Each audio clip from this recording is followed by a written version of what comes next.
Pain stood atop the head of the ghetto statue, raising his voice to shout, "Everyone gather! Gather! Gather!" He repeated the call 3 times, emphasizing the importance of teamwork, and demanding whether everyone had heard him clearly. He declared that from this moment on, Akatsuki would abandon the practice of operating in pairs, no matter the mission. Everyone was to act together as a group. If you want to prove yourselves, that's fine, but you can only keep showing off if you stay alive. Pain continued. Next, he instructed all members to repeat after him the slogan he had carefully crafted for Akatsuki. Filled with positive energy, every morning greet the sun, let her body bask in the radiant light. He deliberately singled out Deidara and Haiden, making sure they joined in the chant. Filled with enthusiasm, Pain proclaimed that from today onward Akatsuki's members should unite and help one another like true brothers, supporting each other as they weathered every season together. He stressed that only by caring for one another and standing united could Akatsuki become a real family. Seeing everyone standing motionless below, Pain reproached them for their lack of passion. He reminded the group that the organization was facing a grave crisis and that there were many outside forces hoping for Akatsuki's downfall. "Our enemies are everywhere," Pain shouted, his voice ringing out. He promised that as long as everyone worked together, not a single member would be lost. He even proclaimed boldly that he would personally lead the organization to ultimate victory. At this point, he suddenly realized his words had become a bit muddled, but he quickly brushed it off, insisting it didn't matter. Without missing a beat, he led everyone in a rousing rendition of unity. His strength, his voice soaring with emotion, like a passionate coach inspiring his team. Meanwhile, the members of Akatsuki stood below, exchanging bewildered glances. Deidara, still new to the group, asked the person next to him in confusion if anyone could explain what on earth was going on. With the boss today, he remembered Pain as always being stern, but now he seemed unusually fired up. Deidara even wondered aloud if Pain had been affected by something special. Sasori curled his lip dismissively, saying he barely knew Pain and had no desire to be associated with him in the future. Haiden just shrugged and said he was leaving. He'd always thought he was the only one in the organization who enjoyed being in the spotlight, but now, with someone even more flamboyant appearing out of nowhere, he found it hard to get used to. Jokingly, he added that he wouldn't have time for farewells, but would be waiting for everyone in the distant Jashinist cult. Kakazu glared at Haiden in annoyance, threatening to deal with him if he kept spouting nonsense. Haiden, however, was unfazed, remarking that Kakuzu had said that sort of thing so many times it no longer had any effect on him. After careful observation with the Sharingan, Itachi concluded that Nagato hadn't been put under a Jinjutsu, which meant Pain genuinely meant every word. Kisame shook his head as he complained about Pain, saying the man was utterly insane. He was the second person Kisame ever wanted to deal with using Samahata, yet he had no choice but to admit defeat. Half in jest, Kisame even tried to persuade Itachi to join forces with him, suggesting they overthrow Pain as the leader of Akatsuki, let Itachi take the helm, and the two of them could go off to sign endorsement deals together. Meanwhile, Zetsu was quietly hiding in a corner, relaying a message to Uchiha Obito. Something had happened to Nagato. I warned him not to mistreat small animals, Zetsu muttered, but he just had a mess with that summoning dog that could split itself. He even went so far as to stick a black chakra rod into its mouth. Looks like the dog bit him in retaliation. Pain stood on stage, hearing the low murmurs among the members below. With a helpless sigh, he leaped down from his high perch. Konan rushed over, anxiously whispering in his ear, asking what had happened. Irritated, Pain turned and snapped at her not to pry, half joking as he added, "If you want to interrupt, wait until nightfall." Konan was left speechless. Witnessing this, Kisame advised Pain that if he was feeling upset, he should talk it out with him instead of taking it out on a female comrade. In truth, Pain was deeply frustrated. He had written so many novels, yet no one wanted to read them, leaving him in a foul mood. Seeing the dissatisfied expressions on everyone's faces, Pain said nothing more. Instead, he reached behind him and produced a black object, a brand new laptop. To understand how things got to this point, we need to go back to 12:01 at noon. At that time, a young man was at home, diligently typing away at his fan fiction. Exhausted from writing, he decided to relax by browsing some Naruto related to Jinchi, but in the very next moment, his soul was whisked away to the world of Naruto. He found himself inhabiting Nagato's body, and his laptop had somehow come along too. Looking down at his frail form dependent on others for care, he realized that there was something even more despairing than having no one read his stories. Being alive, calling himself a god, yet unable to satisfy even the most basic of desires. But he quickly gathered his resolve. As long as he kept creating and updating his works, he believed he could eventually change his circumstances. Since he'd already arrived in this world, he decided to accept reality and vowed to make Akatsuki even more formidable, to become a force in the ninja world that no one could ignore, so that all would have to heed his commands. He reasoned that even if his body was weak, it didn't matter. With enough power, he could win over Orochimaru, learn all sorts of secret techniques, and perhaps one day possess a strong, healthy body and a handsome face. Even if life didn't go his way, he could always recruit Akimichi Choji and make him his assistant, able to grow or shrink at will to suit any need. Of course, to achieve these ambitions, strength was paramount. After all, he had the Rinnegan and the powers of the Six Paths, and the Akatsuki members were all highly capable in their own right. Yet one question continued to nag at him. With such overwhelming power and loyal comrades, why was it that, in the end, they were defeated by a group of seemingly ordinary people? So he decided he could no longer afford to underestimate the situation. Unity was essential. That was why he had delivered that impassioned speech earlier. Yet, it seemed the members weren't convinced. Zetsu eyed the black object in Pain's hand, asking curiously if it was his latest ninja tool invention, and remarked that it didn't look very useful. Pain inwardly cursed Zetsu for being Kage's lackey, thinking he'd deal with him later. Outwardly, however, he remained silent. He simply opened his laptop and showed its contents to everyone. Pain announced that from this moment, all members would participate in a 5-day professional training. The training would be divided into 720 sessions, though he admitted that half of it was lengthy flashbacks, which he would skip over directly. He asked everyone to pay close attention and take notes, emphasizing that the training was entirely for their own good, and that the reason would become clear once the course ended.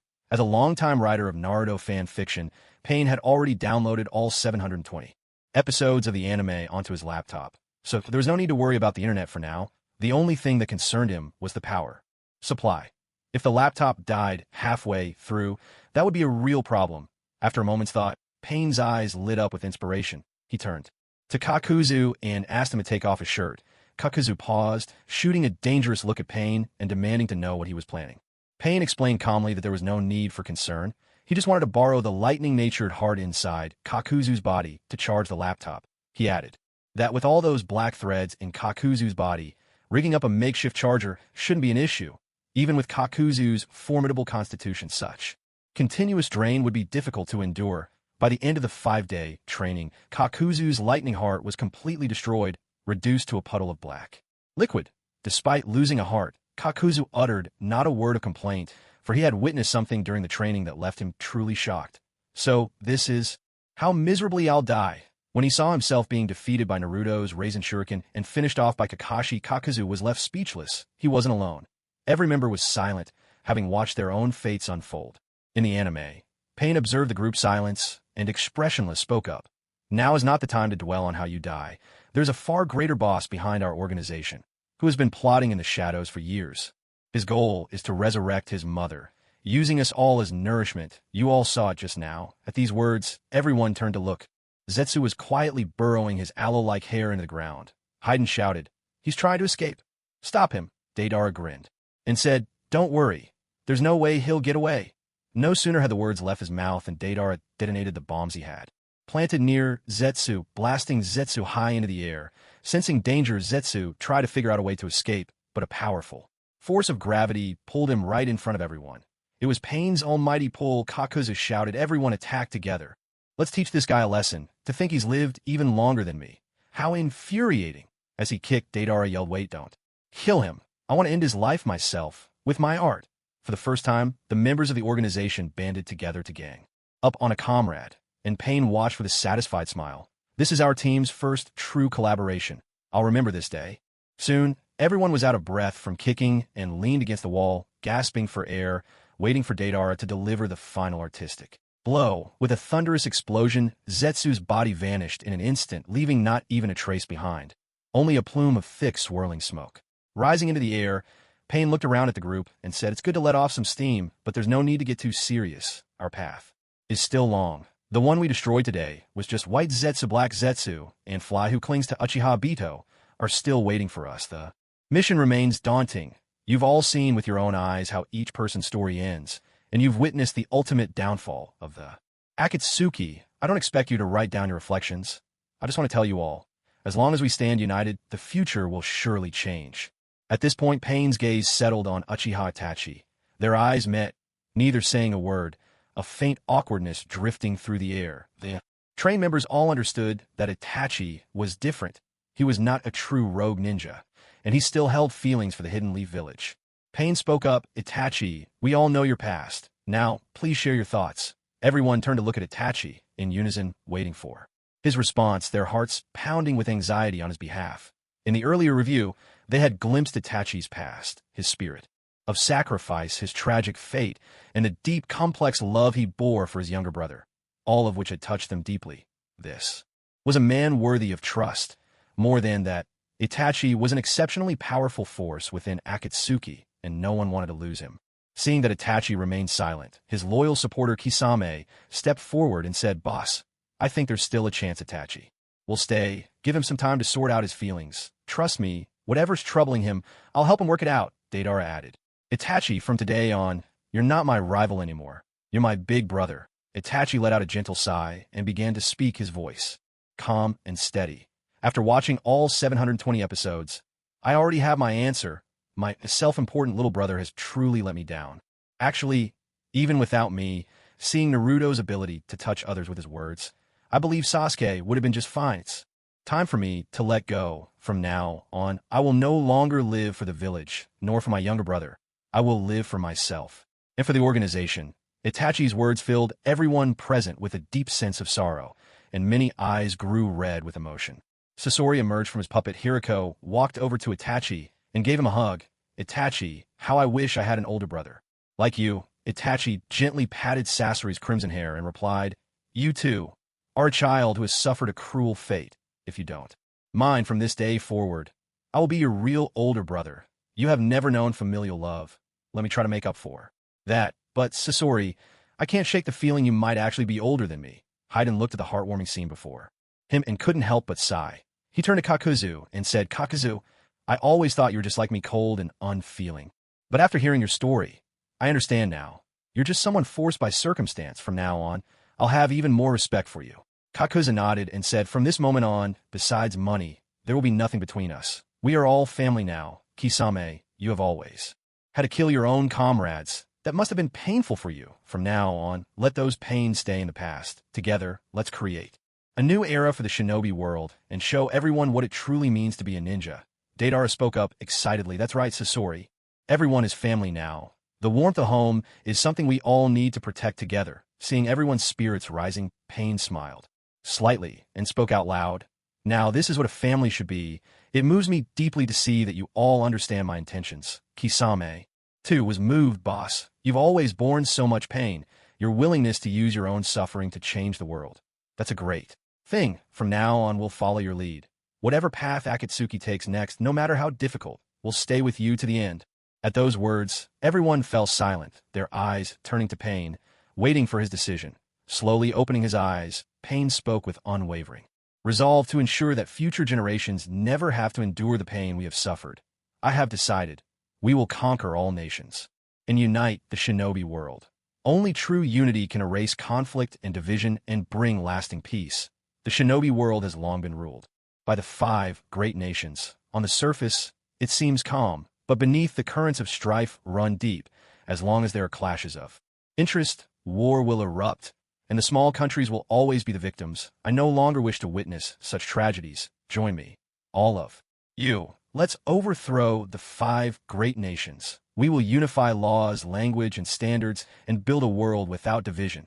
Under Pain's leadership, everyone gathered in a circle beneath the demonic statue of the Outer Path, ready to discuss the organization's first course of action. Pain began. If anyone has any ideas, don't hold back. Let's hear them. Deidara jumped in eagerly. I'm the youngest, so I'll start. I think we should make an explosive entrance. Let's begin with the most iconic, Konoha village. We could destroy it together, then move on to the next targets, one after another, until we reshape the entire world. Wouldn't that bring peace? Sasori shook his head and replied, You're oversimplifying things, Deidara. The real threat to peace is the military standoff between the great nations, not ordinary people. If we follow your plan, there will be no one left. What kind of civilization would that be? There are only a few of us here, and Konan is the only woman.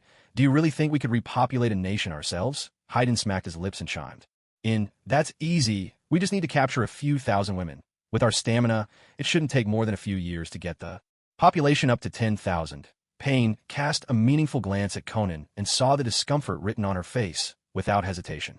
He rejected the idea. No, that's far too barbaric. Besides, my true self can't help with this at all. That plan is off the table. We need to think of something else. Kakuzu pondered for a moment before speaking up.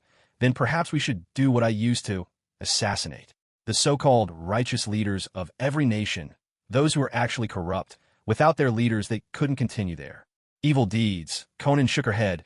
That won't work either. If we kill the third Kage, a fourth would just take his place, take down the fifth, and a sixth emerges. It'll never end. Haiden let out a sigh. So what now? We can't kill civilians and we can't kill leaders. Are we supposed to win them over with love? Itachi, who had been silent until now, finally spoke. Only absolute power can make people truly submit. We should stick to our original plan and collect the tailed beasts, but this time, it's not to resurrect the 10 tails. Instead, each of us will become a Jinchuriki, turning ourselves into the world's ultimate weapons, if we concentrate all that power.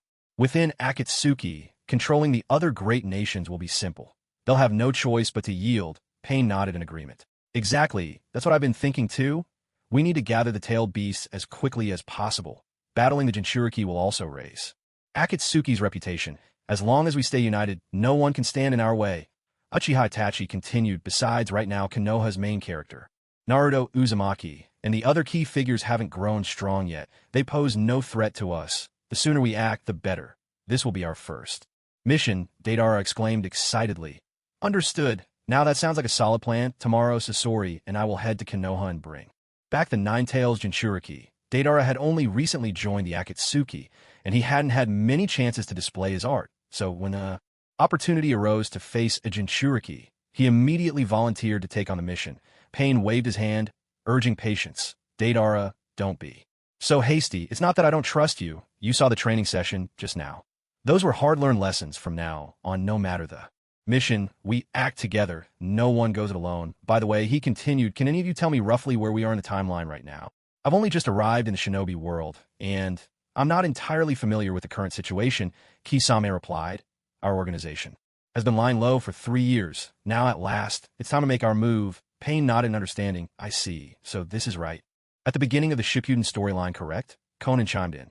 That's right, that's exactly where we are. But you know, when I first saw the name Shippuden, I actually thought the protagonist would be that rather listless proctor from the Leaf Village. Hey, Gecko. Hearing this, the other members nodded in agreement. Evidently, they'd all shared the same initial misconception. Pain offered an awkward explanation. Honestly, I'm not sure about that myself. I heard it might be an issue with the translation. In any case, let's stick to the original plan. Get some rest. Everyone, we need to be at our best. Tomorrow we'll head to the Hidden Sand Village and bring Gaara back. Sasori responded. Understood, boss. My informant I planted in the Sand Village can finally be put to use. But Pain shook his head. That won't be necessary, Sasori. This time, we want everyone to know the Akatsuki is here. There's no need for covert tactics. Tomorrow, you and I will enter the Sand Village openly head-on. We'll do this in broad daylight. But remember, harming civilians is absolutely forbidden. That's our bottom line. After all, one day, they too will be the people we protect. Nagato, Konan, and Yugito had all come from humble backgrounds and had known the pain of war since childhood. They understood deeply that it was always the common people who suffered most. That's why Pain made a point of emphasizing this rule. Everyone responded in unison. Understood, boss. With that, the brief meeting came to an end, and the members gradually returned to their rooms. Only Itachi Uchiha lingered. He had something he wished to discuss privately with Pain. Pain asked, Is there something on your mind, Itachi?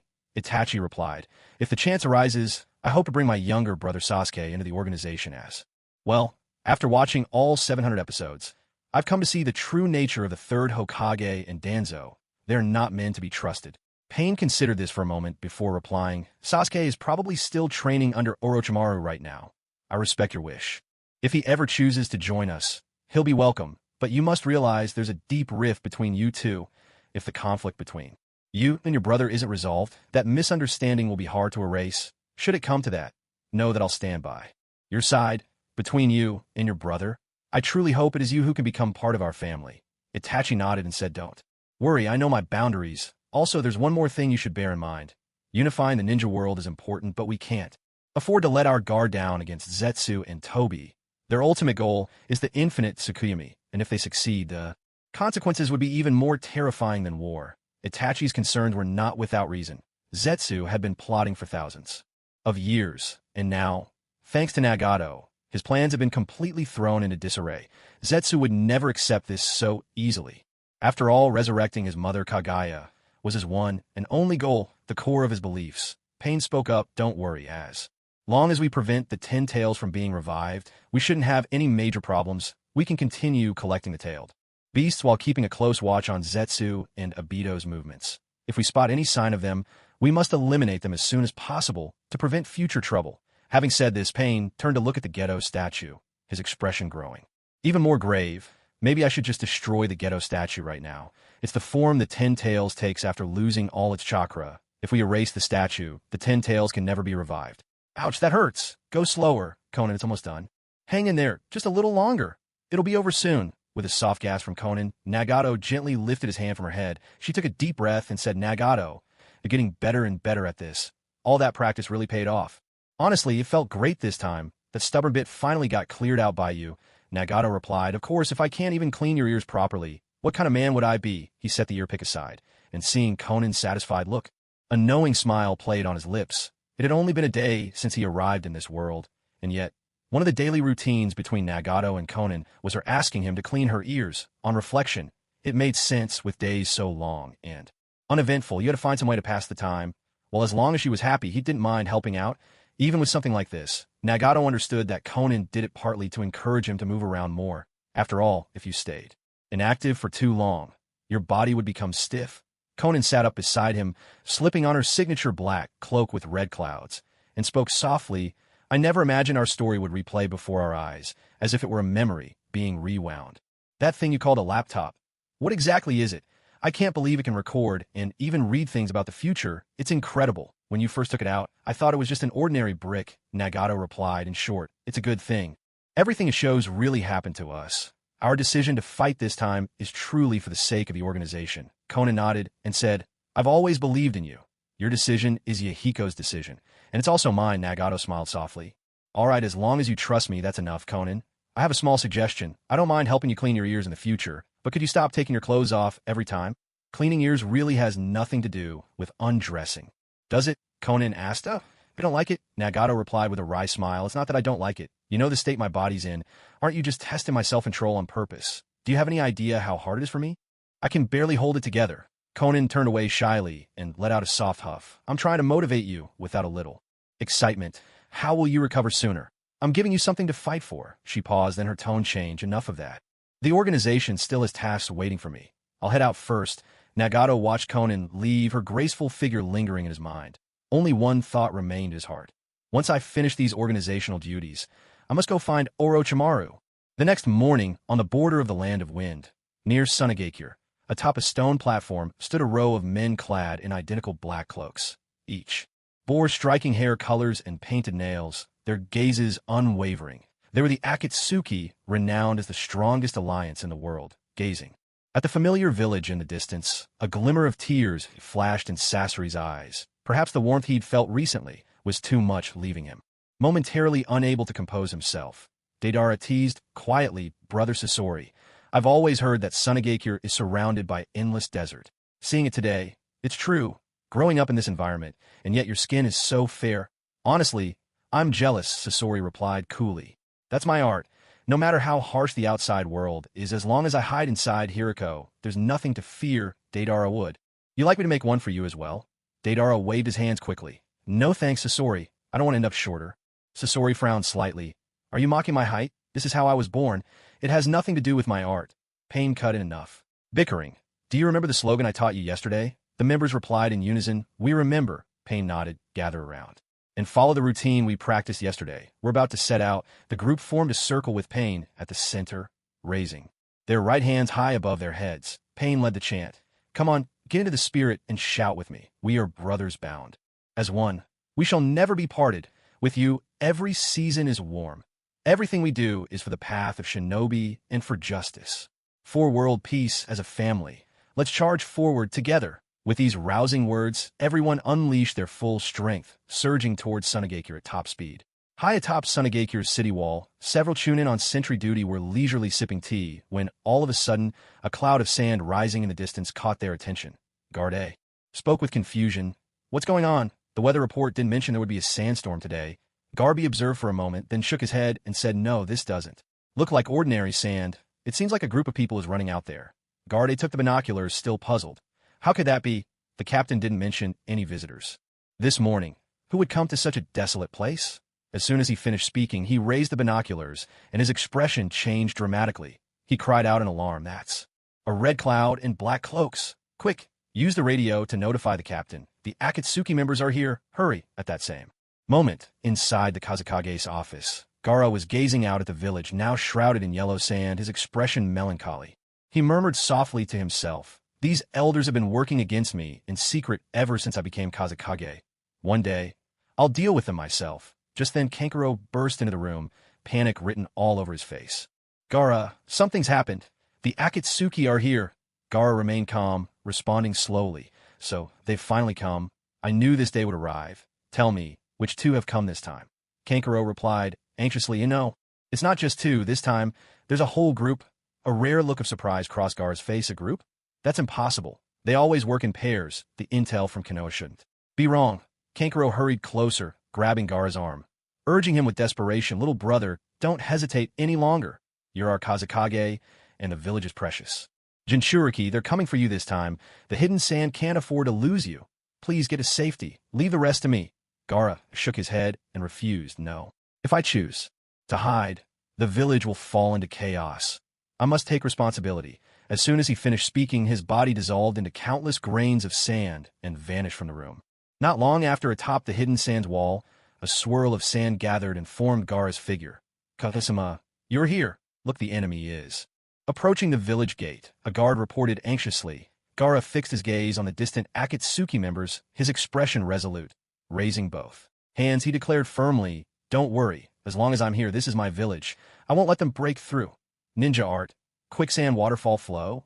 Boss, I see the one-tail Jinchuriki. He's right up there. Kisame spotted Gaara atop the wall, immediately forming hand signs and alerting the others. At that moment, the Akatsuki members suddenly felt the sand beneath their feet stir, manipulated by an unseen force. In an instant, it turned into a massive wave, surging toward them.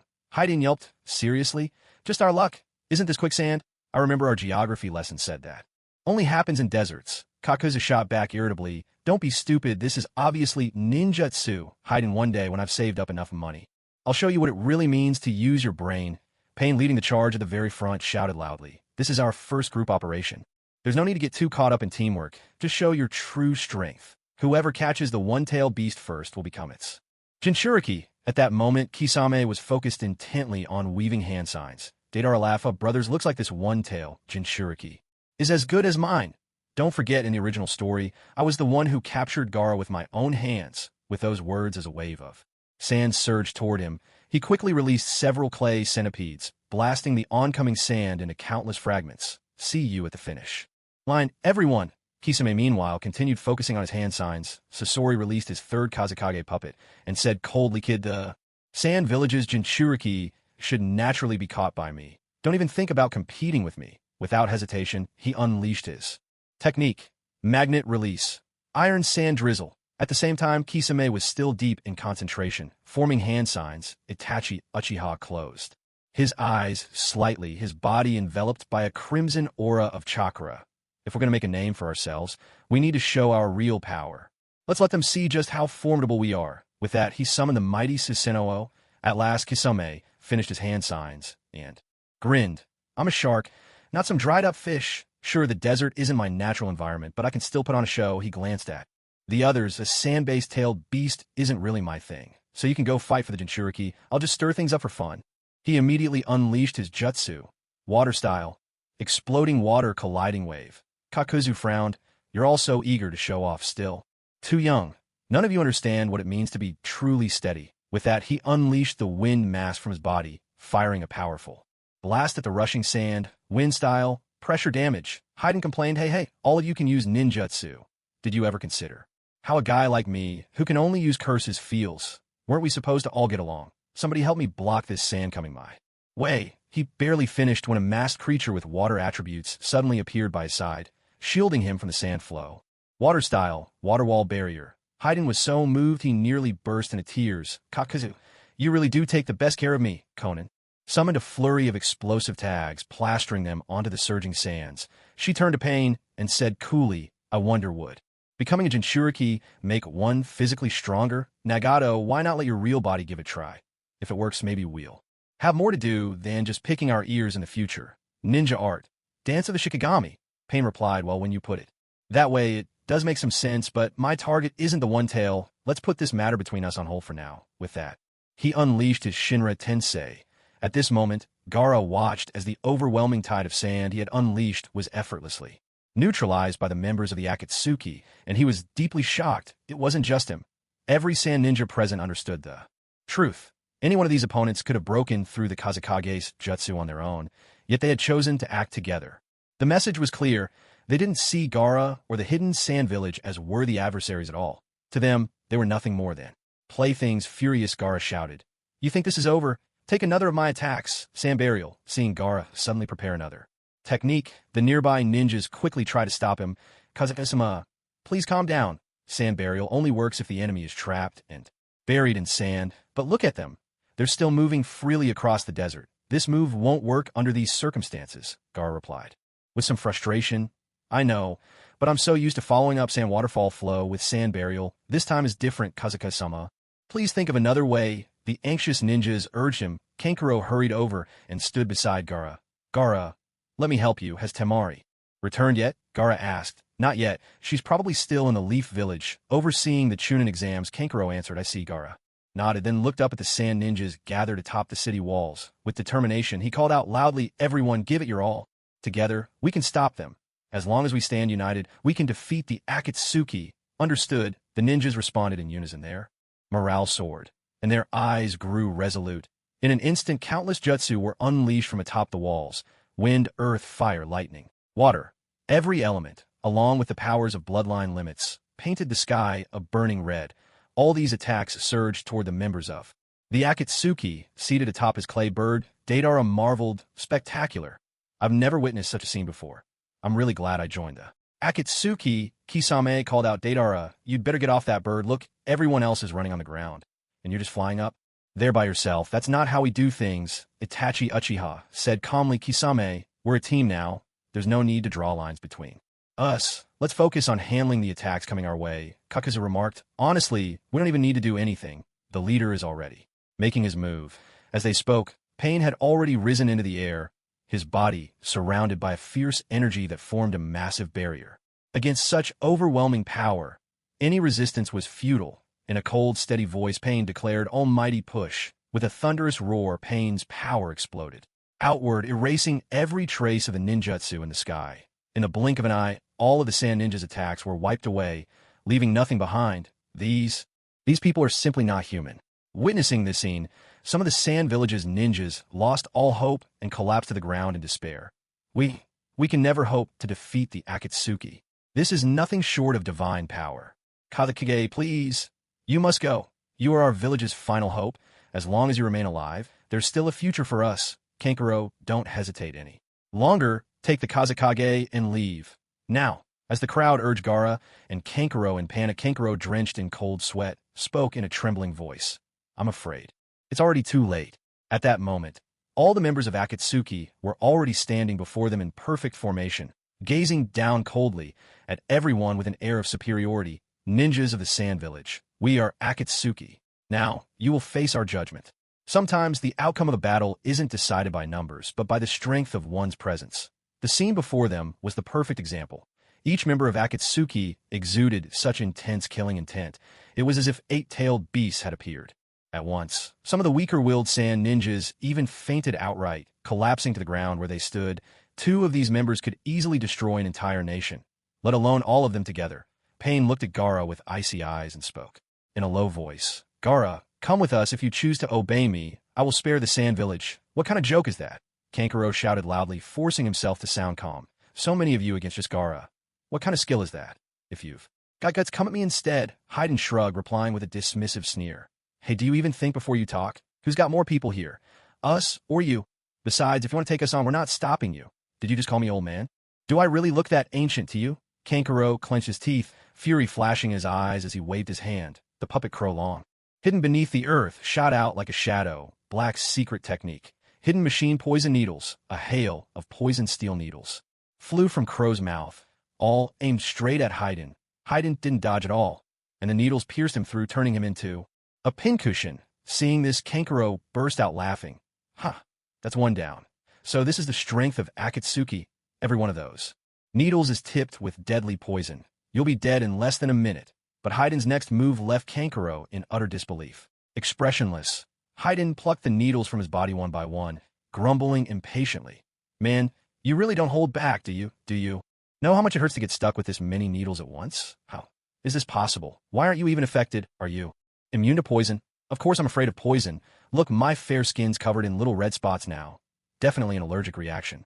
But these things just can't kill me. That's all. Next time, don't go for me first. It's pointless and just waste your ninja tools. You've got your priorities all wrong. Haiden's words plunged Kankuro into utter despair. In all his years, he had never heard of anyone truly incapable of dying. Nor could he bring himself to believe what he was witnessing. Yet here in the real world, such a person stood before him, right within the ranks of the Akatsuki. As the chakra threads attached to Crow snapped, Kankuro's arms fell limp at his sides. He gave up resisting. The enemy before him defied all reason, an opponent far beyond anything he could hope to handle. Gaara took a deep breath and slowly stepped forward from the crowd. He was acutely aware of their adversary's overwhelming strength. If he wanted any chance of defeating them, there was only one way: to unleash the power of the one-tail Shikaku sealed within him through the art of feigned sleep. But he also understood that releasing Shikaku would put all of Sunagakure in grave danger of destruction. It seemed he had no choice but to sacrifice himself. I'll go with you, Gaara said firmly. His words snapped Kankuro out of his stupor. In a rush of panic, he pleaded, no, you can't go with them. Let's fight together, all of us. Let's take them on. But things took a completely unexpected turn. Out of the 1,000 shinobi present, almost no one stepped forward to stand with him. Kankuro stared at his comrades in disbelief, unable to comprehend their silence. Gaara simply shook his head, a serene smile appearing on his face. He understood that even as Kage, many still harbored hatred toward him and a monster sealed inside. Perhaps, in the end, his own death might bring a certain release. I'll go with you, but please spare the others, Gaara said to the enemy. Pain nodded in agreement. No problem. You're the only one I'm here for. No, I won't let you take my brother. I'll fight you to the end, Kankuro shouted, fury burning in his eyes as Gaara prepared to give himself up, but his companions still showed no sign of action. Seething with anger, Kankuro summoned his chakra threads once more, commanding Crow, Black Ant, and Salamander to launch a desperate attack against the enemy. Sasori sneered at the sight. You still dare to resist? It seems I'll have to kill you before you finally give up. People like you, who only talk and are never willing to risk their lives, disgust me. Die, boy. No sooner had he spoken than a steel tail shaped like a scorpion's shot out from Sasori's back. In just 3 swift strikes, Crow, Black Ant, and Salamander were smashed to pieces. How can this be? How can my puppets be destroyed so easily? Kankuro cried out in disbelief. Humph, your puppets are outdated.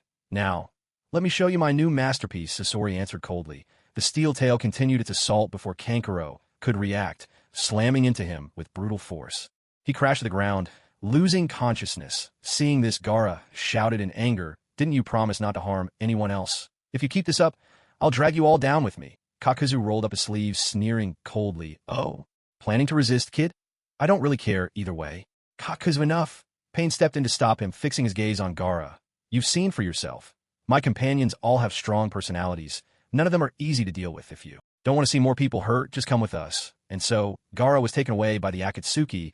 Through his own sacrifice, he bought the village a brief moment of peace. On the way back, Pain looked over at Gaara and asked, when you made the decision to sacrifice yourself and found that only Kankuro and a handful of others were willing to stand up for you, did you ever feel resentment toward this world? Gaara was silent for a moment. He turned to look back at his homeland, now growing distant, and replied quietly, no resentment. At least in this world, there are still people who care about me, even if it's just a few. As he finished speaking, an image of Naruto appeared in his mind. Kaku, watching from the side, let out a sigh. This kid's got a big heart. Back in my day, I could never have reached that level of selflessness. Haiden burst out laughing. Huh? Kaku, are you seriously cracking jokes at a time like this? Are you trying to make me die laughing? Itachi spoke calmly. That's the power Of Naruto Uzumaki's word from Konoha, Pain, I really don't think Gaara is cut out to join us. In truth, Nagato held a deep admiration for Gaara. He too was a casualty of this unjust era. Before coming to the Land of Wind, Nagato had discussed with Itachi, if possible, he hoped Gaara could join the Akatsuki. The condition, however, was that Gaara had to be completely disillusioned with his own village. That was why moments ago, Itachi used his Sharingan's Jinjutsu to control most of the Sand Ninja when Gaara was about to make his sacrifice. Only a select few, those unaffected by the illusion, stood up to support him. The goal was to make him lose all faith in his village. Clearly this plan had failed. Pain sighed helplessly. Sasori, once we're back, you'll be responsible for the one-tailed Jinchuriki. If we can't win him over, we'll just have to destroy him. Hearing this, Deidara protested immediately. Boss, I was the one who put in the most effort just now. Let me handle the one-tail. Sasori let out a cold chuckle. Deidara, you're still young. Let me give you some advice. The business of Jinchuriki isn't as simple as you think. I doubt you're ready to handle it yet. Not long after Pain and his group departed outside the hidden sand village, Zetsu's head emerged from the sands. Black Zetsu spoke in a low voice. What exactly is Nagato thinking? Now that he knows our real objective, why does he continue to collect the tailed beasts? White Zetsu replied. Yesterday, when I saw our plans exposed on that laptop, I knew they'd never let me off the hook. That's why I activated my spore technique ahead of time. They never expected their attack on my clone to be so brutal. It was as if they meant to destroy it completely. That was ruthless. Sensing White Zetsu's indignation, Black Zetsu quickly tried to comfort him. Don't worry, I'll help you get your revenge. As long as we can bring Mother back to life, no one will be able to stand in our way. But wait, let's not talk about this now. Someone's coming. White Zetsu suddenly interrupted Black Zetsu. Having sensed a strange disturbance in the air, a swirling spatial vortex appeared before them, and Uchiha Obito stepped out from the distortion. White Zetsu grumbled discontentedly. What took you so long? Everything's already over, Obito replied. I had some things to take care of.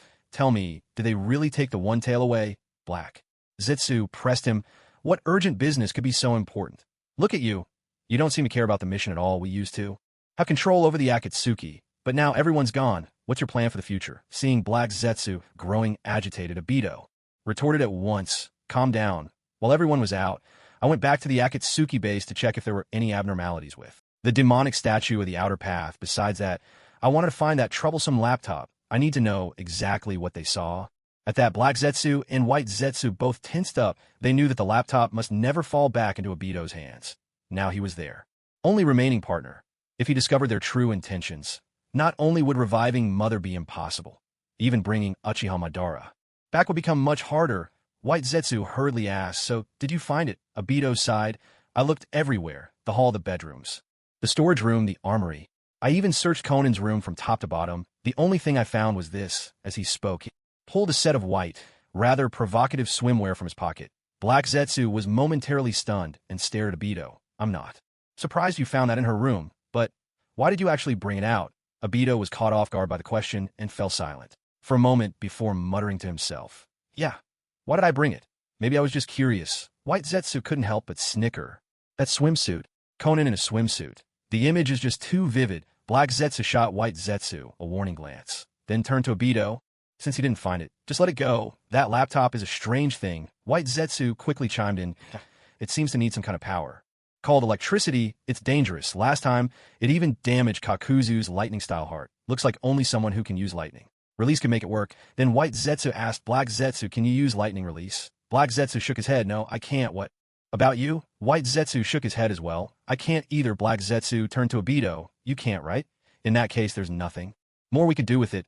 Instead of wasting time searching for that laptop, we should focus on getting back the Rinnegan and regaining control of the demonic statue. As long as we hold the initiative, no matter how much Nagato and the others stir things up, we'll be the ones who ultimately benefit in the end. Obito stuffed the swimsuit back into his pocket and nodded solemnly. Don't worry, I've got it all under control. Back at the base, Nagato assigned Azura Path and Human Path to guard Gaara, while the rest of the members returned to the conference hall for a meeting.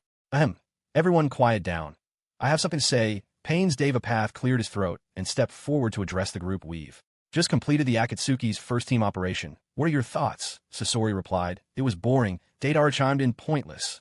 Kakuzu said coolly. No gains. Haiden added offhandedly. Didn't feel a thing, Itachi replied indifferently. Makes no difference to me. Kisame shrugged. No opinion. Konan frowned, not very satisfied. Pain looked a bit exasperated. Can you be a little more serious? I need your honest feedback. This is a meeting, after all. Met with silence. Pain pressed on. You've all watched the battle recordings. If we had stuck to the old plan, with Deidara fighting Gaara alone on his bird, while Sasori just waited at the village gate. Do you really think that's efficient? This time we all moved in together and brought Gaara back without breaking sweat. Isn't that so much easier? Deidara muttered under his breath. But none of them got to experience my art. I found it really dull. Him. Pain frowned. Stop making such a fuss. If we'd sent you alone, the result would have been just like in the reports. Gaara would have taken one of your arms if Kakuza hadn't been on your team. You'd already be disabled. Do you understand? Deidara turned away, clearly still not convinced. Pain continued. From now on, this is how we'll operate. The Akatsuki will only carry out missions as a team. No more solo actions. I don't want to see any more pointless sacrifices. Isn't it better if we all stay alive? We're a family here. No one is allowed to die. He paused, then added, I know, because the team fights have gone so smoothly. None of you have really had a chance to show your full strength, so you're not feeling the thrill of battle. But I've come up with a solution. What is it? The group asked in unison.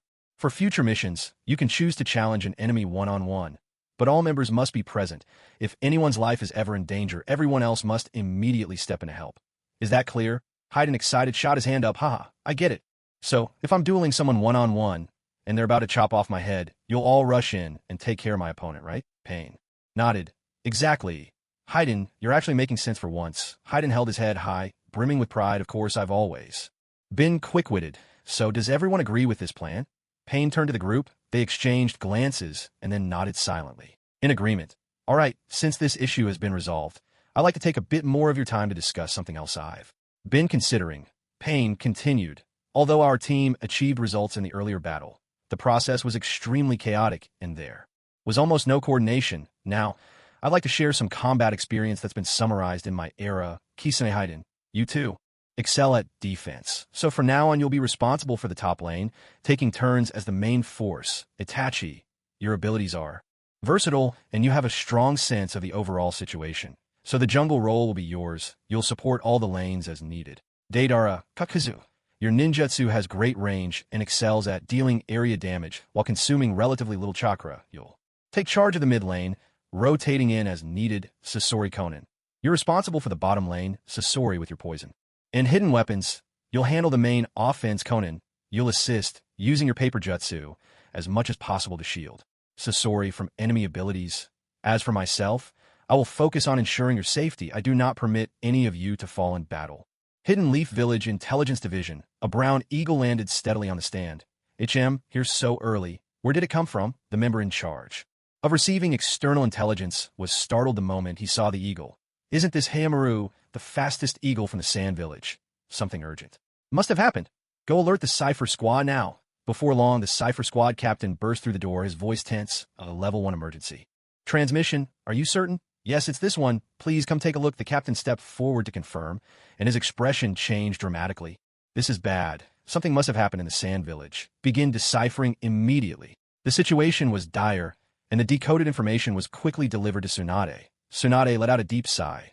Watching as Kakashi's team prepared to accept a new mission, she spoke with grave seriousness. The Kage of the Sand has been abducted by the Akatsuki. Upon hearing the news, Naruto, Kakashi, and Sakura all looked shocked. Is it those two again? Naruto clenched his fist in fury, images of Uchiha Itachi and Kisame flashing through his mind. Tsunade shook her head. No. Reportedly, this time 8 people were involved. 8? Kakashi was so stunned he nearly pulled off his mask. Last time, I faced Uchiha Itachi alone, and his Tsukuyami left me bedridden for a whole week, and now to capture Gaara, to send 8 people. Lady Tsunade, is this intel reliable? Are you sure you didn't misread it? From what Jiraiya and I gathered, Akatsuki members always operate in pairs. Tsunade tossed the document to Kakashi. I may be getting old, but my eyes are just fine. They've been holding back for 3 years. Maybe this time, they're finally getting serious. And among those, 8-inch Uchiha Itachi is also present. Kakashi took the file, so taken aback that he couldn't help but read it aloud without thinking. There were 8 individuals who launched the recent assault on the hidden Sand Village. First, a man with golden hair who attacks using white centipede-shaped explosives. Then another man who crawls low to the ground. His face remains hidden, capable of summoning a puppet eerily reminiscent of the third Kage, which wields the unique magnet release, iron sand drizzle technique. There's also a man with beady eyes behind a mask who can unleash terrifying monsters with elemental mass from his own body.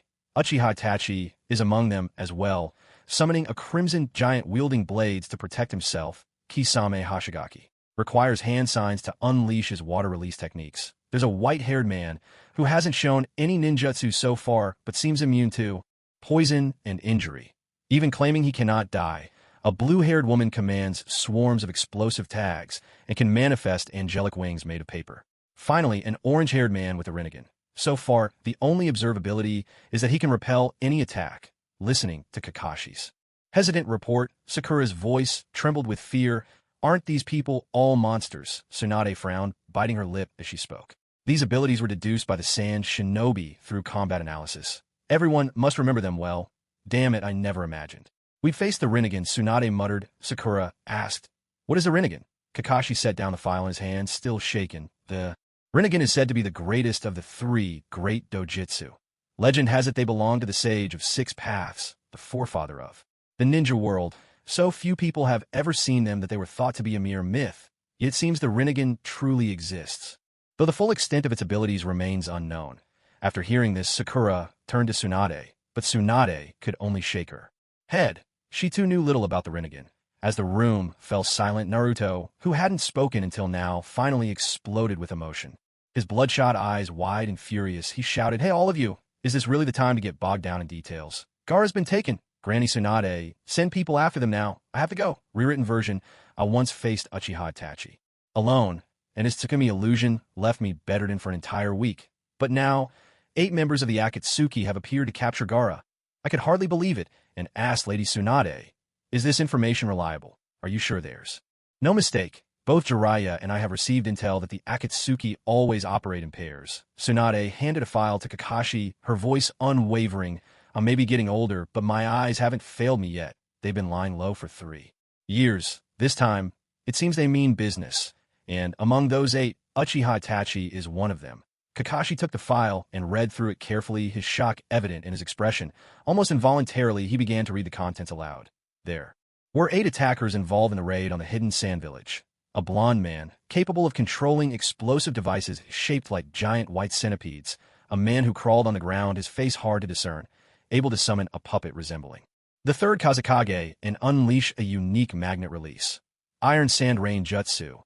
A masked man with narrow eyes, who could release monstrous masks of various elements from within his own body. Uchiha Itachi, who could summon a crimson giant wielding weapons to guard himself. Kisame Hashigaki, skilled in forming seals and performing water release techniques. A white-haired man, who has yet to display any jutsu, but appears immune to poison and injury, claiming to possess immortality. A blue-haired woman adept at manipulating countless explosive tags and transforming paper into wings reminiscent of an angel.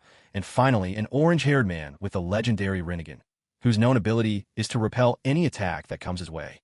Hearing this description, Sakura couldn't help but mutter under her breath, This is nothing short of a group of monsters." Tsunade's expression grew grave. Biting her lips slightly, she reminded everyone, "These abilities were analyzed by the hidden sand shinobi during battle. You must all remember them well. No one ever imagined someone would actually possess the Rinnegan," she added. Sakura, puzzled, asked, "What is the Rinnegan?" Kakashi set the file down, his face tense as he explained. "The Rinnegan is said to be the most powerful among the 3 great dojutsu. Legend has it that it belonged to the Sage of Six Paths, the forefather of all shinobi. Very few have ever seen it, so most believe it was only a myth. But now, it turns out it truly exists. As for all of its powers, no one fully knows." After hearing this, Sakura glanced at Tsunade, who could only shake her head, clearly not knowing much more about the Rinnegan herself. For a moment, everyone fell silent. At that moment, Naruto, who had remained quiet until now, couldn't hold back any longer. His eyes bloodshot with frustration and anxiety, he shouted, "Are you still just talking about this? Gaara's already been taken by them, Granny. Tsunade, please send someone after them right away. I'm going too." As a fellow Jinchuriki, Naruto could deeply empathize with the pressure and loneliness Gaara endured. When he learned Gaara had become Kage, Naruto had truly felt happy for his friend, but now, with the Akatsuki's arrival, all those hard-won changes seemed to be crumbling away. "Akatsuki, I swear I'll defeat every one of you," Naruto cried out, his voice Burning with anger, Naruto, calm down. Sakura quickly grabbed his arm, urging him, we're analyzing the Akatsuki's abilities right now, if we charge. And without a plan, the entire team could be in danger. But Naruto shook free from her grasp and shot back, his tone desperate. But if we wait any longer, it'll be too late. If we don't take immediate action, Gaara's life will be in grave danger.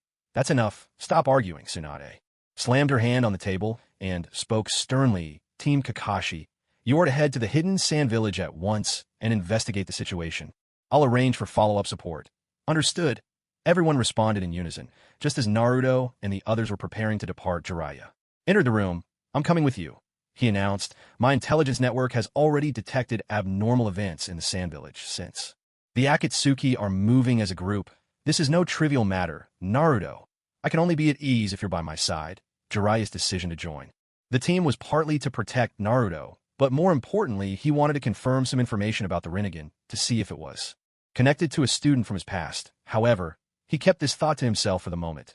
Tsunade nodded her approval. It's best if you go with them. Everyone, time is of the essence. Set out immediately. Meanwhile, the Akatsuki's meeting continued.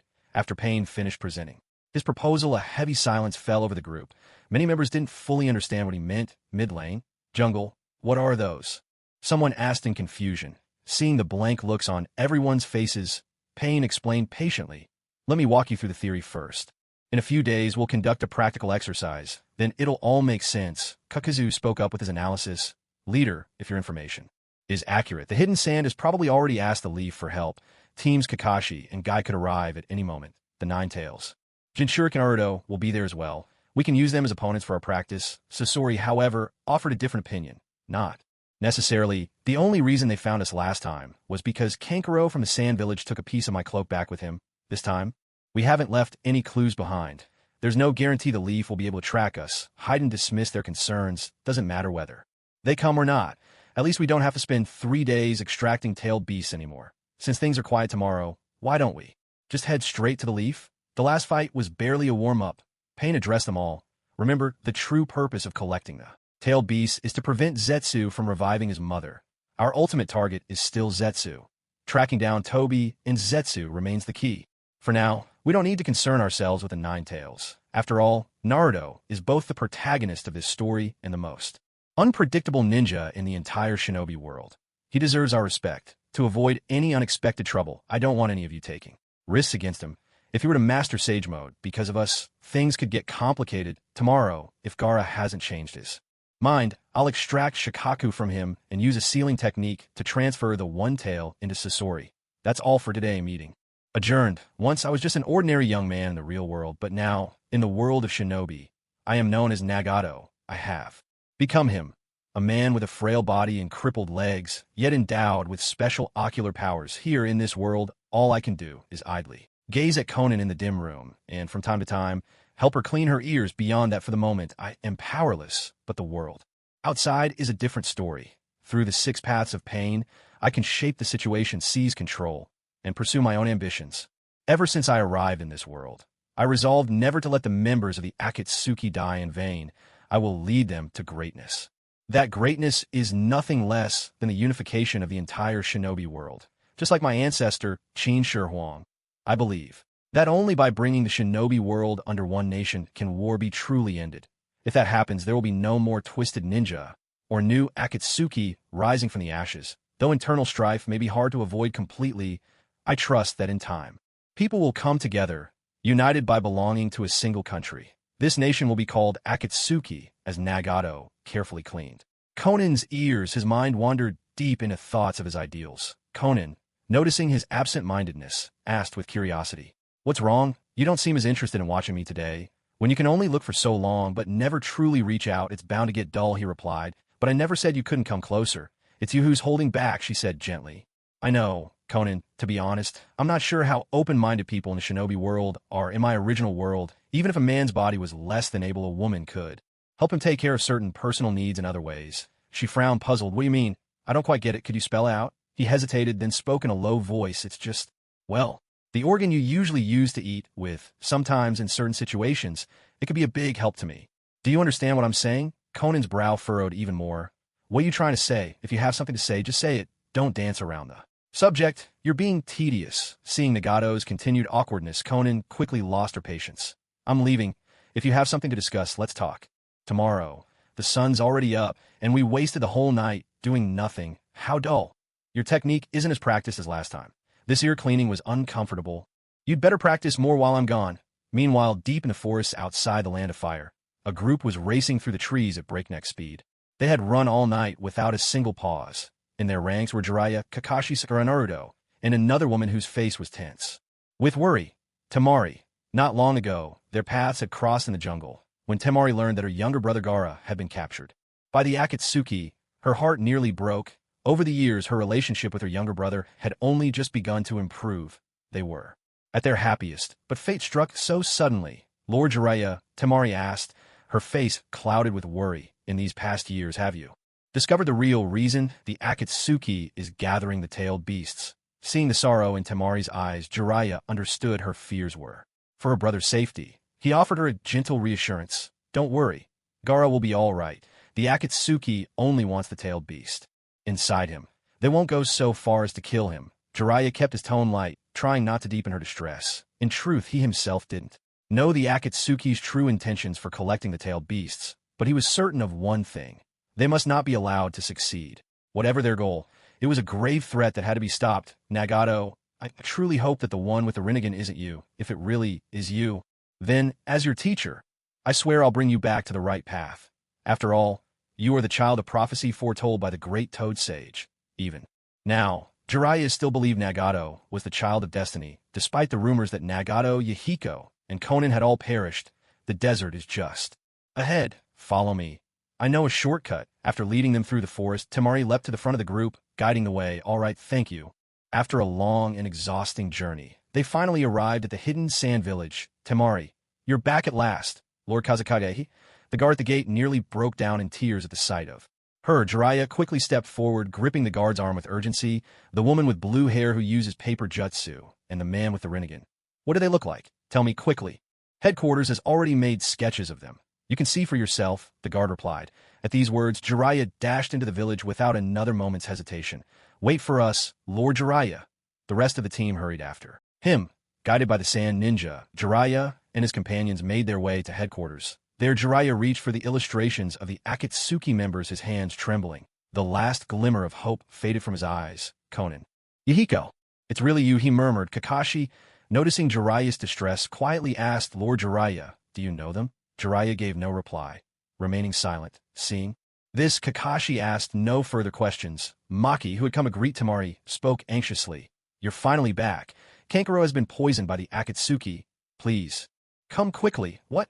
Even he's been targeted. Temari's disbelief was clear. She hadn't expected her other brother to be caught up in this as well. Beside her, Sakura adjusted her forehead protector, her voice calm and steady. Take me to him. At this moment, Jiraiya's gaze remained fixed on the portraits hanging on the wall. As he looked at those familiar faces, fond memories from the past swept through his mind like a gentle breeze. You all go on ahead. I'd like to stay here for a while, he said quietly. Understood, Lord Jiraiya. In the meantime, please familiarize yourself with the enemy's information. We'll go check on Kankuro, someone replied. With that, the group hurried toward the medical ward. Doubt gnawed at Jiraiya's heart. Why does Yugito possess the Rinnegan? What exactly did the three of you go through together? Perhaps it really is time for another meeting. Inside the infirmary, Sakura, as Tsunade's apprentice, quickly began treating Kankuro. Thanks to her efforts, Kankuro was finally out of danger. Granny Chiyo, watching from the side, sighed in admiration. Remarkable. You really are like that other girl from the Leaf who excels at medical ninjutsu. Sakura wiped the sweat from her brow and replied modestly, Lady Tsunade is my teacher. She sent me here for this very reason. Seeing Kankuro's condition stabilize, Kakashi turned to the Sand Village's ninja and asked, can anyone tell me more about the Akatsuki members' abilities and intel? For instance, the one who used the third Kazekage puppet. Judging by his appearance, he's likely concealed inside the puppet, isn't he? Maki nodded and answered, that's right. We've analyzed the situation. He should be Sasori of the Red Sand, the rogue ninja from our Sand Village. No one else could master such advanced puppet techniques. Both Lady Chiyo and Lord Ebizo agree with this assessment. Chiyo nodded. It seems we finally have a clue about the disappearance of the third Kazekage. To think it was actually done by my own grandson. Just then, Jiraiya walked in. Well, if it isn't big sister Chiyo and old man Ebizo, long time no see. Two are still going strong. I see. Jiraiya, Chiyo, and the others had once endured the same war, though they had been enemies back then. Meeting again now brought a strange but undeniable sense of familiarity. Chiyo snorted. I was wondering who was making all that noise. So it's you, the Toad Boy. Your hair's as long as ever. It must take you an hour to wash it. So are you still chasing after that snake-loving brat these days? Jiraiya chuckled at her banter. Huh, big sister Chiyo, your tongue is as sharp as ever. He scratched his head in embarrassment, then turned serious as he looked to Kakashi. Has all the intel from his sand village been analyzed? How are things looking? Kakashi shook his head, his tone tinged with disappointment. Things aren't looking good. After Gaara was taken, the sand didn't send anyone to pursue, and there were no clues left at the scene. Chiyo immediately retorted, it's not that we didn't want to pursue them, but that it was simply impossible. Most of the sand ninja present fell under the Jinjutsu of Uchiha Itachi, a rogue ninja from the Leaf. When all said and done, part of the responsibility for this incident lies with the Leaf as well. Jiraiya couldn't help but sneer at your age. You're still harboring hatred toward other villages. Do you really plan to stay this stubborn forever? He paused for a moment, then added, now's not the time for mutual blame. The most important thing is to find Gaara. Baki let out a sigh and said helplessly, looks like we'll have to come up with another plan. Meanwhile, in a temporary cell inside the Akatsuki base, Pain stood before Gaara, his gaze icy as he asked in a calm voice, I've already shared my intentions with you. Have you given it any thought? Gaara's expression remained as cold as ever. I will not join you. Pain continued. What if it's to unify the entire ninja world? Imagine a world with only one nation. No more wars, no more shifting balances of power, no more suffering. Don't you think that's meaningful? Gaara shook his head. I don't trust you. Think whatever you like. In that case, I won't be polite anymore, Sasori.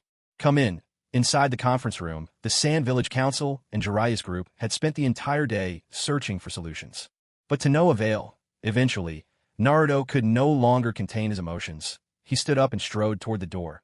Seeing this, Jiraiya called out loudly, Where do you think you're going? Naruto answered with determination, I'm going to find Gaara, no matter what it takes. I'll bring him back. Jiraiya frowned. The world's a big place. Where will you even start? I understand how you feel, but can't you calm down for a moment? But, Gaara, Naruto tried to protest, when suddenly a Sand Village guard burst in excitement thick in his voice. Kazekasama has returned. What? At the news, everyone leapt to their feet and rushed outside. They saw Gaara surrounded by a group of ninja, slowly making his way toward headquarters. Temari, fighting back tears, ran to him and hugged him tightly. I'm sorry, little brother. I couldn't protect you. You went through all this and I wasn't by your side. Gaara gently patted her shoulder, his tone gentle and reassuring. It's all right, sis. I'm fine now. Jiraiya approached Gaara and, seeing he was unharmed, couldn't hide his surprise. Kage. I'm Jiraiya, sent from the Leaf Village to assist you. How are you feeling? Can you tell me everything that happened to you? I can. Gaara nodded. The Akatsuki took the one-tail Shikaku from inside me. It was Chiyo who sealed the one-tail into me in the first place. Nagato, originally of the Uzumaki clan, is a master of sealing techniques. Manipulating pain, he brought me to his side and broke Chiyo's seal, releasing Shikaku from within me. Then, using the sealing technique 8 seals, he sealed a portion of Shikaku's power inside Sasori. Nagato's original goal was to make the members of the Akatsuki organization into Jinchuriki, thereby gaining even greater power. He never intended to kill Gaara. Nagato knew that if a tailed beast was completely extracted, the Jinchuriki would not survive, so he only took away half of its power. He sealed the Yin chakra of Shikaku into Sasori's body, while the Yang chakra remained within Gaara. That's precisely why Gaara was able to survive. After Gaara finished recounting all this, everyone fell silent. Naruto, after listening, touched his stomach and said, I never knew that a tailed beast power could actually be divided into Yin and Yang parts. That's not the point, Jiraiya said, his brow furrowed as he pondered the Akatsuki's motives. If they were only after power, they could have simply taken Shikaku in its entirety. Why go out of their way to leave half behind? Could it be that they truly didn't want to kill Gaara? With a face full of confusion, Temari whispered, This isn't really how villains behave. Seeing everyone deep in thought, Gaara paused for a moment before speaking slowly. Before the Akatsuki members broke the seal inside me, they said something to me. We want to unify the shinobi world into a single nation. That should be their goal. I didn't believe them before, but now I'm starting to waver. This time, although the Akatsuki's attack on the hidden sand village seemed severe, in reality, no one was killed. Maybe Akatsuki truly hopes that, in the world to come, there will be no more pain.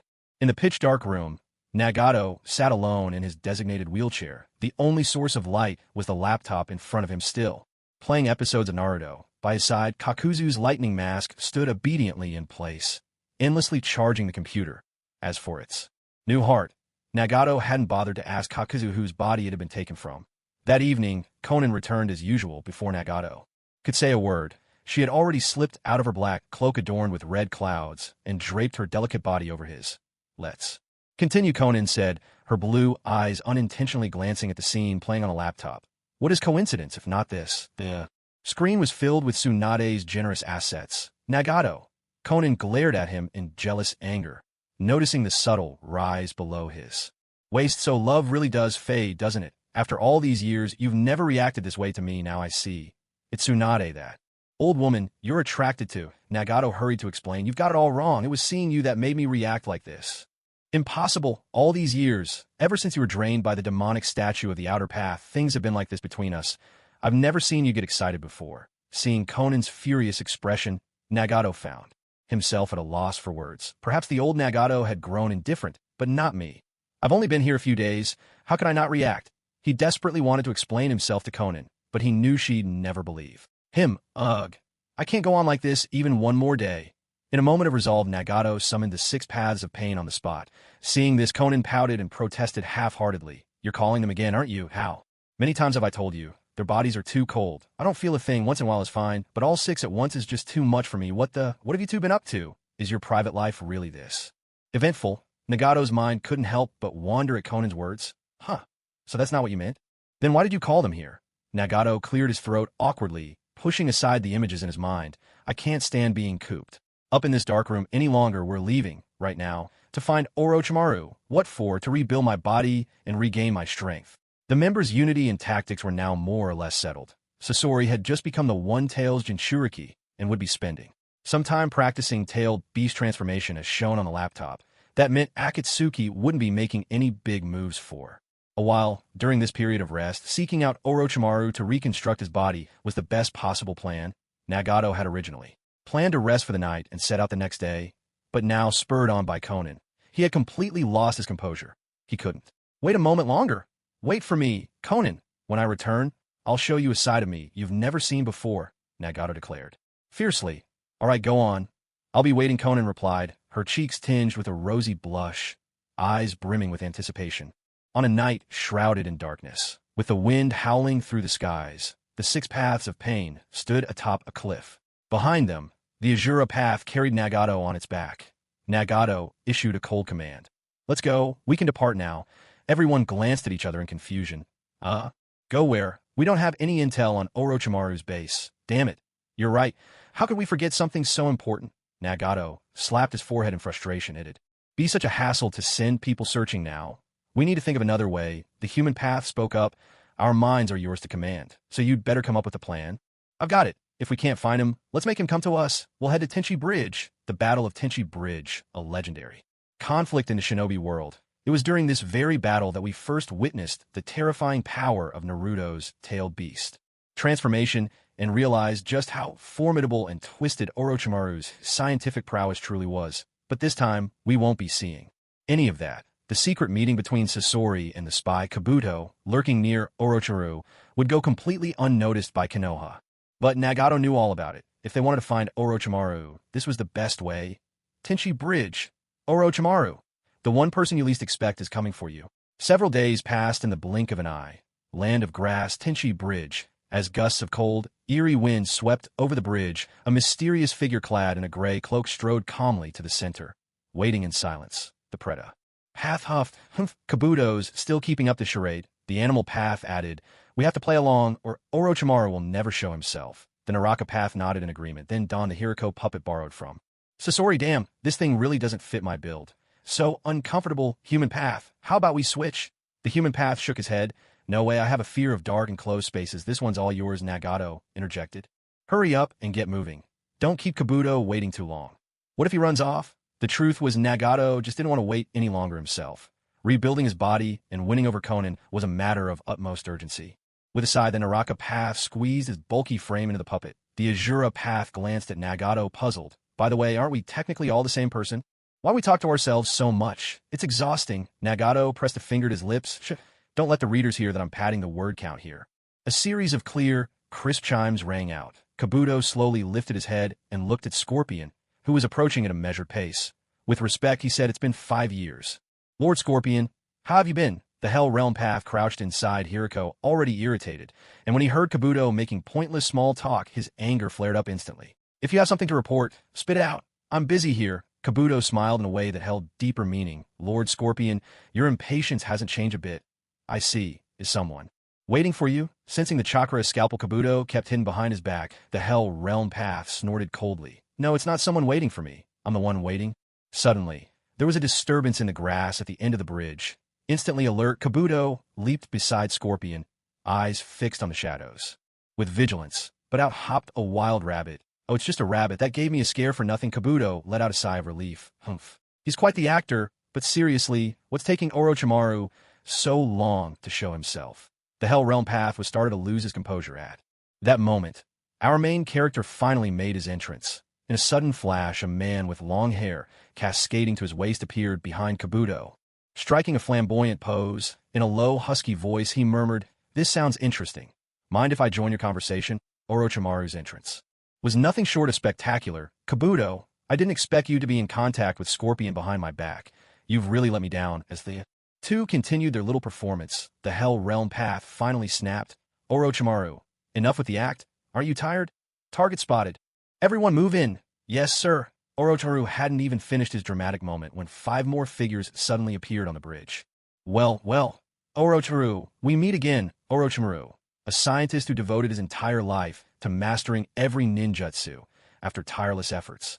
He had achieved immortality. His next goal, the eyes, to obtain the Sharingan he'd fed, sheltered, and cared for Uchiha Sasuke for 3 years. Not only did he teach Sasuke ninjutsu, but he even let him summon his own pet, Manda, from time to time, enduring Sasuke's daily sarcasm and ridicule. Did you think he enjoyed this? He simply had no choice. Once his target had been Uchiha Itachi, but that ended with his instant defeat at Itachi's hands. Some might wonder, if the Rinnegan is so much stronger than Sharingan, why does Orochimaru always go after the Uchiha instead of seeking out Nagato? Do you think he didn't want to? He just didn't have the guts. When Orochimaru first joined the Akatsuki, he was tempted the moment he saw Pain's eyes, but after witnessing Pain's true power, he immediately abandoned that idea. Uchiha, Itachi, and Orochimaru had at least made a move against him, but Nagato, he didn't even have the slightest intention of fighting him, because he knew there was simply no way to win this battle. After all, this wasn't a society ruled by law. Even if he had 1,000 lives, the outcome would always be the same: utter defeat, crushed without mercy. After leaving the Akatsuki, wounded in pride, he thought he'd never see Pain again, but unexpectedly today, the 6 paths of Pain were all standing before him. What a disaster! On such a beautiful day, I just wanted to have a heart-to-heart with Sasori, and instead, I end up running into this entire troublesome bunch. Kabuto, whose side are you even on? Don't tell me you're a triple agent still taking orders from Akatsuki's boss. Kabuto had originally been sent by Sasori as a spy to Orochimaru's side, but during that time, Orochimaru had managed to turn him, making him act as a spy for himself against Sasori. However, Orochimaru hadn't expected that Akatsuki's leader, Nagato, would show up in person this time. He immediately began to suspect Kabuto's true allegiance. Maybe Nagato was his real master all along. Seeing Orochimaru's flustered expression, Kabuto was bewildered and said, "Lord Orochimaru, what are you talking about? Akatsuki's boss? Where?" Orochimaru roared, "Are you blind? They're right in front of you. The ones with the swirling eyes. Those are Akatsuki's leaders." Huh. At this point, Kabuto started to panic as well. He hurried to Orochimaru's side and asked in alarm, "All 6 of them? You'd better get your eyes checked. And look, one of them is carrying a cripple on his back. That one is the most dangerous of all." Nagato watched as Orochimaru and Kabuto bickered endlessly, growing impatient. "Orochimaru, save the scolding for your underlings until you get home. It's not easy to find you. We've worked together before, after all. But tell me, say my eyes look like mosquito coils. Are you insulting me? Of course not. Of course not." Orochimaru hurried over to stand respectfully beside the 6 paths of Pain, his tone unusually sincere. "I'm honored by your visit. May I ask what brings you here?" Nagato replied, "That undying reincarnation jutsu of yours. Teach it to me. Watching you shed your skin over and over, I have to say it's quite fascinating." Well, to be honest, Nagato's sudden appearance had really startled him. After all, he was a rogue ninja who defected from Akatsuki, and he'd assumed Nagato had come to eliminate him. But after hearing Nagato's request, Orochimaru realized that Nagato had actually come to ask for his help. At last, he could breathe easier, since Nagato needed something from him. There was no need to keep acting so servile. With that thought, Orochimaru immediately straightened his back, sighed, "Nagato, you finally come around. I told you before I could help you modify your body, but you wouldn't. Listen, kept insisting your body was a gift from your parents, so what made you suddenly change your mind this time?" "Ahem, you'd better not ask the details. I don't want you to get the wrong idea. In short, teach me the rebirth jutsu immediately, right now. The living corpse reincarnation technique, as the name suggests, allows one to transfer their consciousness into another person's body, thereby gaining eternal life." Nagato wanted to give himself a new body. Orochimaru shook his head, chuckled, and said, "This living corpse reincarnation technique is the ultimate ninjutsu I invented after countless hours and human experiments. Nagato, you know as well as I do, ninjutsu itself isn't worth much, but the skill to create new ninjutsu is priceless. I can teach you, but in return, I need something from you. What do you want? Hurry up and say it. I need to be back before nightfall. I want your eyes. The Rinnegan. You have so many pairs, surely you can spare one for me. That's not unreasonable, is it?" "Humph." Nagato snorted, eyeing Orochimaru, who was smirking mischievously and flicking his tongue in and out. "So this is what you've been waiting for all along? You want the Rinnegan? Fine, I'll give it to you, but let me make one thing clear. Only a corpse can wear the Rinnegan. Universal pull." With a single gesture, Pain's Devapath raised his hand, and Orochimaru suddenly felt a powerful force pulling him forward. Caught off guard by the sudden move, Orochimaru shouted, "What are you doing? Can't we just talk this through?" Devapath replied, "You're asking what I'm doing? After all these years, I think it's time I gave you a big, warm hug." "Release Lord Orochimaru." Sensing danger, Kabuto immediately gathered chakra into his palm and lunged at Devapath, but before he could get close, Azura Path had already twisted off his own wrist, launching a strange arm rocket that sent Kabuto flying into the bushes. Overestimating yourself, Azura Path twisted his wrist back into place with a dismissive snort as Devapath's force began to draw Orochimaru's body uncontrollably closer. A sudden idea flashed through Orochimaru's mind. He opened his mouth wide, and a hand suddenly reached out from within. "This is bad. Stop him. He's about to shed his skin again," shouted Predapath. Realizing what was happening, he immediately leapt beside Orochimaru, extended his large hand, and pressed down on the head that was just emerging. "Disgusting. Back you go," he scolded, shoving the new Orochimaru back into the mouth of the original body. Once he was finished, Predapath grabbed Orochimaru's chin with one hand, held his head with the other, and forcefully clamped his jaws shut. With a tone of utter disdain, he taunted, "Swallow it back down. No more slipping out." Inside his own body, Orochimaru's voice echoed in muffled outrage. "Let me out, you beast. This is not how you ask someone for help." Nagato raised an eyebrow and retorted, "What if we don't let you out? If you've got the guts, try to escape from the other end. The nerve you have daring to ask me for the Rinnegan. I'm telling you, it's a good thing I didn't bring Uchiha Itachi here today. If he were here, he'd probably take his brother away too. You won't even get the Sharingan by then. I don't want it anymore. Just let me go. I'll teach you the reanimation jutsu right now." Hearing this, Nagato nodded at the Predapath, signaling him to let go. "So filthy." The Predapath lowered his hand, and before leaving, he made sure to wipe off Orochimaru's saliva on Orochimaru's own clothes. No, Predapath, what nonsense are you spouting? From now on, whenever I'm bored, I'll just spit on myself like he does for fun." Nagato motioned for the human path to carry him over to Orochimaru, who was now drenched in saliva, and he sneered coldly, "Hurry up and clean yourself off. Teach me the jutsu. You'd better be quick. If I haven't mastered it before night falls, I really will kill you." Orochimaru's base northern outpost. Under Nagato's intimidating presence, Orochimaru had no choice but to bring the 6 paths of pain straight to his own base. "Wow, this is quite the setup. I expected nothing less from you, Uncle Snake." Nagato couldn't help but marvel at the strange and eerie place. In Orochimaru's heart, it felt as if 10,000 wild horses were trampling all over Nagato. "Not only do I have to teach you the reanimation jutsu for free, but you're also taking someone from my ranks. If I could take you in a fight, how could I, Orochimaru, one of the legendary Sannin, suffer such humiliation?" Though these thoughts raged inside him, he dared not show the slightest disrespect outwardly. "Nagato, you haven't told me yet. Who exactly are you looking for? It's not Sasuke, is it?" Orochimaru feared that Nagato would try to steal Sasuke away, so he hadn't taken him to the base in the Land of Grass, but instead led them to this northern outpost by the sea. "Stop asking. Once you teach me the reanimation jutsu, I'll tell you, don't try any tricks. The 6 paths of pain aren't someone you can afford to cross right now. Tricks. Why would I? At this point, Orochimaru just wanted to get rid of this troublesome group as quickly as possible. He didn't want to spend another minute with them.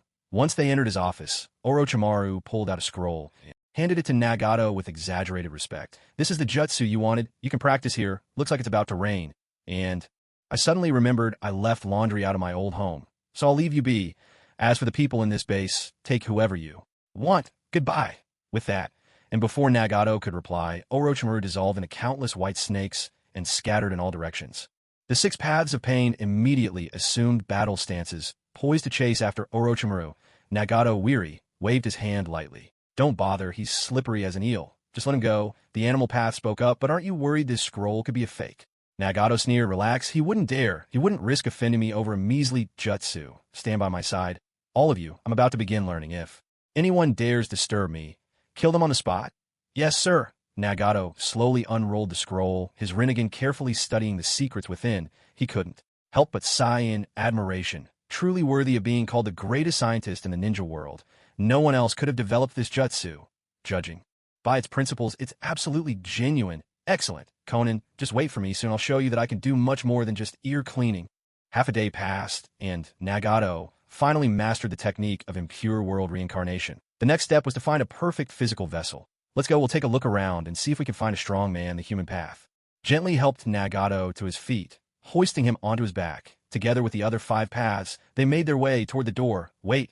Just as they were about to leave, Nagato's eyes fell on a scroll resting on the lab table. The text on it caught his interest. Take that scroll with us as well. The techniques inside might be very useful to me. In the eerie corridor, agonized screams echoed now and then. This stronghold was made up of a series of prisons, each one crammed with humans whom Orochimaru had captured from who knows where. Every one of these people had been forcibly branded with Orochimaru's curse seal, his so-called experimental subjects. These test subjects had only one daily task: to slaughter each other. The Deva Path spoke. Are we really going to look for a suitable body among these people? Nagato replied, no, I don't want anyone bearing Orochimaru's bite marks. Ideally, I'm looking for a fair-skinned, handsome man, and strong if possible. The human path suggested. Then why not just make Orochimaru hand over Sasuke? Isn't he the perfect candidate? Nagato shook his head. That won't do. Itachi's obsessed with protecting his brother. For the sake of unity within our organization, let's look elsewhere. It's almost sundown. We don't have time to waste. Just then a chilling voice suddenly drifted from one of the distant cells. They're coming. They're almost here. Is it a man or a woman? If it's a man, I'll kill him. If it's a woman, no, it must be a man. Hearing that eerily familiar voice, a figure flashed through Nagato's mind. I think I know whose body I want to use. Come on, let's go open that cell up ahead. The 6 paths of pain strode to the deepest cell at the end of the corridor. The Deva Path took the lead and slowly opened the prison door. A wild, manic laugh burst forth. Ha ha ha ha. Just as I thought, it's a man. Now I have a reason to kill you. Die. The door had barely opened a crack before a tall, hulking blonde brute shot out, slamming the Deva Path hard into the wall. If it had been anyone else, such a crushing blow would have reduced them to a bloody pulp, but the Deva Path emerged without a scratch. After all, he was already dead, and couldn't feel pain at all. Oh, you can really take a beating, can't you? Ha, looks like I'll get even more enjoyment out of this. The burly blonde man roared with laughter, his fists flying a wild barrage. Dark curse marks continued to creep and spread across his skin, seeing that the giant had no intention of stopping. Tendo's voice rang out cold and detached. I ask you, haven't you had enough? Shinra Tensei. With a thunderous crash, the giant's body was blasted away in an instant, sent hurtling back into his cell. The sheer force of the blow jolted him back to his senses. The markings on his body began to slowly fade. As the curse marks vanished completely, he scrambled into a corner, pulling his knees to his chest and sobbing, his voice trembling with pain. Stay away. I can't control myself. I'll kill you all. Where's Kimimaro? Bring him to me now. If he's not here, I'll be trapped in this damn place forever. Nagato couldn't help but be taken aback by the man's massive build. How could anyone grow so tall? Why didn't it show in the anime? He looks just like Yao Ming. Yugo, I've come for you. Kimimaro is dead. I'm here to take you out of here. From now on, your body will be mine. Together, we'll change this world. This giant was none other than Yugo himself, the very source of the curse mark, a natural sage. But Yugo seemed not to hear a word Nagato said. He just shook his head wildly, clutching his head and sobbing. Without Kimimaro, I won't leave. I can't control myself. I'll kill everyone. I don't want to live like this. Nagato gave a weary sigh. Seeing that persuasion was hopeless, Nagato's eyes snapped open. In that instant, a terrifying killing intent burst from all 6 bodies of pain. Yugo's expression changed in a flash. He could feel it. This was a bloodlust countless times stronger than Kimamaro's. Who are you people? At last, Yugo realized that this strange group with their unique eyes was anything but ordinary. Even if he transformed completely, there was no way he could defeat any of them. Except maybe the thin, crippled one. Seeing that Yugo had finally calmed down, Nagato spoke softly. I'm here to set you free. But it's not you I'll be freeing. It's your body, I'm sorry, Yugo. You don't want to live like this every day, do you? I'll help you. Please, lend your body to me. Yugo's voice was icy. What do you want with this violent body of mine? I'm nothing but a curse. Human path, carrying Nagato on his back, walked over to Yugo's side. Do you know why Orochimaru locked you up in here? I do. He just wants to create copies of me. I'm uncontrollable. A monster. Seeing Yugo still lost in despair, Nagato's tone suddenly sharpened, rising in anger. Why are you always so hopeless? A moment ago, you were rampaging like a madman, attacking anyone in sight. Now you're curled up in a corner like a frightened puppy. What a waste of your sage's body. Yugo slowly raised his head and looked silently at Nagato, unmoved. Yugo was right. He truly was a danger to others. His body was extraordinarily unique, born with the ability to absorb natural energy, or what one might call a sage's constitution. Whenever he lingered in places rich with natural energy, the excess energy would overwhelm him, stripping him of reason and transforming his body into that of a sage. Without the powerful will needed to control his flesh, he would become a mindless killer, entirely ruled by physical urges. Because of his body, he had always lived in solitude, shunned since childhood, until he met Kimamaru. From then on, the two of them became each other's support, and Kimamaru became Yugo's only spiritual anchor. He believed that only Kimamaru could restrain his murderous impulses. As long as Kimamaru was there, he wouldn't lose control and kill the innocent. But fate was unkind. Kimamaru died. The only support Yugo had vanished from his world. Once again, his life plunged into darkness. After that, he chose to lock himself away here, endlessly exploited by Orochimaru. Yugo, do you really think hiding here means you won't hurt anyone? You're wrong. Because of you, Orochimaru has killed countless people. What do you mean? Your active cells are the source of Orochimaru's curse seal. As long as you're here, he'll keep conducting his experiments. Do you know that? To find more test subjects, he's captured all the residents from the nearby villages. Yugo clutched his head in agony upon hearing this.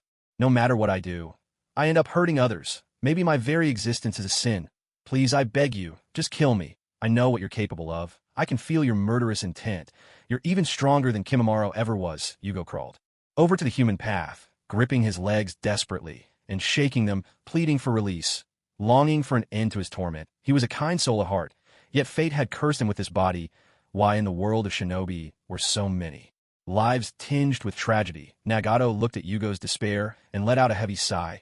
Yugo, you must have noticed my condition, Nagato said, pointing to his lower body. I possess great abilities and eyes that can change the world, yet the one thing I lack is a powerful body. These 6 bodies are, in fact, the 6 manifestations of my power. Yugo, I know you need something strong to hold on to, and I am the most suitable anchor for you. Your body is the perfect vessel for me. I want to change this world, a world steeped in pain. Yugo, I hope you will entrust your body to me, the kindness and regrets you left behind. I will make up for them.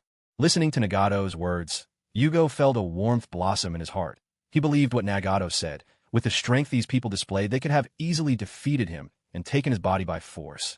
Yet, the emaciated man before him had chosen not to. His sincerity was unmistakable. Perhaps, just perhaps, this was someone truly worthy of trust. Yugo fell silent for a long while, then softly murmured, "Take my body. It's yours. I know my body is powerful, but on my own, I can't control it. Rather than let Orochimaru use my body to spread disaster, I'd rather entrust it to you. It's yours now." With those words, Yugo slowly closed his eyes. Tears slipped down his cheeks, and a faint smile began to form at the corners of his mouth. It was a smile he hadn't worn in a very long time. "Please, use my body to atone for the wrongs I've committed. I'm counting on you." Not long after, the Yugo lying on the ground slowly opened his eyes. He raised unfamiliar hands, gazed at the 6 paths of pain gathered before him, and spoke gently. "The rebirth of the undead technique has succeeded. You 6 may return now. Tendo, Gakido, Ninjendo, Shirado, Chikishoto, Jigakudo, take your places like 6 wisps of blue smoke." The souls of the 6 paths all returned to Nagato's new body. Rising to his feet, Nagato now felt the full force of the 6 paths restored to him, enhanced even further by Yugo's sage body. Power surged through him. He felt even mightier than in his prime. A deep, exuberant laughter burst from him, irrepressible. The sensation was intoxicating. At last, he would no longer be confined to a wheelchair trapped in that lightless, suffocating room. At last, he could be free from Konan's biting sarcasm. At last, with the great undertaking ahead, he could wield power greater than ever before. Still laughing, Nagato lowered his head and looked into the water running through the prison's gutter, his reflection. Yugo's face, staring back at him. My Rinnegan and my face, I ought to reclaim those as well. From the body of the human path, Nagato retrieved a scroll he had snatched from Orochimaru's desk. Face erasure technique.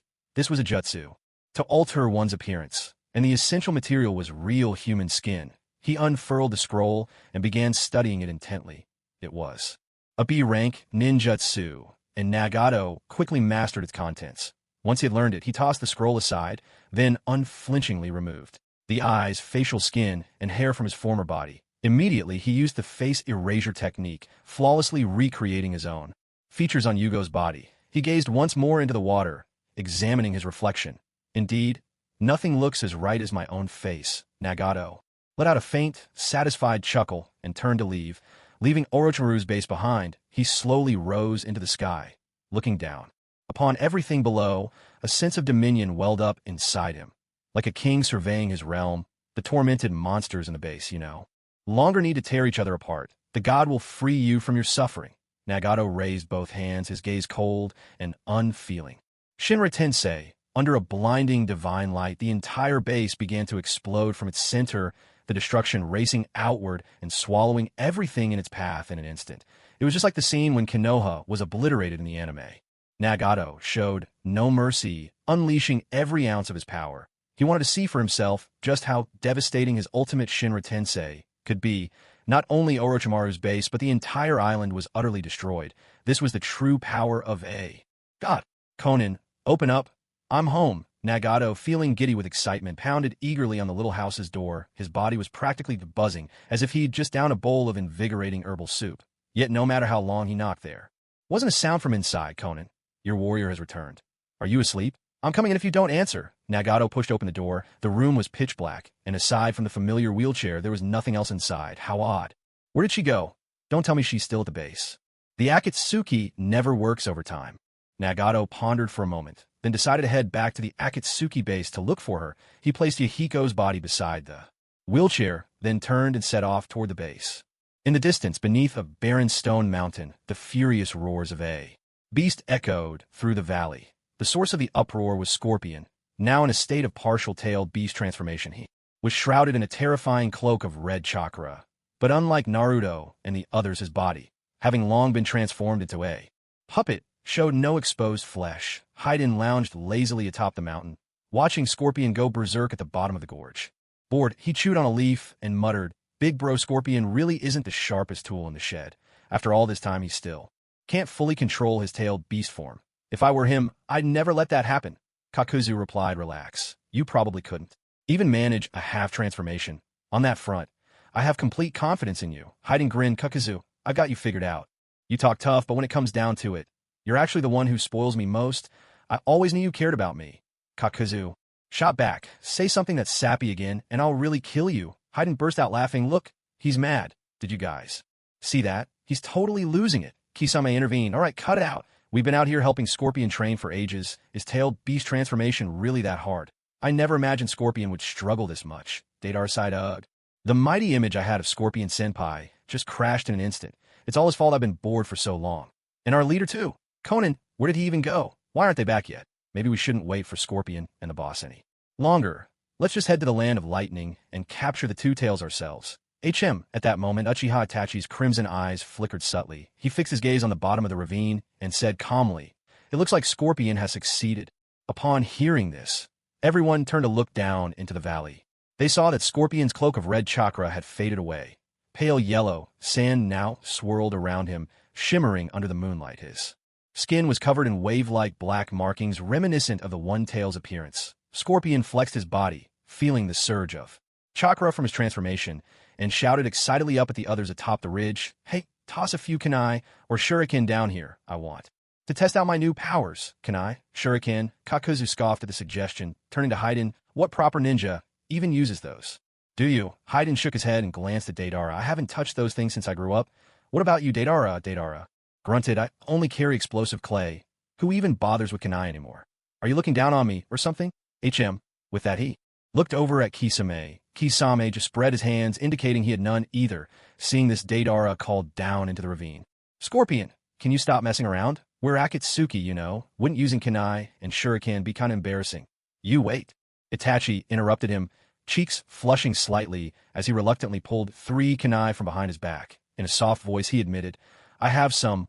All eyes turned to him in surprise as Itachi aimed and hurled the kunai at Scorpion. Just as the 3 kunai were about to strike, a wave of fine sand suddenly rose up around Scorpion, blocking them effortlessly. Scorpion nodded in satisfaction. This sand is actually pretty easy to control. Wow, Scorpion, you're really like a copy of Gaara now, someone teased. Scorpion leapt up to the ridge, reverting to his usual self. Don't compare me. To him, I'm a perfect Jinchuriki. That guy only knows how to bury people alive. He's nothing like me. He glanced over the exhausted group, a hint of apology in his voice. But still, thanks for sticking with me day and night for so long. Where's the boss? Still not back? Everyone shook their heads and turned in unison to look at Konan. Waiting for her answer, Konan looked exasperated. Why is everyone looking at me? At least you're all his brothers. And me, forget about love. I don't even have a physical relationship with him. How am I supposed to know where he is? Just then a handsome figure descended from the sky. I knew it. I thought I heard the roar of some beast just now. It had to be you lot up to something. Nagato strode up to the group, a look of relieved pride in his eyes as he surveyed them. It's been days since I last saw you all. I've missed you so much. Come on, everyone, come give me a hug. What's wrong? Why is nobody reacting? Don't you recognize me anymore? Your leader is back. If there were a single word to describe the expressions on everyone's faces at that moment, it would be dumbfounded. They were all utterly shocked by Nagato's current appearance. Sasori was the first to recover, walking over to Nagato in a daze. He looked him up and down in disbelief, sighing. Repeatedly, boss, what have you been eating these days? You've shot up, and those long legs of yours, did you graft them on? Nagato lifted his chin and glanced sideways, stealing a look at Conan's astonished face. With a hint of pride, he said, keep it low-key. It's nothing. Just a new body, that's all. I felt that always working with you all through. The 6 paths of pain seemed a bit too distant for true brotherhood. From now on, I'll fight alongside you in person. Though Nagato's explanation was fairly clear, his sudden transformation still left everyone a bit at a loss. Just as the others were about to ask more questions, Konan suddenly stepped forward. With a swift motion, she used her paper jutsu, and angelic wings unfolded from her back. You've all had a long and tiring few days. Go back and get some rest. Nagato and I have matters to discuss. If you have questions, save them for tomorrow. With those words, Konan scooped Nagato up and soared off into the distance. Nagato called out, Konan, what's this? Are you in a hurry? A blush bloomed across Conan's delicate face, and she chided him softly. Do you know how many years I've waited for this day? Tonight, you're absolutely not allowed to sleep. Haha. Even if you let me, I wouldn't sleep. Tonight, I'll make up for everything I owe you. I've kept count. You cleaned my ears 1248 times, which means you owe me 1248 times. What? You remember so clearly. Over 1,000 times? Even a donkey couldn't be worked this hard. Can we spread out a bit? No, you can't. All right, Yugito. Now's the time to test your stamina. Don't let me down.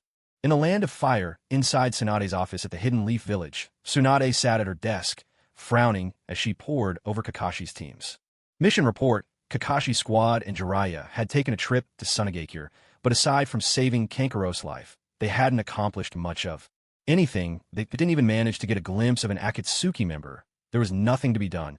Who could have expected the Akatsuki to willingly return Gaara? This is so strange. What on earth are they trying to do? Tsunade tossed the report aside, her voice tinged with confusion. Jiraiya replied, according to Gaara, it seems Akatsuki wants to unite the entire world. Huh, what a joke. Tsunade snorted. My grandfather was hailed as the god of shinobi, and even he couldn't achieve that. How could Akatsuki possibly succeed? You really think you're god now? Playing the hostage game? Trying to appear merciful, is that it?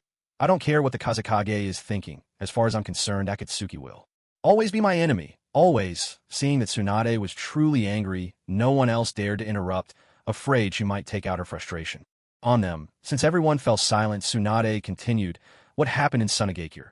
Do the other 3 great nations know? Shizen gently coaxing the frightened Taunton, quickly replied, the Land of Wind is only allied with us. After the Kage was kidnapped, they locked down all information right away. Apart from us, the other 3 nations probably don't know anything. Tsunade said, all right, pass on my message. Give the other 3 nations a warning.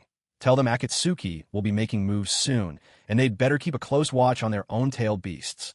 Also send them images and details of Akatsuki's members and abilities. Akatsuki already has the one-tails Jinchuriki. If we let them run rampant any longer, things will get truly out of hand. Remember, not a word about Gaara. Understood? Good, you've all worked hard.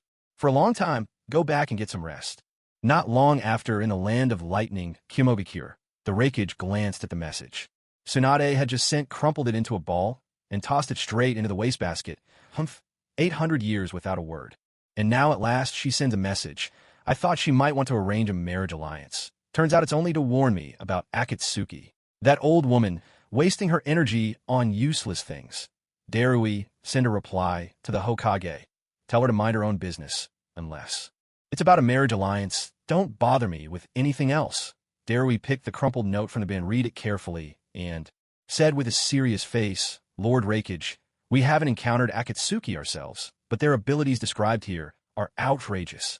We can't afford to be careless. If they target Lady Yugito, the two-tails Jinchuriki, or your brother, Lord Killer Bee, the Reikage grew angrier by the second. He slammed his fist down, shattering the table, and roared, if they dare to come here, I'll wipe them out in an instant. Not even God could save them. That's my word. Seeing the Reikage in a fury, C hurried to calm him. Please, Lord Reikage, don't be upset. Darui only meant well for your and Lord B's sake. It wouldn't hurt to increase our vigilance. In the land of Earth, Iwagakure, Anoki chuckled, Tsunade really is something else. We haven't had contact with Konoha in years.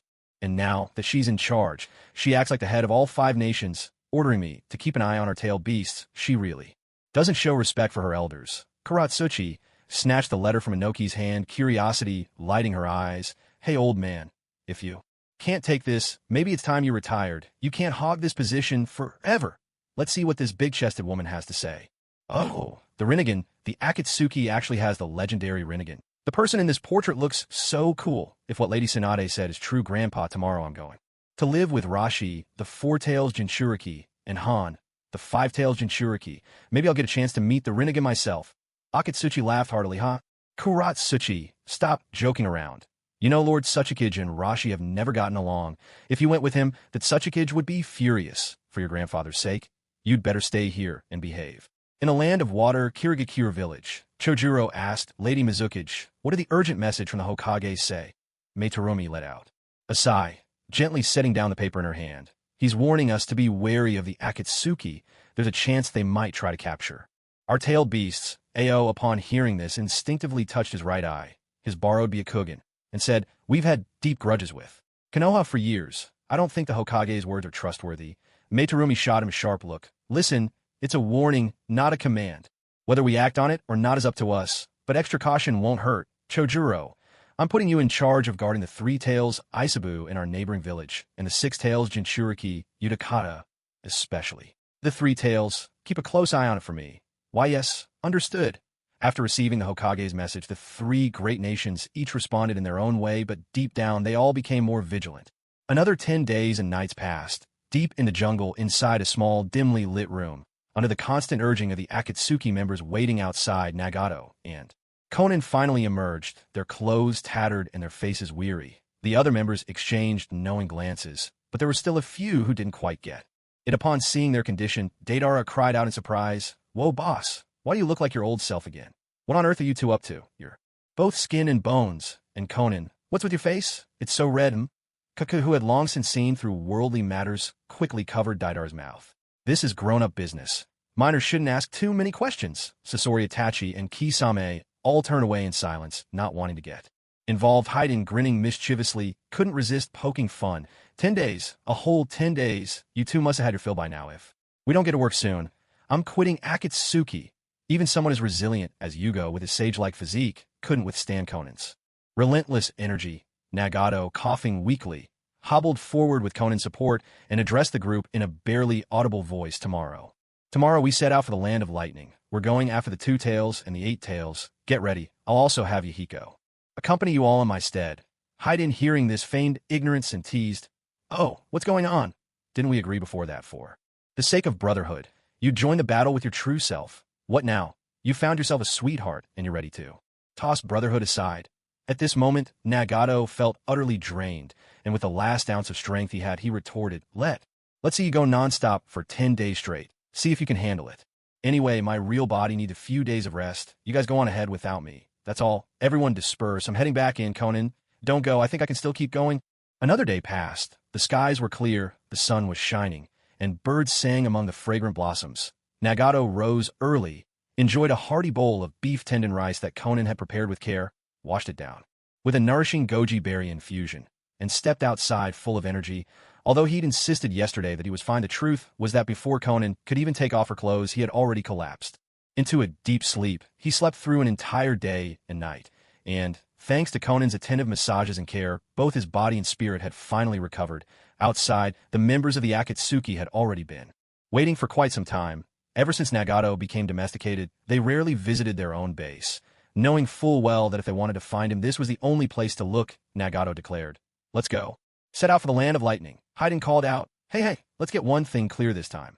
After we catch the two-tailed cat and the eight-tailed octopus, who's going to be the Jinchuriki? Sasori quipped, What's this, Haiden? You sound all fired up. Are you hoping to snag a new pet for yourself? Haiden laughed, Haha. Honestly, after seeing your transformation as a tailed beast, I have to admit, it looks kind of fun. Let me tell you something. I originally joined the Jashinist cult because I thought their transformations looked so cool. Ever since I was a kid, I've dreamed of becoming the ever-changing Haiden. Kakuzu scoffed, What's the use of making some idiotic curse user the Jinchuriki? He wouldn't be able to control the beast anyway. Better hand the tailed beast to me. I can handle 5 at once if I have to, Haiden snapped. Back, Kakuzu, you've gone too far. I know you care about me, but that doesn't mean you get to do whatever you want. I'm not an idiot. This Jinchuriki position is mine. As the argument escalated, Nagato, feeling a bit exasperated, said, Let's go with the first plan for today. Set the order and duel one-on-one for the Jinchuriki spot, with everyone else standing by for backup. If anyone's in danger, the rest must step in to help. In short, whoever wins gets to be the Jinchuriki. Kisame grinned. Sound good to me. Brothers, I'm not going to fight over the two tails, but leave that octopus monster for me, will you? I haven't had a good swim in ages and my hands are itching for action. Deidara chimed in, No problem. Since Kisame wants the 8 tails, I'll reluctantly take the 2 tails off your hands, big brothers. Hope you can cut your little brother some slack. Yeah, Haiden protested. Were you two even listening to me? Just now. I said I'm going to be the Jinchuriki. Nobody better try to steal this from me today. Shounen said, I don't care who takes the lead. Anyone who wants to go ahead, just make it quick. Don't keep me and Nagato from our plans tonight.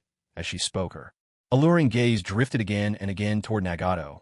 Now Shounen stood there fully clothed, and Nagato had regained his composure. The memory of their wildness over the past 10 days suddenly made him tense up, a cold sweat breaking out across his brow. No, this can't go on so often. If I keep indulging like this, I might just become the first member of the Akatsuki to die.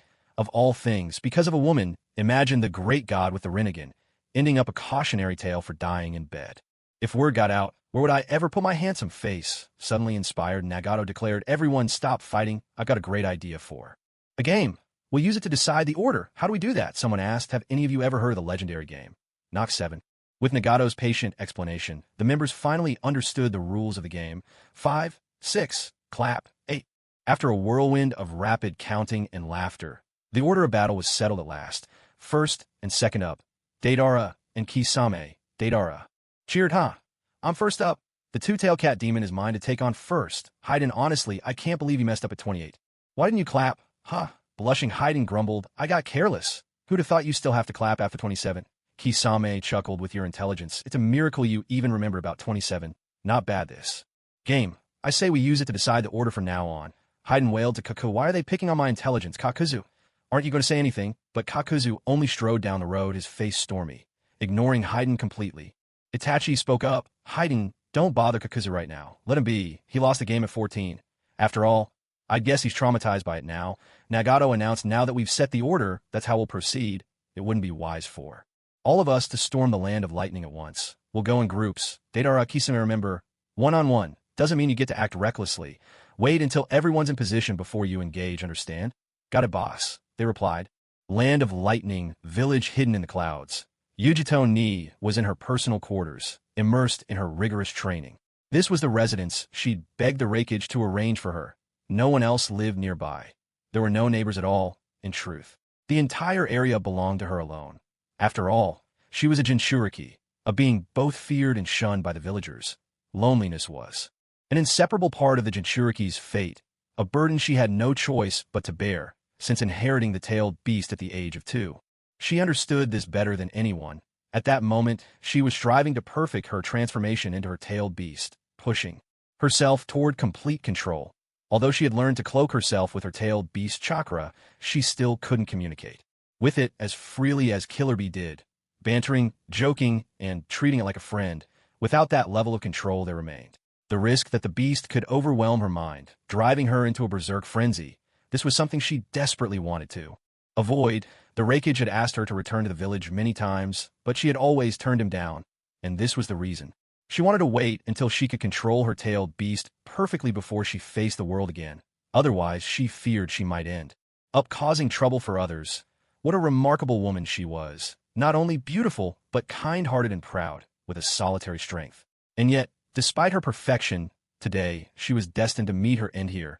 A line of people now stood before her. So you've come at last. The Akatsuki, sensing their presence, Yugito showed no sign of panic. She remained seated, eyes closed, as calm as ever. The Reikage had contacted her beforehand, warning that the Akatsuki might be targeting her, and had offered to send ninja to protect her, but she had gently refused, afraid that if she lost control during her training, she might harm those sent to guard her. She had been prepared for this day, knowing the Akatsuki would come.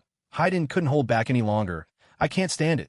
This woman, she's really putting on a show. We've been standing here all this time, and she won't even acknowledge us. You guys take a break. I'll go teach her a lesson. Just as Haiden rolled up his sleeves and was about to step forward, Deidara reached out and stopped him. Hold on, Haiden, don't forget the order we agreed on for this mission. You almost had me fooled, but this one's mine to handle. Yeah. After speaking, Deidara shot a glance at Nagato, as if signaling him. Nagato understood instantly and gave a barely perceptible nod. Not long ago he had pulled Deidara aside for a private word. Deidara, when you fight the Two Tails, drag it out a little. Make it a real spectacle. Why's that, boss? I don't want to head back too soon. Konan's been a bit too aggressive lately, and frankly, I need a break. I like to stall for a couple of days. Stalling? That's what I do best. I haven't had a proper fight in ages. Today, I'm going to enjoy myself. Two Tails Jinchuriki. Don't die too quickly, all right? I promise I'll go easy. Deidara spread his hands wide. The mouths on his palms started chewing faster and faster, until they spat out 2 lumps of explosive clay. The clay began to morph and shift, taking shape as 2 monstrous clay clones. Come on then, my lady. Don't just sit there. Get up and play with me. If you don't, I'll just have to come to you, and I could be really fierce, you know? Yugito slowly rose to her feet and opened her eyes. Standing atop the platform, she looked down at Deidara, exuding the aura of a queen who viewed all beneath her as insignificant. So what's this? Are you coming at me alone? Kid, are you sure you're up for this? And what about those people behind you? Are they here because they think I'm not worth the trouble? Deidara declared, Kid, my ferocity is like a wolf. Don't try to act tough in front of me. Taking you down? I can handle it all by myself. Witness my art, Clay. Minions, go. At his command, 2 lumbering clay figures swayed as they charged toward Yugito. You summoned a pair of clowns to fight me? You'll regret that. Just as the clay minions closed in, Yugito arched her body, poised like a cat ready to pounce. Without warning, razor-sharp steel claws extended from her hands and feet, gleaming with a steely resilience. In a flash, accompanied by a swift whoosh, her lithe form sprang into the air. Her claws lashed out, tearing both clay minions to pieces in a single motion. That's it? Is that all you've got? In this dazzling world, don't try to put on a show if you lack the skill. Yugito looked coldly at Deidara, her eyes brimming with mockery. Don't get ahead of yourself. The night is still young, and I've got plenty more tricks. As he spoke, the fragments of clay at Yugito's feet seemed to come alive, morphing into a new horde of clay figures in all shapes and sizes. Before Yugito could react, they leapt upon her, engulfing her entire body. God. You know, how does it feel to be wrapped up from head to toe? Now, with Deidara's shout, the clay minions erupted in a synchronized explosion. A thunderous blast shook the building, filling it instantly with thick, choking smoke. A cough, cough. Haiden covered his mouth, grumbling in irritation. Deidara's fights are always so over the top. I can't stand it. Kisame chuckled. That Yugito can't be that fragile, can she? Kakuz interjected. Don't be ridiculous, Kisame. She can transform into a tailed beast after all. Besides, there's an old rule. Where there's smoke, there's hardly ever harm. Look, the blue chakra is already emerging. As the dust gradually cleared, several streams of blue flame shot up from the ruins. From within the Azure Blaze, a massive blue feline demon, took form, towering over the battlefield. Yugito had achieved full-tailed beast transformation. Before them now stood the two tails, the fabled Matatabi, with a spine-tingling howl. The monstrous cat unleashed a surge of deadly chakra, its blades of energy slicing through the entire building.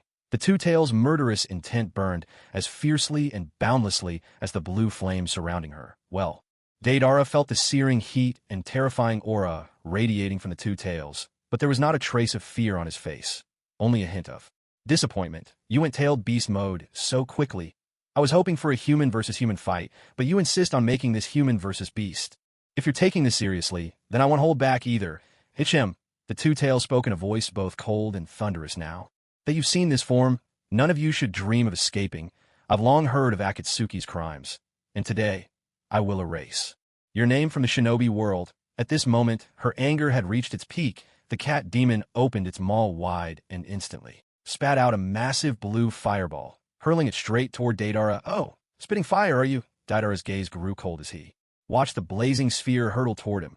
Do you even realize, of all the tricks out there, spitting fire is the one I hate the most? If that blue fireball had been red, it would have been almost identical to Uchiha Itachi's great fireball technique. Anything that reminded him of Itachi's moves put Deidara in a foul mood. In a flash, he summoned countless clay centipedes, sending them charging straight at the fireball. As they collided, an ear-splitting explosion rocked the air, sending up a fresh cloud of dust. Up in the stands, Sasori lost all patience at the sight. He plopped down cross-legged with a sigh, now that he had become a Jinchuriki with the ultimate defense. Even his beloved puppet, Hiriko, had gone into retirement. They call this art. Is there anything here besides explosions? I really can't stand to watch another minute. Haiden chimed in, same here. Why don't we keep practicing that Knock 7 game? I'm determined to figure it out. Kakazu added, count me in. Kisame Board said, I've got nothing better to do. I'll join as well. Itachi, are you in? Itachi gave a rare, resigned sigh. Fine, I'll go first. 6. Just as Kisame was about to call out 7-inch, he seemed to realize something and turned to Itachi, mock offended. Itachi, you set me up. Konan, however, had no interest in games or tailed beasts, seeing the others so absorbed, she turned to Nagato and pleaded, let's join the fight. I can't take it anymore. Deidara just wants to play. Who knows how long this battle will drag on? Aren't you worried we won't get back tonight? Not returning tonight was precisely Nagato's intention. Seeing the fierce look on Konan's face, Nagato swallowed nervously. Come on. We hardly ever get to visit the land of lightning. The team finally gets to relax. Let's not spoil their fun. We're in this for life. Aren't we? What's one night? Be good, just stay and enjoy Deidara's art with me. Meanwhile, the clash between Deidara and the two-tailed cat continued, each attack meeting the other in midair. To avoid hitting his own team, Deidara had already summoned his C2 dragon and soared into the sky. It was as if the cat had been waiting for this moment. Suddenly it threw its head back, jaws gaping. Countless droplet-shaped beads of black chakra, sprinkled with a few blue ones, quickly gathered at its mouth, forming clusters of swirling blue and black energy. But it didn't stop there. As these energy spheres absorbed every ounce of chakra the beast poured out, they began to compress, shrinking rapidly into a single, dense orb swirling with terrifying power in deep blue and black. This is the legendary tailed beast bomb. Feeling the terrifying pressure emanating from that blue-black chakra aura, Deidara's face was slick with cold sweat. Yet he forced himself to appear calm and said, not bad at all. Now, this is the kind of opponent who's worthy of my ultimate artistry. Hearing this, the cat demon replied in a cold voice, to be honest, dealing with long-range attackers like you was a real headache at first, but the moment you took to the sky, I finally felt safe enough to use my tailed beast bomb. I was always worried my attack might be too powerful and end up hurting villagers far away. When launching attacks skyward, the tailed beast bomb would explode in the air, never fall into the ground, die. Take this, demonic cat-tailed beast bomb. There's an old saying, a true hero knows when to bend and when to stand tall. Deidara understood this all too well. No matter how powerful his clay bombs were, they could never compete with a tailed beast bomb. Hey, women, this time, I'm not going to trade blows with you head-on. A wise man never wrestles with a beast. I'll dodge yours for now. A thunderous explosion echoed through the air as the tailed beast bomb collided with the C2 dragon. A dazzling firework burst forth in the sky. Haiden glanced up and said, yo, looks like Deidara's ride just got blasted by the tailed beast bomb. Hope he's not dead too. Kakazu replied, no way. If something really happened, the boss would have stepped in by now. Kisame scoffed. Deidara's just having his fun. Let's hurry up and finish off the two tails already. This is wasting my time. Kisame was getting impatient. watching Deidara and Yugito go at it, the thirst for battle that had been pent up for days was now burning inside him. When it's my turn to fight the Eight Tails, I'm going to cut loose and enjoy myself to the fullest. As the firework in the sky slowly faded, the massive C2 dragon had vanished completely under the force of the tailed beast bomb. Not even a trace remained. A low, echoing roar escaped the cat demon as she looked to the Akatsuki members lounging casually in the stands. Who's next? Or do you all want to come at me together? Makes no difference to me, Sasori grinned wickedly at her words, if we all came at you at once. I'm afraid your little frame wouldn't be able to handle it. Why don't you focus on entertaining that blonde brat first? What? You mean that kid survived my tailed beast bomb? The cat demon glanced around warily. Suddenly, a chill ran down her spine. She whipped around, only to see a strange winged white doll floating right in front of her. From a distance, Deidara shouted, "Hey sis, this is my masterpiece. Number 18. It's infused with my highest level chakra, C3. You're lucky to witness my most explosive work of art. Here, take it." Just moments ago, as Matatabi was preparing to unleash the tailed beast ball, Deidara sensed the danger in advance. He immediately used a clay clone to take the brunt of the impending attack, while his true self hid deep within the ruins underground. Perhaps it was intuition honed by years of battle.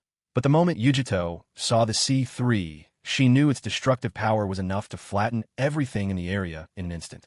It might even reach the neighboring village. She absolutely could not allow the C3 number 18 to detonate at that moment. Yugito had only one thought in her mind. In desperation, she made a bold decision. Controlling Matatabi's massive body, she wrapped the C3 bomb tightly in her arms. She intended to use the beast's body as a shield, doing everything she could to dampen the force of the blast. Even if it meant losing the battle, she would not regret it. From the stand above, Nagato watched Matatabi's actions and sighed in admiration. To protect others and her village, she willingly used her own tailed beast form to absorb the C3. Yugito really is a valiant woman. Nagato would count her among the 10 most moving ninja of the shinobi world. Konan glanced at him and rolled her eyes. You've grown awfully sentimental lately. You're nothing like the cold stoic man you used to be. Don't tell me you've taken a liking to her. Of course not, Nagato quickly replied. I can barely handle you as it is. If I added another, my sage's body would be wasted. Boom! At last, Daidora's masterpiece. Number 18 exploded in Matatabi's embrace. Even the body of the tailed beast could not withstand such a close-range blast. It was utterly torn apart. Now Matatabi's form had vanished, leaving only Yugito's battered body plummeting from the sky. Though gravely injured, Yugito still clung to consciousness. I won't give in to you, she gasped, struggling to rise from the ground. Nagato approached her calmly and said in a soft voice, "You've lost." Yugito forced a pained, cold smile. I haven't lost, not unless you kill me. Otherwise, I will never yield. Nagato extended his right hand and sighed gently. I won't kill you, but as the price for your defeat, you must pay a cost. Unsealing Jutsu. Tailed beast release. Release. Everything went smoothly after breaking the seal on Yugito's tailed beast. Nagato sealed the yin aspect of the two tails inside Deidara. The yang aspect remained within Yugito. Looking down at the severely weakened Yugito lying on the ground, Nagato couldn't help but feel a hint of sympathy. Rest now, we're leaving while wait. Why didn't you kill me? We of the Akatsuki only need the power of the tailed beast right now. There's no need for unnecessary killing. I'll take the yin half of the two tails. I trust that in the future, you'll be able to achieve perfect tailed beast transformation even faster. Tailed beasts are divided between yin and yang. Yang represents the positive, life-giving energy of the beast. In contrast, yin embodies its negative, malevolent force. Once the yin half is extracted, the tailed beast may still harbor some negativity. But if you spend time together, it will definitely be easier to communicate within a complete, undivided beast. That is why the fourth Hokage left the yang half of the nine tails within Naruto and took the yin half with himself. He hoped that one day Naruto would master Kurama, while he himself would forever wrestle with the soul of the yin nine tails inside the Reaper's belly. As for Nagato, Yugito didn't fully understand his reasoning, but she could sense that the chakra of the two tails within her was no longer as wild and furious as before. Why are you doing this? What is it all for? Nagato paused for a moment, and spoke in a low, distant voice. We're just a band of madmen yearning for eternal peace. There's no point explaining. You wouldn't understand, and you don't need to. Your body is weak now. Get some rest. We're leaving. What kind of organization is Akatsuki, really? Once they had gone, Yugito finally felt the tension in her heart ease a little. Fighting through the agony racking her body, she forced herself to stagger toward the riverbank. No matter what Akatsuki's true intent was, she had to warn Lord Raikage at once. Their next target would surely be Lord Killer Bee and the Eight Tails. There was no time to lose. If she delayed any longer, the Eight Tails would be in grave danger, as Yugito pressed on, determined to reach the Raikage despite her battered state. Ripples shimmered through the air beside her. In an instant, Uchiha Obito materialized before her, clad in Akatsuki's signature black cloak adorned with crimson clouds. "You? Who are you? Are you with Akatsuki too?" Obito's voice was cold as ice. "That's right. I am Akatsuki, in your body. Now it's mine." Before Yugito could react, her form was drawn into the vortex of Obito's eye. So it's true. Akatsuki would never show such mercy. That was Yugito's final thought. Any flicker of hope she'd felt toward Akatsuki vanished like mist on the wind. After claiming Yugito, Obito lifted his gaze, looking off toward the distant island where the Eight Tails resided. "Nagato. Oh, Nagato. I don't know why you left half of it behind, but it works to my advantage. I'll follow in your wake and gather what you leave behind. And old scores and new will all be settled together." Now cast out from Akatsuki, Obito knew all too well that he and Zetsu alone could never accomplish their goal. Even so, a new plan was already taking shape in the depths of his mind. Since Akatsuki no longer belonged to him, the only power he could now rely on was the five great nations. After all, Akatsuki had become the common enemy of both himself and the five great nations. And as the saying goes, the enemy of my enemy is my friend. What's more, no one knew he had ever been a part of Akatsuki. Obito slowly removed his mask and tossed it into the sea. From this moment on, he no longer needed it. He would return to the world not as a shadowy figure, but as Uchiha Obito, victim of Akatsuki, a Leaf Village shinobi, and a new force in the open. If all goes well, soon I'll take the half of the Eight Tails he left behind, but everyone will believe that Akatsuki is to blame for what happened to the Two Tails and Eight Tails. He chuckled softly. "Tomorrow, I'm returning to Konoha, Kakashi. I wonder what kind of face you'll make when you find out I'm still alive. From now on, I'll stand with the five great nations and face Akatsuki together. And once Akatsuki is wiped out, when I reclaim all their half-tailed beasts and the Rinnegan, the infinite Tsukuyomi will finally be within reach. Rin, wait for me. It won't be long now." What the hell happened here? Ramwi stared in stunned disbelief at the ruins before him, his mind blank. Ramwi Ki and Lintai had all been elite jonin sent by the Raikage to protect Yugito, the Jinchuriki of the Two Tails, but Yugito had refused their protection, so the three of them could only wait on the outskirts of her island. The moment they heard strange explosions from Yugito's base, they instantly sensed something was wrong and rushed over without delay, but by the time they arrived, it was already too late. Nothing remained but ruins. Lintai collapsed to the ground, despair clouding her eyes as she gazed at the devastation. "Damn it. If only we'd gotten here sooner, Lady Yugito wouldn't have been hurt," Kimui responded. "Now's not the time for regrets. We have to report this to Lord Raikage. Right away. Let's move." Kumogikure, the Cloud and Thunder Gorge, a man with pale yellow hair, dark skin, and black sunglasses, wandered leisurely through the square, jotting notes. In a small notebook, 7 swords were strapped to his body, and the kanji for iron was emblazoned on his right shoulder, marking the iron armor seal. He seemed deep in thought, murmuring to himself as he scribbled, "I'm Killer Bee of the Eight Tails. In November, I'm Chopin most flamboyant of them all. My greatest work is this joyful heart. Oh yeah, feeling good today. Just wrote some killer rhymes. This is what I'll build my new album on.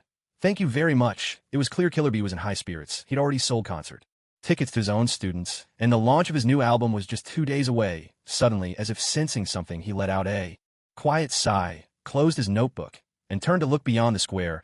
8 figures draped in black cloaks with red clouds slowly approached him. Nagato spoke. "Killer Bee, we are Akatsuki. You know what we're here for, don't you?" Killer Bee curled his lips into a sly smile. "Here to see my concert, huh? Sorry, all the tickets are sold out. You bunch of fools, you bunch of blockheads. Take that." Kisame let out a low chuckle, hefting Samahata onto his shoulder as he stood before Killer Bee. "I can't stand another second of that awful rap. Hey, octopus freak, enough talk. Let's see what you've got." Killer Bee waved both hands in front of his chest, mocking, "I'm a dangerous box of surprises. Better leave while you still can, or you'll be sorry." "Yeah," he burst out. "Oops, bit my tongue. Almost kicked the bucket. Man, that was close." Kisame scowled. "You weird beast, why don't you just shut your mouth for once?" But Killer Bee kept showing off his terrible singing, and Kisame finally lost his patience. He swung Samahata in a wide arc and lunged straight for him. "Overestimating yourself." Killer Bee snorted coldly. with a dramatic flourish. He tossed his 7 swords into the air, catching each one with a different part of his body in an exaggerated pose.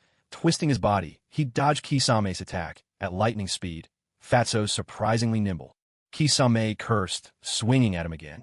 As the next blow came, Killer Bee didn't show a hint of fear. With lightning-fast, unpredictable movements, he rushed right up to Kisame, wildly brandishing his 7 swords. Kisame, caught off guard by this bizarre technique, had no choice but to retreat and dodge at the same time.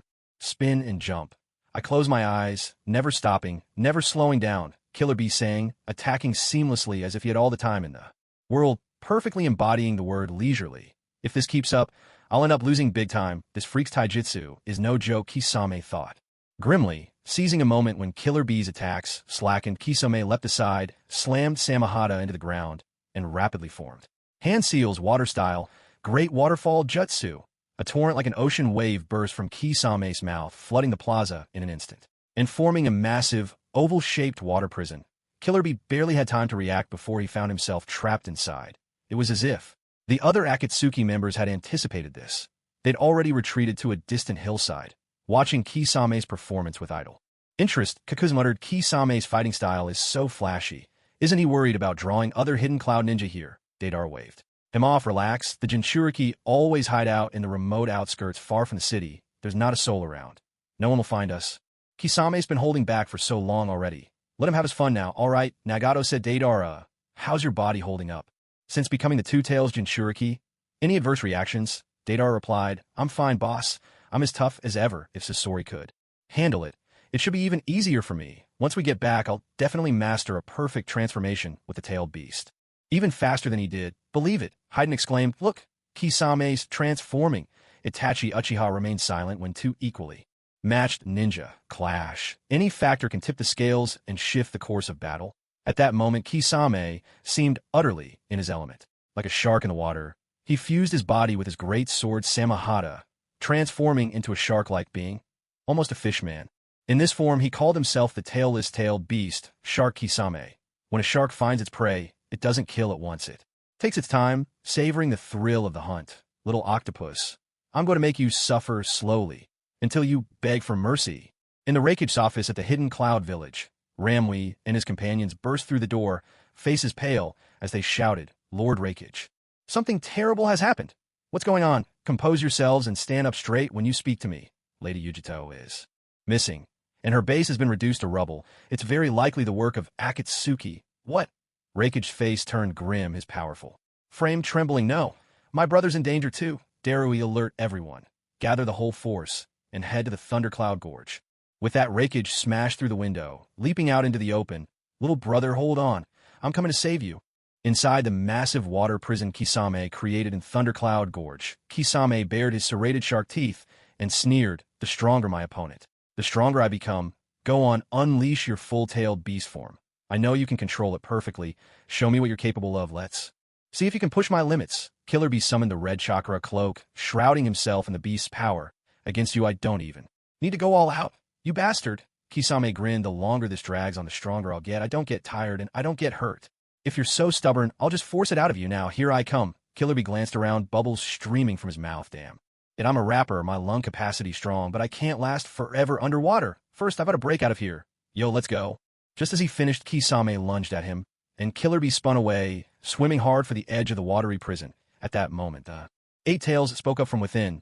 B, is this really the time for rapping? That fishman freak is the center of this whole water prison. It moves with him. Escaping like this won't work. We need to deal with him first. Killer Bee replied, fine, Eight Tails, lend me some of your ink. Killer Bee puffed out his cheeks and spat a torrent of ink at Kisame in an instant. The entire water prison gradually turned pitch black. Kisame let out a booming laugh, trying to trick me with a smokescreen. My Samahata loves your chakra. It can sense your presence. Tricks like that won't work on me. With a sudden burst of speed, Kisame hunched his body and shot forward, doubling his pace. Like a ferocious shark, he lunged again and again, tearing into Killer Bee. Under this relentless assault, Killer Bee slowly lost consciousness and began to sink.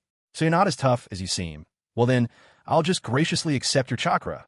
Just as Kisame was about to reach Killer Bee's eyes snapped open. He twisted his body, and several octopus tentacles burst forth from within, wrapping tightly around Kisame. What's this? partial tailed beast transformation. As expected of a perfect Jinchuriki, you can push yourself this far, but maybe you don't know what I'm capable of after merging with Samahata.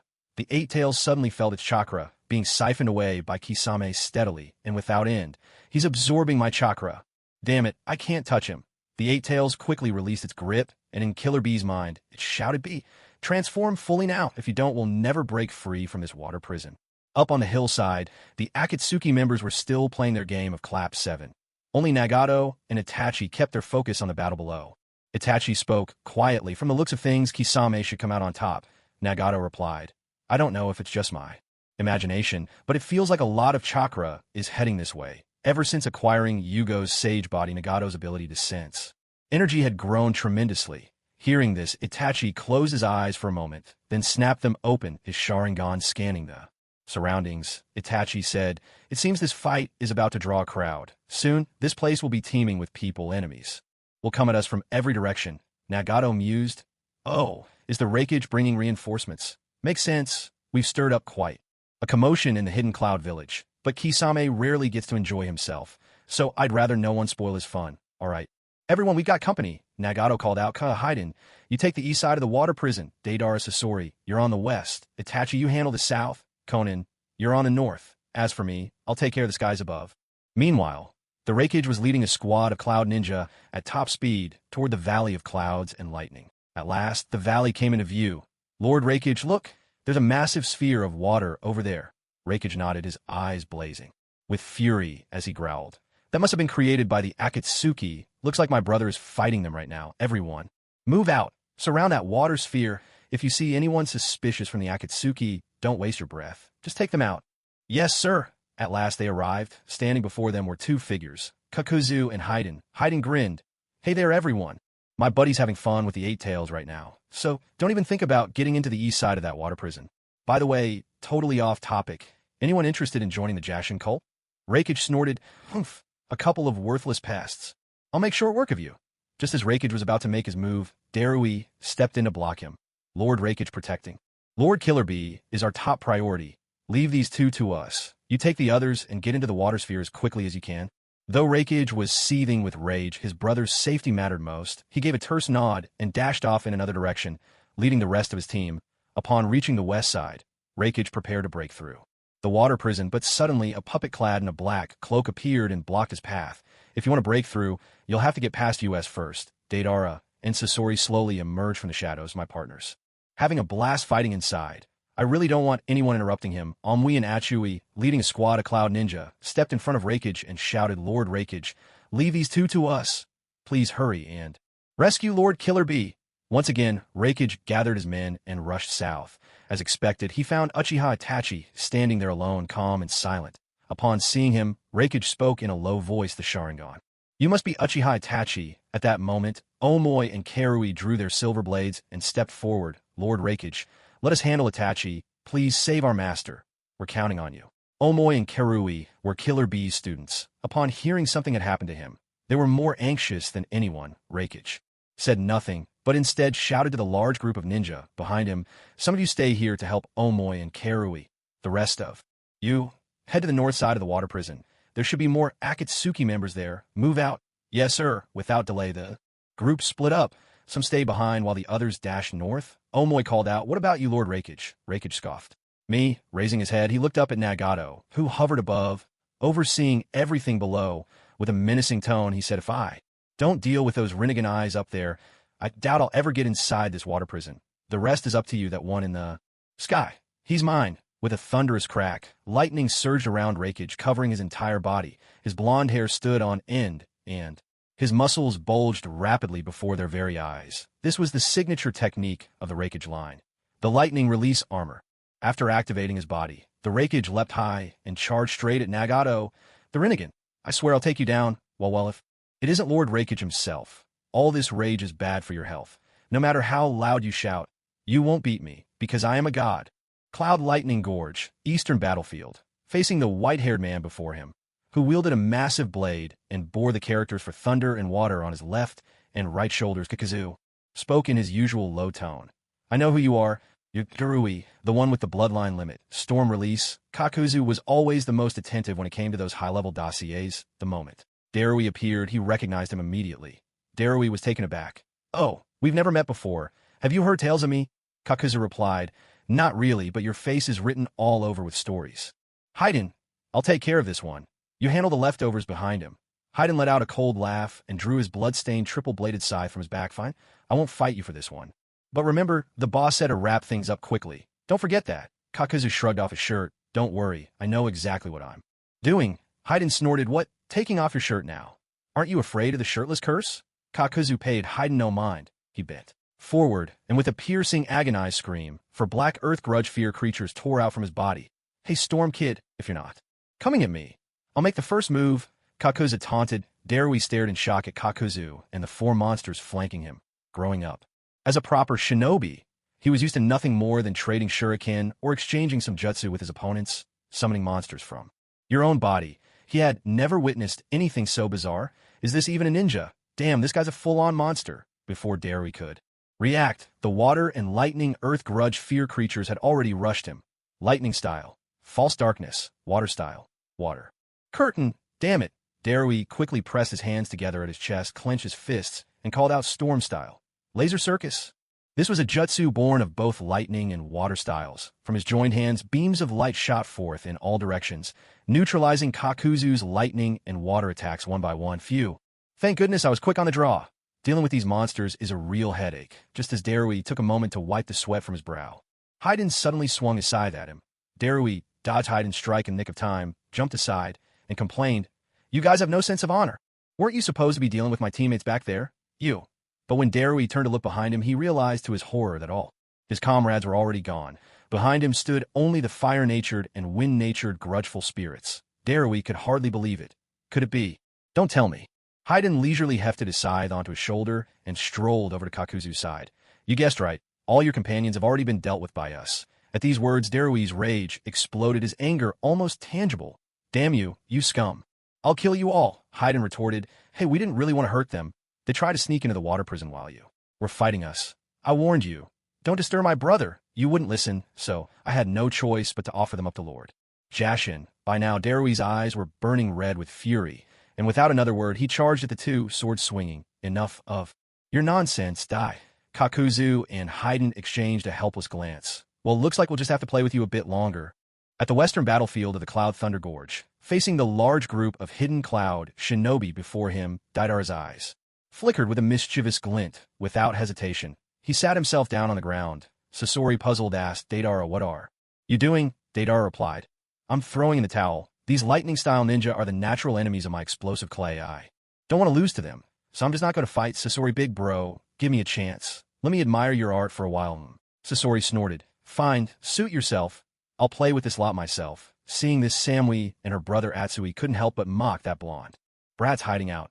"What, is he scared just because there are so many of us?" Sasori scoffed. "So what if you outnumber us? Besides, in front of me, nobody dares to claim superiority in numbers." He unzipped his cloak, revealing a torso that looked sculpted, almost unnatural. With a flourish, he sent two scrolls flying into the air. In an instant, hundreds of puppets burst forth, chakra threads gleaming from the regeneration core at his heart, danced and controlled them, bringing each puppet to life, brandishing weapons and striking battle poses, ready for war. How is this possible?" Samui stared in despair at the sky, now swarming with countless puppets. Her heavy chest heaved anxiously, weighed down by tension. "So, this is Akatsuki." At the southern battlefield of Cloud Thunder Gorge, here compared to the other fronts, it was far quieter. Uchiha Itachi stood motionless, his face expressionless as he stared down over 100 hidden cloud ninja across from him. On the cloud side, the leaders Omoi and Karui were drenched in cold sweat, their bodies trembling uncontrollably. Even the silver swords in their hands clattered to the ground. Relying solely on his powerful Jinchuriki, Itachi had completely paralyzed them all. No trace of fighting spirit remained in their hearts. Only pure, unmitigated terror.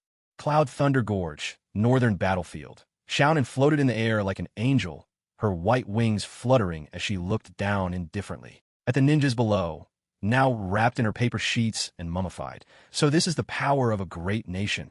How pitiful these people are."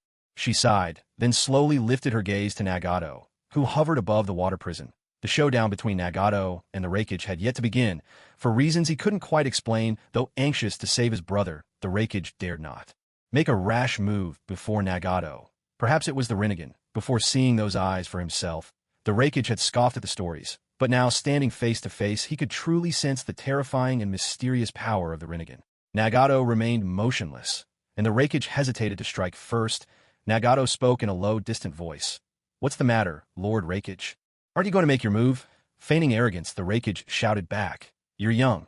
Out of respect for my elders, I'll let you take the first swing." Nagato sneered, his tone full of contempt. "At a time like this, if you're afraid, just admit it, even with death at your door. You great nations can't let go of your pretentious pride. If you keep wasting time, be careful. Your brother might really die." Enduring Nagato's mockery, the Raikage could no longer hold back the fury burning in his chest.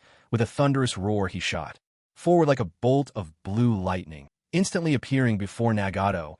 "I've tolerated you long enough. You force my hand. Prepare to die, brat." Just as the Raikage was about to throw his punch, all at once the members of the Akatsuki, save for Kisame, appeared in unison, stepping in front of Nagato and attacking together, forcing the Raikage to retreat. "Hey, you old man with the Super Saiyan hair. What do you think you're doing to our boss?" one of them taunted. Standing up straight on the water surface, the Raikage stared in shock at the unscathed Akatsuki members. He cried out, "Why are you all here? Where are my men? Where are the Cloud Village ninjas?" Haiden swung his triple-bladed scythe and licked the blood off it. "Oh, you mean them? They're all lying on the ground over there, looking for someone. Old man, how about you go join them for a rest too?" Before encountering the Akatsuki, the Raikage had never given them much thought. He saw them as nothing more than a band of social outcasts and wild youths, a terrorist group. At best, mercenaries if you wanted to flatter them. In his mind, they were just a bunch of rogue ninjas, rejects from their own villages, rebels without a cause. What was there to fear? But today, face to face with them, the Raikage finally realized he had been wrong, completely, utterly wrong. These were truly dangerous people, and Tsunade's wariness had not been misplaced. To save his brother, he had brought nearly all of Cloud Village's fighting force. But, to his shock, in just the span of a conversation, the entire battlefield had been emptied, leaving only himself standing. Killer Bee, trapped in the water prison, was still missing.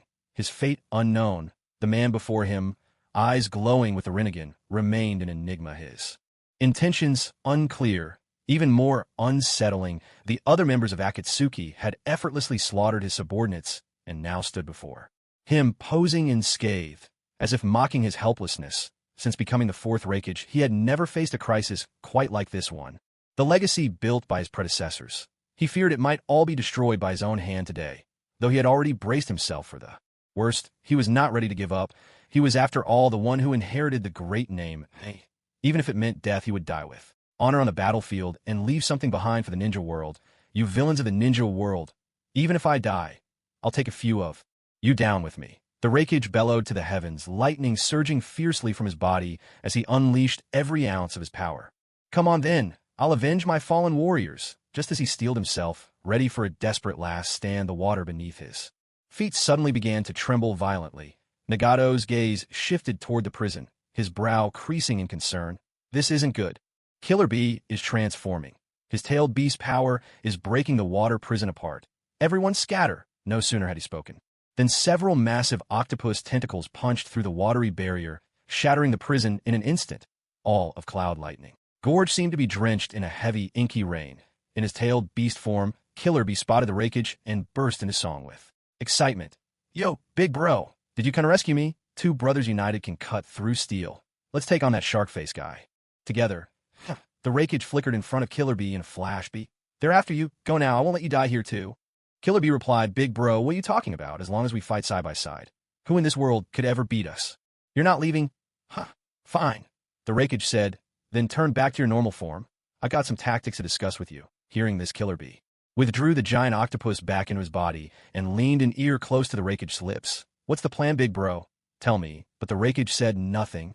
Instead, he hoisted Killer Bee onto his shoulder and, gathering all his strength, shot off toward the distance. His speed was extraordinary, a streak of blue lightning vanishing beyond the horizon. "Big bro, what are you doing? I won't let Akatsuki get their hands on you. You're coming with me to the Hidden Leaf." As the black rain faded, Nagato led the Akatsuki members out from the grove.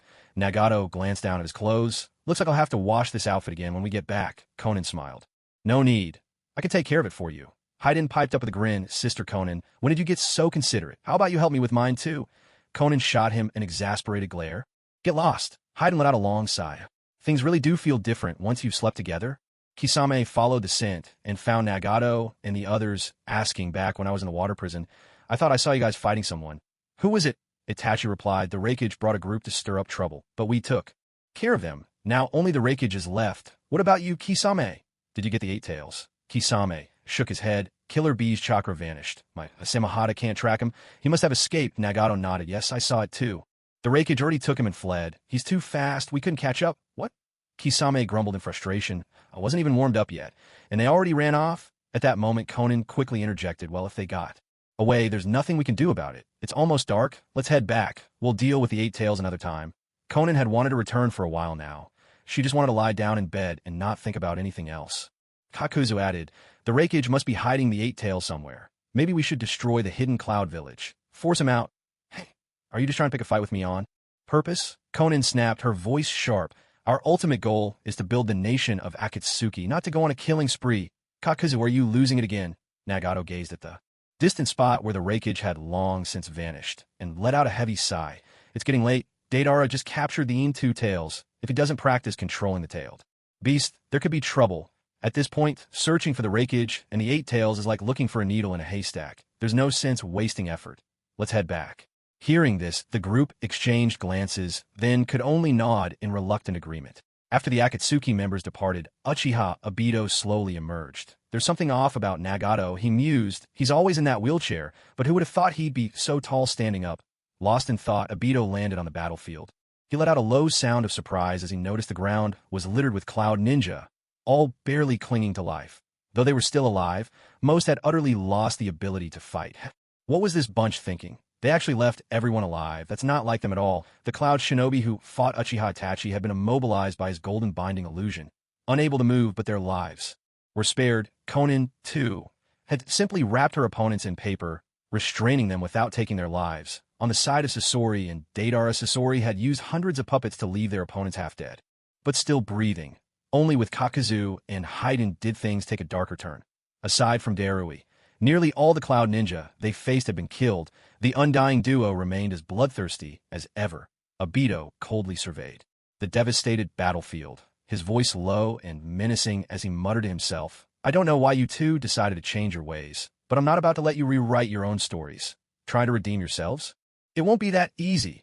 If you don't have the heart to kill, then I'll do it for you. I'll make sure the whole world forever despises you, Akatsuki. Only then will the 5 great nations serve my purpose. With those words, Obito prepared to set his murderous plan in motion. Just before he struck, he hesitated for a brief moment, but as resolve hardened in his eyes, his killing blow finally fell. Rin, don't blame me. I'm only doing this so I can see you sooner, and so not a soul was left alive in the entire Cloud Gorge. With the complete destruction of Kumogakure's fighting force, the shinobi world was on the brink of upheaval. Land of Fire, Hidden Leaf Village. Just moments ago, 2 significant, though now destitute, figures arrived unexpectedly at the village gates.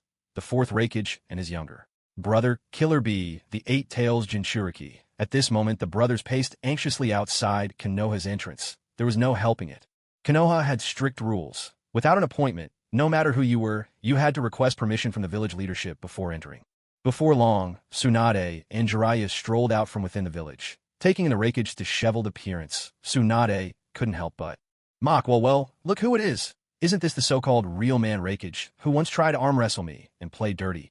What brings you here to visit this frail woman like me all of a sudden? Jiraiya chimed in, oh, actually touch your hand? How come you never told me about this? That's practically harassment. I need to teach you a lesson, kid. Listen up. The only one allowed to touch Tsunade's delicate hands and generous chest is me. The Raikage, already at the end of his patience, snapped as he heard Tsunade and Jiraiya bickering over trivialities. Is this really the time for your old grudges? Something's happened in the Cloud Village. The Akatsuki attacked both the 2 tails and 8 tails. I brought the 8 tails here for you to safeguard. And I need you to send some people back with me to wipe them out. They won't find the 8 tails, so they must still be in the village. I left the cloud for 2 whole days just to get here. Time is critical. Send help now. What did you say? Tsunade exclaimed in shock. Something this serious, and you're only telling us now? Did you give me a chance to speak? You didn't even ask. Jiraiya stepped forward. There's no time to waste. Raikage, your brother will be safe in Konoha. I'll go with you to the Cloud Village right away. Tsunade, I'm heading out. You handle the rest and organize reinforcements as quickly as you can. Understood, I'll take care of it. Immediately, Reikage and Jiraiya had been on the road for an entire day and night, pushing forward without rest at full speed. At last, they returned to the hidden cloud village. The village showed no sign of disturbance. Everything was just as usual, and the villagers went about their lives in peaceful harmony. Reikage let out a heavy sigh of relief, then looked into the distance and said, "Come on, let's go to the Cloud Thunder Gorge." When they arrived at the gorge, both Reikage and Jiraiya were stunned by the sight before them. Corpses lay strewn across the battlefield. Not a single trace of life remained. Tears of frustration welled up in Reikage's eyes and slid silently down his face. "Akatsuki, for as long as I live, I will never forgive you," he cried out, his voice thick with grief. Jiraiya looked at the carnage at a loss for words to comfort Reikage, yet a doubt began to take root in his heart. During the attack on the hidden sand village, Akatsuki had mobilized their entire force, but only extracted half of the tailed beast from Gaara. No one else was killed. This time, it was completely different, not a single survivor remained on the battlefield. What was truly going on here? Jiraiya suddenly felt something was amiss. "Lord Reikage, I have a feeling something's not right. This might not be the work of Akatsuki." "What did you just say?" Reikage shot back, his voice brimming with indignation. "How can you say that to me? I saw them with my own eyes, slaughtering everyone here. I'm the best witness there is. Jiraiya, I respect you as one of the legendary Sannin, but what do you mean by this?" Hearing Reikage's words, Jiraiya found himself unable to argue, though he still felt something was off. "Regardless, what's done is done, Lord Reikage. Grief will not help us now. It seems Akatsuki has already left. For now, we should see to the burial of these fallen heroes. Once that's done, we can turn our attention to how to deal with Akatsuki." Meanwhile, at the entrance to the Konoha village ninja cemetery, Kakashi was making his way there as he often did when he had some free time. He liked to visit the grave of his friend and comrade Uchiha Obito and talk to him about the little things in life. But as Kakashi entered the cemetery, he suddenly noticed someone hard at work, digging furiously with a shovel. "Hachem? What's this kid doing?" he muttered to himself. Then realization struck him. "Wait a second. Isn't that Obito's grave?" Kakashi squinted and saw. Clearly, someone was digging up Obito's grave. His brother had led a tragic life, and now, even in death, someone was disturbing his peace. How dare they? In a flash, Kakashi appeared before the mysterious figure, snatched the shovel from his hands, and shouted in anger, "Who are you? Do you want to die?" The stranger turned around, and the smile that greeted Kakashi was one he knew better than any other. "Kakashi, long time no see. What's the problem?" "I'm just digging up my own grave. Is that so wrong?" "Obito." Kakashi finally saw the man's face. He never would have imagined that Obito was still alive. Always so reserved and composed, Kakashi could no longer contain his emotions. He pulled Obito into a fierce embrace, overwhelmed by joy and disbelief. "Obito, I never imagined. Truly, I never thought you'd still be alive. Why did it take you so long to show up? Do you have any idea how much I missed you?" Have you ever seen Kakashi cry? Today he did. It made sense, really. All this time, Kakashi had been living under the shadow of the Canopy Bridge battle. If only he'd tried a little harder, been a little more careful back then, maybe Obito wouldn't have died. Obito smiled, trying to comfort Kakashi. "I'm back. Starting today, I'll fight by your side once again." Kakashi steadied himself and asked with concern, "All these years, where have you been?"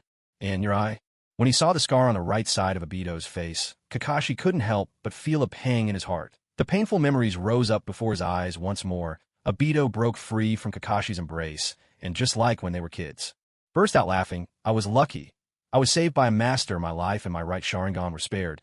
As for my left, he gave me a new one. Kakashi, I'm stronger than ever now. You wouldn't stand a chance against me, so don't you dare call me dead weight anymore." Seeing Obito's vibrant spirit, Kakashi finally felt a sense of relief. "Obito, since you're back, your eye.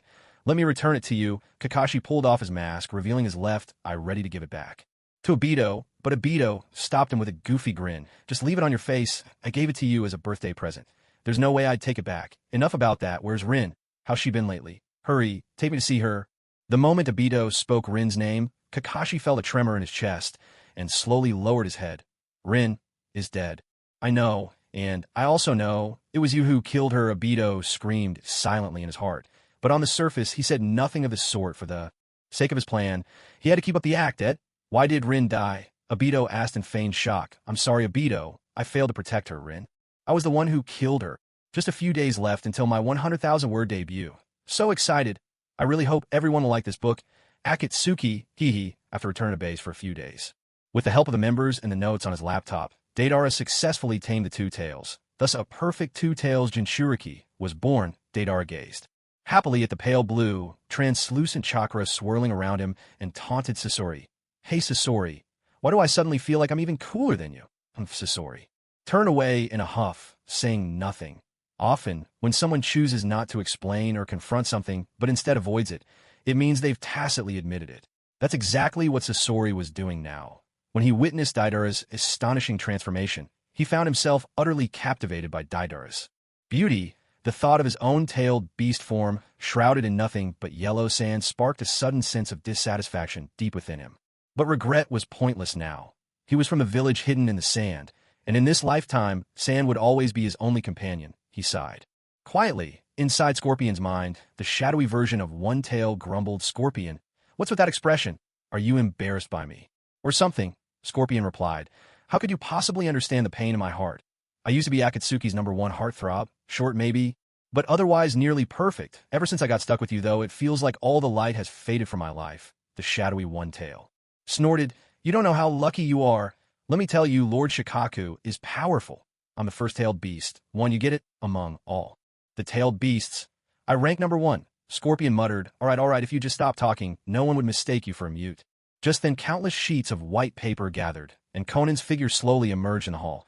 Comrades, urgent news. The 5 great nations seemed to be joining forces.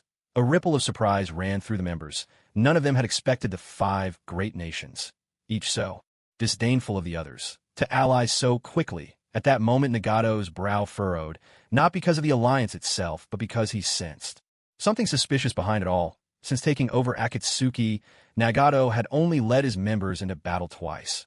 Once in the land of wind, where not a single life was taken and Gaara was even spared, and once in the land of lightning, where only Kakazu and Haiden had killed some minor characters, causing little real harm to the hidden cloud village. They'd barely captured 2-tailed beasts, and even those were only half captured. In the original story, the 5 great nations didn't unite until only the 8 tails and 9 tails remained uncaptured. There had to be someone pulling strings behind the scenes. Still, what was done was done. There was no point obsessing over it. Nagato signaled for silence, then spoke in a calm, somber voice. Let them unite. It makes no difference to us. My original plan was to collect the tailed beasts first, disrupt their schemes, and then conquer the 5 great nations. But the way things are going, we'll have to change the order of our goals. The 5 great nations will surely hold a grand scheming summit to decide where to keep their Jinchuriki. Brothers, use your intelligence networks. Find me the time and place of their meeting from this day forward. The land of rain shall be known as the land of Akatsuki. Soon, we will attend their 5 Kage summit, not as outsiders, but as representatives of the land of Akatsuki. The news of the 5 great nations alliance was reliable. It wasn't just a rumor. The ones who initiated it were the Reikage and the Hokage. After the hidden cloud village suffered heavy losses, the Reikage now hated Akatsuki with a burning passion. Although it was really Obito who had caused most of the deaths in the hidden cloud village, the Reikage had no way of knowing that. Tsunade also felt that letting the Akatsuki continue their reckless actions was truly unwise. It had reached the point where something had to be done. So, they initiated a plan to collaborate with the other 3 great nations. When they learned that the fighting force of the hidden cloud village had been almost completely wiped out, Inoki and Meitarumi, wishing to protect their tailed beasts immediately, agreed to the request from Tsunade and the Reikage. Only the Kazuke Gaara had yet to respond. Kankuro watched Gaara, who seemed lost in thought, and asked with concern, Gaara, what are you thinking about? We're allies with Konoha, and now that the Hokage has come to us for help, we've got to say yes, haven't we? Gaara gazed at the sweeping yellow sands, his face expressionless, and replied, I'm thinking, if the world were truly united, perhaps it wouldn't be so bad. Kankuro was so shocked by these words that his makeup nearly smudged. Gaara, how could you think that way? Our ancestors built this foundation with great effort. Are we just going to hand it over? Gaara shook his head. It's just a thought. I wouldn't actually do it. I just don't want the villages to keep creating Jinchuriki because of the tailed beasts, one generation after another. When will it ever end? Sigh. Kankuro sent out the message. The land of wind agrees to the alliance. When Tsunade and the Reikage received the letters of approval from the other 3 leaders, they nodded with satisfaction.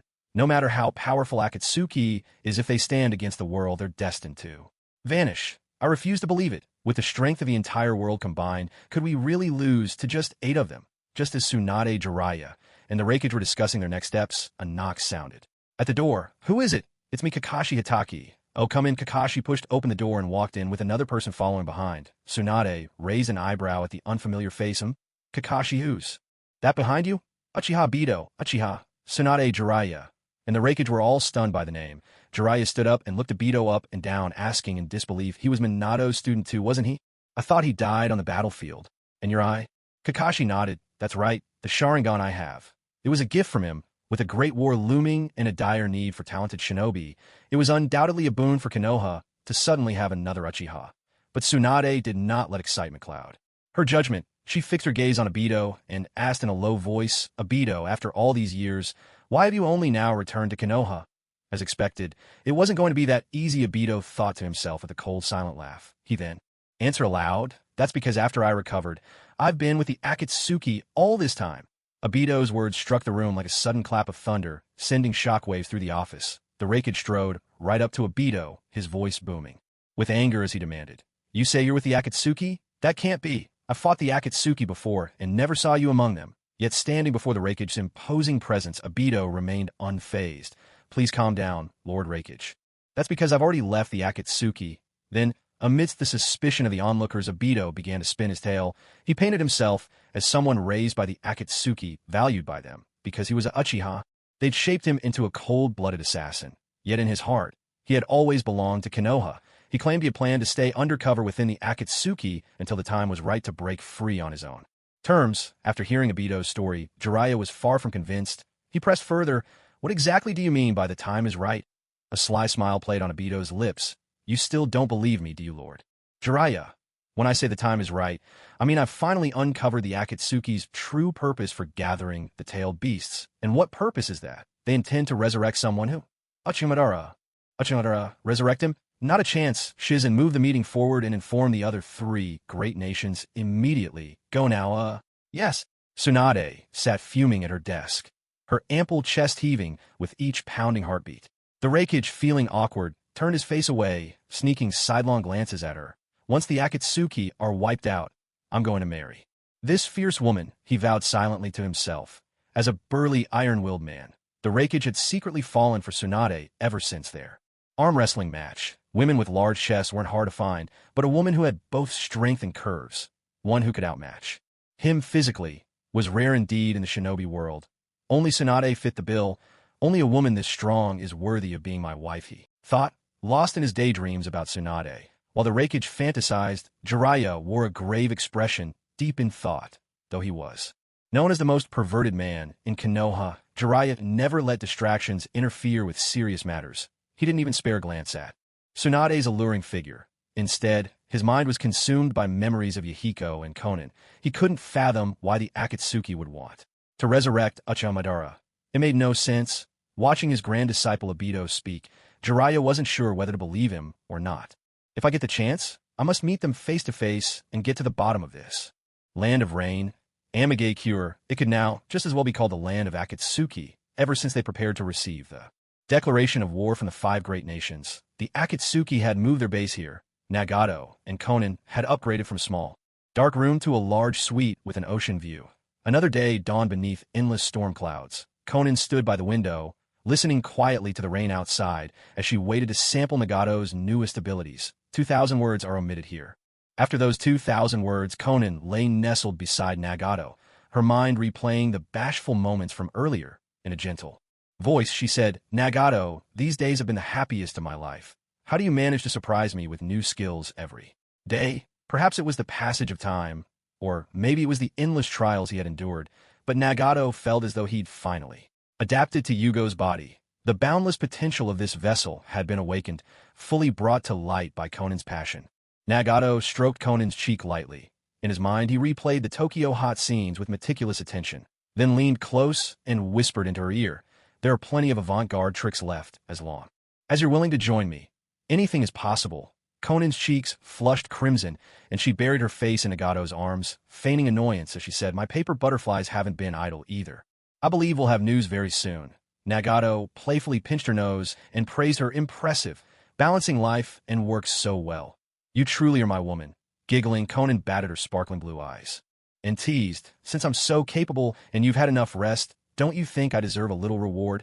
With a graceful motion of her slender hand, she drew the snowy white sheet over them once again.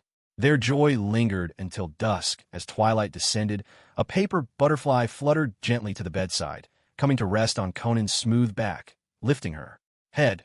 Konan wiped her lips with the back of her hand. She unfolded the slip of paper, glanced at its contents, let out a delicate hum, and handed it to Nagato. "What's this?" he asked. "We've uncovered the time and location for the 5 Kage Summit. It's the day after tomorrow, in the Land of Iron. Phi. Knew it. Aside from the Land of Iron, they really couldn't have chosen anywhere else. The Land of Iron was the sole neutral country in the shinobi world. Long ago, the nations had agreed never to target it. For one thing, the Land of Iron was guarded by mysterious samurai. For another, its exceptional craftsmanship in ninja tools had earned it a sterling reputation among all the nations. Let's go." Nagato rose to his feet, draping the black cloak patterned with red clouds across his shoulders. "Time is short, and the mission is critical. Notify everyone. We set out for the Land of Iron. Remind them to dress warmly. The place is buried in snow. If anyone catches a cold, they'll be of no use. By the way, I haven't asked, how are you managing with the Seven Tails?" The Jinchuriki of the Seven Tails Komiai was Fu. During the years Jiraiya took Naruto away for training, Fu had been captured by Haiden and Kakazu during the Chunin exams and subsequently absorbed into the demonic statue of the Outer Path. Not long ago, after the organization moved its base to the Hidden Rain Village, Nagato had extracted the Seven Tails from the statue, sealing it within Konan in order to strengthen the Akatsuki. Now Konan herself was the new Jinchuriki of Komiai, the Seven Tails. Seeing Nagato's question, Konan slowly walked up to him and spoke softly. "If I couldn't control it, how could I possibly have the leisure to linger here with you like this?" "Well done, as expected of you, Konan. So, will you reward me this time? Let's talk about that when we get back. If we delay any longer, the 5 Kage Summit will be over." In the Hidden Leaf Village, in Obito's bedroom, Obito sat leaning against the headboard, holding a photograph in his hand. It was a group photo of his teacher Minato, Kakashi Rin, and himself, but the parts showing Kakashi and Minato had already been torn off by Obito. Staring at Rin's picture, Obito spoke to himself, his voice tinged with sorrow. "It won't be long now. Rin, we'll see each other again very soon. In the world I create, a world for just the two of us." Just then, Zetsu's aloe-shaped head suddenly emerged from the ground. "Not bad," Zetsu remarked. "Your infiltration and planning went off without a hitch. The 5 Kage Summit is proceeding smoothly, and the time and place have been indirectly leaked to Akatsuki. All we have to do is wait for them to wear each other out, and then we can swoop in and finish them all off. Once the Rinnegan is in our hands, our plan will be nearly complete." Obito asked Zetsu, "Tell me, if someone confesses their sins to you, would you forgive them?" Zetsu's expression instantly darkened at Obito's inexplicable question. What's with this kid suddenly saying something like that? Clearly, he can't be left alone. He's getting all gloomy again. Zetsu gave no reply, so Obito just laughed at himself with a touch of bitterness. "When I saw Kakashi again, standing before my grave, he confessed to me the real reason Rin died. He sought my forgiveness, but what he doesn't know is that I already knew everything.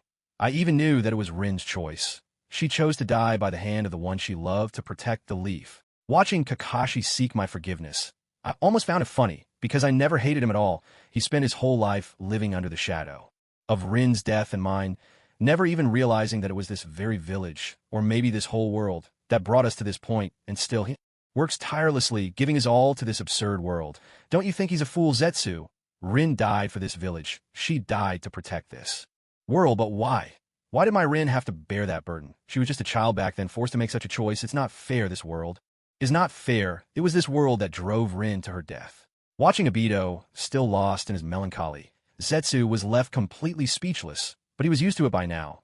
After all, every night, Obito would repeat these words so much so that Zetsu could almost recite them by heart.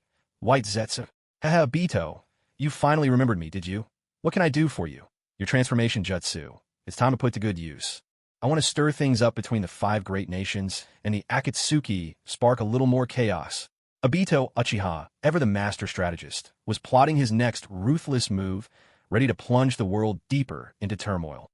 Land of Akatsuki Amage Cure. The members of the organization had just finished breakfast, suited up, and ready to depart for the Land of Iron. Haiden, patting his stomach in satisfaction, smacked his lips and exclaimed, "Boss, I gotta say, ever since you changed things up, everything's different. Even the food in the cafeteria, that dish, the braised pork and the egg drop soup, damn, they're delicious." Dadar chimed in, "Right, boss. For food like this, I'd stay with Akatsuki for life." Yeah, ever since he'd found himself in Nagato's body, he'd noticed that the Akatsuki cafeteria served nothing but that infamous natto rice, whose smell could waft for miles, and the same old three-color. Dango. Occasionally, Konan would secretly make something special for him, but it was always just some rice or noodles with assorted toppings. Unable to stand it any longer, Nagato had recently started cooking for the members himself. Hearing all the praise, Nagato beamed with pride and said, "That's nothing. As long as you like it, I'll cook something new for you every day. Oh, have you ever tried crab? Or mantis shrimp?" Crab, mantis shrimp? Everyone froze at these unfamiliar names. Deidara hesitated. "Boss, you can't just eat stuff like that. What about gout?" Nagato laughed. "Oh, Deidara, you don't get it. In my world, you can eat anything but bats. Itachi, put your talents to use and give me a couple of crows. I'll make stew for you tonight.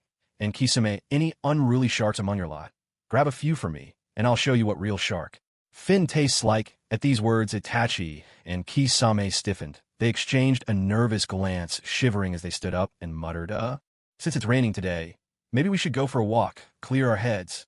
Kakuzu snorted. "That's a pretty weak excuse. Doesn't it rain every day in Amagakure? Hide and shout, guys, grab your gear. These ingredients are about to make a run for it. Stop them." Laughter filled the room.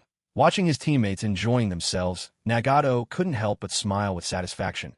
But suddenly an odd sensation washed over him. His eyes narrowed as he said in a low voice, "Everyone, an old acquaintance has arrived." Nagato sensed his raindrops had landed on someone who shouldn't be in Amagakure, an old acquaintance. "Who is it?"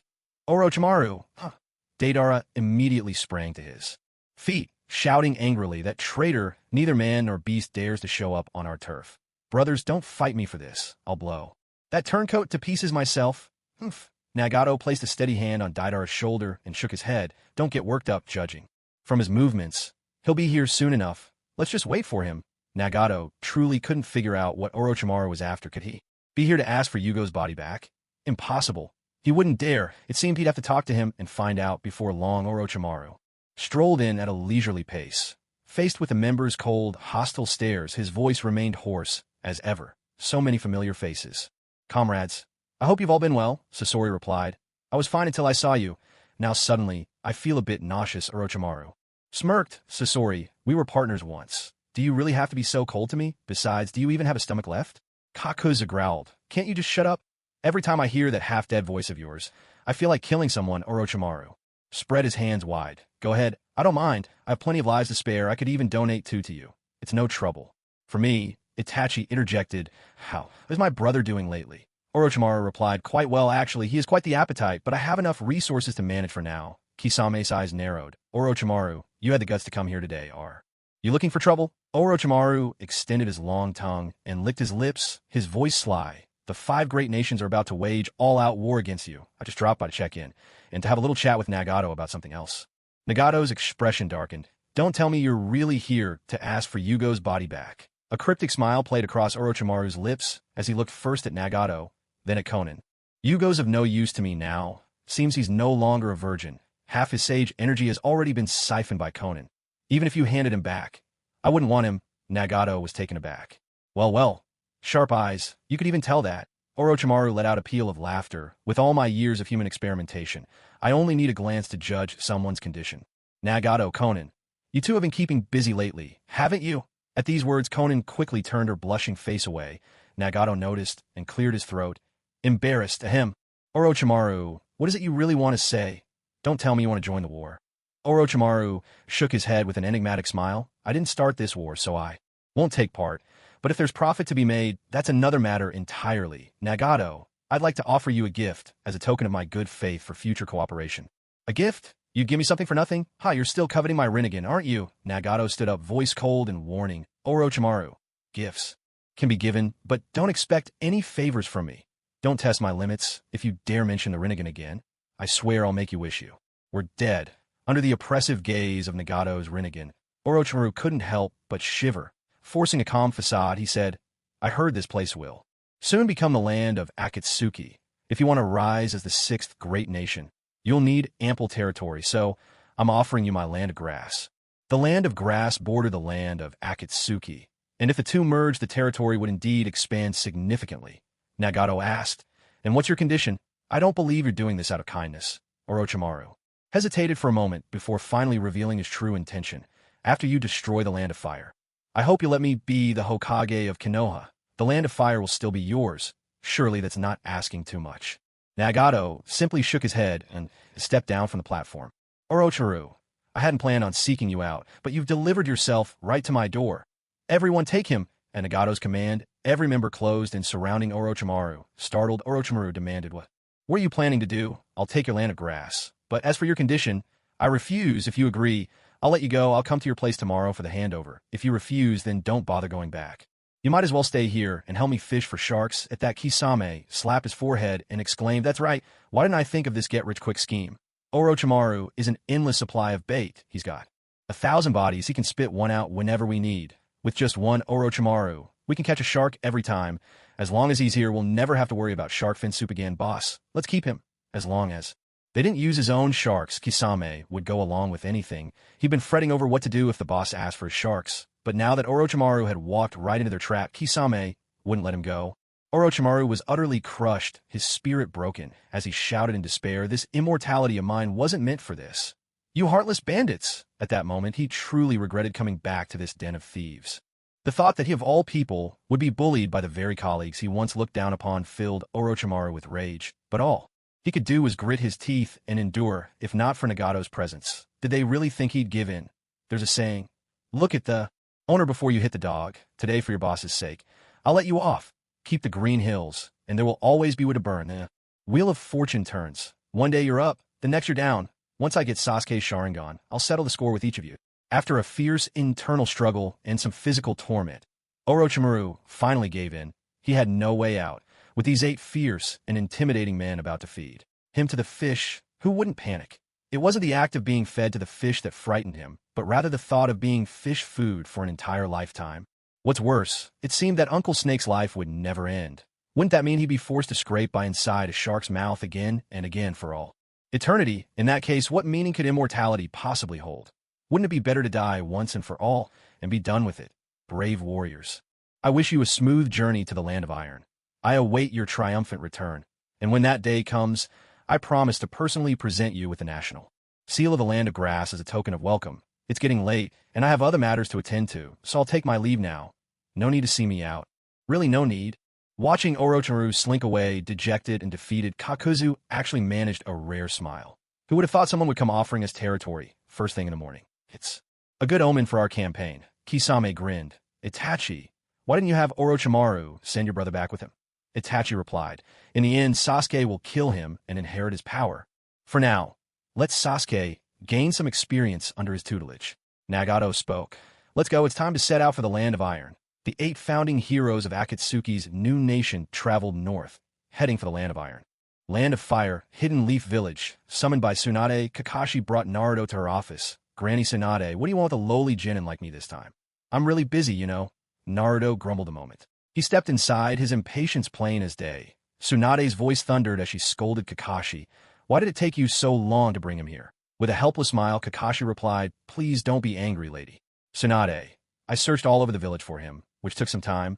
I finally found him at Ichiraka Ramen. Seeing Naruto's insolent expression, Tsunade clenched her fists and barked, Naruto, times are different now. We're in all-out war with Akatsuki, and you're their target. You can't just run around the village as you please anymore. For now, we've decided to gather all the Jinchuriki for group training in the Forest of Death. Naruto, you're going too. Naruto stuck out his lower lip and retorted, I'm not going. His response was exactly what Tsunade had expected. Among all the genin, no, among all the ninja, who was more rebellious than Naruto? Sasuke aside, Naruto was second to none. Every ninja in the Leaf Village showed nothing but respect to Tsunade, except for Naruto, who was the only one bold enough to call her granny. Tsunade knew Naruto's temperament well, and she and Jiraiya had already devised a plan. What if he went to the Forest of Death to train? There's someone who will teach you the most powerful technique in all of the Leaf Village. Only you can master it. Training? What kind of technique? At these words, Naruto's eyes lit up in an instant. Ever since Sasuke had left, Naruto had worked hard to become stronger, spending 3 years training under Jiraiya. But over these 3 years, aside from his lifeline, the shadow clone technique, the only real progress he'd made was that the balls he could form were slightly larger than before. He even gave it a grand name, Big Ball Rasengan. As for everything else, he hadn't learned a thing. He had no idea how strong Sasuke had become by now, but if he didn't work harder, he'd be left far behind, Granny. Tsunade, what kind of technique is there that only I can learn? Is ninjutsu really that picky? Naruto shouted excitedly. Calm down first, Tsunade pointed to the person standing beside her and said, this is Killer Bee from the Hidden Cloud Village, the Jinchuriki of the Eight Tails. He's the only Jinchuriki who can perfectly synchronize with his tailed beast. He'll be teaching you how to control the nine tails in you. Naruto was stunned by the introduction. Wait, this muscle-bound, sunglasses-wearing guy with the wild look is really the Eight Tails Jinchuriki? Muscle-bound, sunglasses, wild look? Killer Bee's brow furrowed, and his impression of the blonde kid plummeted instantly. Seeing this, Tsunade quickly scolded, don't be disrespectful. This man is the most perfect Jinchuriki. Known as the Killer Bee, he can draw on the tailed beast's power at will in battle, and even transform into the complete Eight Tails form while staying in control. Naruto, if you could do the same with the nine tails inside you, I don't need to tell you how powerful you become. Awesome. Naruto's eyes lit up with reverence, as if he were gazing at a god. He bowed deeply to Killer Bee. Please teach me, sir. With those sparkling eyes, who could resist? But Killer Bee simply waved his hands, unfazed. Kid, I can't stand brats. Especially you. You really get on my nerves. Get lost, you little punk. Naruto was thrown off by Killer Bee's awkward rap. What was with this guy? Killer Bee continued. I'm not going to teach you, I just heard. The forest of death in Konoha is full of rare and fierce beasts. I'm off to claim my title as King of Beasts, if you want to come along. Then follow me, you little brat. With that, before Tsunade or Naruto could respond, Killer Bee had already left the room. Granny Tsunade. What's going on? Isn't he a little too full of himself? Naruto complained. Tsunade replied. It's because you didn't show any respect. Hurry up and catch up with him. And listen, if you don't master perfect tailed beast transformation, don't bother coming back to see me. Yes, ma'am. Seeing Tsunade's anger, Naruto rushed out in pursuit. Sunglasses guy, wait for me. Just then, with a sudden bang and a swirl of smoke, an AMB member appeared in the office. He dropped to one knee and spoke respectfully. Lord Hokage, the Four Tails Jinchuriki Rashi from the land of earth and the Six Tails Jinchuriki Yugito from the land of water have both arrived at the village. They're currently being escorted to the forest of death. As for the Three Tails, it has no Jinchuriki, but the land of water has already deployed a large number of ninja to guard it. What about the Five Tails from Iwagakure and the Seven Tails from Takegakure? According to replies from both villages, those two Jinchuriki are currently missing. They seem to have vanished under mysterious circumstances. The general consensus is that they've probably already been captured by the Akatsuki. Damn it, so they made their move already? Tsunade slammed her fist onto the desk. Her frustration clear. Double the guards. Secure the forest of death. No one is to approach without the order of the five Kage, and under no circumstances are the Jinchuriki permitted to leave. What's got you so worked up?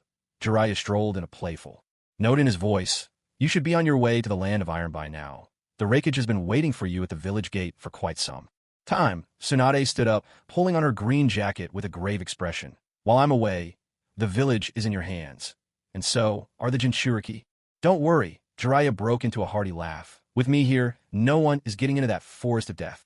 Within the borders of the land of iron, atop a snow-capped mountain, Raikage and Tsunade were making their way swiftly toward the meeting place. Behind them trailed their escorts, Shizen, Kakashi, Asuma, and Kurenai. Since nearly all the powerful ninja of the Hidden Cloud had been wiped out, Raikage had borrowed two elite jonin from Konoha for protection.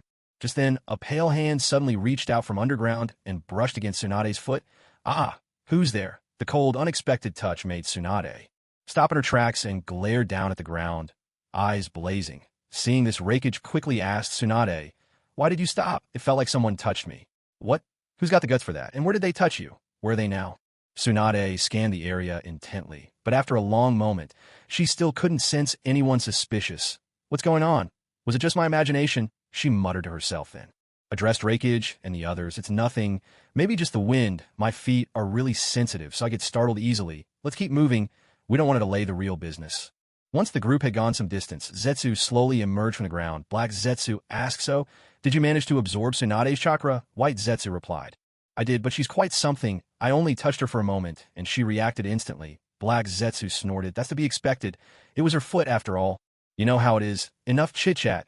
You need to hurry back to Konoha and carry out the plan, right? White Zetsu responded. The two then began to split apart in a disturbingly grotesque fashion.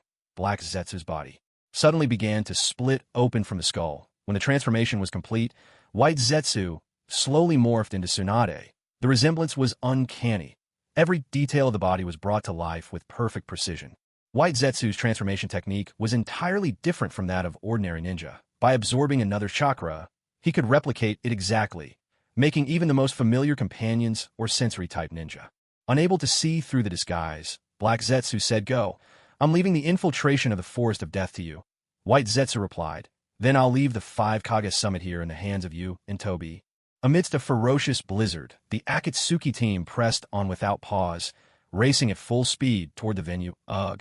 Deidara shivered, pulling his coat tighter around his chest. "This place is freezing, honestly," Sasori said. "Deidara, hang in there. We're almost at the site. The summit might have already started." Haydn burst out. "I'm so excited. This is my first time in the land of iron. I wonder if any of the locals would be interested in joining the Jashin cult." Kakuzu snorted. "You're too naive. This is a gathering place for samurai. Ritual suicide is practically their hobby. If they joined your immortality cult, wouldn't that rob them of what they enjoy most?" "Haydn, your faith just doesn't fit here." Kisame mused. "Samurai, I wonder what it'd feel like to cut them down." "Itachi, you've seen a lot. What kind of country is the land of Ire really?" Itachi explained. "This nation was founded on 3 mountains. Known as the 3 Wolves, it has its own distinct culture, unique authority, and formidable military strength. There are no ninja here. Everyone follows the code of Bushido, and the entire country is defended by samurai. Kisame, they're shrouded in mystery. Don't underestimate them."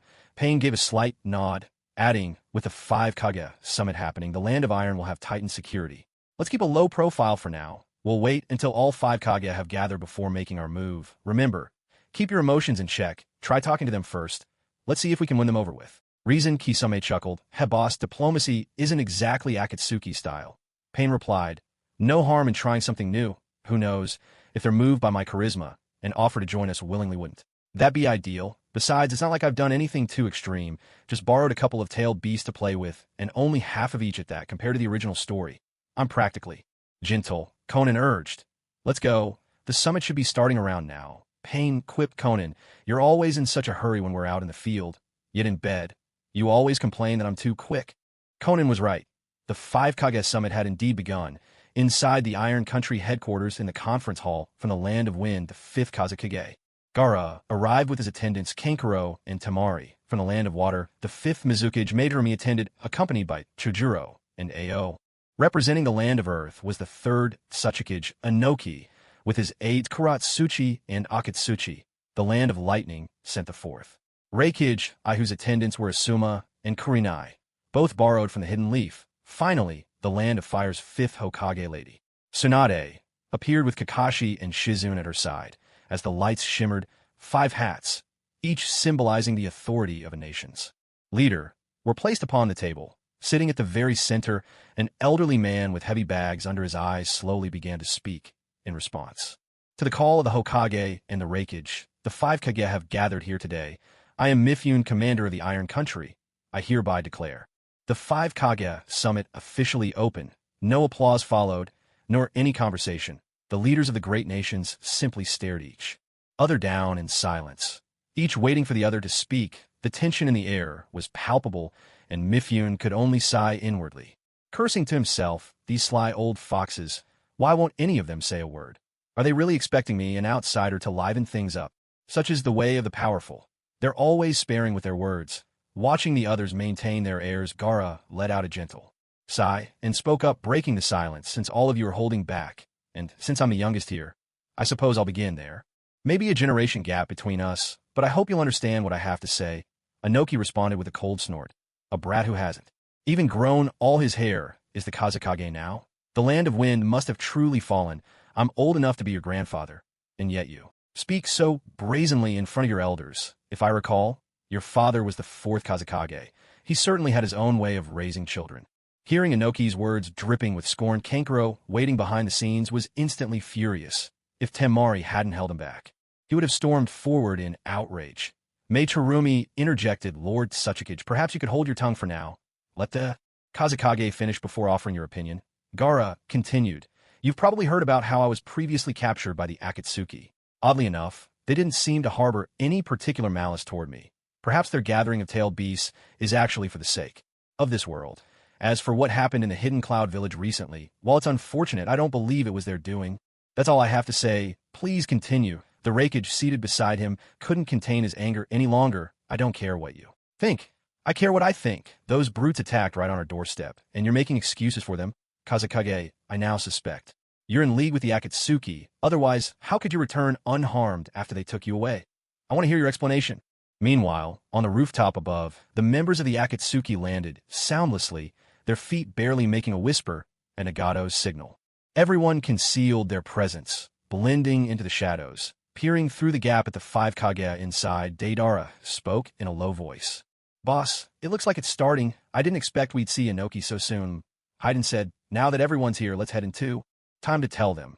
From this day forward, the era of the 5 great nations is over.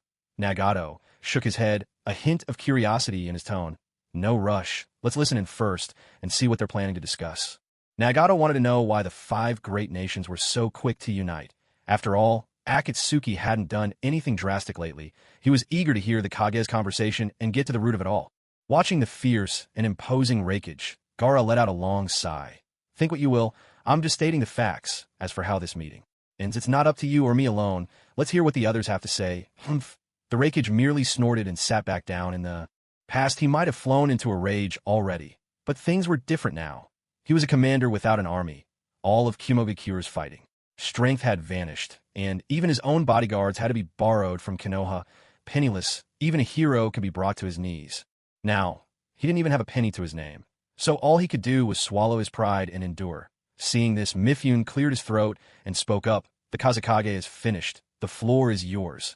Other Kage, Tsunade said. Then I'll say a few words. I believe Akatsuki's existence is incredibly dangerous. I'm sure by now you've all received my message. Not long ago, a missing Konoha ninja, Uchiha Obito, suddenly returned to the village. We had always assumed he was dead. Only recently did we learn the truth. He'd been hiding within Akatsuki all along. According to him, Akatsuki's goal is to collect all the tailed beasts and to resurrect Uchiha Madara. Madara's ideology is extremely dangerous. He was my grandfather's lifelong enemy. If he were to be revived, this world would be doomed. What in the world? I'm going to resurrect Uchiha Madara. Resurrect him? I've been avoiding him more than anyone. At last, Nagato realized that all the chaos behind the scenes had been orchestrated by Obito. Konan said, I never imagined Obito would dare return to Konoha. He really is bold. Itachi added, he didn't have much choice since we no longer work for him. He had to find support elsewhere. Besides, no one but us knows he's a member of Akatsuki. This just proves once again that he's a true schemer. Sasori chimed in. Obito was deceived by Zetsu too. If he'd seen all the evidence, I think he might have turned back. Nagato said, once this is over, maybe we should pay a visit to Konoha, see if we can pull Obito out of the darkness. I do feel a bit of sympathy for him. Besides, I've always felt Akatsuki wouldn't be complete without him. The 5 Kage summit continued.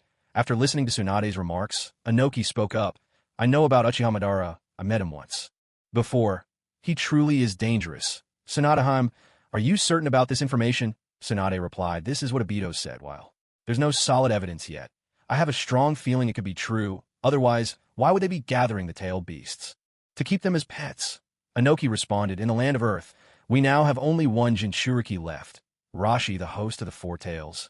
I was careless before, and since the Jinchuriki are naturally powerful, I allowed them to live freely instead of keeping them under control. It wasn't until recently that I realized Han, the host of the 5 tails, had gone missing. In fact, it seems he's been gone for quite some time. This is a disgrace to our nation, and I will make Akatsuki pay for it, but I will not do so alongside you, Tsunade questioned. What do you mean by that? Are you refusing to form an alliance? Inoki replied, the claim that Uchiha Madara will be resurrected is nothing more than hearsay from a missing ninja of yours. I simply don't believe it. Besides, the land of Earth is vast and rich, and Iwagakure boasts many powerful shinobi. Even without your help, I trust we can handle Akatsuki ourselves. It's not that I don't want an alliance. I just don't trust you. As a veteran shinobi who had weathered many wars, Inoki had long since lost faith in treaties. Those mere pieces of paper. Even when nations cooperate, they often undermine each other in secret, sometimes even breaking their agreements outright. If such is the case between 2-inch, how can 5 nations possibly unite sincerely? The Raikage gave a snore of disdain. Stubborn old man, when you're truly face-to-face with Akatsuki, you'll see things differently. Having encountered the Rinnegan himself, the Raikage understood all too well just how dangerous Akatsuki was. He had paid the price for his own arrogance once before. Looking at Inoki now, he felt as though he were staring at his younger self. The Raikage realized that words would not persuade the old man. Only experience could teach him. Inoki retorted, perhaps in your eyes, I'm just a stubborn relic, but to me, you're nothing more than inexperienced youngsters. As a great nation, we must maintain our dignity and authority. Instead of begging other countries for help when trouble arises, it's better to use that time to strengthen ourselves and restore our honor by our own hands. Meitarumi interjected, let's set aside these rigid arguments, even if we lose. The tailed beasts, Akatsuki, won't be able to use them immediately. It takes knowledge, technology, and time to control the tailed beasts. No matter how strong Akatsuki is, it's impossible for them to harness that power in such a short time. Besides this claim that gathering the tailed beasts can somehow revive Uchiha Madara. It's hard to believe. At those words, the Raikage could no longer hold back. He shouted, I see how it is. Mizukage, Tsuchikage, the two of you simply don't want to cooperate, is that it? Then why did you send your own Jinchuriki into Konoha's Forest of Death? Was it just to steal my brother Killer Bee's technique for controlling tailed beasts? So listening in really does have its perks. So, all the Jinchuriki are in the Forest of Death now. Nagato let out a cold chuckle. Information just falls right into my lap, doesn't it? There's nothing quite as entertaining as watching people scramble.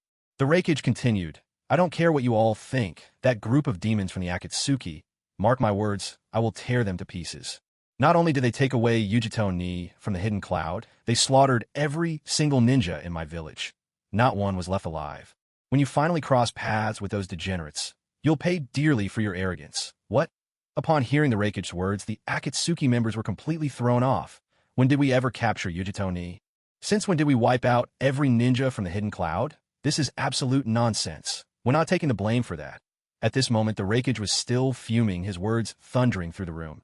Akatsuki is nothing but a pack of irredeemable murderers. They have not a drop of mercy in them, just cold-blooded killing machines.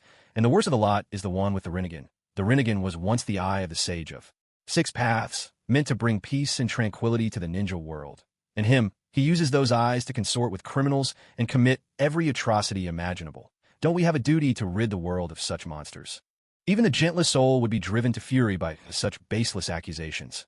Nagato felt a surge of anger boiling up inside him, his fists clenching as he growled, Brothers, I can't hold it in any longer. I'm going to teach him a lesson. Itachi spoke up. Nagato, calm down. Weren't you just telling us all to keep a low profile? Low profile? I said that. Well, forget it, I take it back. Nagato's Rinnegan snapped open, and an invisible force exploded outward. With a deafening crash, the roof above them collapsed under the pressure. Boom. The sudden chaos shocked the five Kage, and their guards rushed forward to protect them. What's going on? What happened? The swirling dust and falling snow inside the room clouded everyone's vision. When it finally cleared, Nagato was standing atop the Raikage's desk, glowering down at him and speaking in a low, chilling voice. Raikage, you're really something, aren't you? Raikage, you're really something, aren't you? The Raikage was stunned. He leaped aside, pointing at Nagato and shouting, The Rinnegan! It's you! The guards immediately sprang in front of the Kage, glaring furiously at Nagato. Tsunade stared at Nagato, momentarily taken aback. That face. Could it be? When Tsunade first received the portrait sent from Sunagakure, she couldn't shake the feeling that Pain's Deva path looked eerily familiar. Almost like those children she'd seen back during the war in Amigakure, the ones who had eaten her biscuits. Those same kids had later spent a few years under Jiraiya's care, so by all rights Jiraiya should have recognized them too. Yet when Jiraiya saw the portraits, he barely reacted, which made Tsunade dismiss her suspicions, thinking perhaps her memory was playing tricks on her. But today, seeing Nagato in person with Konan at his side, Tsunade was finally certain. They were indeed those same children. If she could recognize them, why had Jiraiya never said a word? This was something she would have to get to the bottom of. Once she returned, the entire Akatsuki organization stood together atop the table, gazing down at the stunned faces of the Kage and their escorts below. With a steely tone, Nagato demanded, Raikage, you owe us an explanation. Why do you insist on slandering Akatsuki? Raikage shot back. When have I ever slandered you? Or is it that Akatsuki doesn't dare admit to what it's done? Say it. Here and now, in front of everyone, at the Yunlei Gorge. Aside from me and my brother, weren't all the others killed by your hand? And what about Yugito ni? She's still missing to this day. Can you honestly say that wasn't your doing? Nagato shook his head, denying it outright. It wasn't us. Impossible. My men told me themselves that the Two Tails was taken by you. I saw the devastation at Yunlei Gorge with my own eyes. And Jiraiya from the Leaf can back me up. Who else could it be but you? I'm done explaining myself to you. By now, Nagato understood. The reason Toby dared to show up in Konoha was because everything had been meticulously planned. It was obvious that all these troubles were the work of Toby and Zetsu, and since what was done, and considering he had indeed caused chaos in the Hidden Cloud that time, there was no way to clear his name without solid evidence. Even if he swore his innocence, no one would believe him, so Nagato chose to stop explaining. After all, that wasn't why he'd come here. Today, in the eyes of you great nations, we're always painted as villains. In the end, every misdeed gets pinned on Akatsuki. I suppose there's no point trying to explain myself further. Think what you will. No matter how much I clarify, it won't make you like me any better. Inoki spoke up. Then I'll take that as your tacit admission. Deidara, you brat. Not only did you betray your village, but you had the nerve to join Akatsuki. You really never failed to give me a headache. Unlike the somewhat apprehensive Rakage, Inoki showed no fear at all in the face of the entire Akatsuki. Looking at these juniors, all much younger than himself, his gaze was filled only with disdain. Deidara replied, "Oh, shut it, old man. You never understood my art. Life in Akatsuki suits me just fine." Inoki demanded. "You in the middle, the red-haired kid with the Rinnegan. Are you the leader of the Akatsuki?" Kankuro quickly interjected, "That's not right. He's not the only one with the Rinnegan. When they invaded the hidden sand village, the one with the Rinnegan wasn't this guy." Gaara spoke up as well. "When I was captured and held in the Akatsuki's prison, there were 2 people with the Rinnegan watching over me. It seems there are actually 4 people with the Rinnegan. Back then, when Pain Tendo was busy convening a meeting with the other members, he left Azura Path and Human Path to guard Gaara in the prison." What? Each shocking revelation left everyone present utterly stunned. Among the 5 great nations, not a single person possessed the Rinnegan. Yet in the Akatsuki, it seemed to be everywhere. Was the Rinnegan as common as cabbages among the Akatsuki? The gathered Kage were at a loss for words. This was especially true for Meitarumi and Ao. In the Hidden Mist Village, Ao's Bikugan was one of a kind, and he was treated as a precious asset. But in the Leaf Village, not to mention the Sharingan, those with the Bikugan were almost too many to count. Comparing these 2 situations, weren't they basically the same? It seemed that those who possessed such gifts never truly cherished them. Inoki pressed on, his tone grave. "Exactly how many people in your organization have the Rinnegan?" Nagato replied coldly, "That's classified." He continued, "I didn't come here to discuss these matters with you. I'm here to announce something important." Inoki, having been rebuffed, wasn't about to let it go. He formed a hand sign, glared fiercely at Nagato, and threatened, "Whatever it is you want to announce doesn't matter to me. Since you're here, all I need to do is kill you all, and every problem will be solved." Nagato retorted, Violence, day in and day out. That's all you know. If killing people solved everything, would I really be wasting my time talking to you now? But even if I kill you, there'll be a 5th, 6th, 7th, and 8th generation, descendants forever, without end. I understand that, but do you, stubborn old man?" Inoki demanded. "Then what is it you want to say?" "Hold on a sec," Nagato replied. He reached in his robes and pulled out his ever-present laptop. "Everyone, be careful. It might be a trap." Seeing Nagato wield this strange ninja tool, everyone tensed, readying their defenses. Cowards scared at the slightest thing. Nagato scoffed, then opened the laptop and played a track of music. It wasn't just any music. It was the Akatsuki's iconic theme, the same dramatic BGM they use for their grand entrances in the anime. Nothing sets the mood like a soundtrack, Nagato remarked with satisfaction as the stirring music filled the hall. With the thunderous theme playing, Nagato turned to address everyone present. "We, the Akatsuki, are here to inform you. From this day forward, the land of rain will officially be renamed the land of Akatsuki, and will ascend to become the 6th great nation. The land of dawn was established with a single purpose: to unite the entire shinobi world and bring every territory under its rule, including your 5 great nations. In addition, I have no desire for bloodshed, and I certainly don't wish to harm any civilians. So what do you think? Would any of you consider simply handing your lands over to me? But honestly, I doubt you'd ever agree to that, so I have a second request.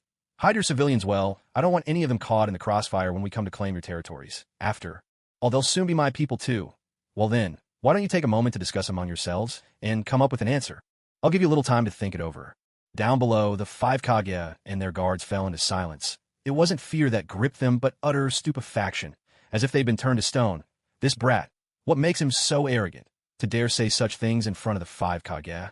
Does he really think his group of 8 is invincible? You want to fight? Fine. The 5 great nations accept Akatsuki's challenge. The Kage, who just moments ago had all been harboring their own schemes, now stood united as one. These lunatics If we don't put them in their place, they'll never understand the true might of the 5 great nations. Far off in the distance, Zetsu watched the proceedings like a war correspondent reporting in real time. White Zetsu's clone muttered, "What's going on with these people? Why haven't they started fighting yet?" Black Zetsu replied, "Wait. It looks like the Kage can't hold back any longer." Back at the conference, Inoki could restrain himself no longer. In all his long years, he'd only ever been threatened once, by Madara Uchiha. That was a fight he couldn't win since, in the shinobi world, strength ruled above all else. From that day, he had sworn to grow stronger, promising himself that if anyone ever threatened him again, he'd take them down. Madara Uchiha was one thing. He simply couldn't win, but this red-haired brat in front of him. Inoki still had confidence, so what if he possessed the Rinnegan? Inoki wielded Dust Release Akatsuki.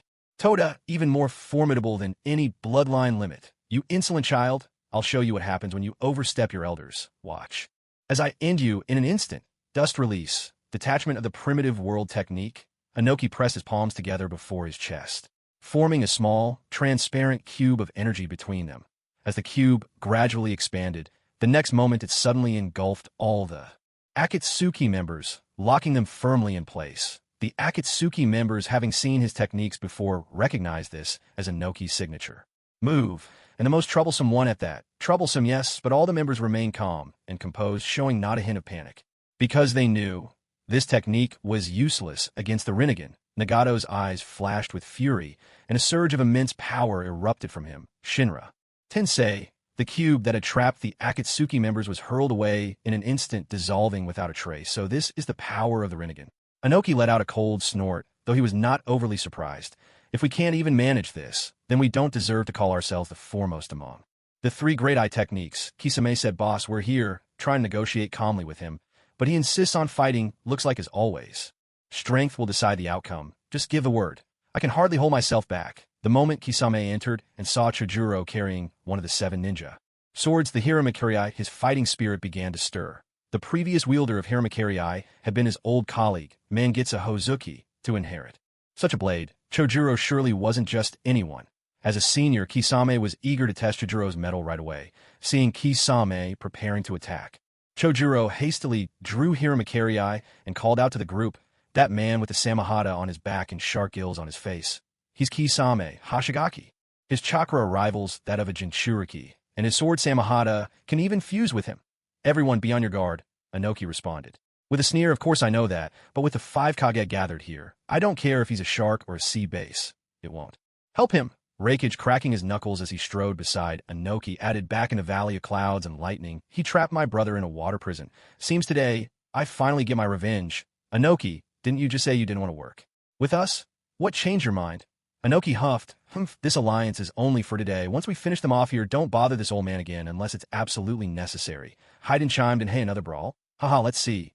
Who should I curse today?" Just as everyone was bracing for battle, Nagato roared, "Enough. I've said it before, we're not here to fight. We're just here to remind these people of something. If you want to battle, take it to the battlefield later. Now is not the time." Nagato spoke this way because he was concerned about one person, Obito Uchiha.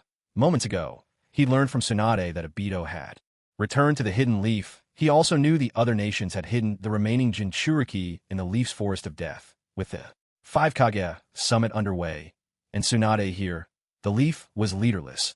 Obito would surely seize the chance to snatch the Jinchuriki from right under their noses. The timing and location couldn't be better for him. He would never pass up such an opportunity. With the Akatsuki's declaration as the 6th great nation conveyed to the Kage and their challenge issued, their purpose was achieved. There was no reason to linger. Now the priority was to rush to the Hidden Leaf. If Obito succeeded, things would become dire. The tailed beast must not fall into his hands. Nagato quietly reminded his comrades, "Everyone, it's time to go.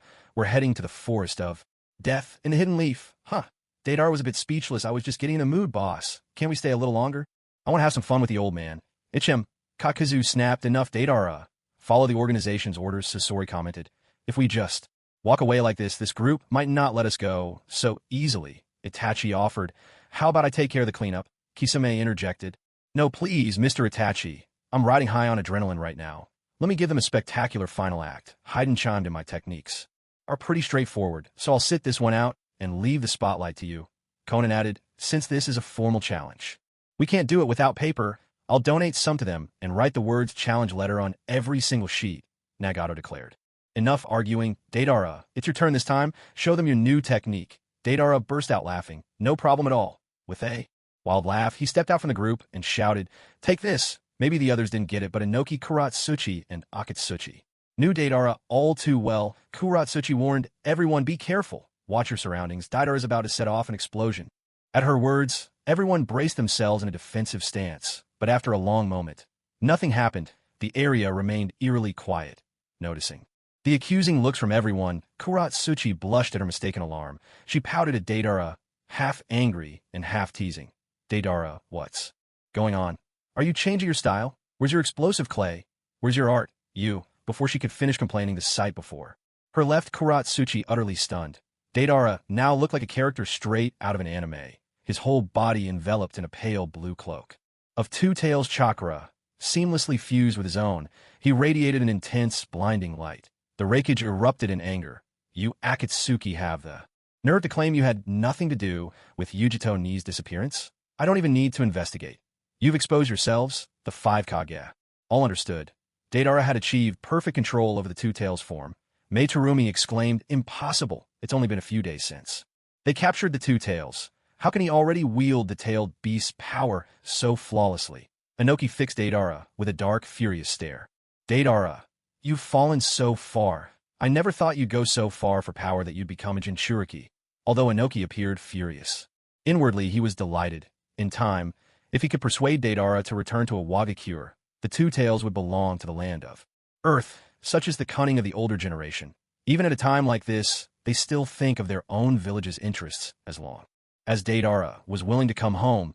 He wouldn't even mind marrying off his granddaughter Kuratsuchi to him. After all, they'd grown up together. No one would object. Deidara had no idea about Inoki's little shipping thoughts. He simply threw his head back and laughed loudly. In front of the stunned crowd, my art isn't just dazzling now. It comes with good looks. Old man, can you still deny my art this time? As he spoke, Deidara rolled a white figurine between his hands. It was his signature move. See 3 number 18. Only this number 18 was unlike any before. Laced atop the explosive clay, blue flames flickered, and around it pulsed the unique black chakra of a tailed beast bomb. 5 Kage, it's time to appreciate true art. I'm a generous guy. I won't charge you an entrance fee. The only price is your lives. With a shout, he hurled the figurine. In an instant, not just the entire conference hall, but the headquarters of the Land of Iron itself was reduced to rubble beneath the enhanced power of number 18. Before long, a single slug wriggled up from beneath the debris, its body sheltering Tsunade inside. Then one after another, more slugs emerged, crawling out slowly. Thanks to their protection, the 5 Kage and their guards escaped with only minor injuries. With lingering fear, the Reikage looked around at the devastated headquarters and said, Inoki, if you hadn't warned me to channel lightning style in a number 18, its power wouldn't have been halved. It would have unleashed the full force of that tailed beast chakra. Not even the slugs could have shielded us from such a blast. As Deidara's mentor, Inoki knew all too well about his former student's fatal flaw. So before the explosion, he'd hurriedly shared this critical tip with the Reikage. Dusting herself off, Tsunade turned to her Konoha guards with concern. Is everyone all right? We're fine, thank you, Lady Tsunade answered. Kakashi and the other Konoha joined in unison. Meitarumi asked, where did those Akatsuki members go? Gaara replied, it seems they've left. This attack was only a distraction to cover their escape. Furious, the Reikage slammed his fist into the ground. Damn it, I can't believe they're turning their own members into Jinchuriki. Those bastards, Gaara added, it's not just Deidara, that short red-haired one has also become a pseudo-one-tail Jinchuriki. I saw him back in the Akatsuki prison. He called himself Sasori of the Red Sand. Kankuro muttered anxiously, how can Akatsuki perfect tailed beast transformations so quickly? If they capture all the tailed beasts, will they all become Jinchuriki? That's terrifying. Tsunade's voice was steely. I won't let that happen. At the very least, I'll never hand over the 9 tails. We have no time to lose. The 5 nations must unite and start mobilizing our forces at once. The others nodded firmly in agreement. In the distance, the 2 clones of Black Zetsu and White Zetsu watched everything unfolding at the meeting. Though they were anxious, there was nothing they could do. Damn it, why hasn't Obito shown up yet? Just then Obito finally appeared, arriving late. Black Zetsu snapped. Why are you only just getting here? The 5 Kage summit is already over. Nagato has taken the entire Akatsuki and left. At this moment, Obito wasn't wearing his mask. He ignored Zetsu's complaints and simply replied in a calm voice, "It's fine, fine. Them. I want to meet with them." Zetsu found it harder and harder to read Obito's intentions, but deep down, Zetsu knew that under no circumstances could he allow this meeting to happen. If Nagato revealed Zetsu's true purpose to Obito, a millennium of planning would be ruined in an instant. Seeing Zetsu's lack of response, Obito scolded him sharply. "Zetsu, did you not hear me? Locate them now for you." "That shouldn't be difficult," Black Zetsu retorted. "What's gotten into you? Is this really the time to go looking for a chat, since we missed the aftermath of the Akatsuki and the 5 Kage's mutual destruction? We should hurry back to Konoha and collect the tailed beasts. White Zetsu is there alone, and I'm worried about him." White Zetsu's clone chimed in. "That's right." Obito shot Zetsu a glare and barked, "I said I want to meet them. And that's final." He needed to understand why Nagato had betrayed him and why the rest of the Akatsuki were so willing to follow Nagato's lead. Seeing Obito's unwavering attitude, Black Zetsu sighed in resignation and agreed, "Fine. If that's what you want, I'll take you to them now." Meanwhile, Black Zetsu and White Zetsu's clone communicated covertly. "If we really do run into them, we'll have to play it by ear. No matter what, Obito must not discover our secret." Once again, snowflakes filled the sky as the Akatsuki members raced toward Konoha at full speed. Itachi spoke. "Nagato, once we return to Konoha, I won't accompany you to the Forest of Death. There's something urgent in Konoha that I need to deal with." Kakuzu, hearing this, questioned him. "Itachi, do you still have feelings for Konoha? We treat you like a brother now. Are you planning to betray us?" Nagato intervened. "Calm down, Kakuzu." "Itachi, what is it? Can you tell us?" Itachi paused for a moment before replying slowly. "I'm going to find Danzo. My brother, Shursui Uchiha's eye is in his possession, and I intend to take it back myself." Deidara scoffed. "Oh, so that's it. I always thought that Danzo was up to no good, even in the original story." Itachi, "Count me in." "Yeah," Nagato nodded. "If it concerns your brother, it concerns us all. Let's go. It shouldn't take long to deal with him anyway." "Itachi, we're with you." Itachi nodded as well, showing a smile that hadn't been seen in a long time. Suddenly, Nagato seemed to sense something and came to an abrupt halt. The rest of the members, seeing this, immediately stopped as well. Nagato fixed his gaze intently on the ground, not far ahead, and spoke. In a cold voice, "Come out. There's no point hiding anymore." A short distance away, Zetsu emerged from the earth, and Tobi appeared out of thin air beside him. Nagato smirked. "Well, what do we have here?" "I was just worrying about not being able to find you, and you've come right to my doorstep." Tobi said. "Nagato, I want to know, why did you betray me?" Nagato replied. "If you want to know the answer to that, we'll have to start with that aloe head next to you." "Zetsu, do you feel like sharing your story?" Black Zetsu hadn't expected Nagato to cut straight to the heart of the matter so quickly. He hurriedly whispered to White Zetsu's clone. "What do we do? If Tobi finds out about this, we're in trouble." White Zetsu's clone narrowed his single eye and growled. "Don't worry, I've got this." He fully revealed himself and started cursing at Nagato. "Which story do you want? I've got so many. Take your pick." Nagato replied. "How about we start with your mother?" White Zetsu's clone snapped. "What the hell? You want to hit on my mom?" Nagato was caught off guard, quickly waving his hands. No. That's not what I meant. I already have Konan. What I meant was in front of Tobi. How about you and I talk about your mother?" White Zetsu's clone shot back. "You're disgusting. You actually want me to talk about my mom with you in front of Tobi? You're out of your mind." The sudden turn of events left Tobi completely bewildered. He stared blankly and asked Zetsu, "You look like that and you actually have a mother?" Tobi had known Zetsu since childhood and always thought Zetsu was something Madara Uchiha created. Only now did he realize that Zetsu was actually formed from a fertilized egg. Looking at Zetsu's grotesque face, Tobi couldn't help but ask Zetsu, "I mean, no offense, but what does your mother look like?" Hidden in the shadows, Black Zetsu secretly cheered White Zetsu's clone on. "Nice one, White Zetsu." The topic's completely derailed now. Tobi persisted. "Zetsu, I swear I mean no offense, but what does your mother look like?" Nagato chuckled and answered, "Zetsu's mom is stunning. They call her the fallen goddess. Her skin, absolutely flawless." Tobi's curiosity only deepened. "Is that so? Zetsu, why have you never mentioned her? If she's really as beautiful as Nagato says, how did she end up giving birth to someone like you?" "Hold it in. I have to hold it in. For the sake of my grand plan, I must endure." Although Tobi's careless jibes made Zetsu seethe with fury, he knew he'd set the conversation on this path to deflect attention, so he didn't dare say more. "Mother, forgive your unfilial son. For the sake of your resurrection, please bear with a little more of their nonsense." Just as Zetsu was about to escalate the conversation, he suddenly sensed a surge of chakra rapidly approaching. Instantly delighted, he quickly warned Obito, "We'll talk about my mother later. Just the two of us. We have to go.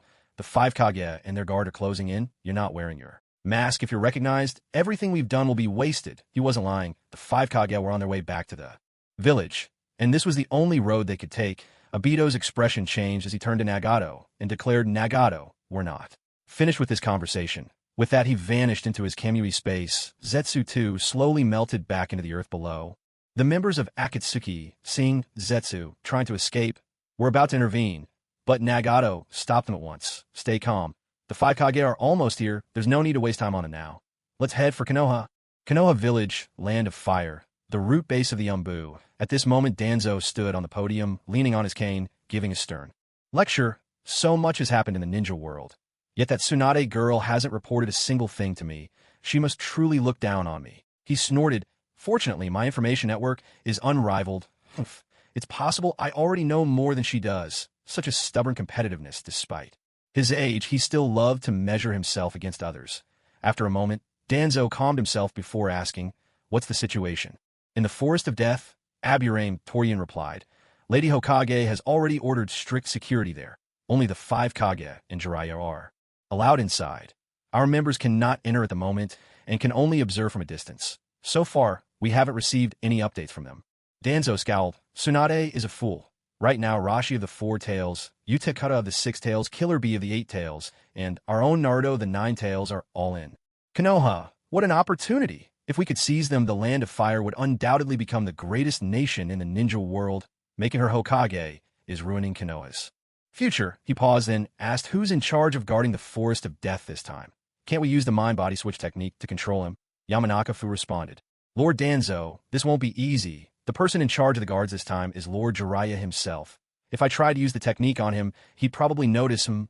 Danzo pondered for a moment, then said in a low voice, it seems I'll have to handle this myself. As he spoke, Danzo tossed aside his cane and walked down from the stage, his tone icy. Come, we're going to the Forest of Death? I refuse to believe Jiraiya would dare block his own elder. Sai hurried onto the stage, picked up the cane, and respectfully handed it to Danzo, my lord. Your cane, huh? Danzo shook his head. In battle, this kind of thing is useless to me. It's just a disguise. With it, I limp along. Without it, I move as swiftly as the wind. A few minutes later, at the Forest of Death. Now, the Forest of Death was protected by more than 500 elite ninja, and the strongest defensive barrier in the Hidden Leaf Village had been erected all around. The moment anyone tried to sneak in, the barrier wardens would be instantly alerted. Jiraiya sat beneath a pavilion at the forest entrance, a pen held loosely between his lips as he mulled over ideas for his new work. So much had changed in the ninja world recently that he hadn't even had time to visit the hot springs for inspiration. He felt stuck, unsure where to begin. Suddenly, he sensed a cunning, slippery presence approaching. A scent he knew all too well. It was none other than Danzo Shimura-sai. That stubborn old man. As if stationing so many root ninja on the outskirts wasn't enough. He had to come in person, Jiraiya muttered to himself. He closed his notebook, stepped out from the pavilion, and called out with a hint of resignation, Danzo, what brings you here? Danzo's face was unreadable as he replied, I'm here for the sake of the leaf. Jiraiya, I want you to understand me. Tsunade is wrong. This is an opportunity. We can't afford to let slip. Let me in. I intend to make all these tailed beasts property of Konoha. Jiraiya burst out laughing. Danzo, have you finally lost it? The 5 great nations are about to unite. Now is the time for solidarity, not betrayal, and you want to seize the other villages' tailed beasts for yourself. Do you really think that's the right thing to do? On top of that, do you really believe you have the strength to take down their Jinchuriki? Jiraiya kept that thought to himself, out of respect for his elder. Danzo snorted, I never expected anything from them for this war. With the power of the tailed beasts on our side, what have we to fear? You and your master. Your thinking is far too naive. Every time Danzo saw Tsunade or Jiraiya, he couldn't help but remember his old friend and rival, the 3rd Hokage, Hiruzen Tsurutobi. A mix of affection and resentment stirring within him. He found the so-called will of fire both baffling and unspeakable, and wanted nothing more than to never hear it mentioned again. Now, with Tsunade absent, it was the perfect chance to launch his coup. As for the 2 senior advisors of Konoha, Hamura Mitokado and Kohar Udatane, they were nothing more than weathercocks, always siding with whoever held power, and hardly worth worrying about. All he had to do was defeat the bushy-maned man before him, and the position of 6 Hokage would be well within his grasp. By tomorrow, his own handsome, heroic face would be carved into the Hokage rock. Jiraiya, ever the straightforward man, had no idea of the schemes brewing in Danzo's mind. He simply replied, almost casually say whatever you like, but I'm afraid not, uncle. As long as I'm here, you're not getting into the forest of death. Danzo said, very well. It seems I'll have to settle this by force. Jiraiya, you know my reputation. I'm a man of action if we can't come to an agreement. Don't blame me for what happens next. Behind Danzo, nearly all the members of the covert route unit had assembled. Jiraiya had noticed them from the start, but it had never crossed his mind that Danzo would actually make a move against him in such a critical moment. Jiraiya fixed Danzo with a fierce stare and growled, Danzo, have you lost your mind? If Akatsuki attacks while we're fighting among ourselves, it'll be too late for regrets. Unwrapping the bandages from his right arm with calm deliberation, Danzo replied, don't be ridiculous. There's no way our timing could be that unfortunate. Anyway, I've already decided there's no turning back from this fight. After all these years, you still don't understand how ambitious I am. Let me spell it out for you. This isn't some petty internal dispute. This is a coup. Jiraiya was stunned by his words. A coup? Danzo, are you serious? By now, Danzo had finished unwrapping his right arm, revealing a golden metallic limb. Don't take it personally, Jiraiya. I'm doing this for the good of the Leaf Village. He turned to his subordinates and, cold as ice, gave a single order. Move in. In an instant, all the root members who had been lurking in the shadows revealed themselves, surging toward the forest of death. The 500 guards Tsunade had dispatched quickly drew their kunai, clashing with the attackers. Outside the forest of death, the scene erupted into chaos. A battlefield of 1,000 men. Shouts of pain, cries of outrage, and the metallic clang of ninja tools rang out from every direction. Yet in the heart of the chaos, Jiraiya and Danzo stood face to face, neither making a move. Jiraiya looked at Danzo in bitter disappointment, his voice rising with anger. Danzo, by doing this, you're condemning yourself to an endless abyss from this moment on. You are a traitor to the Leaf Village. Danzo scoffed, utterly unmoved and without a hint of remorse. Today, nothing will stand in my way. I'm sweeping aside corruption and obstacles for the sake of Konoha's future. Don't call me a traitor.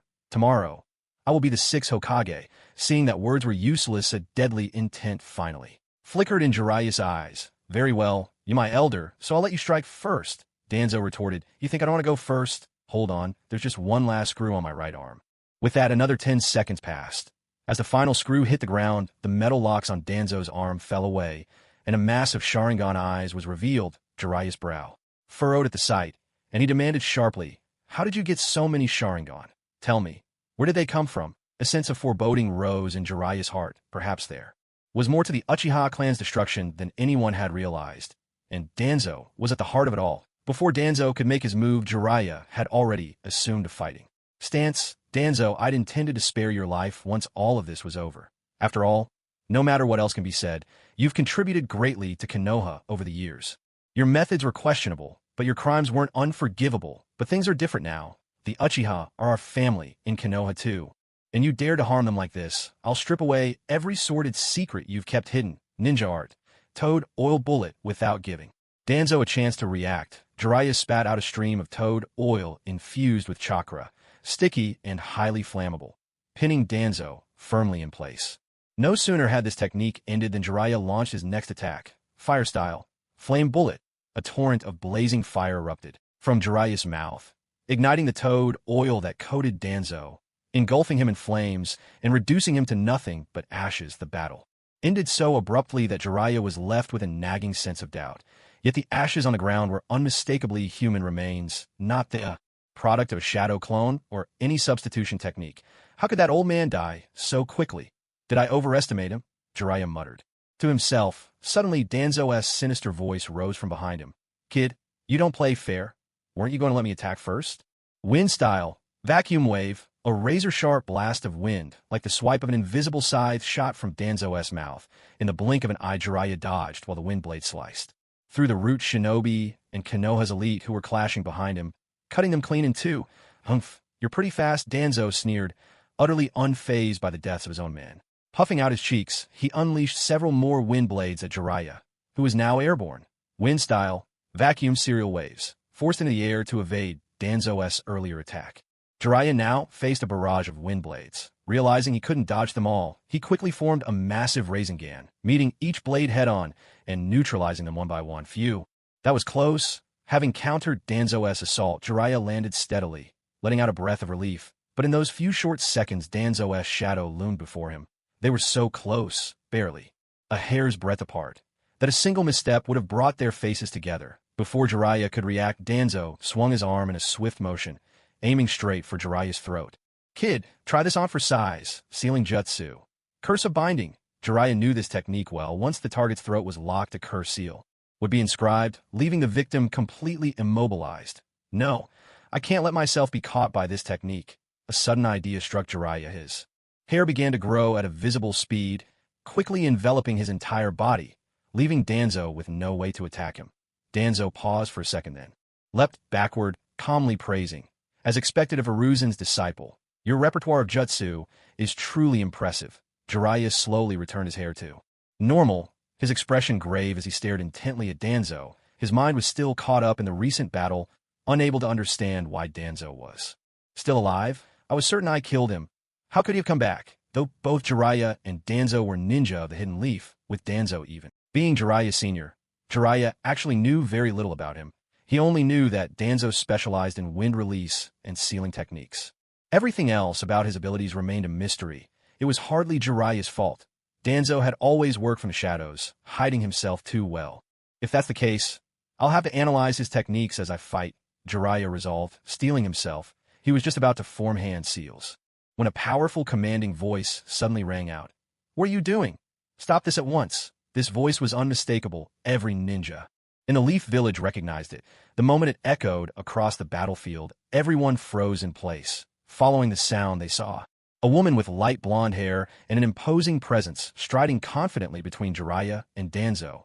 Her figure was unmistakable, and her aura even more so. Jiraiya stared at her in astonishment. "Tsunade, you're back. How did you return so quickly?" Tsunade shot Jiraiya a glare and demanded, "What's going on here? Why are you and Danzo fighting?" Jiraiya stepped to Tsunade's side and whispered in her ear, "That old relic is trying to enter the forest of death. He's also plotting to betray us and become the 6th Hokage." "Oh, is that so?" Tsunade raised an eyebrow and turned to Danzo, her tone laced with mockery. "Danzo, your ambition knows no bounds, does it?" "Umph." Danzo snorted coldly. Though surprised by Tsunade's arrival, it was still within his calculations, facing two of the legendary Sannin.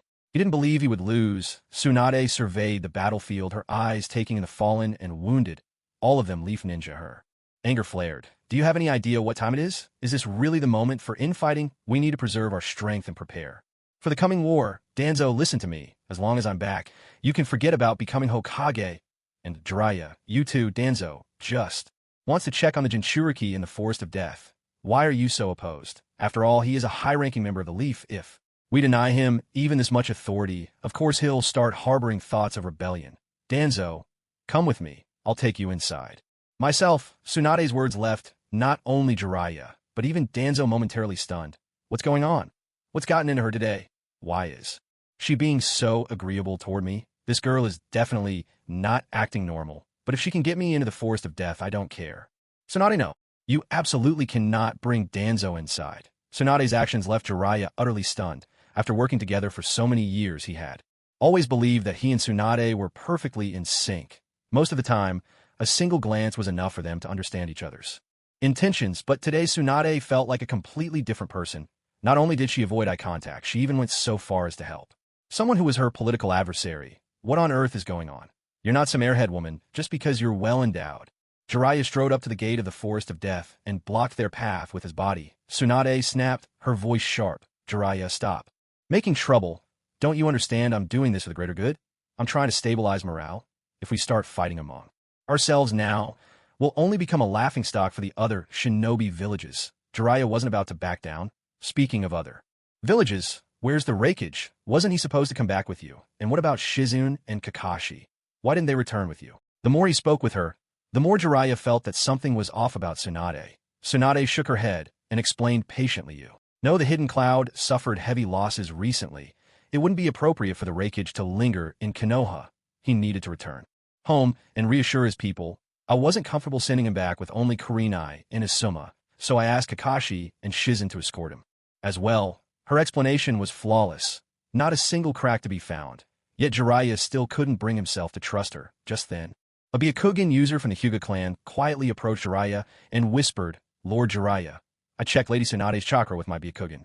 There's no mistake. It's really her." Hearing even a Hyuga confirm it, Jiraiya began to doubt himself. Could it be that he was just Imagining things? Feeling uneasy, he edged closer to Tsunade, rubbing the back of his head as he apologized nervously. Sorry, Tsunade, I must have misjudged you. Tsunade huffed. Good. As long as you understand, there's no time to waste. I'm taking Danzo for a quick tour inside. Make sure you guard this entrance. No one is to go, and understood. With that, Tsunade marched into the forest of death without so much as a backward glance. Danzo, seeing this, hurried after her in a disgruntled manner. At the gate, the elite Konoha barrier ninja sensed their passage. After a moment, he nodded to Jiraiya. No doubt about it. It's Lady Tsunade's chakra, if even the barrier specialist said so, then perhaps he really was just being paranoid. Jiraiya watched as Tsunade and Danzo's figures faded into the distance, but an uneasy feeling gnawed at him all the same. No, this isn't right. I have to follow them and see for myself. Jiraiya turned to the assembled ninja and said, now that the grievances between you have been resolved, there's no longer any need for bloodshed among yourselves. Remember, all of you are ninja of the Hidden Leaf Village. Protecting this place is what truly matters. With those words, Jiraiya dashed swiftly into the forest of death. Deep within the forest of death, Naruto had already been there for quite some time. At his side stood Rashi, the four-tails Jinchuriki, and Yugito, the six-tails Jinchuriki. Behind them, a great throng of wild birds and fierce beasts from the forest gathered. Yet unlike their usual unruly behavior, all their eyes were fixed respectfully on a massive grandstand constructed by Naruto's shadow clones. Atop the grandstand, Killer Bee gripped the microphone, thoroughly absorbed in performing his rap. Back when he was on Paradise Island in the Land of Lightning, Killer Bee had already conquered every fearsome beast there, crowning himself the king of all beasts. Now that he had come to the Forest of Death in the Leaf Village, things were no different. At this very moment, he was forcing every species present to attend his concert, including the other Jinchuriki. Initially, the Jinchuriki were reluctant, but since they hoped to learn the art of perfect-tailed beast transformation from him, they had no choice but to play along. Yo, my friend in the front row, if you're being threatened, just blink a little. Silence, I can't take it anymore. Perhaps it was the long days of torment, but Naruto finally lost control. He immediately dispelled his clones and shouted at Killer Bee, who had just jumped down from the stage. Hey, Sunglasses old man, do you have any idea how chaotic things are out there? And you still have the mood to rap here? I've had enough. I'm done playing along. If you won't teach me, I'll just go train by myself. With that, Naruto turned and prepared to leave. Even as he walked away, he kept repeating in his heart, please, stop me. Please, someone stop me. But an entire minute passed and not a single person spoke up. Not even Yugito or Rashi made a move to stop him. Naruto, flushed with anger, spun around and yelled at them. He's cold-hearted. Are you two heartless as well? We're all Jinchuriki. Aren't you going to say something to stop me? Yugito looked at Naruto coolly and replied in a detached tone, you're the one who said you wanted to leave. Rashi added, honestly, I've never liked you. No manliness at all. Those six-whisker marks are a disgrace to all men. Just then, the sound of fierce fighting came from the distance, drawing everyone's attention. What's going on? All the beasts of the forest should be here already. Could there be some that haven't arrived? Killer Bee was fuming. For someone to disrupt his grand concert on such an important occasion was an insult he couldn't ignore. Let's go. We'll see who's causing trouble. Meanwhile, the source of the commotion was Tsunade and Danzo locked in combat. Not long after following Tsunade into the forest, Danzo began to entertain improper thoughts about her, though these were not the usual kind of improper thoughts. Danzo's only intention was to kill Tsunade. Tsunade bit her lip and questioned him sternly. Danzo, what are you trying to do? Didn't I already let you in? Danzo replied with a cold, expressionless face. You're too young, Tsunade. I appreciate you letting me in, but coming here alone with me was your mistake. The seat of Hokage is not something you can hold on to. Let me take your place instead. Instead of getting angry, Tsunade burst into laughter, a chilling, unnerving sound that echoed through the room. Danzo narrowed his aged eyes at Tsunade's inexplicable reaction. You're acting very strange today. Have you given up already?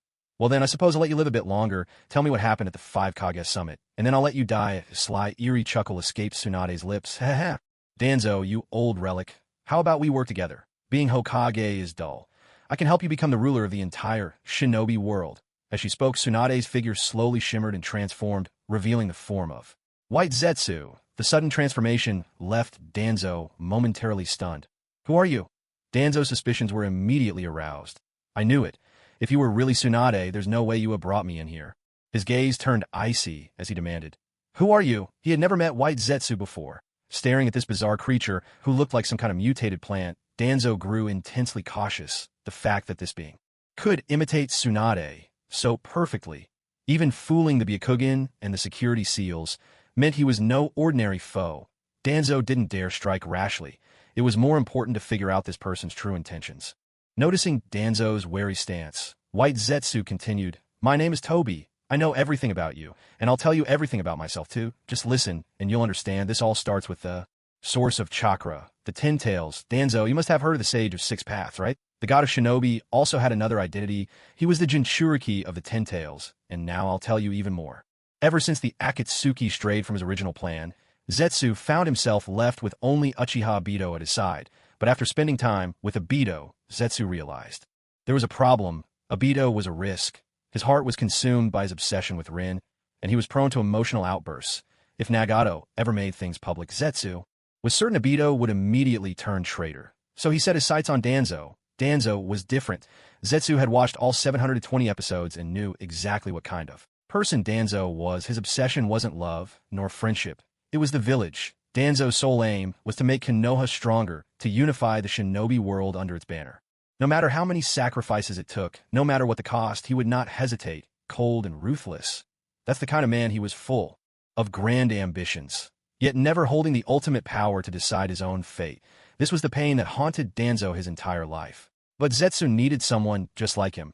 Someone obsessed with power, someone merciless in their methods. What's more, Danzo carried the cells of Hashirama Senju within his body, and even possessed the Sharingan. Perhaps in the future, he could become the perfect vessel for the Ten Tails, a promising candidate indeed. Zetsu shared with Danzo his own version of the origins of the tailed beasts and the tale of the Ten Tails. Yet there was one crucial detail he deliberately left out. The Ten Tails was originally the seedling of the divine tree. Of the divine tree itself. He said not a word. When Zetsu finished speaking, Danzo stood rooted to the spot, unable to calm the storm within him. His entire worldview had been shattered. At that moment, he needed to compose himself. Zetsu pressed on, "So, what do you think? Are you interested in becoming the second founder of the ninja world? The Jinchuriki of the Ten Tails? Just like the Sage of Six Paths? In this era where strength dictates all, only the powerful can claim supreme authority." To be honest, Zetsu's proposal stirred something deep within Danzo. Ever since childhood, he had been chasing after Hiruzen Sarutobi, always hoping that one day he could catch up to him, even if only to stand as his equal. It was precisely this mindset that fueled Danzo's obsession with the seed of Hokage. But now, if what this nobody was saying truly came to pass, he wouldn't just be Hiruzen's equal. He could even surpass him. Danzo could become the very first Hokage to unite the world under the land of fire. The name Shimura Danzo, forever etched in history. After pondering for a moment, Danzo asked, "How am I supposed to know if your words are true?" Zetsu burst out laughing. "Believe it or not, that's up to you. Either way, I'll be working behind the scenes to help you become Hokage. I'll see to it that all the tailed beasts are brought under the land of fire. Today marks the beginning of my aid to you. In a little while, I'll share with you everything I know about the Akatsuki members, their abilities and characteristics. Let the 5 great nations battle it out against Akatsuki. Whoever wins, it hardly matters. You and I need only to quietly seal away the tailed beasts in Konoha. Then, when both sides are exhausted, we'll reclaim the tailed beasts and the Rinnegan from Akatsuki. With those in hand, your days of becoming the Ten Tails Jinchuriki are not far off."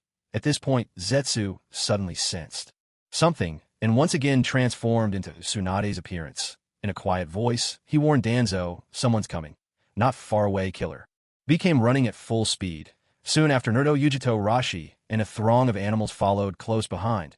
Naruto glanced at Danzo, standing next to Tsunade, and called out, "Granny Tsunade, what are you doing here? Huh? And who's this old man?" Just as Tsunade was about to answer, Jiraiya suddenly appeared. "I finally caught up with you, Tsunade." Danzo, "Oh, Naruto, you're here too. What's going on? Why is the pervy sage here as well?" Seeing their sudden appearance, Naruto broke out in a cold sweat, muttering to himself, "This is bad. This is really bad. Granny Tsunade and the pervy sage aren't here to check how far I've gone with my tailed beast training. Are they? Damn it. I haven't even started yet. It's all that sunglasses guy's fault." Just as Naruto was about to complain to Tsunade and Jiraiya's large hand suddenly landed on his shoulder, pushing him behind with a protective gesture. He stared coldly at Tsunade and spoke, "Who are you?" "You're not Tsunade." Tsunade let out a sinister laugh. "Jiraiya, are you out of your mind? Didn't we just run the tests? What more do you want?" Jiraiya shook his head. "I don't trust those things. The only thing I trust is my own instincts. Naruto, take the other Jinchuriki and run." the Tsunade in front of you and Danzo beside her, are here for you. But at that moment, a strange voice suddenly called out from the trees nearby. Well, what a lively gathering. All the Jinchuriki I'm looking for are right here, and Danzo too. Saves me the trouble of hunting you down. The speaker was none other than Nagato. On either side of him stood the assembled members of the Akatsuki. Just now, the entire Akatsuki had arrived in the Hidden Leaf Village, forcing their way in. They cut down anyone in their path. No 1-inch, not shinobi nor monk, could stop them. Led by Itachi, the group fought all the way to the Forest of Death, taking down the guard station around its perimeter, and began their search for the Jinchuriki. At last, they found their targets. Nagato, Konan, it really is you. Seeing these familiar faces, Jiraiya felt a chill settle in his heart. The appearance of the entire Akatsuki didn't seem to surprise Tsunade much. White Zetsu had already received word from his clone that Akatsuki would be coming, though he hadn't expected them to arrive so soon. He shot Danzo a meaningful glance, signaling him to make a quick escape. But before Danzo could react, Uchiha Itachi was already standing before him. Give me back Shirsue's eye. Feeling the intent to kill radiating from Itachi, Danzo replied coldly, Itachi, this isn't what we agreed on. Why have you returned to the village? From up in the trees, Kisame grinned at Killer Bee. Since Mr. Itachi has already picked his opponent, I'll do things my usual way. That rare 8-tailed beast. Don't any of you try to steal him from me. With that, Kisame hefted his sword Samahata and charged straight at Killer Bee. Nagato gazed at Jiraiya, his voice low and distant. Jiraiya is mine. After all, he was my teacher. I owe him an answer. The rest of you handle things as you see fit. Hiding glanced around, locking eyes. Han, no problem, boss. That fair-skinned one. Surely Lord Evil God would like him. I'll take him. Sasori chimed in, then the old man Rashi is mine. Deidara protested loudly, reluctant. Hey, that's not fair. You guys picked all the strong ones. Who am I supposed to fight, huh? Kakaza glanced over. Isn't that Ninetales kid still there? But Deidara, I lost to him in the original story. Let me have him today. Time to settle the score. Deidara looked at the group of trembling birds and beasts cowering behind the Jinchuriki and sighed helplessly. Whatever sitting around isn't my style. Guess you guys will have to do. Hey, even grasshoppers are still meat. Once the site of the Chunin exams, the Forest of Death had now become the battleground that would decide the fate of the ninja world. The entire field was divided into 7 grand arenas. Uchiha Itachi versus Shimura Danzo. Kakuzu versus Naruto. The Ninetales Jinchuriki. Nagato versus Jiraiya. Kisame Hashigaki versus Killer Bee. Sasori the Red Sand versus Rashi. The 4-tailed Jinchuriki. Haiden versus Utakata. The 6-tailed Jinchuriki. Deidara versus the assorted beasts and animals. What about me? Why is nobody paying attention to me? Surrounded by fire, water, and earth-style techniques streaking through the air, White Zetsu, now transformed into Tsunade, stood frozen in place right now. I'm Konoha's top beauty. The 5th Hokage. Is my presence really so weak that no one even wants to fight me? Well, if no one's going to bother with me, that suits me just fine. I'll just burrow underground. Wait, where do you think you're going?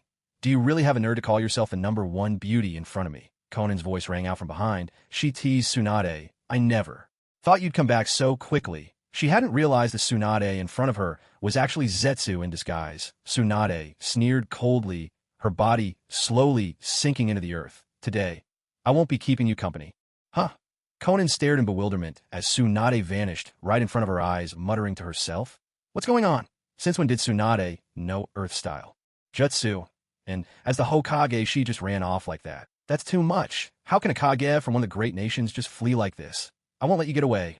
Dance of the Shikigami. Paper shuriken technique. Several sheets of chakra-hardened paper shot forth like shuriken towards Tsunade. By now, her lower body had already disappeared beneath the earth, but her upper body was riddled with holes by Konan's attack. Gradually, her form changed into the corpse-like appearance of White Zetsu. What the? So it was White Zetsu again. That guy really is everywhere.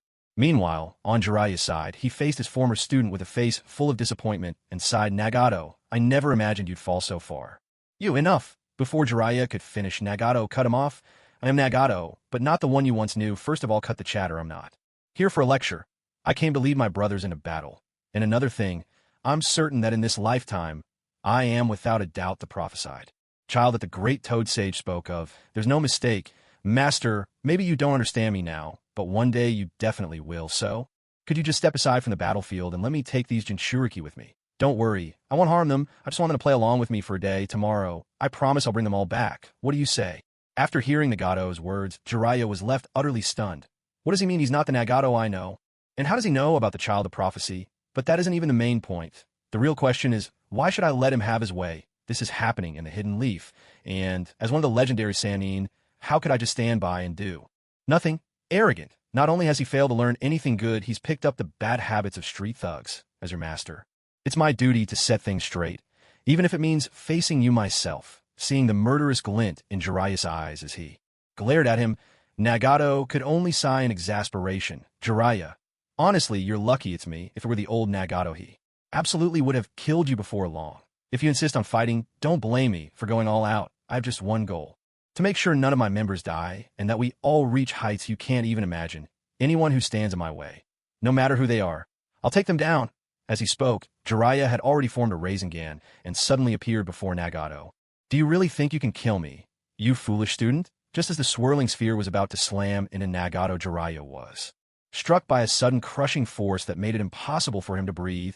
In the blink of an eye, his body was flung aside by an invisible power, slamming him into a nearby tree. Damn it, so this is that technique that can repel anything. Jiraiya rolled to his feet, ready to attack again, when he suddenly noticed not far away, Naruto had been beaten half to death by a masked man and lay unconscious on the ground.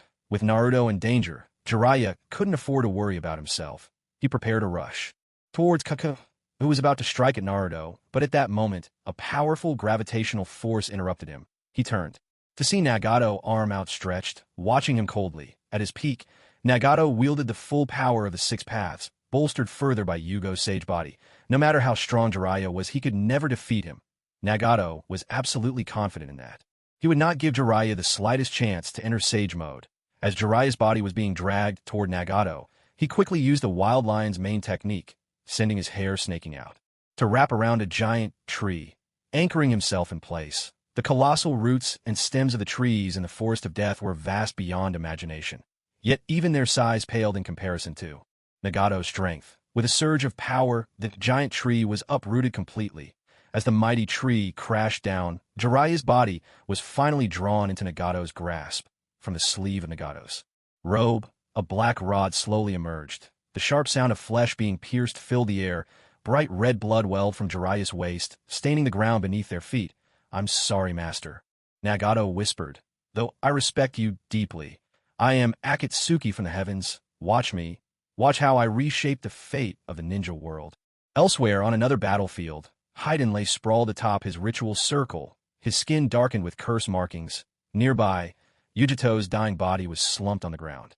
Isn't it over yet, Haiden? Kakazu stood by, impatiently swinging the unconscious Naruto's limp body. Come on, big guy. I'm just getting started. Can't you be a little more patient? Haiden grumbled, though, with a twisted grin. Still, I have to thank you. Without your help, I'd never have gotten a taste of this Six Tails Jinchuriki's blood. The bubbling foam had given Haiden, reckless as he was, quite a lot of trouble. At that moment, Sasori walked over and casually tossed Rashi's body atop Yugito's. Kakazu frowned. Why were you so slow? Was the Four Tails Jinchuriki really that difficult?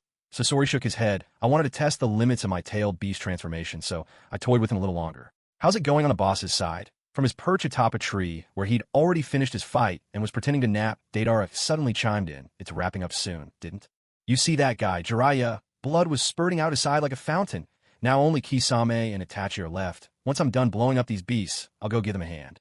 But guess what? Those two won't let me, but in it all, I'm annoyed. Kaka said, look at those two. One's all about strategy, the other's brute force. The contrast couldn't be starker. They really do make a perfect team. Meanwhile, Kisame was still locked in a ferocious battle with the tail beast transformed killer bee, the fight devolving into a brutal, bloody struggle. Fantastic. Come on, let's go another 300 rounds. Kisame roared with savage delight. On Itachi's side, he and Danzo faced each other in silence, as if engaged in a deep conversation. Back at Konoha headquarters, with Tsunade still absent, Jiraiya lost in the Forest of Death, and Danzo's whereabouts unknown, the senior advisors. Hamura Mitokado and Kavayudatane were left to coordinate wave after wave of ninja, all dispatched toward the forest. Hayashi Hyuga, Shibi, Aburame, Inoichi Yamanaka, Shikaka Nara, Choza Akimichi, gather all the strength of your clans and head for the Forest of Death. The Akatsuki are inside, and you must protect the Jinchuriki at all costs. What about Guy? Where's Mike Guy? Reporting in, Mike Guy is away on a mission. Damn it, why is he always off on a mission at critical moments like this? On the battlefield of the Forest of Death, Itachi and Danzo were still locked in a standoff. Danzo spoke first. Itachi, according to our agreement, I have never laid a hand on your clan's only survivor, Sasuke Uchiha. Why have you come back to the village? Itachi replied, no. It's not that you refrained from attacking him. You simply never had the chance. Danzo narrowed his eyes. What are you implying? Itachi's voice was calm and cold. I see right through you now, these eyes of mine. Not only remember everything, they can see into the future. Isn't there someone named Sai in your ENBU route? You sent him to Orochimaru's hideout to assassinate Sasuke. I saw it all. If Naruto's power to persuade with words hadn't changed Sai's heart, Sasuke might already have died at your orders. Danzo was momentarily stunned. What nonsense is this? It's true that I have a subordinate named Sai, but I never sent him to Orochimaru's base. I certainly never ordered him to kill Sasuke. Danzo was telling the truth. At least in this world, he had not done those things. But in the original timeline, he absolutely had. His murderous intent towards Sasuke, who had betrayed the village and sided with Orochimaru, was real, and that intent alone was the clearest evidence of his betrayal of the promise he made to Itachi. Itachi had already seen it all in the original story. That was why he said he could see the future. Now Itachi's trust in Danzo, who had broken his word, was utterly gone. You want to kill my brother? Absolutely not. I won't allow it. Not even the thought of it. With an expression as cold as stone, Itachi spoke. Danzo, I'm going to kill you today. Return Shisui Uchiha's eye to me, and I'll let you die with your body whole. Danzo let out a frosty chuckle. If I give the eye back, how could I possibly die intact? Itachi, you once promised never to return to the village. Yet this is already your second time. If anyone has broken the agreement, it's you. I've wanted to eliminate you for a long time. Looks like today's the day. A voice cut in brash and mocking. Hey, you stubborn old man, say.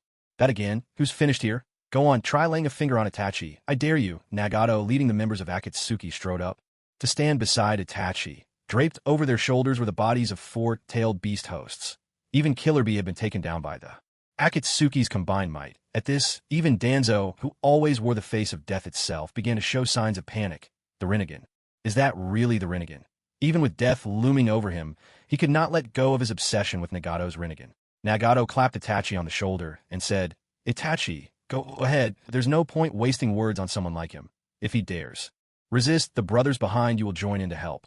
A faint smile flickered on Itachi's lips as he began to walk steadily toward Danzo.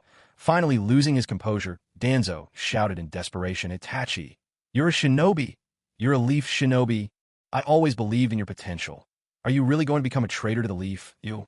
At that moment, Kisame's shark-like eyes suddenly narrowed as he stared intently at Danzo's sleeve and warned Boss Danzo's sleeve just moved. He's about to attack Itachi. Hearing this, Nagato shouted furiously, I already told you not to make a move against Itachi. What do you really think we're pushovers? Everyone go! In the next instant, the entire Akatsuki group appeared at Danzo's side. What are you doing? My sleeve only moved because of the wind, Danzo wailed, but the others paid him no mind. Don't hold back. Kill him a few more times just to be sure. This old man has more than one life. Deidara, where are you kicking him? Watch out for his eyes. That's Shisui's eye. We need to save that for Itachi. Boss Danzo's trying to use a sealing jutsu. Looks like he wants to seal his eye just like in the original story. Don't even think about it. Old man, hand over that eye right now. As Itachi watched his comrades unleash their fury on every one of Danzo's corpses, he slowly lifted his head and gazed at the sky. Shisui, the clouds above the Uchiha clan haven't changed much after all. That's enough. We're done here. He should be well and truly dead by now. Nagato blocked the others, who were still fired up, and handed Itachi the right eye he had taken from Danzo's face earlier. Itachi calmly picked up his friend's eye, summoned a crow, and placed the eye in the bird's right socket. After the exchange, the crow blinked a few times, then looked as good as new, and so Itachi's crow now possessed both of Shisui's eyes. Nagato looked on in astonishment. Damn, your clan's Sharingan is way too convenient. Just pop one out, and it's ready to use. Konan cut in, save the sarcasm. We need to go. My paper clone spotted a large group of leaf ninja heading this way. We've already secured the Jinchuriki. There's no reason to waste any more time here. All right, let's move out. After Akatsuki's retreat, Zetsu carefully emerged from underground next to Danzo's corpse. This body doesn't look too appetizing. Danzo, you should feel lucky to have met me. I'll make sure you get a shot at revenge. After taking care of Danzo's remains, Zetsu moved over to Jiraiya's side. TSK. He's in rough shape too.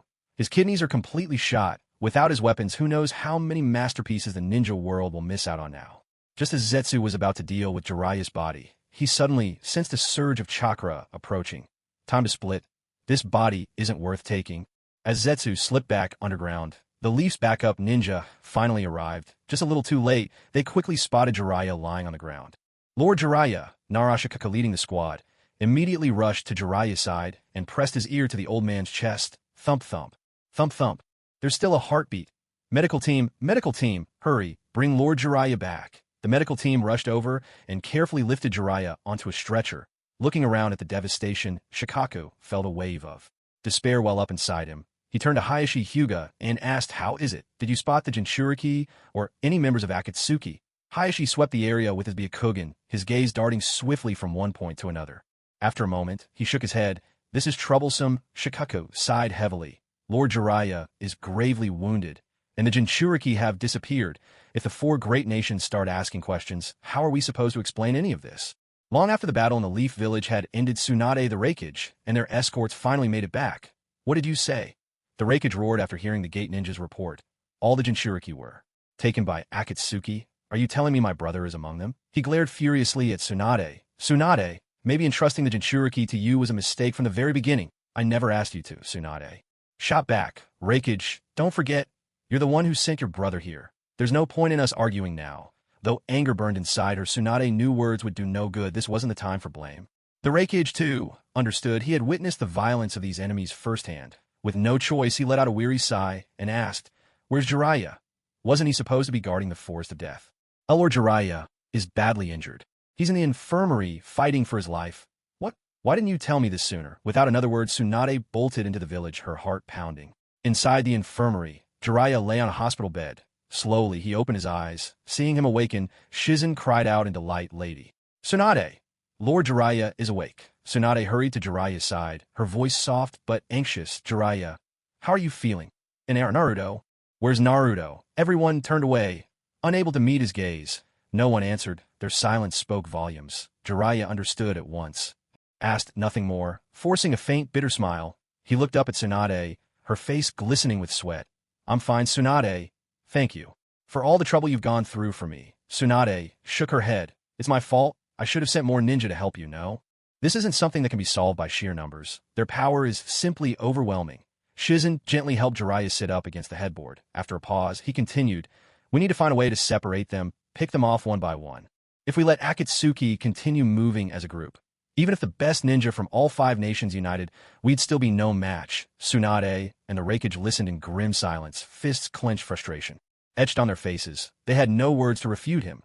Shizen frowned. Both the Hidden Cloud and the Leaf are heavily wounded now, even after the 5 great nations have formed an alliance. They can't muster their full strength. Lord Jiraiya's plan is sound, but how exactly are we supposed to break this group apart?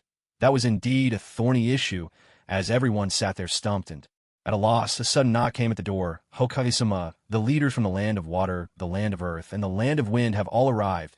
They're waiting for you in the council chamber." "All right, I understand. I'll head over now." Tsunade exchanged a glance with the Raikage, both nodding in tacit agreement. Then she turned to Jiraiya and said, "Focus on your recovery. I'll be back after." This meeting, once Tsunade and the Raikage had left, the others offered Jiraiya a few words of encouragement, telling him to take care of his health, and then followed them out one after another. Now, only Jiraiya remained in the room. He stretched his limbs, gazed out the window, and sighed quietly. "Orochimaru, it seems the time has come to seek you out. Who would have thought that the village's last hope would rest with you after all?" Leaf Village Headquarters, Council Chamber. Less than 2 days had passed since the last 5 Kage summit, yet the 5 leaders had gathered once more. Inoki spoke first. "Tsunade, you gave me your word. You swore that our village's Jinchuriki would be safe here. Now, this has happened. Don't you think you owe us some sort of explanation?" Tsunade replied. "Do you think I wanted this to happen? The Leaf is just being made a scapegoat. No matter where the Jinchuriki were kept, do you really believe they could have escaped Akatsuki's grasp?" "Humph." Inoki snorted coldly and turned his head away, refusing to say more. Materumi interjected. "What's done is done. We should focus on how to fix it. I've already gathered all the forces of my village. We're ready to move at any time." Inoki added, "Preparations on my side are almost complete as well. My suggestion is to storm the Hidden Rain village directly and annex it." The Raikage cautioned, "Don't underestimate them. If we concentrate all our strength on the Hidden Rain, we might suffer a total defeat, and then we'd be finished." "I still think Jiraiya's approach is the right one. Divide them and pick them off one by one." Tsunade agreed. "I support that plan as well. Not only will it minimize our casualties, but it will also weaken Akatsuki's power." Mei nodded. "Count me in." Though she had never faced Akatsuki directly, Mei understood the limits of her own village's strength. If even the Leaf and Cloud couldn't withstand Akatsuki's assaults. Her own mist village would fare even worse. She was determined to prevent the same fate from befalling her home. At this, Inoki turned to Gaara. "Kazekage, what's your opinion?" Gaara replied, "I agree with Jiraiya. Let's try this plan first. If it fails, we can still resort to your more forceful method." Seeing that the other four Kage had made their positions clear, Inoki, standing alone, couldn't say much more. He could only agree grudgingly. At that very moment, Shizen suddenly burst into the conference hall, interrupting the conversation among the five Kage. Tsunade rebuked her sharply. "Shizen, what are you doing? Haven't you any sense of proper decorum?" Shizen, panting for breath and clutching the doorframe, spoke haltingly. "Something terrible has happened, Lady Tsunade. Lord Jiraiya, he's gone missing." Beyond the borders of the hidden leaf village, by the shores of an unknown lake, a large blue toad emerged from the water, its mouth stretched wide, and all of a sudden a hand reached out from within the toad's mouth. It was Jiraiya. Thanks to Tsunade's medical ninjutsu, his damaged kidney had been removed, and Jiraiya's body was recovering swiftly. Most of his external injuries had already healed. This time, he had slipped away from the village in secret, with only one purpose in mind: to find Orochimaru after his battle with Nagato. Jiraiya had truly witnessed the terrifying power of the Akatsuki. He knew that even the alliance of the great nations would not be enough to stand against them.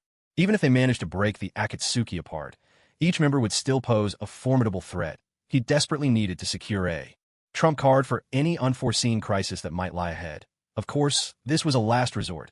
If everything went smoothly, Jiraiya wouldn't reveal this card easily, and that trump card was the forbidden technique in Orochimaru's possession. Edo Tensei, the reanimation jutsu. In today's world, Nagato was invincible. Perhaps it was time to rely on the power of the legends who came before. Land of Akatsuki, Hidden Rain Village. Haiden stood before the platform, arranging four Jinchuriki in a neat line. Nagato spoke, the four-tails Sun Goku, the six-tails Saiken, the eight-tails Gyuki, the nine-tails Kurama, and the five-tails Kokuo sealed within the demonic statue of the outer path. "Choose as you wish," Kakuzu replied. "Right now, the only ones without a tailed beast are Mikas and Itachi, Haiden, and you, boss. That's just enough." "For one each," Kisame shook his head. "I'll pass. The world already calls me the tailed beast without a tail, and I've grown rather fond of the title. Adding another would be overkill." Haiden chimed in, "I'm from the cult of Jashin, so chakra doesn't do much for me. But if I had one inside me, at least I'd have someone to chat with when I'm bored, whichever of these beasts is the most talkative. That's the one I want," Sasori remarked. "In that case, we should have given you the one tail. You two could do stand-up comedy together." At these words, the one tail sealed. Inside, Sasori protested at once. "You little brat. Who are you calling a chatterbox? I just have a way with words, that's all." Right then, the bodies of Killer Bee and Naruto lying on the ground suddenly began to bubble with crimson blisters. In an instant, two overwhelming auras of chakra flooded the entire chamber. The unmistakable signals of imminent tailed beast transformations. Kisame muttered, "What's going on? I thought we'd already beaten the Jinchuriki half to death. How are they still able to transform into tailed beasts?" Nagato's expression darkened. "It seems their tailed beasts aren't willing to leave their host behind. In that case, I suppose it's time we had a proper conversation." As he spoke, Nagato slowly closed his eyes. In the next instant, he snapped them open, and his consciousness plunged into a black, void-like space. On either side of him stood the Ox Demon and Kurama, the Nine Tails. However, Kurama was locked inside a cage, and a large sealing talisman was plastered across its entrance. Kurama glared at Nagato with a fierce, menacing look, his voice cold as ice, as he demanded, "Kid, why? Do you have the old man's eyes?" The old man Kurama referred to as none other than the Sage of Six Paths. Nagato sneered at this. "Kurama, now, I understand why you were so quiet when we were capturing Naruto. Just now, you didn't lend him a single trace of your chakra, letting us take him without resistance. So this is what you wanted to ask me all along, huh? What does this boy know my name is Kurama? Could it be? Is he really the old man reborn?" Kurama's gaze softened ever so slightly as he looked at Nagato. He spoke in a gentler tone. "If you already know the reason, then I hope you can give me an answer." The answer his heart had longed for. But it wasn't just Kurama. All of the tailed beasts shared the same fate, ever since the 10 tails split in a 9-inch. Not once had anyone truly treated them with kindness. They had always been forged into weapons of war and objects of mankind's hatred, except for the Sage of Six Paths. The Sage was the only one who genuinely saw them as his children, showering them with the warmth and tenderness he had gathered over a lifetime. Yet after his passing, the tailed beasts' lives descended into misery. In this world dominated by humans, the power of the tailed beast stirred both fear and covetousness in people's hearts. For the sake of power and ambition, humans began fighting over the tailed beasts. Kurama was the perfect example. During the Warring States period, the Second Raikage, under the banner of justice and strengthening his nation, sent the Gold and Silver Brothers to capture the Calamity. The Nine Tails, though they failed, the brothers managed to devour parts of Kurama's flesh and absorb his chakra. Not long after, Madara Uchiha used his Mangekyo Sharingan to take control of Kurama, wielding him in his epic battle against Hashirama Senju in the Valley of the End.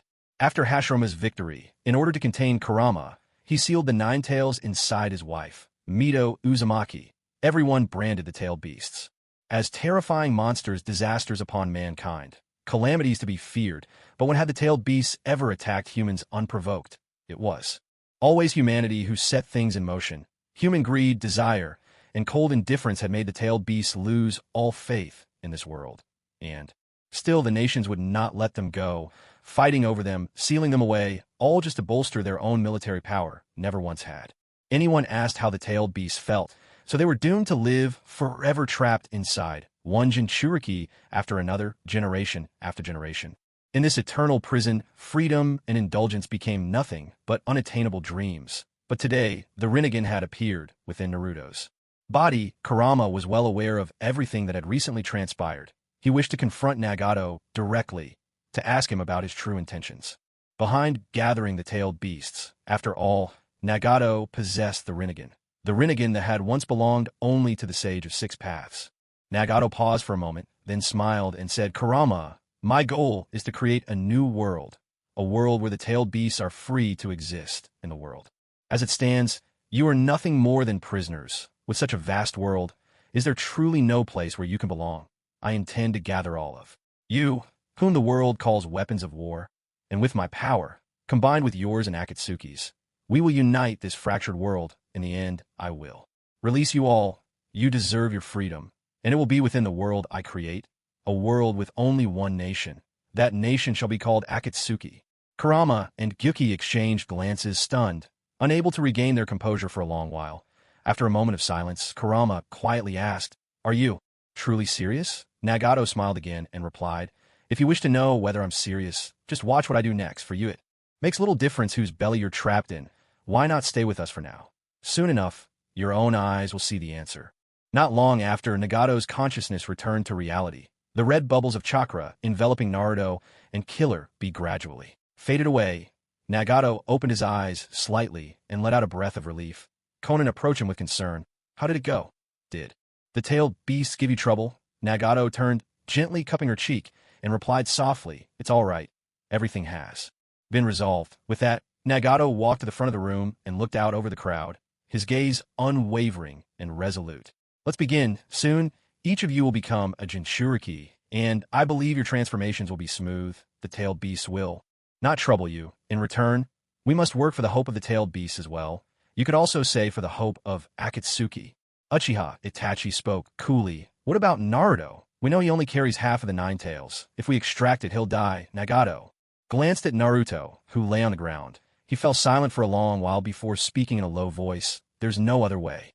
From today on, the world will be without the ninja who always brought the unexpected." Deidara smiled faintly. "Since the brat is going to die here, and this story is being written by us, by Akatsuki, do you really think it's fitting for Naruto's words to be on the cover?" "HM." Nagato was taken aback, murmuring, Once things settle down, I'll consider changing it. Humble author here, praying online for your support, kind sirs." 3 days later, Land of Dawn, rain-hidden village. With a gentle rain falling, all members of the Akatsuki stood by the village gate, ready to set off for the Land of Grass. Nagato asked, "Now that you've become Jinchuriki, how is everyone feeling?" Konan replied, "It's pretty good ever since you had that talk with the 8 Tails and 9 Tails. I feel like Chome the 7 Tails treats me much more warmly." Sasori chimed in, "Shikaku inside me is still the same. Always looking for something to nag about. Good thing I keep him locked up. If he were out, that big ball of blubber would be the life of the party for sure." Deidara grinned. "My 2 Tails kitten is actually pretty nice, polite, easygoing, makes me want to become a gentleman myself." And Kakuzu added, "After sealing Son Goku the 4 Tails, I feel like I've gained another life. 5 nature transformations weren't enough, but from now on, I've got lava release too.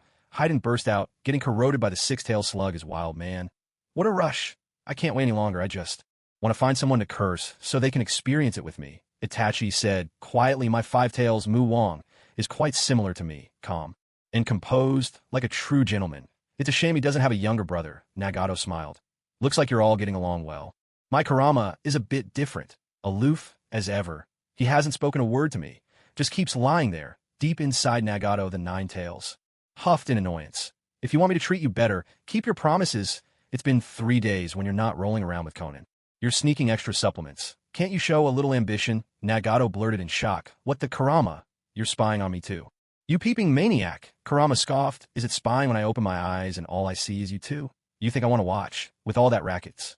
Impossible to sleep. I never understood why you humans are so obsessed with that stuff. Hashirama and his wife were bad enough. Don't make me suffer through it.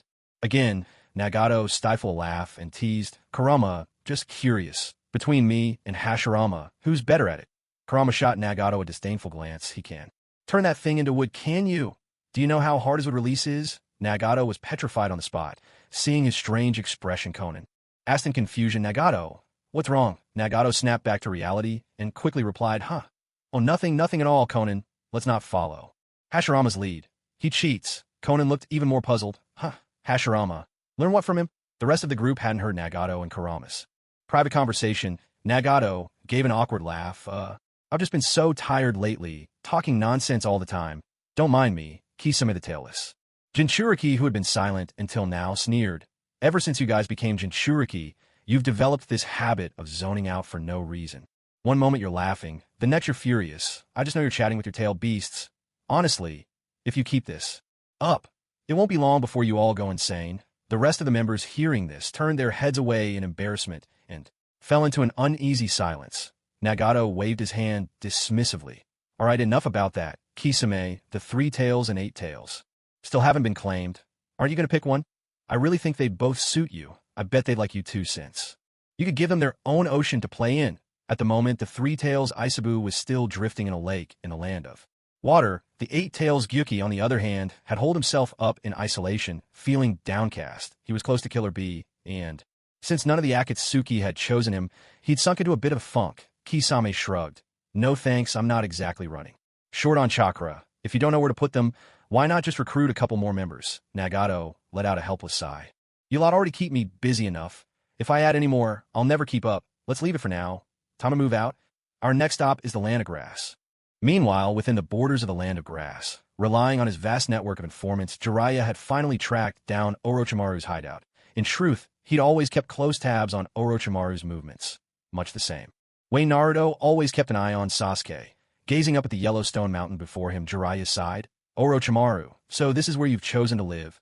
Just then the middle of the mountain silently slid open, slowly. Orochimaru and Kabuto emerged. Uncle Snake greeted him with that ever-serene, all-encompassing smile. His voice was calm, almost haunting. Old friend, I never expected you to seek me out. What brings you here? Jiraiya grinned. Well, I have to say, being met at the door is quite the welcome. I feel honored. Orochimaru's tone cooled. Jiraiya, I doubt you came all this way just for idle chit-chat. Jiraiya's smile faded, his expression growing serious. You must have heard about Akatsuki's recent moves. Orochimaru nodded. Of course, they're making headlines every day. It's all anyone talks about lately. Jiraiya pressed on. The entire ninja world is on the brink. Are you really just going to stand by and do nothing? A cold laugh slipped from Orochimaru's lips. That's your problem, not mine. As long as no one stands in my way, I won't interfere whatever happens. To the ninja world means nothing to me. I'm only interested in my own experiments. I am someone who seeks immortality, not like you. Little leaves fluttering in the wind of Konoha. No matter how powerful Akatsuki becomes, I can simply outlast them all. Jiraiya's gaze sharpened. Tell me, do you remember my student, Uchiha Obito? He was also a former member of the Akatsuki. Not long ago he returned to Konoha and revealed all the information about the Akatsuki members to us. Although the specifics of the Rinnegan's powers are still unclear, we know everything else in detail. There are also a few people in the Akatsuki who simply cannot die. You should be aware of that. Another Uchiha, a former member of the Akatsuki. How come I've never heard of him? Orochimaru's serpent-like eyes gleamed with interest as he asked, Oh, so Konoha has a new Sharingan wielder? It seems I have a new target now. Jiraiya, if you hand him over to me. Maybe. I'll help you. Orochimaru suddenly found himself quite intrigued by this Uchiha, who claimed to be a former Akatsuki member, Obito. Jiraiya hesitated for a moment, not agreeing to Orochimaru's proposal right away. Seeing this, Orochimaru couldn't help but scoff. Tisk. teased Jiraiya. Don't pretend. I know you'll hand him over to me. Isn't sacrificing one person for the sake of the village the willingness to give up the few for the many, the hallmark of Konoha's will of fire, rather than wasting time wrestling with your conscience? Wouldn't it be better to just tell me how you want me to help you? Jiraiya lifted his head, as if he'd made up his mind, and replied, coldly through gritted teeth, give me the scroll for the forbidden Jutsu. Edo Tensei, if you agree, I'll hand Uchiha Obito over to you. But not now. It'll have to wait until the war is over, provided he's still alive by then. Fine, take the scroll. Orochimaru agreed. Without hesitation, Jiraiya was momentarily stunned and thought to himself, since when has Orochimaru been so agreeable? Of course. Orochimaru had his own plans for agreeing, whether it's the allied shinobi forces or the Akatsuki. I don't care who wins or loses. You're all just obstacles in my path. The best outcome would be for your strengths to cancel each other out, leaving both sides battered and bruised. When that time comes, I, Orochimaru, will be the ultimate victor among you, the Rinnegan, and Konoha itself. We'll all be mine. Orochimaru led Jiraiya into his secret base and handed him the scroll containing the Edo Tensei technique. Jiraiya unrolled the scroll, carefully examined it, and nodded in satisfaction. Thanks. With that, he prepared to leave. Orochimaru called after him, wait, aren't you forgetting something? Hey, Chim. Jiraiya paused, puzzled by Orochimaru's words. I can pretty much guess who you want to summon with Edo Tensei. Without these, the technique would be useless in your hands. Orochimaru pressed his hands together at his chest and, with a low grunt, summoned 3 coffins from the ground. Each coffin was marked with a number 1, 2, 4. Staring at the coffins before him, Jiraiya finally understood and said, a bit embarrassed, look at my memory. These 3 coffins contain the first Hokage Hashirama, the second Hokage Tobirama, and the 4th Hokage Minato. Orochimaru continued. That's not all I have. If you want, I can even give you the elite corpses and flesh I've collected from every nation. Jiraiya was taken aback, a trace of suspicion coloring his tone. You're unusually generous today. Orochimaru, what's your angle? Don't tell me you're still sentimental about the Hidden Leaf Village. Orochimaru burst into chilling laughter, his voice twisted as he replied, what kind of joke is that? The only reason I'm doing this is because I don't want the Leaf to be bullied by outsiders. The only one with the right to bully Konoha is me. Jiraiya couldn't quite grasp Orochimaru's true intentions. He knew all too well that Orochimaru wouldn't help him just to deal with Uchiha Obito. Still, to defeat the Akatsuki, Jiraiya had no choice but to rely on Orochimaru. Orochimaru tossed him another scroll, his tone soft yet proud. This is my pride. Enjoy. An army raised by the impure world reincarnation. Use it as you wish. No need to thank me. Jiraiya glanced at the scroll in his hand, gave a cold snort, and disappeared into the shadows. Watching Jiraiya's retreating figure fade away, Orochimaru let out a low, sinister chuckle and murmured, once you all defeat the Akatsuki, my army of the reanimated dead will immediately turn on you under my command. Jiraiya, when that time comes, I'll be sure to thank you properly. A few hours after seeing Jiraiya off, Orochimaru was accompanying Sasuke in a deadly training exercise. Though the purpose was to kill, Sasuke avoided fatal blows, merely rendering his targets incapable of movement. After felling the final opponent, Sasuke, bathed in the vibrant spring sunlight, closed his eyes for a moment, tilted his striking face to one side with an air of elegance, and swept aside 2 loose strands of hair. With practiced grace, he slid his sword back into its sheath. As the chilly wind gusted around him, the white robe over his chest fluttered open and closed, revealing sculpted, proud muscles. Beneath, this deliberate pose radiated the aura of a true king. Orochimaru, his loyal audience, gazed at Sasuke's back in rapt admiration, sighing in intoxicated delight. Those eyes. My future eyes, absolutely magnificent. At that moment, Kabuto appeared beside Orochimaru and quietly murmured a few words. Orochimaru-sama, the barrier around our base has been breached. The Akatsuki may arrive any minute now. Orochimaru showed no surprise at the news. He responded coolly, humph, so they're here sooner than expected. Impatient, aren't they? Kabuto, clearly anxious, asked, what should we do? Orochimaru-sama, maybe we should fight them head-on. If you unleash your full power, and with those corpses at your command, I think we still have a chance. Orochimaru's eyes gleamed, his tone full of pride and obstinacy. What a foolish notion. Still too young. Kabuto, go pack our things. We're moving. Go tell Sasuke that I'll be there soon. And remember, leave through the back door. Not long after, following the address Orochimaru had given them, Nagato and his companions finally arrived at the entrance of Orochimaru's base. Orochimaru had been waiting there for quite some time. He spoke first. You've pulled off a few earth-shattering feats these past days, Nagato. I must say, I'm not surprised. Nagato had no patience for small talk and cut straight to the point since you're here waiting for me. I take it you made up your mind? Of course, Orochimaru replied smoothly. From this day on, the land of grass is yours to commemorate this occasion. Just now, I've already spread the word about the merger of the land of grass and the land of rain. I imagine it won't be long before the 5 Kage and the other small nations hear of it. Oh, Nagato raised an eyebrow, a trace of amusement in his voice. Then I suppose I owe you my thanks. No need, Orochimaru replied. It's only right, since this is no longer my territory. I'll leave you to your business. I'll be going now. Orochimaru turned and began to walk away. He hadn't gone far when Nagato suddenly called out to him. Uncle Snake, wait a moment. Orochimaru turned back, his eyes curious. I've already handed over the land of grass to you, and you still won't let me go? Nagato smiled and shook his head. That's not it. I just wanted to ask, would you be interested in rejoining the Akatsuki? Orochimaru was taken aback, and so were the other Akatsuki members present. Deidara scoffed, boss. Have you lost your mind? Why would you come up with something so bizarre? Orochimaru always brings a chill with him. Wherever he goes, he speaks in riddles, and his jutsu are creepy as hell. Just looking at him puts me in a bad mood. Sasori chimed in. I feel the same. Our personalities clash. There's no way we could get along. This time, I'm siding with Deidara. The other members didn't say much, but from the looks on their faces, none of them seemed particularly enthusiastic. Orochimaru had no intention of returning in the first place, and seeing the group's reaction only strengthened his resolve. I prefer a life with a bit more freedom. Serving under someone else holds no appeal for me. Nagato, I appreciate the offer, but I'll have to decline. With that, Orochimaru vanished. Nagato could only sigh in resignation and turn to address the others. You're the ones who wanted me to recruit. But now you're not even on board yourselves, Sasori retorted. Recruiting is fine, but can't you find someone a bit more normal? Why does it have to be Orochimaru, Sai? Nagato asked. Then do any of you have suitable candidates in mind? The group fell silent, exchanging glances and shaking their heads. Forget it. Let's just take things one step at a time. Yeah, who should we even recruit? News of Akatsuki's annexation of the land of grass soon spread across the world. Although it was only the occupation of a small nation, it undoubtedly served as a wake-up call for the 5 great nations. The Akatsuki had officially begun their campaign of aggression. During this period, the entire world was anything but idle. Not only did the 5 great nations take action, but their neighboring smaller countries also scrambled to either apply for inclusion in the allied shinobi forces or invest in military armaments in hopes of self-preservation. Among them, the Land of Iron, led by Mifune, pledged the full strength of their nation and joined the allied forces. The Land of Waves, though lacking in ninja, had a highly developed construction industry and agreed to provide technicians and laborers to build temporary field bases.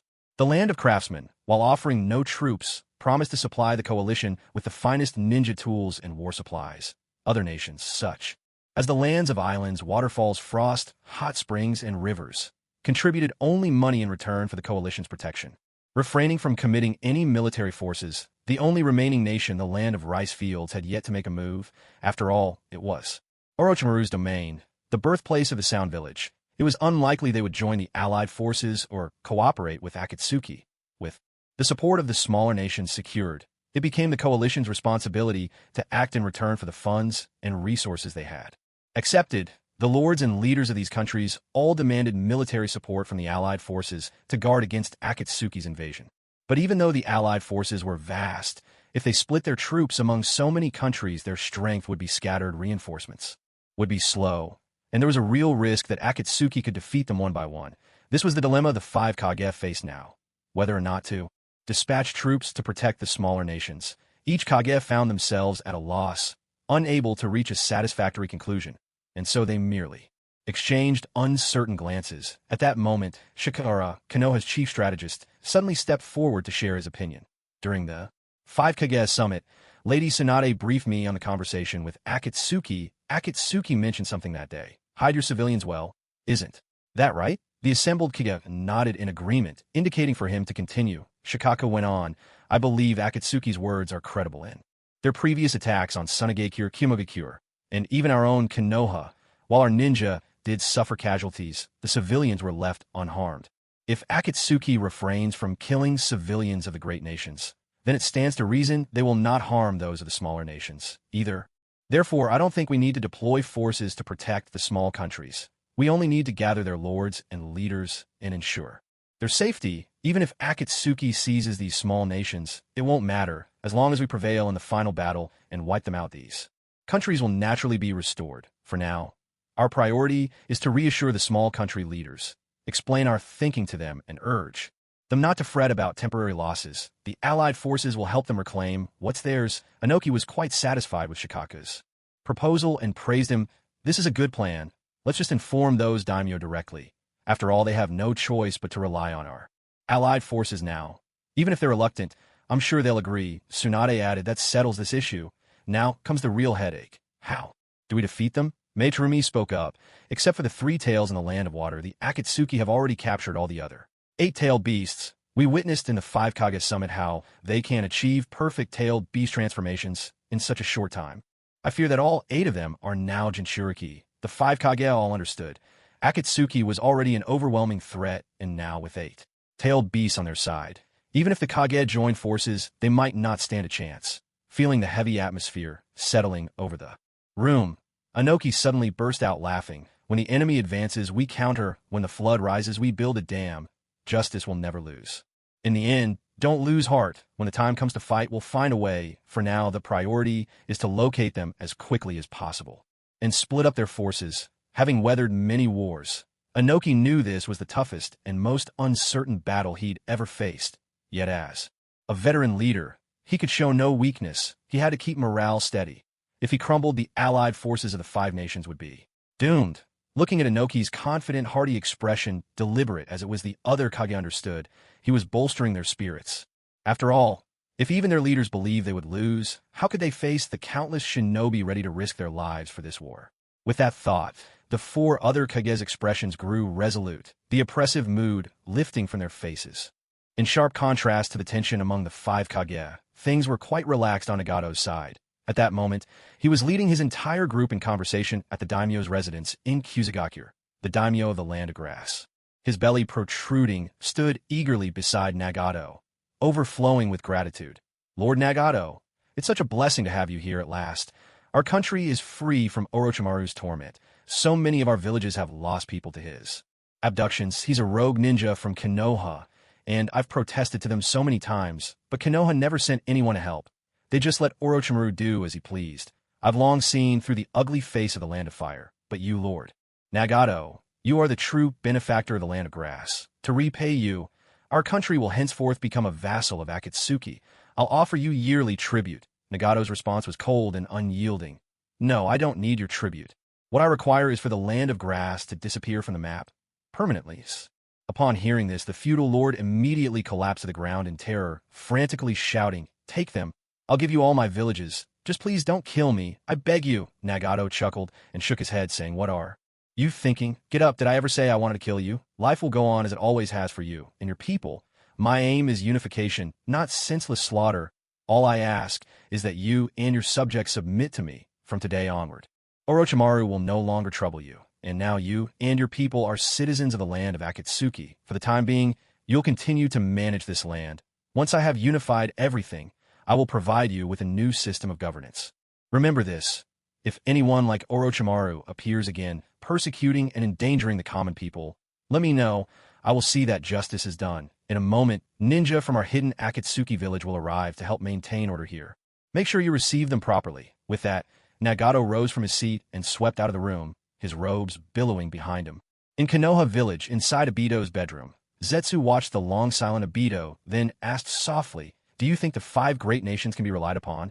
Obito replied, coldly, "No. Right now, the strength of Akatsuki's members has almost doubled, and they always stick together. At this rate, even if Madara and Hashirama were resurrected, they wouldn't be able to control them." Hearing this, Zetsu sneered inwardly. "Foolish boy. That's only because you've never seen those 2 at their full power. If you truly knew what they could do, you'd never think this way." Obito, face clouded with worry, gazed out the window and continued, "If things keep developing like this, Akatsuki will soon crush the 5 great nations single-handedly. We need to come up with a way to weaken their power." Zetsu asked, "Do the 5 great nations have any strategies to counter this?" Obito replied, "They're hoping to break up the Akatsuki members and defeat them one by one. It might work, but times have changed. It won't be easy to separate them now." Zetsu said, "Oh, is that all? That's not so difficult. I have an idea." "Oh." Obito raised an eyebrow. "Let's hear it." Zetsu continued, "I haven't figured out a plan for the others yet, but there's one person I can definitely lure out alone, because he has a weakness." "Who?" "Uchiha Itachi. His weakness is his younger brother." The next morning, Tsunade had just arrived at her office when she suddenly noticed Obito and Kakashi standing at the door, as if waiting for her. Surprised, Tsunade asked, "Is there something you need?" Kakashi replied, "Yesterday, Obito came up with an idea. It might be enough to lure Uchiha Itachi out on his own." Tsunade said, "Let's hear it." Kakashi turned to Obito. "You'd better explain it to Lady Tsunade yourself." Obito nodded, then proceeded to tell Tsunade the full truth about Uchiha Itachi, leaving nothing out. After listening, Tsunade was truly stunned, unable to calm herself for a long time. She never imagined that it was her own teacher, the third Hokage, who ordered Itachi to annihilate the Uchiha clan with his own hands, and even branded him a rogue ninja. A long while passed before Tsunade finally asked, "How do you know all this?" Obito replied, "Itachi told me himself. After all, we used to be colleagues. I remember after Orochimaru killed the third, Itachi returned to the village once, just to intimidate Danzo and prove he was still alive." Tsunade continued, "So, Itachi did all this to protect his little brother Sasuke Uchiha." Obito nodded, "Exactly. Sasuke is his only weakness. We can take Sasuke back from Orochimaru and use his life to threaten Itachi, forcing him to return to the Leaf Village alone. Once we kill Itachi, the Akatsuki's strength will be seriously weakened. In the wars to come, we'll face far fewer troubles." Tsunade frowned slightly. If they really had to do this, it felt far too ruthless, but she had to admit it was an effective plan. With a heavy sigh, she murmured, "For the sake of the village, perhaps this is the only way." After wrestling with her decision for a long time, Tsunade finally steeled herself. "Kakashi, Obito, call us Suma, and Shizen. The task of bringing Sasuke back will be entrusted to you. Remember, you must act quickly." "Yes, ma'am." Once Kakashi and Obito had left, Tsunade turned her chair and gazed out the window. "To rescue Naruto and protect the village, this is the only path left to me. Sensei, now that I sit in the Hokage's seat, I think I finally understand why you made the choices you did. Jiraiya, where have you gone? If you were here, would you have made the same decision as I have?" At the gates of the hidden Leaf Village, Kakashi, Obito, Shizen, and Asuma prepared to set out in search of Sasuke. Asuma spoke up, "To find Sasuke, we'll need to track down Orochimaru first. Do any of you know where his base is?" Obito answered, "I do. I spent years in Akatsuki and learned a lot. Follow me." With that, Obito dashed off.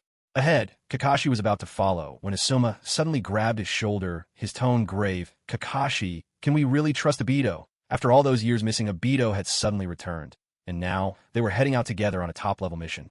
If Asuma didn't believe in his teammate, he would never entrust his back to him. Shizen's expression reflected the same uncertainty. She too was unsure about Obito. Sensing their doubt, Kakashi smiled reassuringly. "You could trust him. I vouch for Obito with my own honor. It was his idea to break up the Akatsuki. He's still a Leaf Village shinobi at heart. Please believe in him." Asuma said, "All right, since you put it that way, I'll trust you." Shizen added, "Me too. Let's hurry. Time is running out. Before the Akatsuki makes their move, we have to bring Sasuke back." After leaving the land of grass, since the northern stronghold had long been destroyed by Nagato, Orochimaru had no choice but to return to the Sound Village. Along the way, it was just the three of them. Orochimaru, Sasuke, and Kabuto. Naturally, all the luggage ended up on Kabuto's back. Once they returned to the Sound Village, Kabuto felt a little resentful, though he dared not voice it. Instead, he cautiously asked, "Lord Orochimaru, watching the foundation you built with your own hands being chipped away by Akatsuki, I find it hard to accept. Why don't you fight back? With all the aces you have, no matter how strong they are, I doubt you'd lose." Hearing this, Orochimaru let out a cold laugh. "I've already handed my best cards to Jiraiya. Not just the Hokage, but my entire army of reanimated corpses as well." Kabuto couldn't comprehend why Orochimaru would hand over his trump card to an enemy. Seeing Kabuto's confusion, Orochimaru explained, It's fine. Even if Jiraiya summons them onto the battlefield in the future, the army of the dead will still obey my command. I've placed a unique technique on their bodies. I'm simply using Jiraiya's hand to strike at Akatsuki. It wouldn't be appropriate for me to act directly." Orochimaru pulled out a scroll and continued, "Besides, without this, Jiraiya couldn't summon those three Hokage anyway." "Tisti? What is that?" Kabuto stared intently at the scroll in Orochimaru's hand and finally recognized the markings on it. "The release. Dead Demon Consuming Seal." Orochimaru nodded and instructed, "The Great War is approaching.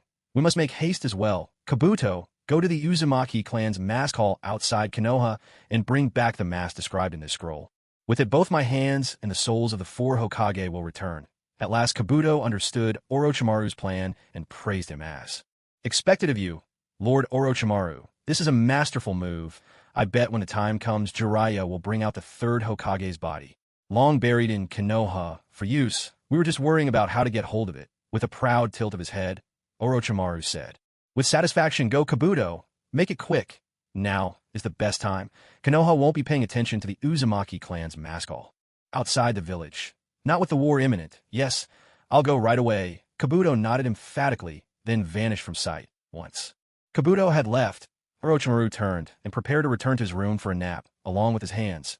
Just then, with a sudden puff of smoke and a loud pop, Kabuto reappeared right in front of Orochimaru. This sudden turn of events startled Orochimaru so much that his cold, calculating heart pounded anxiously. He snapped in annoyance, Kabuto, what are you doing? Weren't you sent out on a mission? Why have you come back? Kabuto immediately knelt on one knee and respectfully reported, Lord Orochimaru, I suddenly remembered there's something important I haven't told you yet. Orochimaru barked. What is it? Speak quickly. Don't interrupt my good work. No, don't disturb my rest. Kabuto hesitated for a moment, then said, During the move, as I was packing, I came across this item by chance. I thought it might be useful, so I decided to bring it back with me as well. As he spoke, Kabuto drew a scroll from his robes. Unfurling it, he performed a few symbolic hand signs, and in an instant, a figure clad in a gray robe emerged from the scroll. Orochimaru narrowed his eyes, surprise flickering across his face. Isn't this the failed experiment from before? Kabuto nodded. That's right. Later, when I had some free time, I made a few improvements. Now, no matter what tailed beast it encounters, it can't escape its gaze. I've also enhanced its abilities well beyond the original version, so its capabilities have increased dramatically. That's why I thought perhaps it could help us cause some trouble for the Akatsuki. Even if it can't defeat them, at the very least, it should be able to bring back some tailed beast chakra. And since this is our secret project, the Akatsuki knows nothing about it. Even if they try to trace the source, they'll never link it back to me. Who knows, they might even vent their anger on the 5 great nations. Orochimaru chuckled darkly.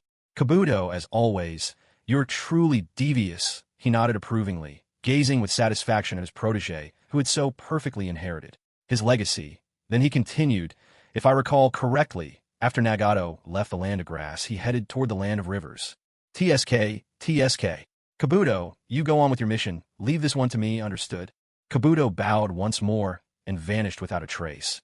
Orochimaru looked fondly at the figure before him, a sly smile curling across his lips. Nagato, no matter how strong you are, defeating this one won't be so easy. Hey. Go, my child, bring those tailed beasts back to me. He patted the mysterious figure on the shoulder and made a few final adjustments behind it. In an instant, the figure's eyes turned crimson, and it shot out into the night. The neighboring land of grass had already been reclaimed, and Nagato's next target was the land of rivers. The land of rivers was a rather secluded nation. In the original story, it was rarely depicted, only coming into focus when Konoha and Akatsuki clashed over Gaara's body, and the battlefield was set there. Long ago, Salamander Hanzo ruled Amagakure, which split from the land of rivers and became the land of rain. After losing Amagakure, the land of rivers was left with almost no shinobi, save for the hidden valley village, and their only thriving industry was agriculture. The Akatsuki team was traveling down the road, gazing at the distant land of the land of rivers still far ahead, Deidara unable to hold back his frustration. Complain, boss, do we really need to go through all this trouble? Why don't we just wipe out the 5 great allied forces first? After that, dealing with these small countries would be a breeze. We could just send 1 or 2 members, and it'd be done. But if we keep going to every single country like this, when will it ever end? It's exhausting. Nagato let out a soft chuckle at this. Deidara, it seems you still don't understand my true intentions. Let me explain it to all of you. He halted in his tracks, turning to address the group. What I seek is everlasting peace, and everlasting peace cannot be achieved by force alone, even if we conquer all the lands. In this world, we still won't win the hearts of the people. In time, perhaps even in the far future, there will always be those who rise in rebellion. What I want is to rescue the citizens of other nations from this unjust world, to make them truly accept what we are doing from the depths of their hearts. What we are doing isn't invasion. It's liberation. Let's keep moving. Soon, I'll make you understand, Deidara. Just as Nagato and the others were about to continue on their way, a sudden rumble echoed from the sky. Out of nowhere, a mysterious figure clad in a gray robe dropped down in front of Nagato, blocking the Akatsuki's path. Who's this guy? The group looked at each other in confusion. Kakaza grumbled, what the heck? Is this a robbery? Interesting, I've always been the one robbing others. This is the first time someone's tried to rob me. You've got some nerve to go after my money, you. Must have a death wish. As Kakazu rolled up his sleeves, ready to charge forward, Nagato pulled him back. Kakazu, you're letting your emotions get the better of you. He hasn't even said he's here to rob us. Let's at least ask what he wants. Nagato cleared his throat and asked in a firm voice, "Who are you, and why are you blocking our way?" The mysterious figure remained silent, seeing this. Haydn, never one to hold back, couldn't contain his temper. Swinging his crimson scythe, he shouted, "Boss, this punk's got some nerve, ignoring you like that. Unless he's a mute, I swear I'll offer him up to Lord Jashin." At that moment, the mysterious figure suddenly looked up, revealing a pair of gleaming red eyes. Sharingan. The group gasped in shock. Uchiha frowned and shook his head. "No, that's not right. The Sharingan doesn't shine like that in daylight. It must be some other mutation of ocular power we don't know about. Everyone be careful," as the members of Akatsuki stood tense, bracing themselves for the mysterious figure's next move. He suddenly threw off his gray robe, letting it flutter through the air, and spoke in a flat, emotionless tone. "Want the tailed beasts?" A heavy silence fell. What on earth is this thing?" Everyone was stunned as the stranger's face was revealed. Short, spiky blonde hair, a silly outfit in black and yellow, and most striking of all, 3 whisker marks on each cheek. "Naruto, how is that possible?" While the group stood in utter bewilderment, Nagato shouted a warning. "No, that's not Naruto. That's the mech Naruto that Orochimaru created. He invented it in the original story to try and take the 9 tails." "Huh." The others puzzled over this for a while, shaking their heads. "But we read the original story too. How do we miss that?" Nagato explained urgently. "Those episodes with the mech Naruto had nothing to do with the main plot. They were just filler to pad out the episode count. I skipped them to save time, so you never saw them. I never thought Orochimaru would actually use that thing against us." Deidara scoffed, a cold smirk on his lips. "If it's one of Orochimaru's toys, then I'm going to blow this scrap heap to dust. Give me the length of a song, brothers. Take a break. I'll handle it in no time." But before Deidara could make a move, the mech Naruto suddenly opened its mouth wide. In an instant, all the tailed beast chakra within the Akatsuki members, except for Kisame, began to surge out of their bodies, drawn into the machine's gaping maw. Nagato shouted, "Everyone get away from it. This thing can absorb tailed beast chakra." Sasori shouted in frustration, "Damn it, that sly Orochimaru really knows how to stir things up. To think he could invent something like this. The next time I see him, I'll kill him for sure." As the members felt their chakra being sucked away, they tried to leap clear, but to their horror, they discovered even that simple movement was beyond them. 1 by 1 inch, they collapsed to the ground, drained of strength. Kakaze dug his hands into the earth, struggling to support himself. He tried to split off a few earth grudges, but they simply wouldn't come forth. He cursed bitterly. "Isn't this thing supposed to only absorb tailed beast chakra? Why can't I even access my own chakra? I can't even use my earth grudges." Nagato's face twisted in pain as he forced out his words.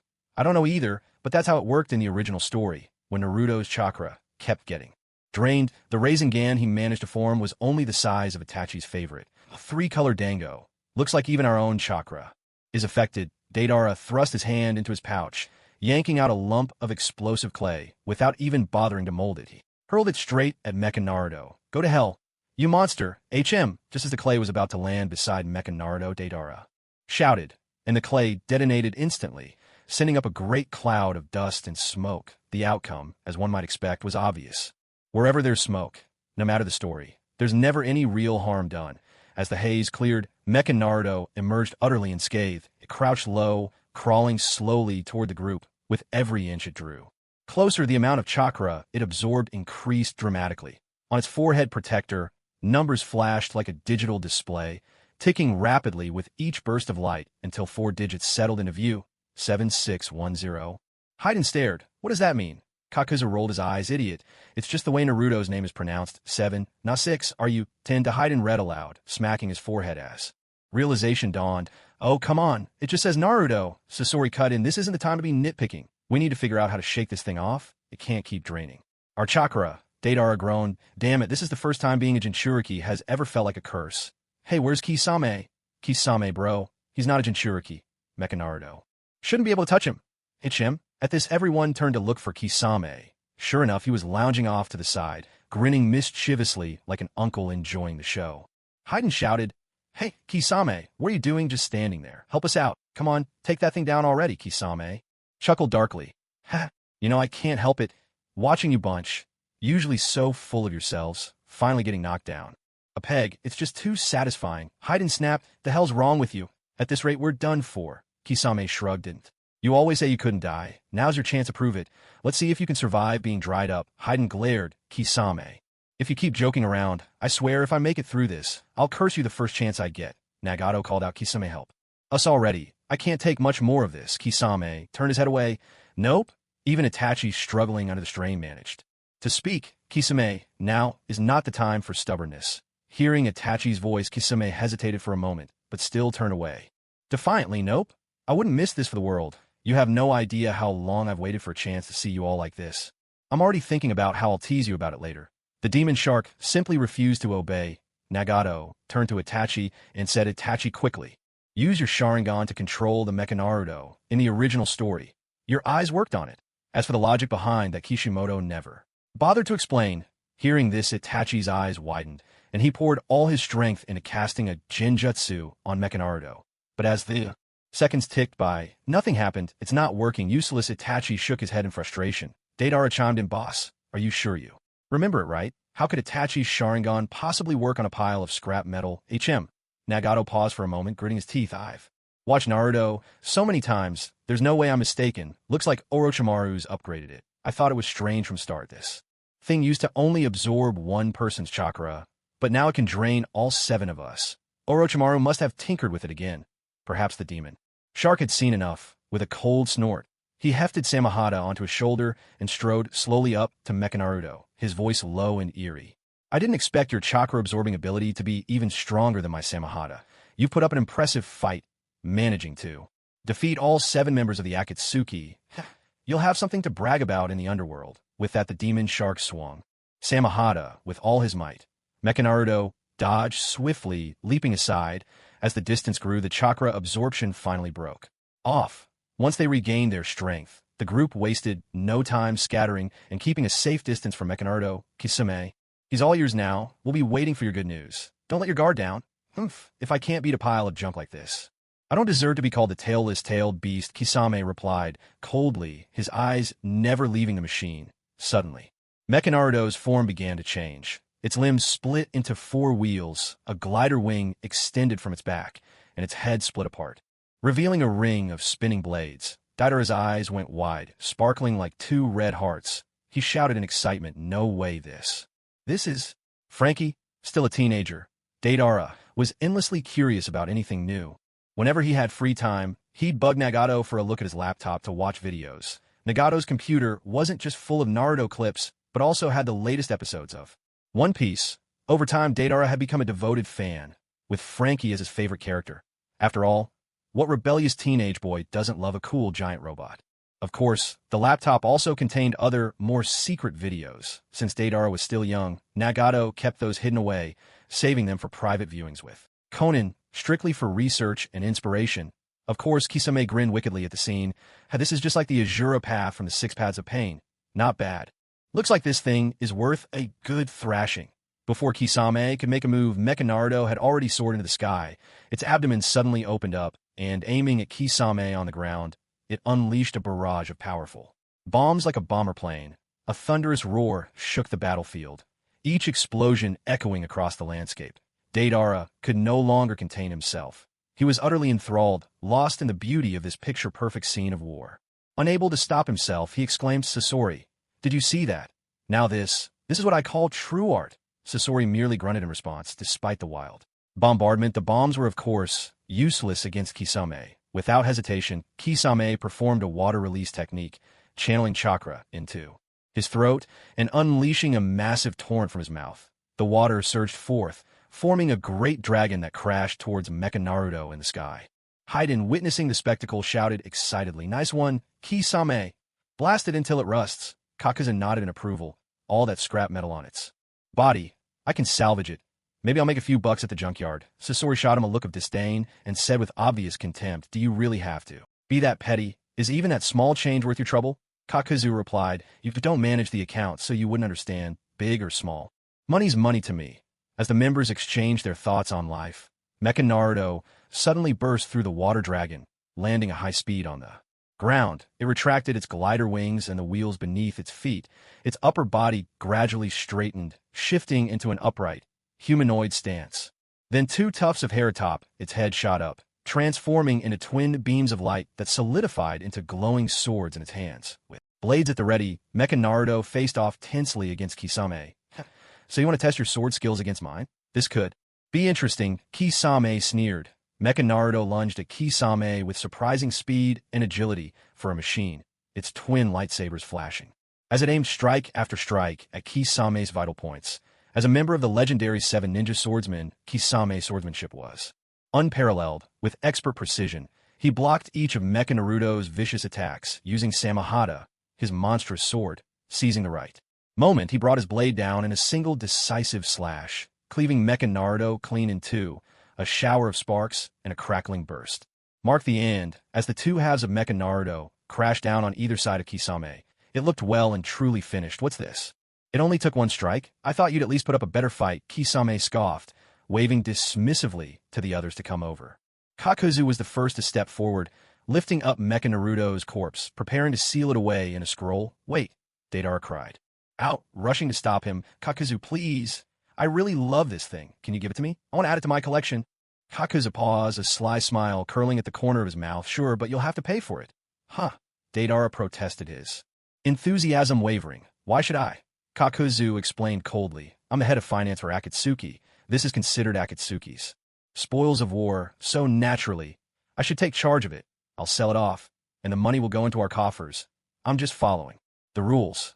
Any objections? Hearing this, the other members, including Nagato, all nodded in agreement and said in unison no problem. Seeing everyone siding with Kaku, Deidara reached into his own pockets with a pout, only to find nothing but his explosive clay, not a single coin to his name.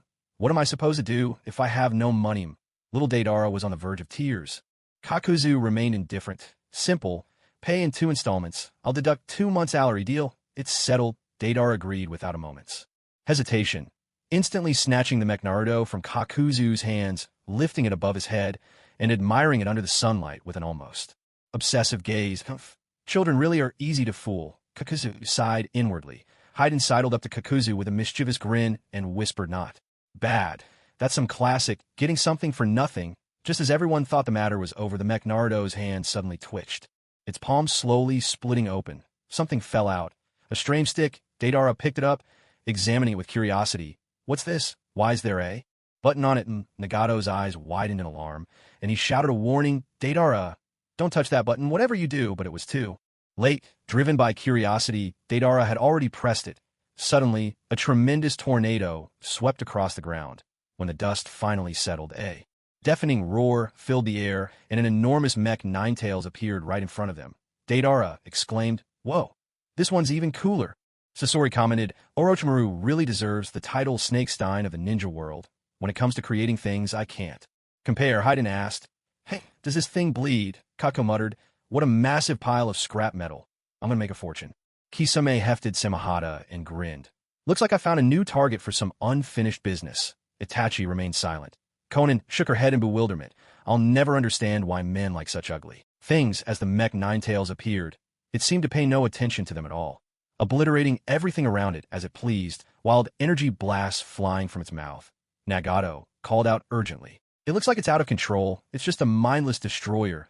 We need to take it down quickly, or the whole landscape will be changed. Kisame stepped forward, brandishing Samahata.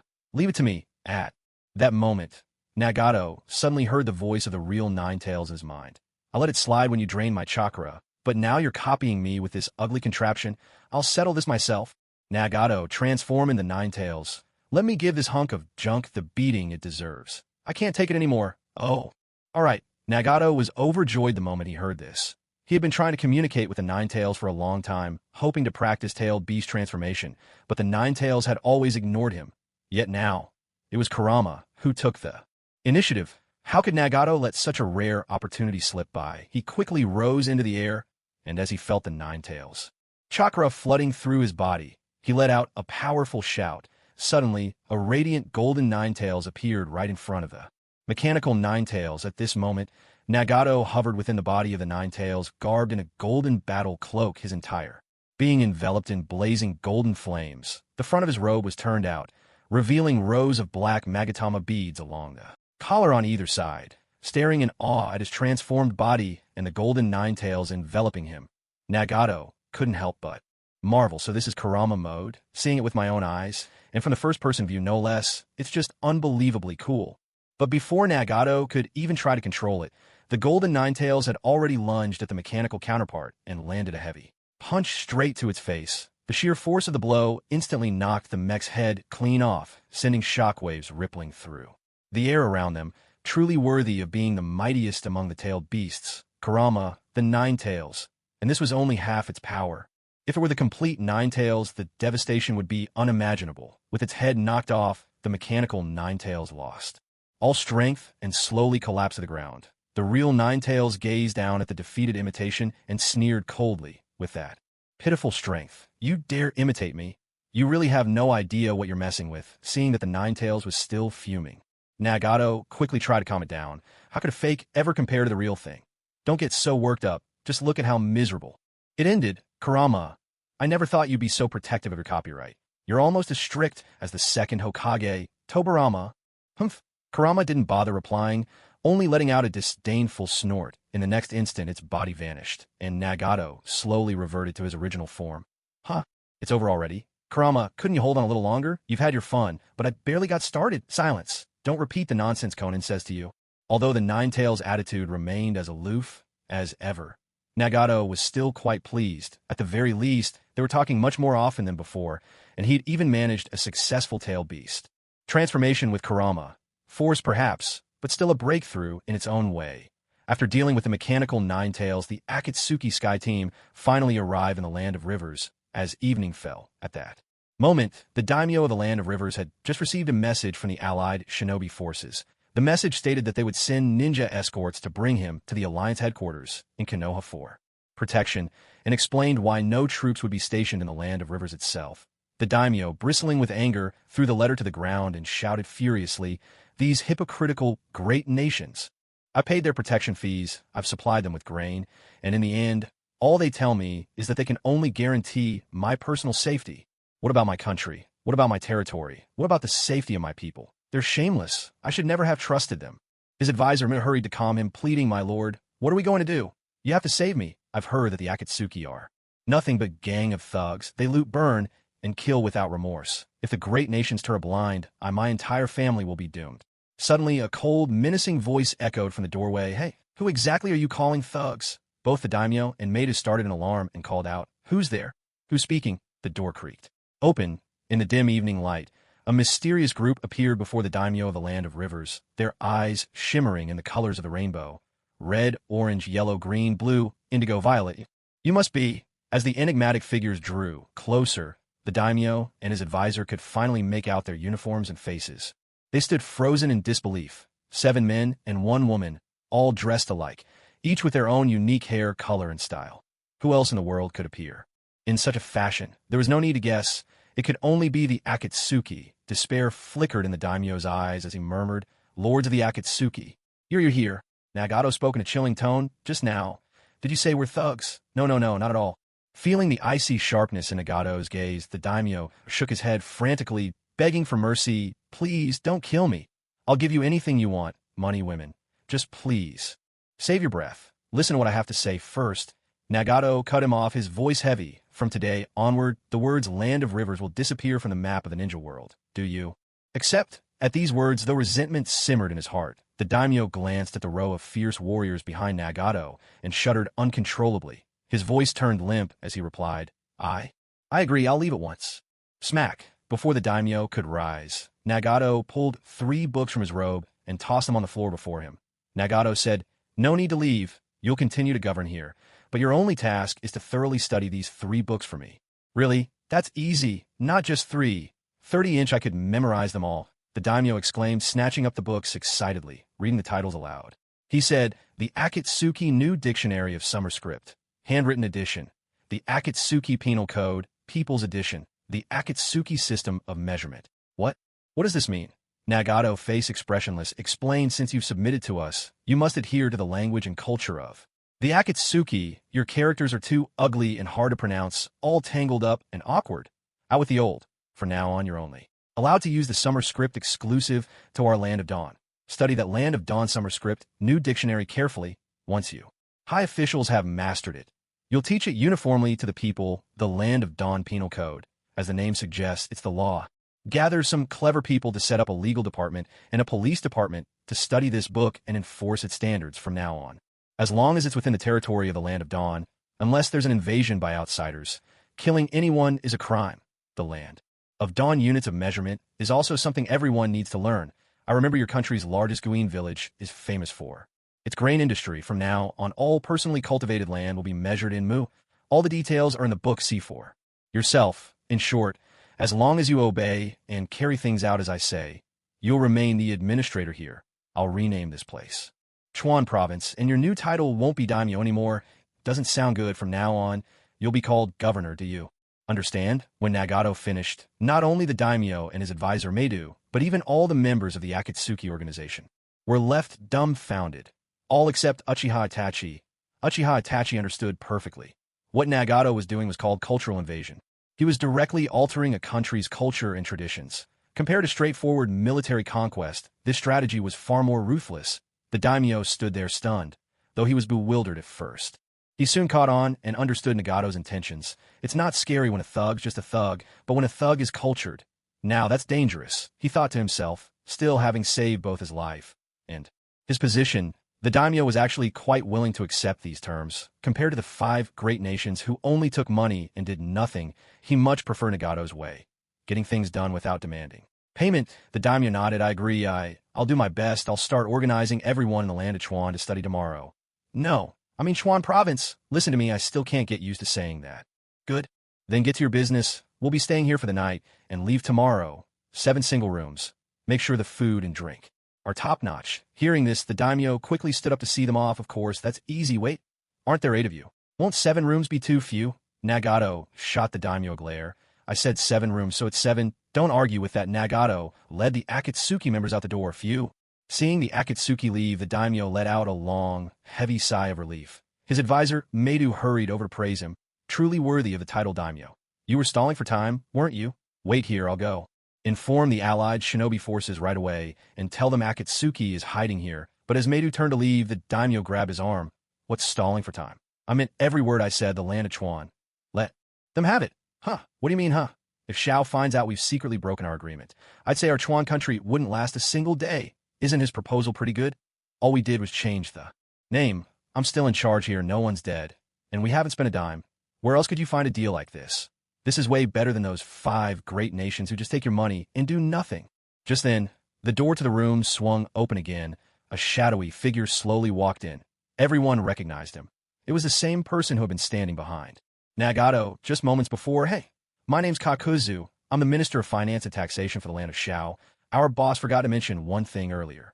So I'm here to remind you, he said, pulling out a thick stack of papers from inside his cloak. His voice as cold as ice. These are our tax policies from now on. You'll be following these rules. Don't worry, they're not expensive at all. I promise. Just look at me, and you'll know I'm not someone who cares about money. After finishing his little money-making scheme, Kakuzu walked out of the room. As soon as he stepped outside, he saw all the other members waiting for him. Kakuzu was a bit surprised. What's going on? Why aren't you all at dinner? Nagato spoke up. We agreed to stick together. Never apart. Unless you're sleeping or using the bathroom, everyone's got to be present. By the way, did things go smoothly with that guy? Kakuzu said, not bad. At first he seemed reluctant. I thought he was being slow, so I gave him a gentle pat. And wouldn't you know it, the old man suddenly understood everything. He even took the initiative to raise the tax rate by 2 points. You'd even lay a hand on an old man? Never mind, let's go. Time to eat. The group returned to their room, waiting for the servants arranged by the daimyo to serve the meal. Deidara piped up, boss. What exactly were you talking about with that old guy just now? And what's the deal with those 3 books? I didn't really get it. Seeing that everyone seemed confused, Nagato smiled and said, do you remember what I said at the end of the 2nd chapter of the story we're writing together? Unify the written language, unify the laws, unify the system of weights and measures. As he spoke, Nagato pulled a scroll out of his pocket. After weaving a quick hand sign, he grunted softly, and 6 books appeared on the scroll before everyone's eyes. Nagato signaled to Konan, who nodded in understanding. She distributed 3 books to each member. You can take a look whenever you have time. Especially the first one, the new Xia Dictionary of the Land of Xiao. This is the new language and script I've created. Make sure you spend some time learning it. Haiden flipped through the book with a gloomy expression, clearly at a loss. Why is it all in writing I can't understand? What if I can't learn it? With my IQ, this is going to be rough. Kakuzu snapped at the words, if you can't learn it, then spend your free time reading. We're the ones who are about to rewrite the entire ninja world. What's a little difficulty compared to that? Just moments ago, Kakuzu had made a hefty profit from the daimyo of the Land of Rivers and that was only one country's tax revenue. If they were to unify the whole ninja world, just imagine how much they'd collect from all those countries. Before Akatsuki changed its policy, they took on any job they could get no matter how much money was involved just to make a name for themselves. As the head of Akatsuki's finance department, Kakuzu would even moonlight as a bounty hunter for the good of the organization. But now after Akatsuki shifted its strategy, they struck it rich in an instant. Tasting the sweetness of this windfall, Kakuzu secretly resolved that from now on, he would always be the first to obey any plan that Nagato laid out. Money was rolling in far too quickly. Although some of the other members seemed a little reluctant, Nagato's decision left no room for argument. Besides, it really did make sense, so everyone could only nod in agreement. Itachi Uchiha carefully paged through the dictionary, as if searching for something. At last his eyes landed on the most recent entry, and a satisfied smile spread across his face. Kisame, surprised to see Itachi smiling, asked, "Mr. Itachi, what's got you in such a good mood?" Itachi lifted his head slowly and smiled. "Do you know what my younger brother's name is?" Kisame paused for a moment before replying, "Of course, it's Sasuke." Itachi corrected him, "No, it's Sasuke."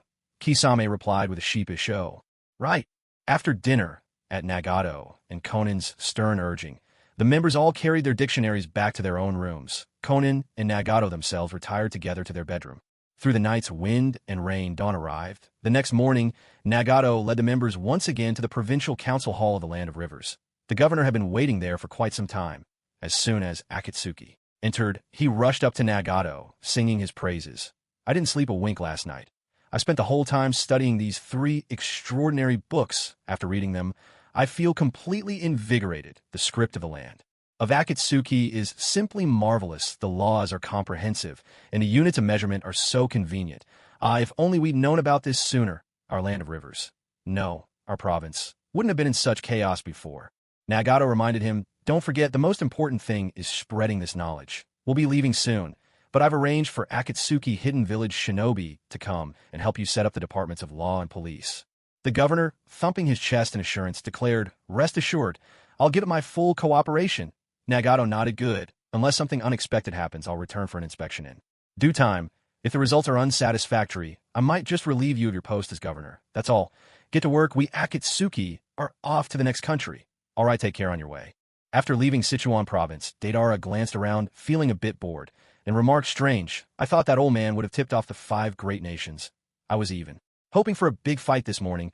Who would have thought he'd actually keep his word?" "Humph." Haiden chimed in. "Where are we heading next? Why don't we go to the neighboring land of Wind? It's closer, and honestly, I'm too lazy to walk any farther." Kakuzu objected. "No, that place is nothing but sand, dirt poor too. Let's pick somewhere else." Nagato decided. "Let's just go to the Land of Wind. Sooner or later, we'll have to deal with it anyway." Just then a paper butterfly fluttered over from afar and landed gently in Konan's hand. As the butterfly merged into her, Konan frowned slightly and spoke to Itachi in a low voice. "This is the latest intel on the streets. Itachi, your brother Sasuke has fallen into the hands of the allied shinobi forces. They're using his life as leverage, demanding that you return to the Leaf Village alone." Itachi showed no emotion at first, but Kisame, who stood closest, noticed that Itachi's body was trembling ever so slightly, especially in his Sharingan eyes.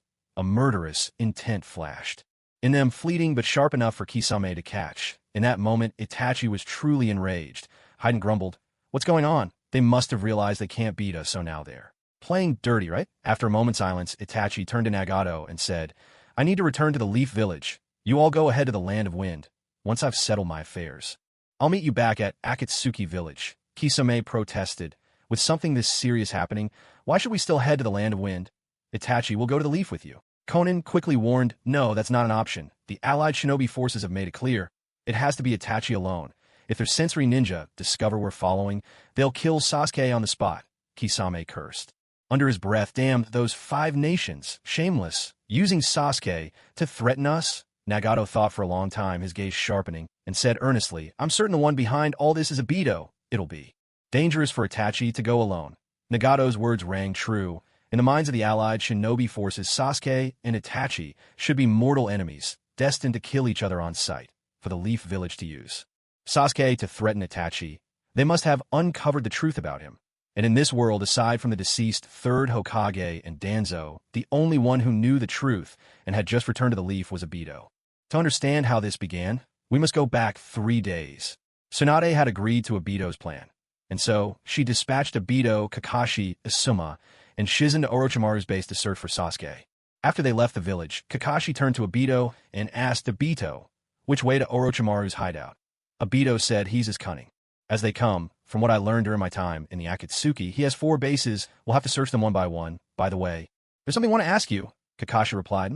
What is it? Obito continued. Last night, were you practicing with your Sharingan? Kakashi was startled. How did you know? Were you spying on me? Obito sighed. What I meant is you've gotten really good at using your Mangekyo, but don't use it again next time. Kakashi was taken aback once more. How did you know I activated my Mangekyo? Obito muttered, his tone dark. Last night, I was sleeping soundly in bed when suddenly a bunch of explosive tags got transferred into my dimension. Gave me quite a scare. Kakashi paused. So that means you also? Obito nodded. That's right, I activated as well. Anything you send gets sent to me. Unfortunately, my eye's only good for storage, not for attacking like yours. Still, you really surprised me. I never expected someone not from the Uchiha clan to awaken the Mangekyo. You truly are a genius. You've always managed to astonish me, ever since we were young, after saying. This Obito's gaze grew colder as he looked at Kakashi. Kakashi felt uneasy under Obito's stare and gave an awkward laugh. Well, since this ride I was a gift from you, of course I treasure it. I just ended up activating it without realizing. Haha. Obito didn't say anything further and simply kept walking. After traveling swiftly for some time, Obito looked coldly toward a distant hillside. That's one of Orochimaru's bases. We need to be ready. Don't let yourselves be discovered. Asuma and Shizen nodded there, expressions becoming tense. But things didn't go as they expected. The base was completely empty. What's going on? Obito, are you sure you remembered correctly? Shizen searched for a long time, but found no one. Looks like Orochimaru has abandoned this base. Let's go. Head to his northern stronghold. When they reached the northern stronghold, they found the entire island reduced to rubble. Asuma sighed helplessly, pulling a cigarette from his pack and clenching it between his teeth. Let's move on. He's not here either. Obito. Where's the next base? But this place is strange. It looks like it's been bombed. Did Orochimaru offend someone recently? Obito gazed at the devastation, his expression grave. He knew without a doubt.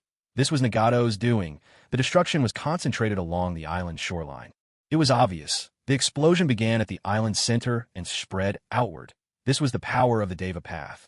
Seeing Obito lost in thought, Asuma cleared his throat impatiently. Hey, I'm talking to you. Where's the next base? Things are already like this here, so why are we still wasting time? Although before leaving the village, Kakashi had assured Asuma of Obito's character, Asuma still couldn't bring himself to trust Obito. He always felt there was something off about him. Seeing Asuma's displeasure, Obito explained, I just think the devastation here is a little strange. Sorry for holding us up.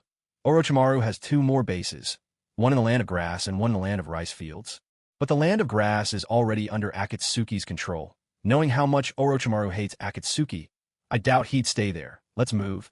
Our only option left is the land of rice fields. After another long journey, they finally arrived at the village hidden in sound, in the land of rice fields.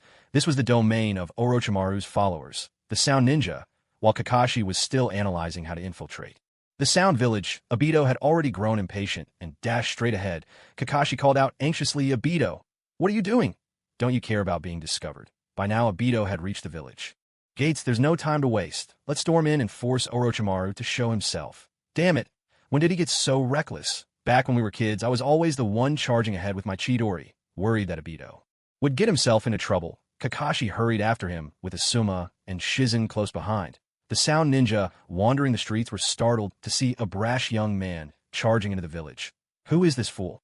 Look, he's wearing a leaf forehead protector. He's a ninja from Konoha. Kill him, fire style. Great fireball jutsu. Just as the Sound Ninja prepared to attack, Obito had already finished his hand signs. A roaring fireball burst from his mouth, incinerating the adversaries before him. Suddenly, dozens more Sound Ninja appeared behind him, kunai in hand, aiming for his blind spot. But before any could reach Obito, Asuma surged forward, wielding a pair of chakra blades. Blades glowing with fierce blue energy, he swiftly slashed each attacker's throat with deadly precision. With the path now clear, Asuma turned on Obito, voice sharp with anger. Obito, do you have any sense of teamwork at all? How could you just rush in and leave the rest of us behind? Obito snorted, then pointed ahead. Look, our main opponent has arrived. Orochimaru was approaching from the distance, gliding forward with his signature serpentine gait. Well, a gathering of old acquaintances. Aren't you supposed to be fighting Akatsuki? What brings you to my Sound Village? Orochimaru's voice was as raspy as ever. Kakashi Shizusuma, all jonin. Quite the lineup. Did the leaf really send you to kill me? Just then, Orochimaru's eyes landed on Obito's right eye. A Sharingan. Don't tell me. Suddenly, he recalled what Jiraiya had once mentioned to him. Uchiha Obito, Kakashi is the left eye, and you are the right and not bad at all. You two make a perfect pair. Honestly, that's Tsunade. If she wanted to give me a Sharingan, she could have just said so. I'd have gone to Konoha to fetch one myself, making you all come here. I really feel a bit embarrassed. As soon as Asuma and Shizen realized Orochimaru had set his sights on the Sharingan, they immediately stepped in front of Obito and Kakashi, shielding them. Staring at the man who had killed his own father, Asuma threatened coldly, Orochimaru. Hand over Sasuke. A chilling laugh slipped from Orochimaru's lips. So you're here for Sasuke, are you? He sneered, but what if I don't? What will you do? Fight me. Come on then. I dare you. Rage finally burst forth in Asuma's chest, and I'll take you on right now. But just as the words left his mouth, Asuma suddenly felt a sharp, aching pain in his back. Slowly his mind began to cloud, his thoughts growing fuzzy. It wasn't just him. Shizen and Kakashi felt the same cold sensation creeping through them. Each of them had a kunai plunged straight through their backs, piercing their hearts. The one who wielded the kunai was none other than Obito. Asuma stared at Kakashi in shock and anguish, his voice trembling. Kakashi, you said we could trust him to watch our backs. Kakashi gazed at Obito, his face twisted with terror and betrayal, despair filling his heart. Obito, why would you do this to us? A low, chilling chuckle escaped Obito. Because I'm taking back what belongs to me, my eye. As for the two of them, well, bad luck for them, being assigned to this mission. Before you die, let me tell you, our man Gekyo has a name known far and wide. Obito didn't hesitate. With no trace of mercy, he reached down and plucked the Sharingan from the dying Kakashi's eye. As Kakashi, Shizen, and Asuma collapsed to the ground, their lives faded away with them. The entire scene left Orochimaru utterly stunned. He couldn't comprehend why Obito had acted as he did, but he couldn't help being impressed by his ruthless decisiveness. Incredible. This kid. So quick to kill without a moment's hesitation. He's got a real future ahead of him. Your eye might be even better than Sasuke's. Hidden shadow, snake hands, tongue flickering hungrily. Orochimaru launched himself at Obito, intending to kill him and steal the Sharingan for himself. His arm transformed into a mass of writhing serpents, striking toward Obito with lightning speed, but Obito remained where he stood, coldly gazing at Kakashi's corpse as he placed the Sharingan into his left eye. So you look down on me, not even going to dodge. Orochimaru was baffled by Obito's inaction, but in the next moment he was utterly shocked. The serpents passed right through Obito's body, not leaving so much as a scratch. Orochimaru cried out in alarm. Is this a space-time ninjutsu? Actually, no space-time ninjutsu. Obito paid absolutely no attention to Orochimaru's words. He simply continued speaking to Kakashi's corpse. Did you see that, Kakashi? This is the power of my right eye. Just now, I wasn't telling the truth at this moment.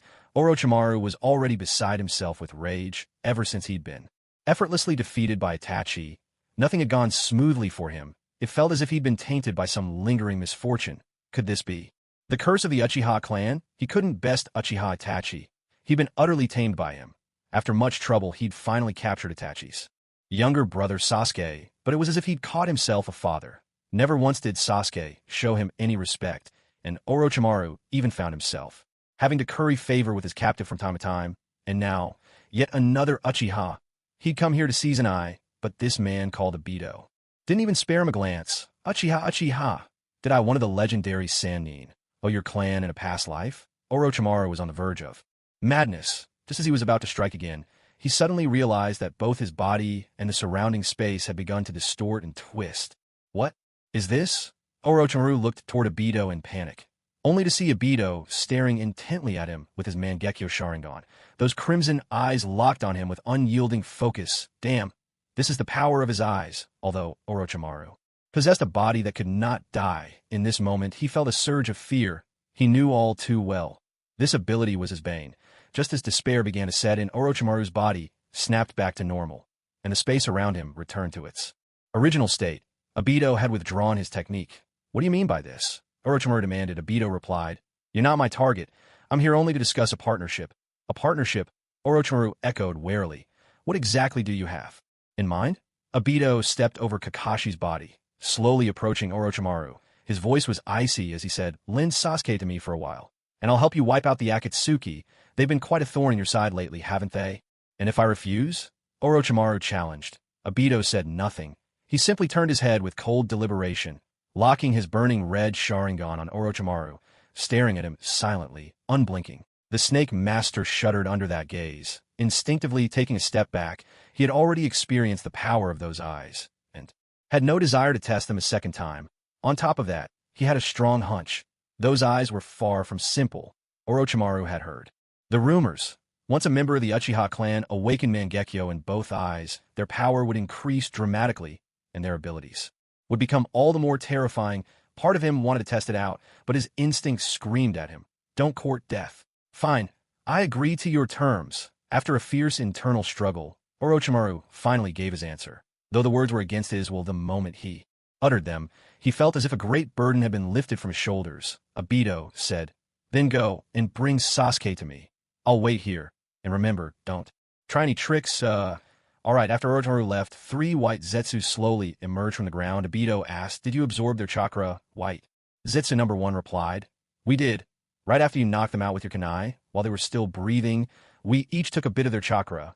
White Zetsu number 2 muttered, "That Orochimaru still looks just as disgusting as ever." White Zetsu number 3 snapped, "Quit your yapping and get to work." At that moment, the 3 white Zetsu suddenly transformed, using their signature transformation jutsu. All 3 became Asuma.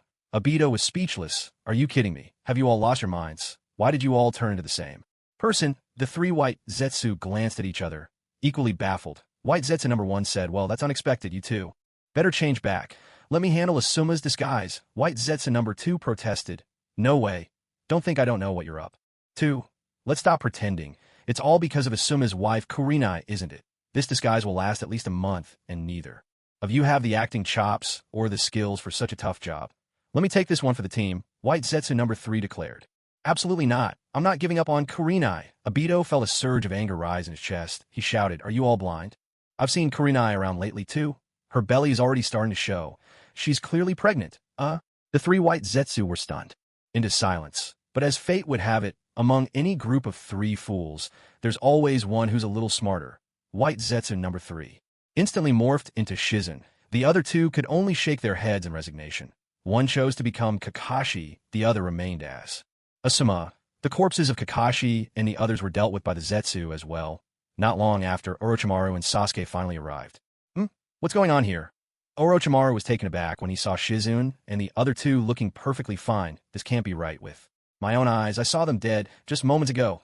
What is this? Zombies?" Sasuke didn't even bother to question Orochimaru's odd reaction. He simply fixed a cold gaze on his former teacher, Kakashi. Kakashi, feeling Sasuke's stare, gave an awkward greeting. "Yo, my dear student, long time no see."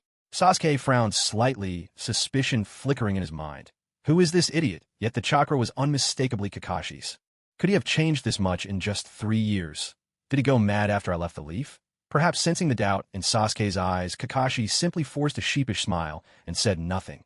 Although Sasuke possessed the Sharingan, he couldn't see through White Zetsu's transformation technique, a fact White Zetsu was well aware of. After all, White Zetsu had read the original story. During the 4th Great Ninja War, countless White Zetsu clones had morphed into the likenesses of ninja from all nations, and even those with the Sharingan like Kakashi or the Byakugan like the Hidden Leaf Ninja couldn't tell the difference. In the art of transformation, White Zetsu truly stood unrivaled in the ninja world. Sasuke said, "I heard from Orochimaru that someone named Uchiha Obito wants to see me. I haven't met you before, but judging by your cold, handsome face, you must be from the Uchiha clan. What business do you have with me?" Obito replied, "I want to take you back to the Hidden Leaf." Sasuke's brows furrowed. He turned around and began to walk away. Mocking as he went, "There was a blonde kid who said the same thing to me before. But after I beat him down, he learned his lesson. Do you want to nub like him?" Obito responded, "You mean Naruto? He's been taken by the Akatsuki for days now. By now, he's probably long gone." Upon hearing this, Sasuke stopped in his tracks, stunned where he stood, but it only lasted for a few seconds. Without turning back, Sasuke resumed walking. Obito called out in a sharp voice, "Sasuke, come with me. I'll give you a chance to kill Uchiha Itachi with your own hands." That name, Itachi, hadn't been spoken in Sasuke's presence for a long time. Sasuke turned his head, his Sharingan burning with murderous intent. "Are you sure?" "Absolutely. As long as you come, I guarantee you'll have your chance. Fine. I'll go with you." Before leaving, Orochimaru asked, "Sasuke, aren't you afraid he might deceive you?" Sasuke replied, "I won't let any chance to kill Itachi slip by." On the way back to the Hidden Leaf, Obito told Sasuke everything that had happened recently in the ninja world. Sasuke, however, seemed indifferent. His eyes blazed only with anger. Are you certain that by using me as bait for Itachi, he'll actually show up? He couldn't care less if I live or die, Obito answered.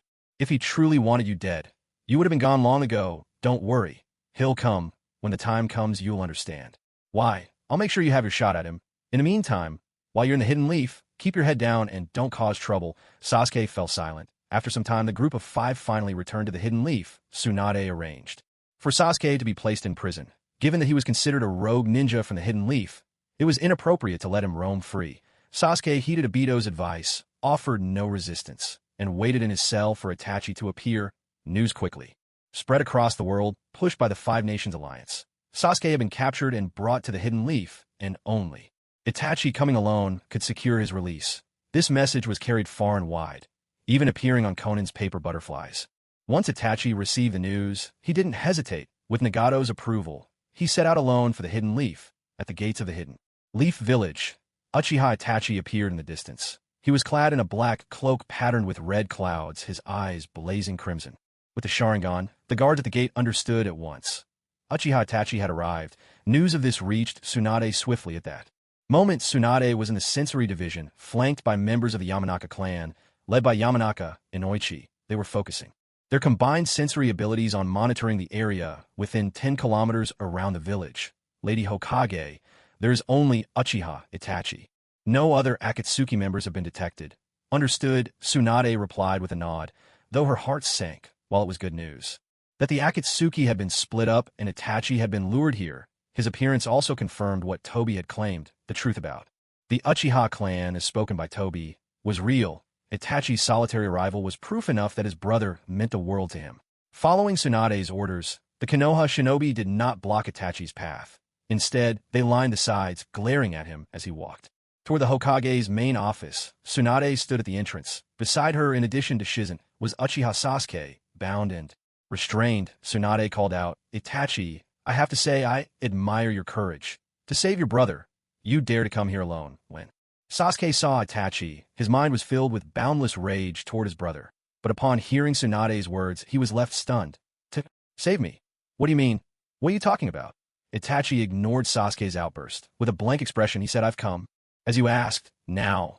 Release my brother. Before Tsunade could speak, a ripple in space appeared, and Uchiha Tobi suddenly materialized. In front of Itachi, Tobi spoke in a deep voice, Itachi, destroy your eyes, and I'll let your brother go, as long as you lose the Sharingan. You'll be no threat to the allied shinobi forces. Tsunade was startled. She shouted at Tobi, what are you doing here? Do you still recognize me as Hokage? Stand down. Tobi acted as if he hadn't heard her, remaining unmoved. Itachi gazed at him calmly, and in a whisper only the Sharingan could read, mouthed Tobi, there's something you need to know. You're being used by Zetsu.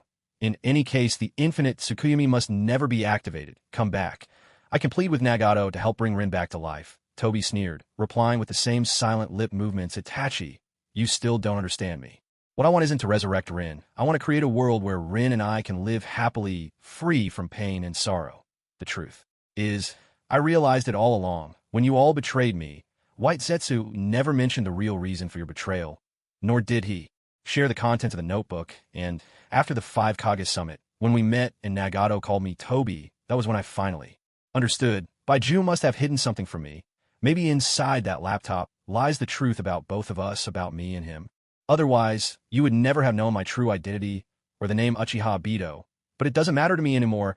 You don't have to ask Nagato to use the samsara of heavenly life technique to bring Rin back. Either, do you really think that if Rin were resurrected, and she learned the truth about me in this real world, learned that I killed so many people for her, do you think she'd be grateful that she won't live with me, that she'd still consider me a friend? No, never. She's always been a kind and gentle girl. If she found out what I'd done to bring her back, she'd only blame herself and live in pain for the rest of her life. I don't want that. I don't want her to suffer through life.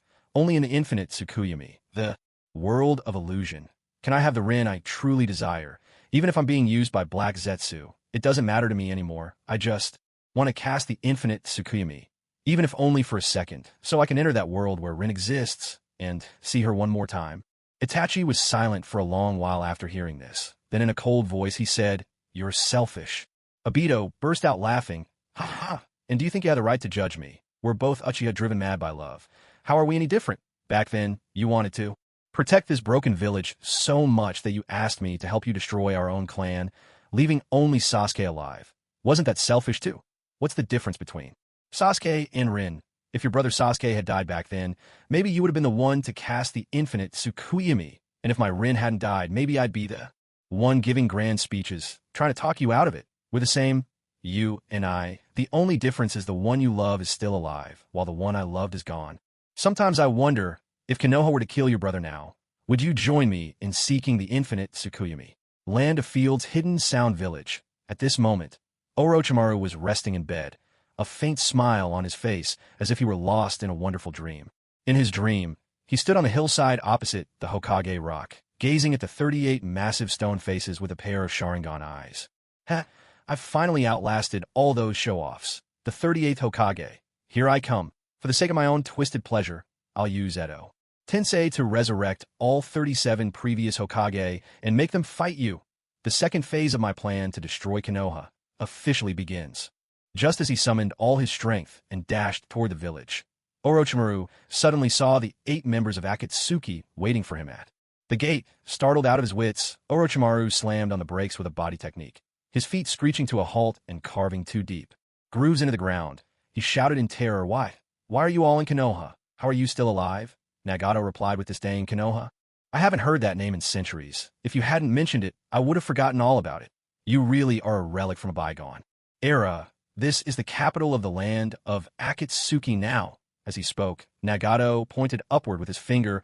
Orochimaru followed the direction of his gesture, and instead of the familiar 38 faces of the Hokage carved into the rock, he saw the 8 faces of Akatsuki's members. Orochimaru was struck speechless. No, impossible, this can't be. Orochimaru shot up from his bed in terror, only to realize it had all been just a dream. And yet, the dream had felt so real to him. Feeling the cold sweat soaking his body and noticing a conspicuous yellow stain on the bedsheet below, Orochimaru froze in disbelief and muttered to himself, Did I actually wet myself from fear? His hands gripped the sheet tightly, unwilling to accept this humiliation. This habit was the same as Konan's. Konan clutched the bedsheets because of Nagato Orochimaru out of anger. Well, perhaps because of Nagato too. Kabuto, get in here now. Within moments, the door to Orochimaru's bedroom was flung open. Kabuto hurried in, and upon seeing the mess on the bed, he paused in shock, then quickly pinched his nose and asked, Lord Orochimaru, what happened? Orochimaru, still catching his breath, growled, I had a nightmare, a terrible one. Come, we're going to Konoha at once. I have a feeling something big is about to happen. There's no way Nagato would send Itachi alone. And don't forget, bring the Shinigami mask with you. Land of Fire, Konoha Village. From the moment he'd met Obito until now, he'd never heard him speak so much. Obito's words were full of emotion and tears, but Itachi seemed completely unmoved. Itachi's expression remained unchanged. I do love my brother, but I want him to live in the real world, not an illusion. I can still tell what's true and what's false. Obito sneered. You keep telling yourself that, but when he's dead, maybe you'll see things differently. Itachi stared coldly into Obito's eyes and asked, There's something I've been curious about. Why do you keep your left eye covered with bandages? Trying to imitate Danzo? Or is it something else? Obito's left eye was indeed wrapped in bandages. After returning to Konoha, he lied in his mission report, claiming the injury was from a fight with Orochimaru. White Zetsu disguised as Kakashi Shizen and Asuma had all written the same thing in their reports, so Tsunade had suspected nothing. Besides, her mind was preoccupied with how to deal with Akatsuki. She had no time to notice changes within the village. Obito let out a cold laugh. I knew I couldn't hide it from you, you're right. Now, I have a Sharingan in both eyes. You should know what that means, but this isn't the time for us to fight. Someone else will handle you. Our eyes are both powerful and fragile. Itachi used them sparingly, and remember to cherish them. When Shikamaru noticed the two of them sitting in silence, only smacking their lips without a word, he immediately sensed something was wrong. He rushed to Tsunade's side and whispered a warning. Lady Tsunade, they must be plotting something. We can't let the two of them keep this up, Tsunade replied. I know what I'm doing for now. Gather a few people and take Sasuke away. Head north. Out of the village. Someone will meet you along the way. Shikamaru blinked in confusion. Seeing Shikamaru hesitate, Tsunade's voice dropped to a menacing growl. What are you waiting for? Go. After a moment's hesitation, Shikamaru called Ino and Choji over together. They quietly led the bound Sasuke off the battlefield. Although Sasuke wanted to resist, his entire body was immobilized by a binding jutsu. He couldn't move a muscle. He was completely at their mercy. As he struggled, Sasuke suddenly noticed a crow perched on the rooftop above. The crow's eyes glowed with the crimson Sharingan locked intently on Tsunade. Right now, though, Konoha served as the headquarters for the allied shinobi forces. None of the other village leaders or their ninja, aside from Konoha's own, were present. After the Akatsuki seized the land of rivers and the land of grass, the other Kage had all returned to guard their villages, wary of Akatsuki's next move. Only Ao from Amigakure remained behind. At this moment, Ao was stationed in the sensory division, working with Inoichi Yamanaka and other members of the Yamanaka clan to monitor for any signs of Akatsuki. Outside the village, wait, something's wrong. Ao's voice sharpened with alarm. I sense 7 terrifying chakra signatures speeding towards Konoha from the north. At this rate, they'll arrive in about 40 minutes. The chakra is overwhelming. Its tailed beast chakra. Narashikaku, standing guard at the command post, was shocked by the news. He quickly called out to Inoichi, hurry. Use your jutsu to notify the other 4 Kage. We need their support in Konoha now, and inform Lady Tsunade at once. This was an arrangement the 5 Kage had agreed upon beforehand. If Itachi could not be eliminated, or if the entire Akatsuki appeared, they were to notify each other immediately. The land of earth and the land of wind were relatively close, so that Tsuchikage and Kazekage waited on their borders, guarding their lands, and standing by for instructions. The land of lightning and the land of water were farther away and couldn't reach Konoha as quickly, but the land of lightning possessed the heavenly transfer technique, Mabui, as an advisor. Hadn't gone to the battlefield on the day of the Cloud and Thunder Gorge incident. She was still alive and could instantly teleport the Reikage to Konoha. As for the land of water, Tsunade had already dispatched the former 4th Hokage's guard squad, led by Gunma Shiranui, to Meitarumi. Should an emergency arise, they would immediately use space-time ninjutsu to bring her to the battlefield. A great battle was on the verge of erupting. Perhaps Konoha would become the final battleground. Meanwhile, in the village hidden in the clouds, land of lightning, although the main forces had all been destroyed, the hidden cloud village was still a powerful entity. The Reikage quickly gathered a new team made up of young ninjas. Most of these ninjas were newcomers, with some just recently promoted from the Chunin exams. As the Reikage was delivering his speech on stage, a voice suddenly echoed in his mind. It was Inoichi Yamanaka, Lord Reikage. The situation has changed. All members of the Akatsuki will arrive at the Leaf Village in 40 minutes. Please come to our aid immediately. Upon hearing this, the Reikage shouted, Mabui, prepare the heavenly transfer jutsu at once. Send me to the Leaf Village. I must join the battle. Land of Water, Hidden Mist Village. Mizukage Meitarumi and Gunma Shiranui had also received Inoichi's message. The group exchanged glances and quickly formed a protective circle around the Mizukage. Meitarumi spoke. I remember the Flying Thunder God technique was unique to the 4th Hokage. I didn't expect all of you to have mastered it as well. The Jonin of the Leaf Village truly are remarkable, Gunma replied. We were originally the 4th Hokage's guards, but unlike him, we can only perform this technique together as a team of 3. Lady Mizukage, please get into position and remain still. We'll begin now. It will be over in a moment.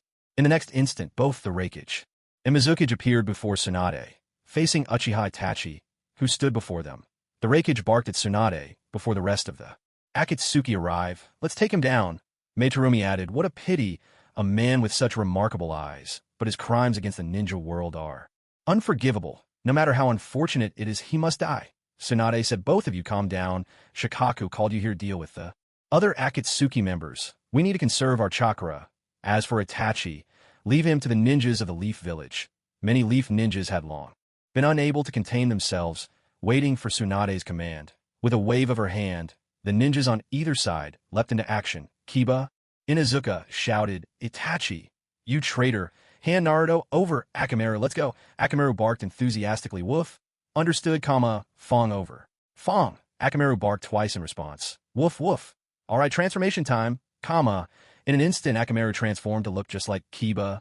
Together, they launched themselves from the ground, spinning rapidly through the air like twin whirlwinds striking toward Itachi, who still stood motionless. Niji Hyuga raised his palm and called out to Itachi, I haven't seen Naruto in 3 years. I just returned from a mission when I heard your Akatsuki captured him. Today, you will pay the price. Give me back my Naruto. 8 trigrams air palm, Shino. Aburame spoke. My father told me you joined the Umbu at 11 and became a squad captain by 13. Even so, I don't believe I'll lose. And if you ask why, it's because I've never lost, not once, for as long as I can remember. Secret technique. Insect Jade. Countless Tiny Kakachu insects swarmed from Shino's sleeves, spreading out in all directions. As their range grew, they homed in on Itachi's. Chakra swarming toward him in a relentless wave. It wasn't just the insects.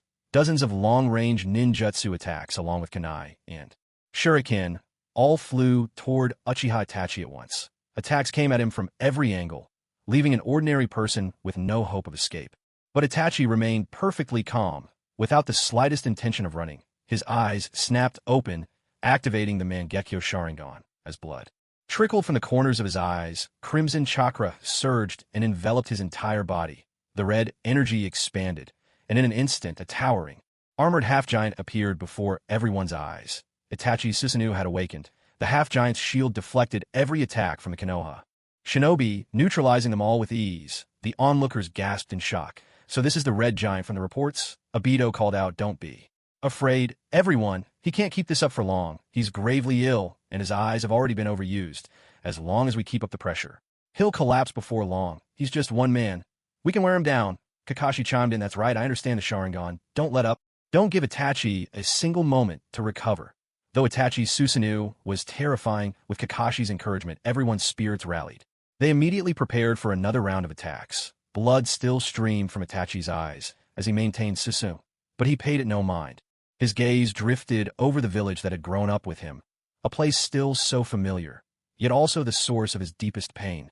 Itachi knew that after today his eyes would be lost to blindness. His body, too, might soon reach its limit, but just as he had once chosen his path years ago, for Sasuke, for the village, for peace, he had personally wiped out the Uchiha clan with his own hands. Now, his resolve was set once more, for the rebirth of Akatsuki, for a world free of strife, and to secure a place for the tailed beasts. Within him, he was ready to destroy the very village he once protected, even at the cost of his own life. Gazing at Obito in the distance, Itachi spoke in a low, calm voice. "Obito, do you know what it takes to unleash the perfect Susanoo? First, you must push the power of both Mangekyo Sharingan to their absolute limits. Second, you need an immense reserve of chakra to maintain the form." Now, Itachi possessed both requirements. Not only did he have the ultimate Sharingan, but he was also the Jinchuriki of the Five Tails. "Then let me show you the true form of my Susanoo, the completed Susanoo in its entirety." In that instant, the earth trembled and mountains shook. The sky was suddenly shrouded in thick, dark clouds. The muffled rumble of thunder rolled all around, and jagged lightning tore fiercely through the clouds. The crimson giant encasing Itachi swelled dramatically, its massive lower body forming with majestic power, its size surpassing even the surrounding mountains. A pair of enormous wings unfurled from its back. In its right hand, it wielded a crimson longsword that materialized from a gourd, while its left hand bore an ethereal red shield. Out of thin air, an armor of blazing flames appeared on its body, as if capable of withstanding any assault. This was the strongest form of Itachi's Susanoo. Suspended high in the air, the complete Susanoo looked, for all the world, like a war god descended from the heavens, striking fear deep into the hearts of all who gazed upon it. Against the backdrop of the pitch-black sky, Itachi's crimson giant blazed all the more brilliantly, amplifying both its splendor and the sense of despair it invoked. At this moment, Itachi stood atop Susanoo's forehead, gazing down at Tobi and all the shinobi of Konoha below. Meanwhile, every member of the Akatsuki was racing toward Konoha at full speed. Sensing the unnatural changes in the weather, a grave and anxious expression settled on each of their faces. Such a dramatic sign from the heavens could only be caused by human intervention. Nagato's heart tightened. "Everyone, pick up the pace." "Yes," came a unified reply. Suddenly, a thought struck him. He turned urgently to Kisame and called out, "Kisame, head to the land of water and capture the three tails from the lake." Sasori was taken aback and blurted out, "Boss, you're not planning to use the demonic statue of the outer path, are you?" Nagato cast him a solemn glance and nodded. "I have a feeling we're heading into a brutal battle, and I don't feel at ease. We're only missing the three tails now, so we should gather them all as a trump card. With Itachi's appearance in Konoha, the Mizukage will likely send support as well. Now is the perfect time to seize the three tails in the land of water." Kisame protested, a hint of reluctance in his voice. "Boss, I want to help save Itachi. Send someone else for this." Kakazu interjected, "No one else is suitable. You're the best in the organization when it comes to water release. The three tails is massive. No one else could transport it. After capturing it, you can drive it along by unleashing torrents of water, And luckily, the three tails is a freshwater turtle, not a sea turtle. Otherwise, your water release wouldn't help at all, and even if you can't capture it, don't you have Samahata? Absorbing some chakra would do, though the more the better. Nagato nodded approvingly. Kaku, your thinking matches mine exactly. The image of himself hurting a giant turtle while spewing water flashed through Kisame's mind, sending a chill down his spine. He grumbled, I know, I have a lot of chakra, but this is still a bit much, don't you think? Nagato cut him off. Enough complaining, there's no time to waste. Get going, and remember, come back as quickly as you can. Kisame was helpless. Although he was eager to help Itachi since the boss had spoken, it was hard for him to refuse. Reluctantly, he changed direction and set off toward the land of water. Before leaving, he didn't forget to offer a heartfelt reminder. You must rescue Itachi. He's the only person I truly respect. Every member nodded in agreement. In truth, their feelings mirrored Kisame's. Not a single member of the Akatsuki could be left behind. Meanwhile, the Ino Shikicho trio, Shikamaru, Choji, and Ino, had already escorted Sasuke out of the Hidden Leaf Village. Following Lady Tsunade's instructions, they headed straight north as soon as they left. As Choji ran, carrying Sasuke on his back, he asked Shikamaru, why is Lady Tsunade doing this? I don't really get it, Shikamaru replied. Who knows? I'm not really sure either, man. What a hassle. Don't you think so, Sasuke? Back then when we chased after you, Choji and I nearly died at the hands of those sound ninja. Don't you have anything to say about that? Sasuke didn't respond. His gaze was vacant, his eyes dull and lifeless, as if he had suffered a great shock. Only his lips moved, mumbling something under his breath. Shikamaru noticed and paused, surprised. Hey, what's going on? Isn't the binding jutsu supposed to only restrain the body? Did it make him lose his mind too? Ino shook her head, though Sasuke was now labeled a rogue ninja. Her eyes still showed a trace of concern. I'm not sure. I've been watching him since we left the village, and he's been this way the whole time. He did all this in the end just for me. What did you say? Say that again. Shikamaru motioned for Choji to stop and leaned in, listening closely by Sasuke's lips. Earlier, Itachi and Tobi had spoken using a unique lip language, one only the Sharingan could decipher. Sasuke had read their lips. He now knew the truth about Itachi. At last, he understood why Tobi had told him Itachi would surely come to save him. It turned out that everything his brother had done was to protect him. Sasuke was shattered. He couldn't accept such a reality. He had never felt lost before because he always had one goal, to kill Itachi. But now Itachi had come here alone, fighting against the entire Leaf Village, all to save his foolish little brother. The cruelest part was that Sasuke himself had willingly helped Tobi carry out this plan. Now, Sasuke felt as if electric currents were surging through his mind, searing into his eyes. In a cold voice, he demanded, "Put me down." Shikamaru asked, "What do you want to do?"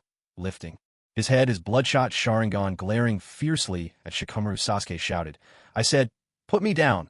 Several crimson curse marks suddenly spread outward from Sasuke's neck, and as they expanded, the markings slowly darkened to black. Sasuke's eyes also turned a deep shade of black. Shikamaru and Choji knew this state all too well. They understood instantly that Sasuke was about to enter his cursed form. A massive hand shaped like a wing burst out from Sasuke's back. In a panic, Shikamaru quickly pushed Choji aside and put some distance between themselves and the transformed Sasuke, cursing under his breath. Damn it, wasn't he supposed to be bound? How can he still activate the curse mark? Ino, at a loss, stammered, could it be the binding jutsu's effect is wearing off because it's been too long? Sasuke shook his head furiously, his voice brimming with rage. No, my anger has awakened the curse mark. I don't want to kill you, but if you don't want to die, don't stand in my way. By now, Sasuke had fully transformed, his form resembling a demon, and he shot off straight toward the Hidden Leaf Village. Choji stood frozen, stammering, "Shikamaru, what should we do?" Shikamaru called out anxiously, "Ino, can you use your technique to control Sasuke's mind?"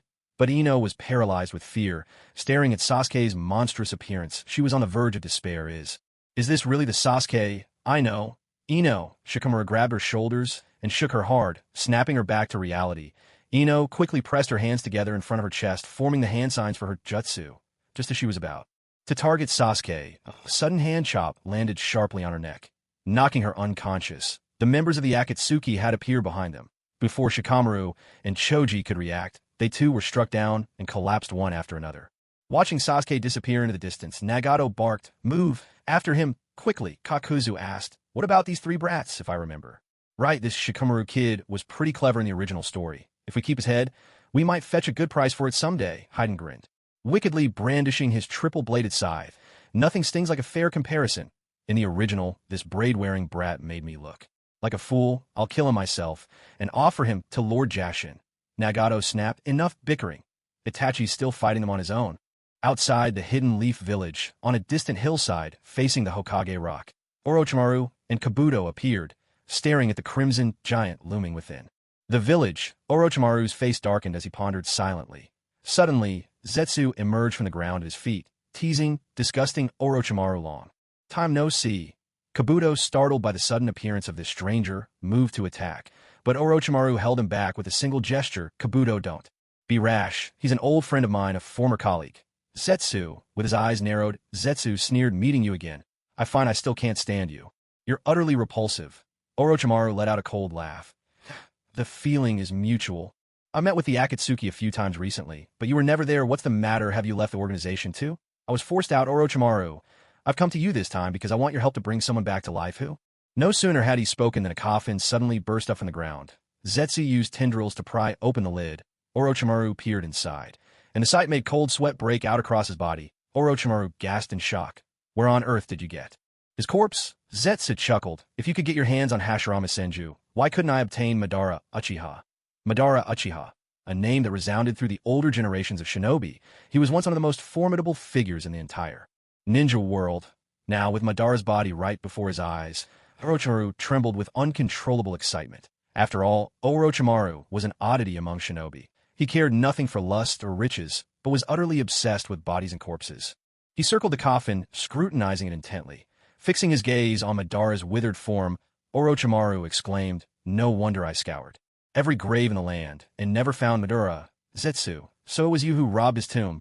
But after a closer look, Orochimaru sensed something was amiss. He pulled back Madara's eyelid and recoiled in surprise. Where are Madara's eyes? His Sharingan. Don't tell me you stole them for yourself. Zetsu shook his head. No. The Rinnegan on Nagato's face is what Madara gave him before he died. What did you say? How can Madara possibly possess the Rinnegan? Orochimaru, for all your supposed knowledge, do you really not know that the ultimate form of the Sharingan is the Rinnegan? Orochimaru was momentarily stunned by this, and a restless curiosity began to stir within him. If only he could obtain Sasuke's Sharingan, perhaps before long, he could evolve it into the Rinnegan himself. Zetsu, you've really given me an incredible piece of information here. So, tell me, why have you brought Madara's corpse to me? What do you want? I want you to use the reanimation jutsu to bring him back. I suspected as much, Orochimaru sneered, but I have no intention of granting that request. Reviving someone as troublesome as Madara is like playing with fire. Zetsu replied, what's there to be afraid of? When you attack Konoha, you managed to perfectly control both Hashirama and Tobirama. Are you really worried you can't handle Madara? Don't you want to ask him yourself how he managed to evolve his Sharingan into the Rinnegan? Remember, use extra chakra. Do your best to restore him to his prime. That way his Rinnegan should return as well. Orochimaru let out a low, sinister laugh. Well, I didn't expect you to know so much about the reanimation jutsu. The reanimation jutsu requires the living tissue or corpse of the person to be summoned, and the sacrifice must be a living human. Once the summoning succeeds, the resurrected will return to the height of their power. This may well be the most twisted jutsu in the world. Also the most insidious for both the living and the dead. It's nothing short of a calamity. Yet a jutsu is still just a jutsu. It cannot truly restore what was lost. If the reanimation is released by its target, Madara's body will simply revert to its original state, but Zetsu knew all too well. He understood Madara better than anyone. As long as Madara was brought back with his abilities, he could break this wretched jutsu in an instant and would never be subject to Orochimaru's control. After pondering for a long time, Orochimaru finally made up his mind. He would resurrect Uchiha Madara. He then turned and looked at Kabuto, who stood behind him. Kabuto was so unnerved by Orochimaru's chilling gaze that cold sweat broke out all over him. He stammered, Lord Orochimaru, do you need a sacrifice? I'll go find someone right away. Zetsu interjected. No need for all that trouble. My clone can serve as the sacrifice. As he spoke, a white Zetsu clone suddenly emerged from the ground. Impressive as always. You really think of everything, Orochimaru said with a wicked grin. But my hand soul still hasn't fully recovered, so I can't unleash the reanimation jutsu at full strength. Kabuto, I'm sure you've secretly mastered this technique by now. I'll leave Madara to you. Kabuto let out a quiet sigh of relief and replied softly. All right, he steadied himself, taking a deep breath. Pressing his palms together at his chest, he called out in a loud, clear voice, forbidden jutsu. Reanimation.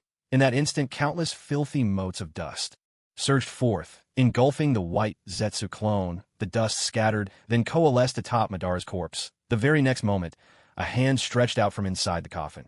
The reanimation jutsu had succeeded. With a thunderous crash, the coffin shattered under a tremendous force. Moments later, Lord Madara stepped out before them. Orochimaru couldn't help but marvel to himself. He truly is a legend, even his reanimated entrance is unlike anyone else's. Madara rolled his shoulders, testing his new body. Then turning to Zetsu at his side, he asked, "The plan succeeded, did it? Nagato has finally grown up then?" Zetsu shifted awkwardly, lowering his voice. "Lord Madara, this wasn't Nagato's doing. You're not fully revived yet. This is the reanimation jutsu. Oh. Where's Nagato? Why didn't he use the Rinne rebirth? Nagato has turned traitor. What? And what about Obito? Well, he's been having some issues lately. Honestly, he might be about to betray us too. And the nine-tailed beasts? Sorry, sir, we haven't caught a single one yet." "Then why did you even summon me, Lord Madara?" I didn't want to either, but honestly, I'm out of options." Uchiha Madara was utterly stunned. The flawless scheme he had painstakingly laid out before his death was now in shambles, ruined by the bumbling fool standing before him. Not only had his plan failed to bear fruit, but even the seeds he'd sown were completely wasted. He was seized by the urge to kill Zetsu on the spot. But considering that this creature was born of his own will, it would be a shame to destroy it so hastily. I must endure. I need to restrain myself. Keeping this idiot alive still serves a purpose. At that moment, his gaze drifted toward the distant Hidden Leaf village, where a colossal crimson figure floated in the air. "Oh, that Uchiha is wielding a perfect Susanoo. It seems there are still geniuses among my descendants. Who is he, to have evolved to this level? What must he have experienced?" Zetsu hurried to reply. "His name is Uchiha Itachi. He's allied with Nagato. The Leaf kidnapped his younger brother. So now he's facing the entire village alone." Hearing this, Madara gave a cold snort. Yet again, it's about a younger brother. That's the Uchiha way. The deeper they love, the deeper their hatred grows. Still, such a prodigy is rare even in 100 years.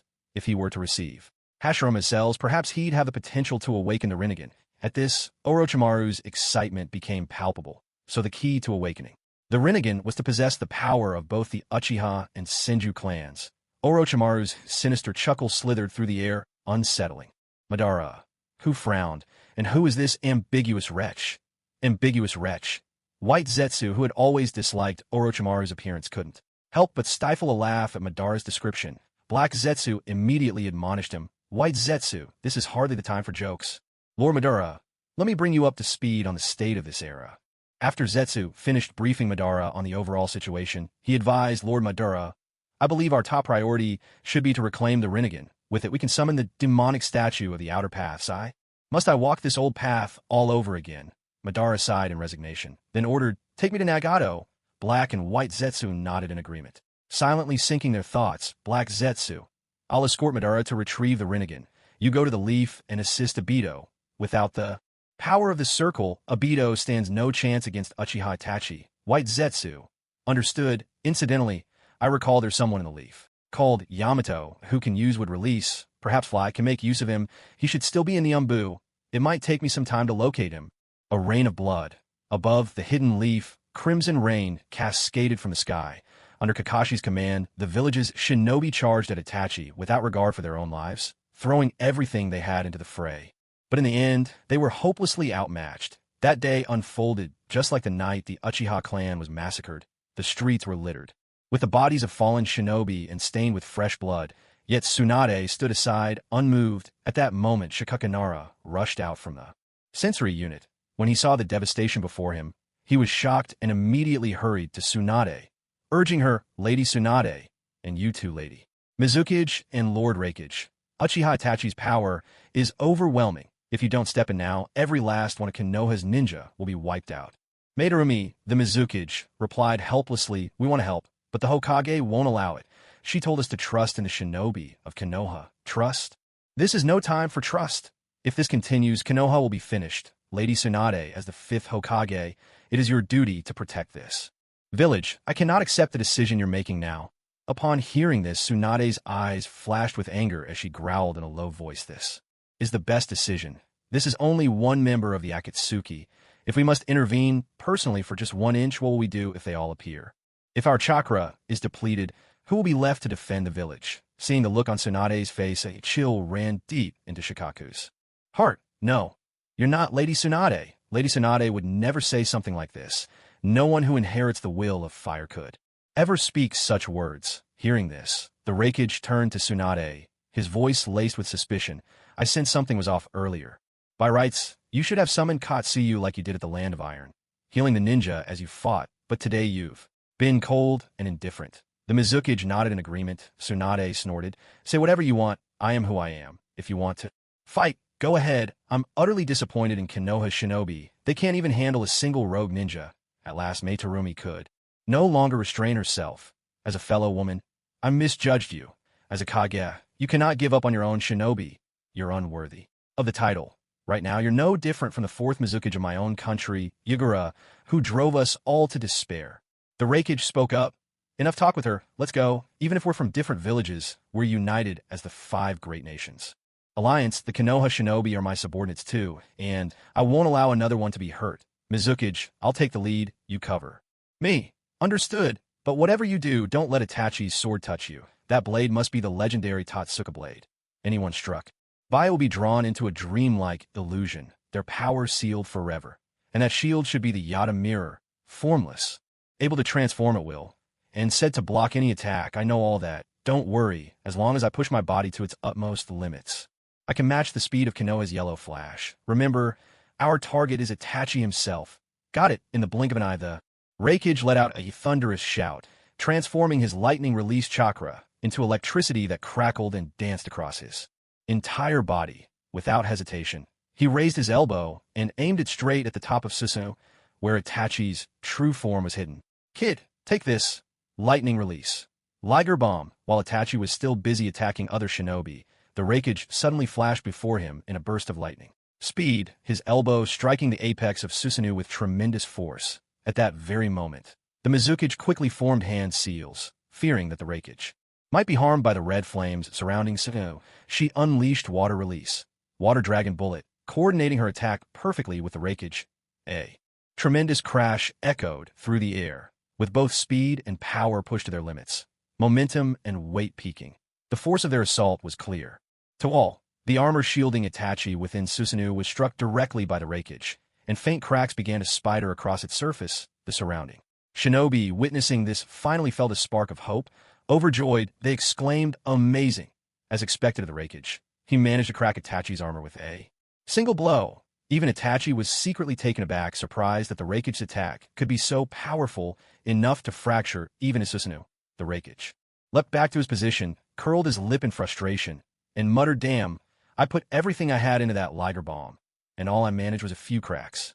Susanoo's defense really is monstrous. Mizukage, I'm going in again. Just back me up like before. The Mizukage nodded. You can count on me, but just as the Raikage prepared for another assault, Susanoo began to change. The red flames encircling its exterior were suddenly enveloped by tongues of black fire. The sudden appearance of these black flames sent the temperature soaring, turning the battlefield into a living hell. So this is Amaterasu. The Raikage's brow furrowed. The Leaf Village had once provided him with intelligence on Akatsuki's members, and he recognized the black flames as the power of Uchiha Itachi's Sharingan.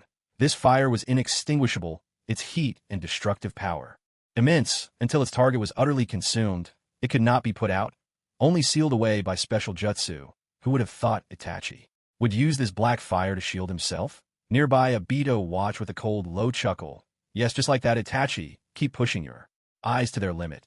You won't be able to hold out for long. The Raikage burst forward, once more his strength even greater than before. Ignoring Mizukage's attempt to hold him back, he charged straight at Itachi, raising his fist and shouting, "You think this can stop me? Don't underestimate the Raikage." If his attack connected this time, his arm would almost certainly be lost to the black flames, but the armor guarding Itachi's true body might very well be shattered to pieces. He had come here with this very purpose in mind, just as he was about to risk everything. In a desperate move, a surge of golden sand suddenly blocked the Raikage's attack. Raikage was startled at first, but quickly realized what had happened. This could only be the work of Kazuke Gaara. Gaara floated in the air atop his sand alongside Inoki the Tsuchikage and tried to reason with him. Raikage, don't act rashly. It's not worth losing an arm over him. Let's work together instead. Inoki glanced around and asked in confusion.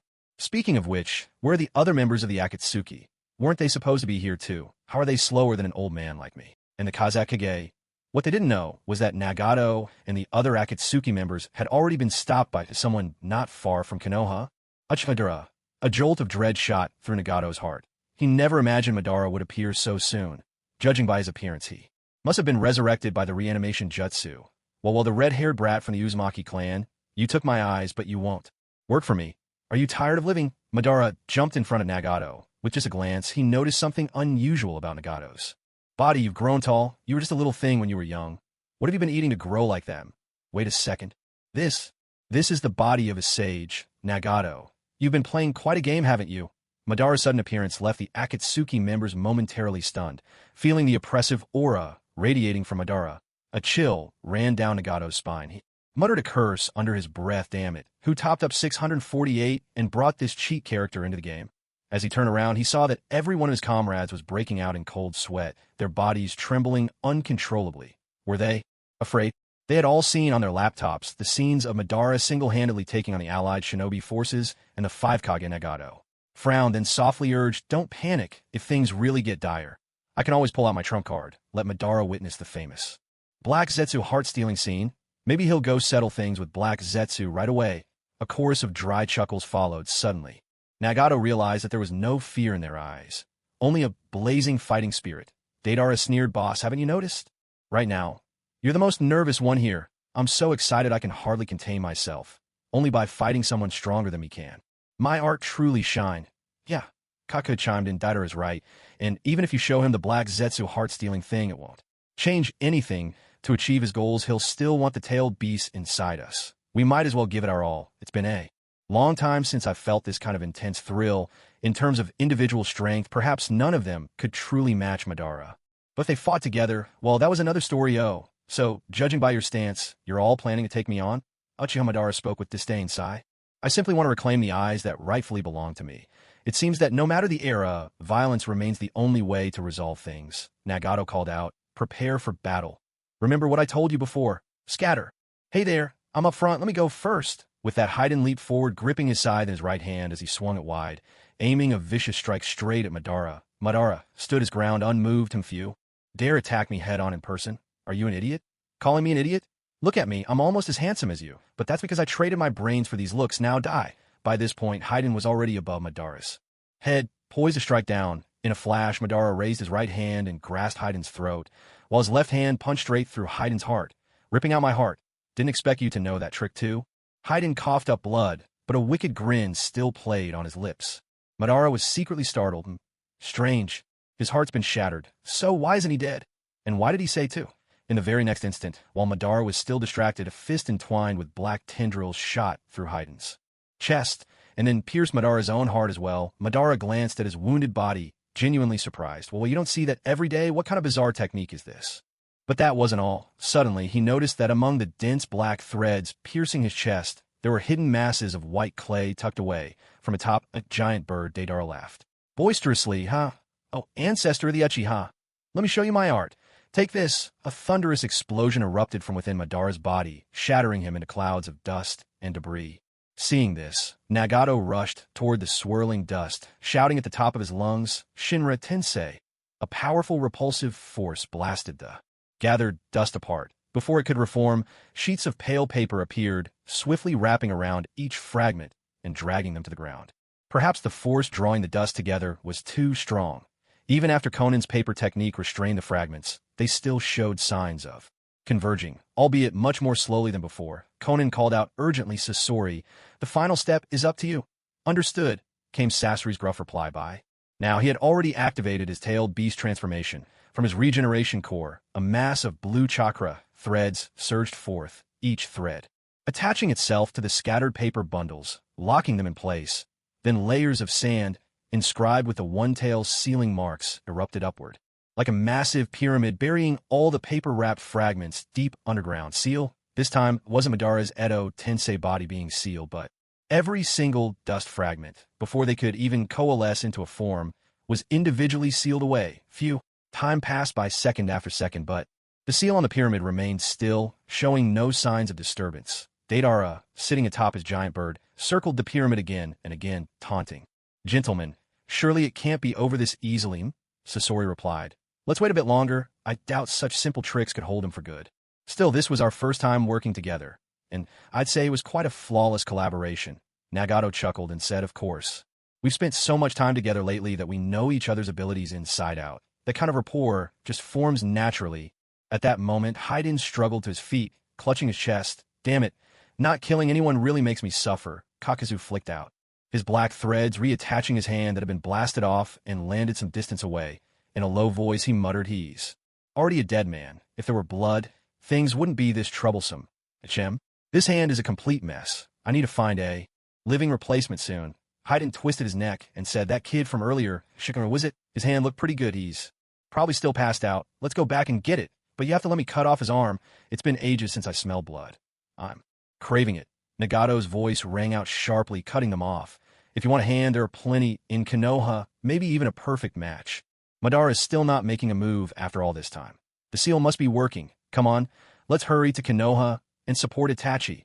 Everyone nodded to each other, ready to set out, when suddenly the ground began to shake violently, like an earthquake. The next moment, bright blue chakra beams shot out from within the pyramid seal. A massive blue skeletal titan burst forth, the embryonic form of Uchiha's Susanoo.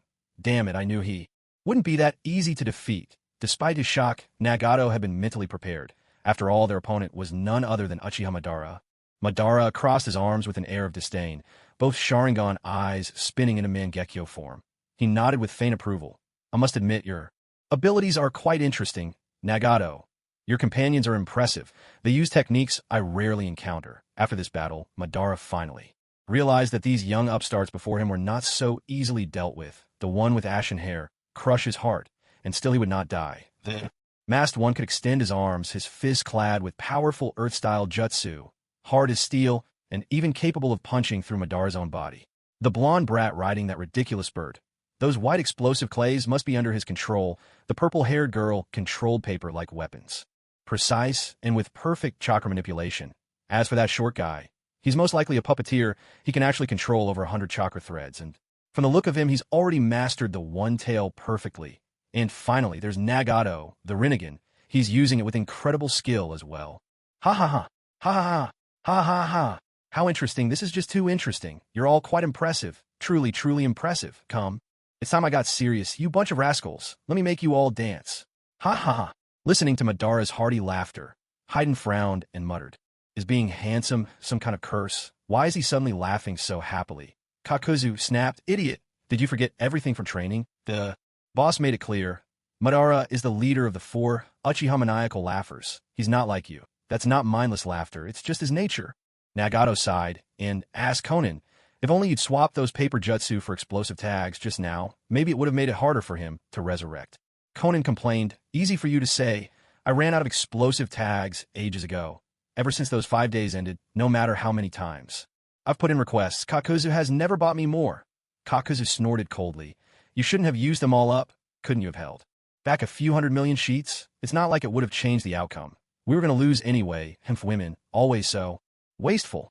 This statement only represents Mr. Kakuzu's personal views and has nothing to do with the author's opinions. Nagato quickly tried to smooth things over. All right, enough. Let's not argue about internal matters now. Konan, I promise I'll sort this out with you later.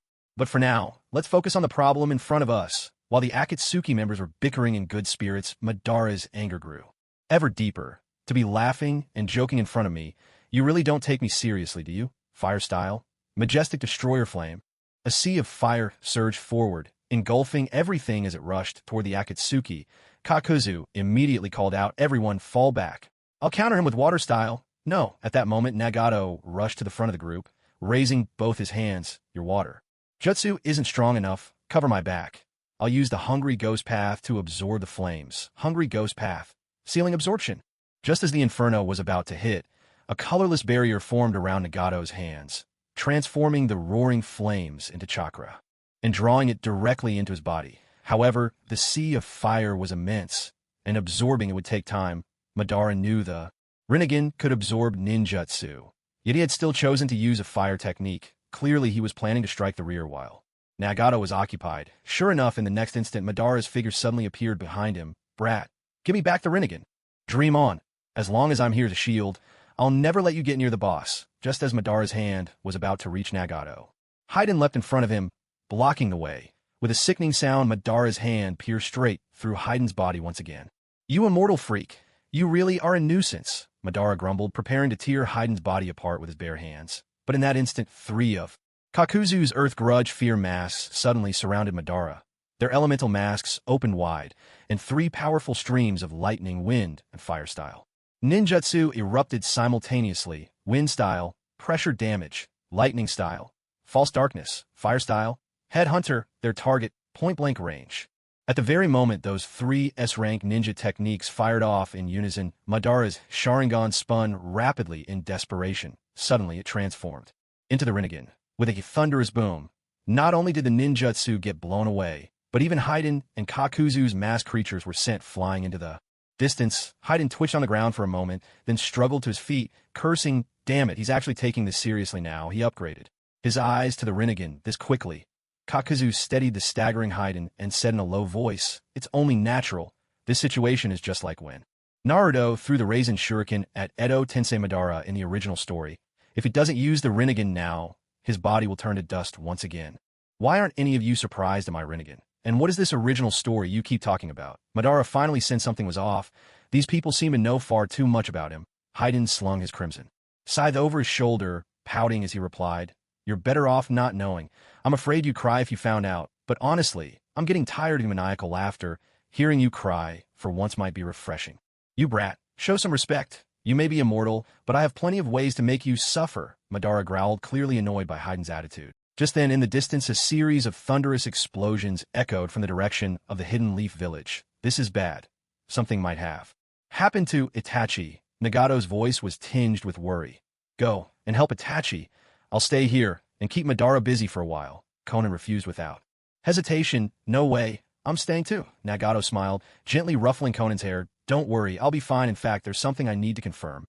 Right now, I'm in sage mode, using sage arts. My body is brimming with boundless natural energy. Madara isn't truly resurrected yet, and the face on his chest isn't the sage of the Six Paths mask. He hasn't absorbed the 10 tails either. Maybe with my Rinnegan plus sage jutsu, I can fight him to a draw, and with Kurama inside me, I don't think I'll lose." Madara heard every word of this. At this moment, he felt as if someone had seen right through his undergarments. The cells of Hashirama in my chest, the sage's mask, absorbing the 10 tails. How could they know every detail of his body structure and his plans so thoroughly? Madara was on the verge of madness. "You people, hurry up and give me some answers." Clenching his fists tightly before his chest, Madara shouted, "Since you know I possess Hashirama's power, then let me show you its true force. After this, I refuse to believe you'll keep silent." With style, deep forced emergence. Perhaps it was his anger fueling him, but this time, Madara unleashed a jutsu of unprecedented scale. Everywhere the eye could see, countless trees sprang forth.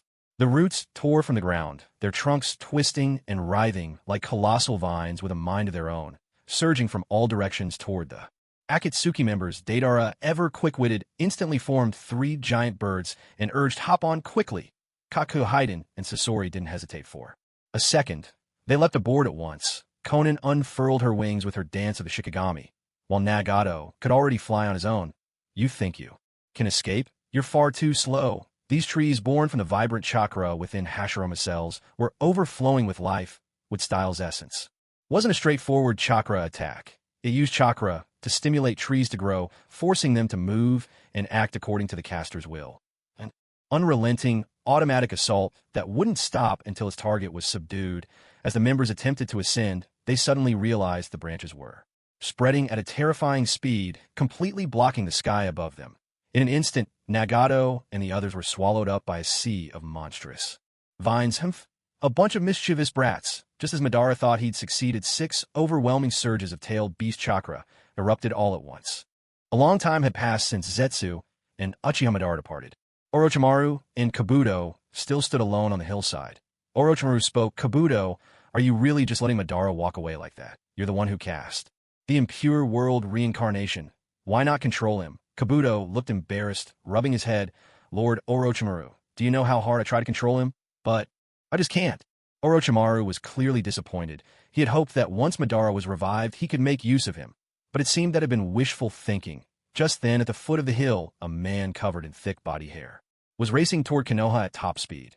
On his shoulders sat two little toads, one with a perm, the other with a red mohawk. Kabuto murmured in confusion, "Huh, why does that man's outfit look so much like Jiraiya's?"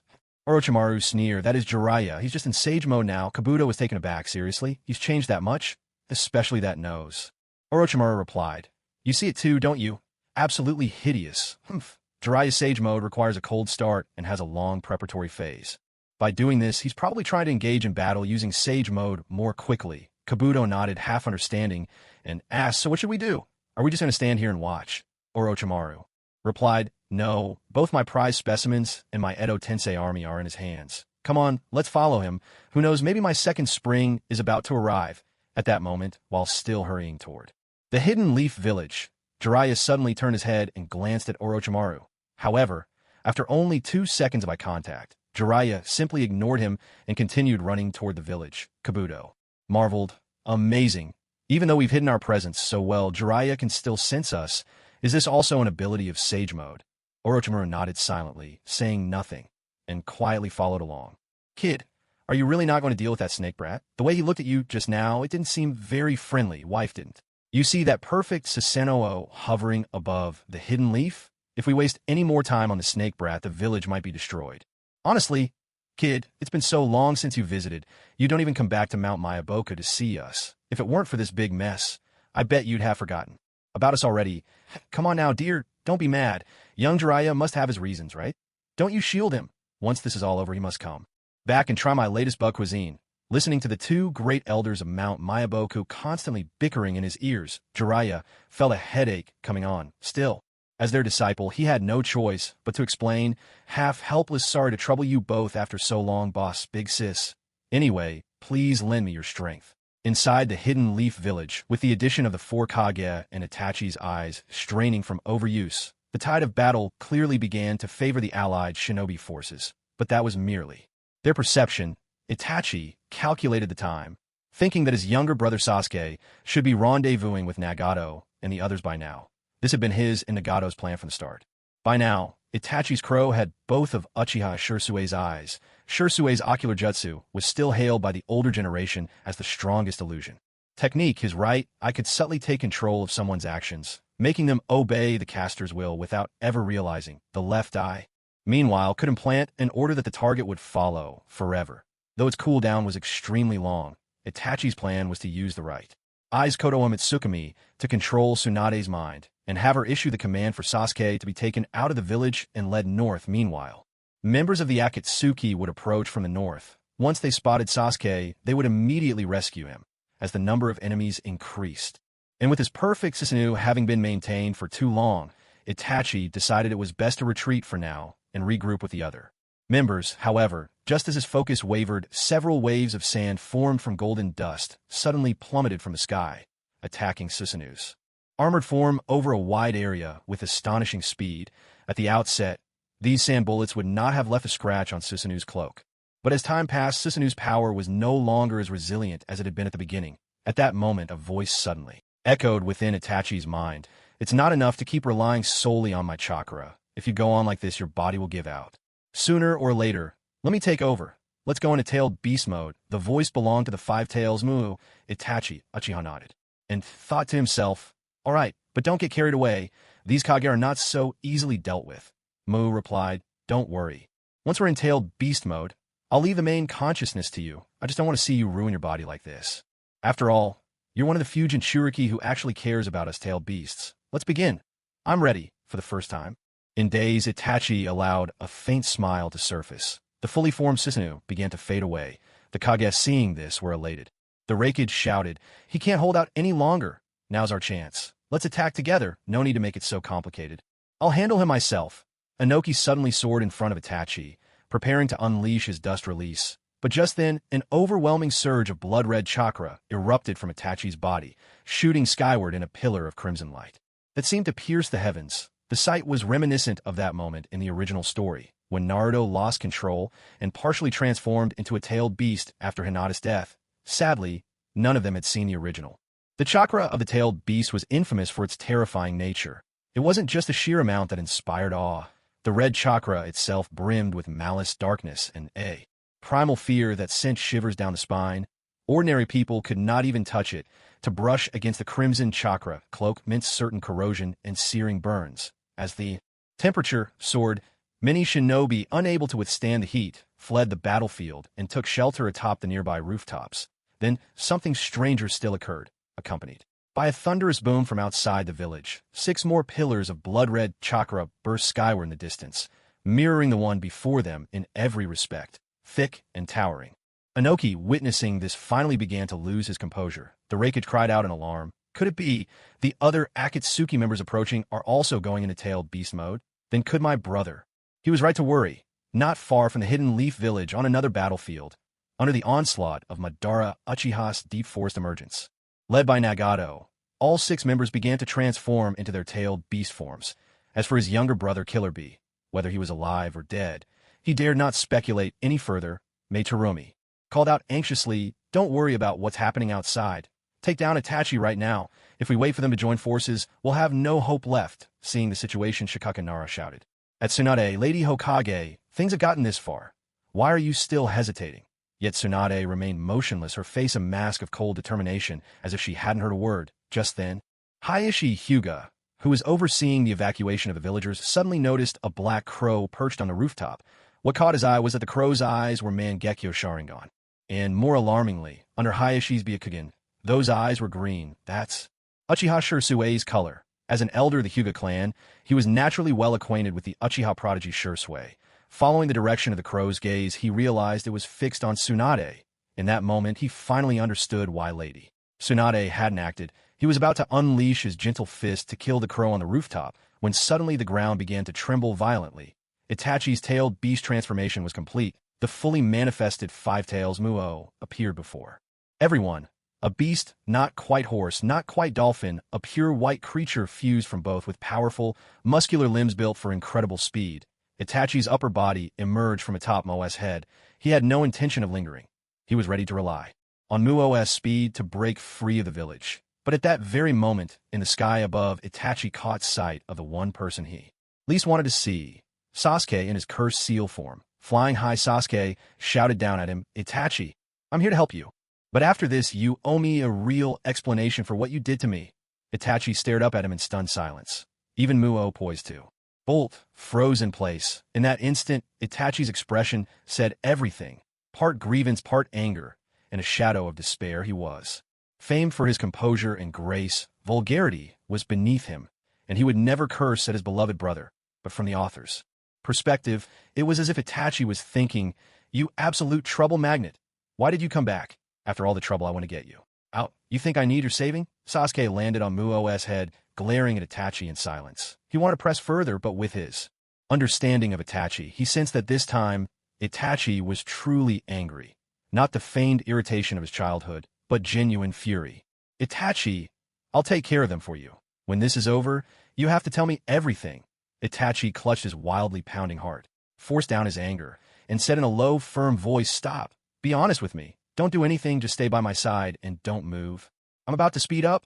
Just as Mu Wang was about to lift his leg, he suddenly realized that all 4 of his ankles had been tightly bound by Gaara's sand. "Humph, do you really think such tricks can hold me back?" Mu Wang sneered and let out a booming shout. A surge of tremendous strength exploded from within him, breaking free from the sand's grip. Without paying any heed to the obstacles before him, he charged desperately toward the village gate. "Damn it, don't even think about escaping." Sand binding coffin in an instant.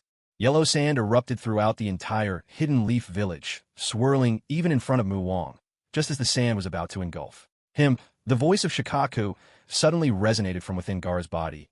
"Gaara, I ask you for a favor." Gaara was taken aback, and his hand trembled slightly.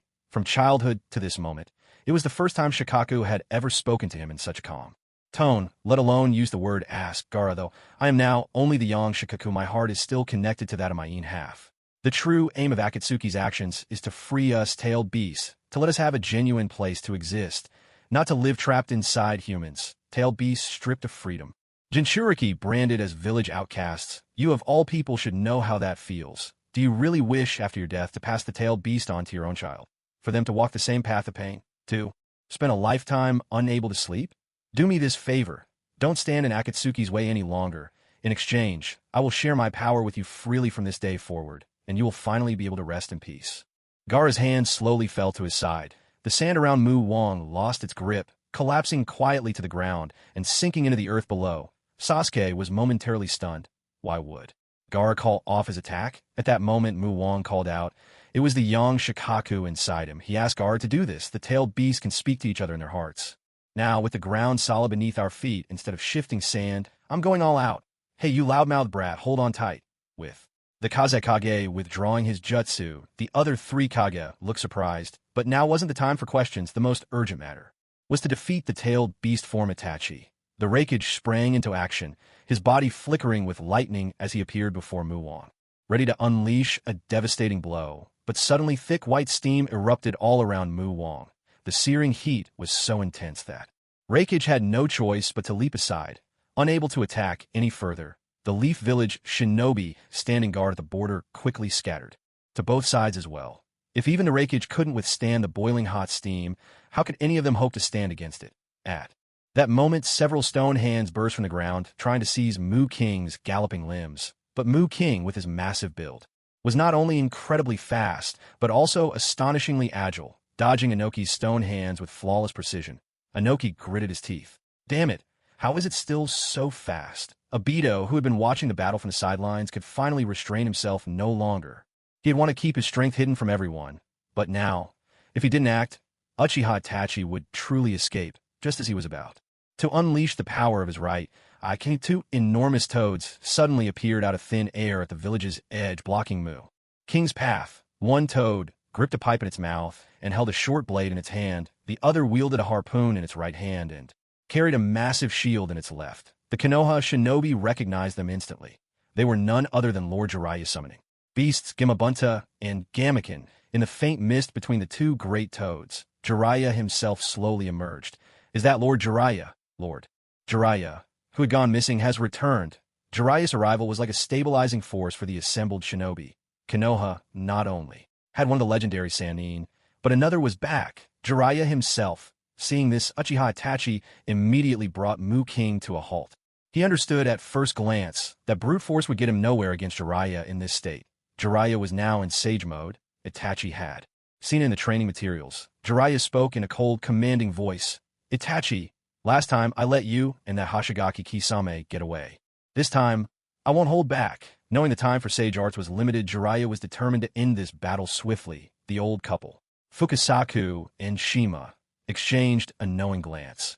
Without a word, they leapt from Jiraiya's shoulders, their cheeks puffed out like round drums. They quickly formed hand signs and shouted in unison, Sage Art, Frog Song. A soul-shaking chorus of frogs echoed out, quickly reaching Mu King's ears. At once, Mu King felt his consciousness blur. In that moment of paralysis, Gamabunta and Gamaken lunged forward, weapons raised high, slashing at Mu King. Die, you damn-tailed beast! Sage Art, Frog Song. This was the extraordinarily powerful auditory Jinjutsu performed together by the two great sages Fukasaku and Shima. Anyone who heard the Frog Song's melody would fall into a brief state of mental confusion.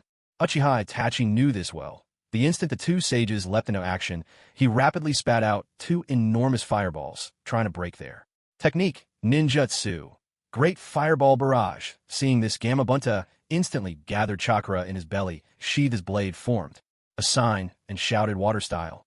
Iron bullet. The water bullet collided with the fireball, transforming in a flash into a billowing cloud of steam. The second fireball burst from the steam, but Gamaken immediately raised his shield, stepping in front of the sages to block the attack. Fukasaku called out in praise. Well done, Bunta-kin. Although I may be clumsy, this is still something within my power to do. At this moment, it could no longer be called a battle between ninjas. It was a clash of monsters. Of course, the Kage were involved as well. As the toads launched their attacks, the Mizukage wasn't idle. Just as Itachi was focused on the front, a huge wave of thick, lava-like acidic fluid suddenly surged up behind Mu Wang. This was none other than one of Mate Terumi's two Kekkai Genkai, lava release.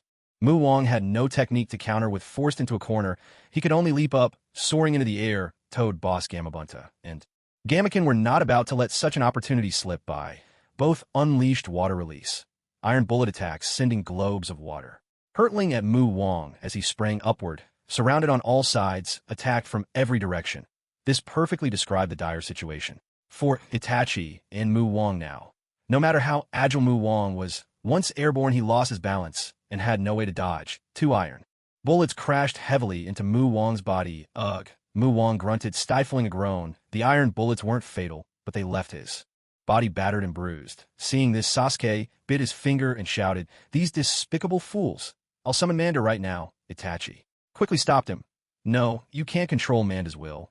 If he betrays us, we'll just have another enemy to deal with." Sasuke was taken aback. "How do you even know about that?" "There's no time to worry about that now. They've already discovered Mu Wang's weakness." Mu Wang was built with bulging muscles and a formidable horn on his head surrounded by scalding steam. In close combat, he was nearly invincible, but his flaw was clear. He was vulnerable to long-range attacks. The Kage and Jiraiya had seen this, abandoning frontal assaults to pelt him relentlessly with ranged ninjutsu. Sasuke wanted desperately to help, but he knew full well that his current strength gave him no leverage. He had once planned to seize Orochimaru's power after some time, but never imagined he'd face something like this first. Despite all his training, not only had he failed to catch up to Itachi, he had become a burden instead. Mu Wang struggled to his feet, whispered something to Itachi, and the two nodded in unison. Itachi said in a low voice, "Sasuke, stand back. I'm about to use my trump card." Mu Wang hunched his body, opened his jaws wide, and raised his tails high above his head as a torrent of blood-red and dark purple chakra swirled and compressed together. An ultra-dense black sphere of chakra formed in front of Mu Wang. Tailed Beast Bomb. The tailed Beast Bomb shot forth like a meteor, its target clear. Jiraiya, the Kage holding the line at Konoha's borders, and the 2 giant ninja toads. "Oh no, that's a tailed Beast Bomb. Everyone scatter." Others might not recognize this technique, but Jiraiya and the Raikage knew it all too well. After all, they had long been accompanied by Jinchuriki. During the 2.5 years he trained with Jiraiya, Naruto had lost control of the red chakra within him more than once, causing him to enter a partial tail beast state. But even at his most dangerous, he only ever grew 4 tails. The tailed beast bombs he unleashed back then were nowhere near the level of the one before their eyes now. As they watched their village, already riddled with scars and ruins, the Konoha shinobi fled in panic, shouting over their shoulders to Jiraiya, "Master Jiraiya, please stop it. If this continues, the village will be destroyed." Lost in thought about how to confront this threat, Jiraiya was suddenly interrupted by a cold snort from Inoki. With a sweeping motion, Inoki conjured a small, transparent cube between his hands. In an instant, the cube expanded and stretched, growing boundlessly. As the cube collided with the tailed beast bomb, a thunderous explosion shook the air. Overhead, a mushroom cloud blossomed in the sky. Above Konoha, the technique Inoki used was his signature, the dust release, detachment of the primitive world technique. This was an enhanced version of his original move, with an even greater range and destructive force. Anything that touched the translucent cube was instantly reduced to atoms. In the original story, Inoki had used this very technique to wipe out all 25 of the Edo Tensei Madaras with clone Susanoo warriors in one fell swoop. Though the tailed beast bomb was neutralized, the cost was devastating. Konoha was left in ruins, countless souls perished. In this calamity, the once bustling village now lay utterly flattened. After a moment of stunned silence, Jiraiya grabbed Inoki by the collar and lifted him overhead, shouting furiously, "Inoki, what do you think you're doing?" Inoki sneered, "Dealing with the tailed beast bomb, of course. Do you have any idea how many people will die in the village because of what you just did?" "Humph, I'm helping you right now. Without me, Konoha would be far worse off, and even more people would be dead." "Jiraiya, this is war. Don't you understand what it means to sacrifice a few to save many? You're still too young." Jiraiya didn't believe a word of Inoki's explanation. He was certain Inoki had done it on purpose, using the excuse of stopping the tailed beast bomb to weaken Konoha's forces. Jiraiya understood this all too well, and right now, he wanted nothing more than to kill this old man standing before him. Sensing the murderous intent in Jiraiya's eyes, Inoki remained completely unruffled. He knew Jiraiya, no matter how furious, wouldn't actually go through with it. Meitarumi and the Raikage quickly intervened. "Jiraiya, this isn't the time for infighting. We need to deal with Itachi first. Whatever issues you two have, settle them later." "Damn it," Jiraiya hurled Inoki aside with all his might. Just before hitting the ground, Inoki's body suddenly halted and floated back toward them at a leisurely pace. "Humph, kindness wasted on the ungrateful," he muttered, not missing a chance to deliver another biting remark. Even in such dire times, Jiraiya forced himself to suppress his anger. Knowing this was not the time to act on impulse, he shouted into the surroundings, "Tsunade, Where are you? The Reikage reminded him. There's no need to call for her. She's already been taken over and can't help us now. Jiraiya, can you deal with the Five Tails first? Inoki added. I just used up all my chakra to unleash the dust release the blast covered. Nearly the entire village of Konoha. Rest assured, Mu King has definitely taken a serious hit. Let's go. Now it should be easy to finish it off. That beast originally belonged to our land of Earth. I've made a great contribution in this battle. Let us take it back to Iwagakure. And I trust none of you will object. Silence. Hey, at least say something if you agree or not. Jiraiya, the Reikage, and Madarumi didn't respond. They just stared blankly ahead, faces etched with despair. Inoki was taken aback and followed their gaze. In the distance where Mu King stood, a vast surge of red chakra grew, blazing like a beacon of hope. As the dust settled completely, Mu King appeared before them, wreathed in crimson flames. Is this Susanoo? No, that's not right. This is Susanoo Mu King. You've left me no choice. I only wanted to save my brother and leave this village. Even my tail beast bomb was aimed at the border. I never meant to harm the villagers, but you went too far. You didn't even spare the innocent. So now, I'll fight without holding back. At this moment, blood streamed from both of Itachi's eyes, though his vision was already at its limit. He forced himself to activate the Mangekyo once more. This time, it wasn't the fully formed Susanoo. It was the complete Susanoo. Mu King. The red Susanoo armor enveloped Mu King's massive frame entirely. Now it was no longer just a tailed beast. It had become a true crimson demon. Mu King still stood where it was, but the pressure it exuded was so overwhelming that even Fukasaku and Shima, perched on Jiraiya's shoulders, couldn't help but swallow hard. They had seen the perfect Susanoo. They had seen tailed beasts, but a tailed beast clad in Susanoo's armor.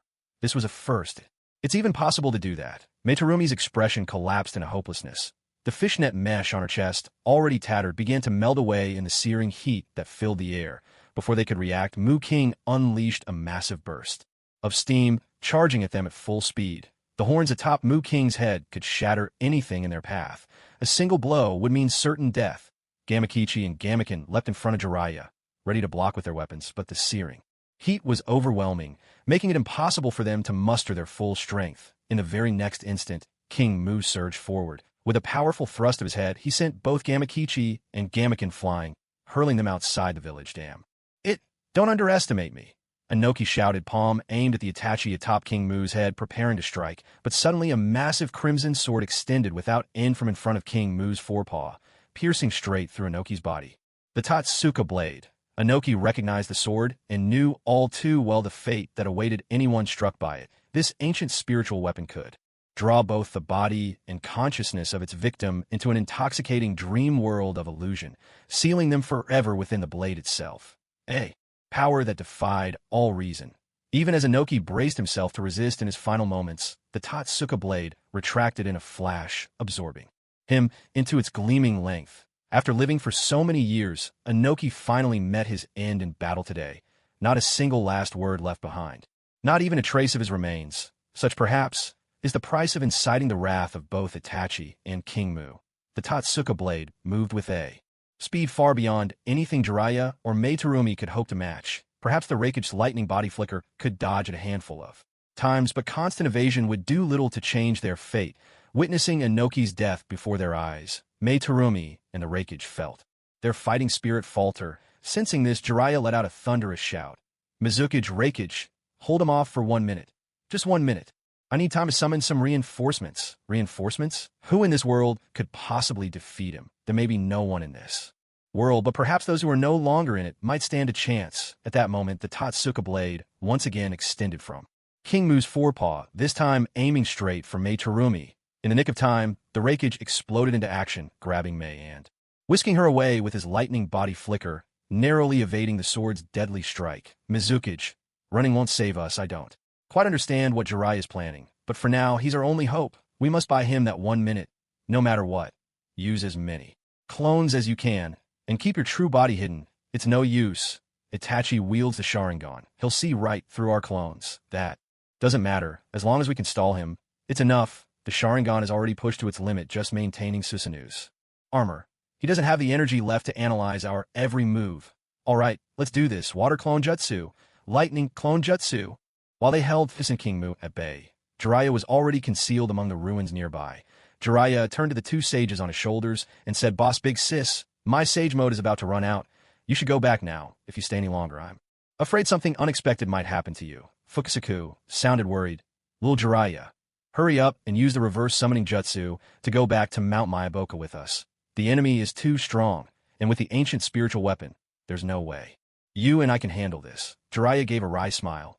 I can't leave. If I go too, then Konoha really will be finished. Don't worry. I'll be all right. What I'm about to do may go against the wishes of our ancestors, but I truly have no other choice. Hearing this, Shima and Fukasaku exchanged a glance and sighed. They understood Jiraiya's character. Once he set his mind on something, no amount of persuasion could turn him back. Shima said softly, Fukasaku, I'll stay with little Jiraiya for a bit longer.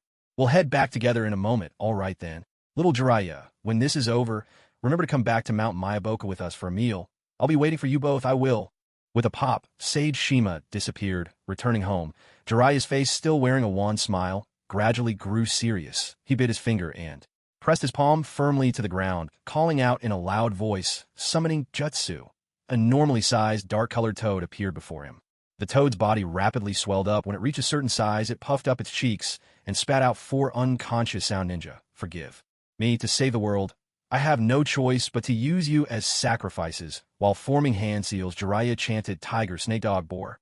Forbidden Jutsu. Reanimation. Just as Jiraiya was about to cast the spell, a chilling laugh suddenly interrupted him. It was Orochimaru's raspy voice. Standing behind him, Kabuto was holding a mask in his hands. Hith hith.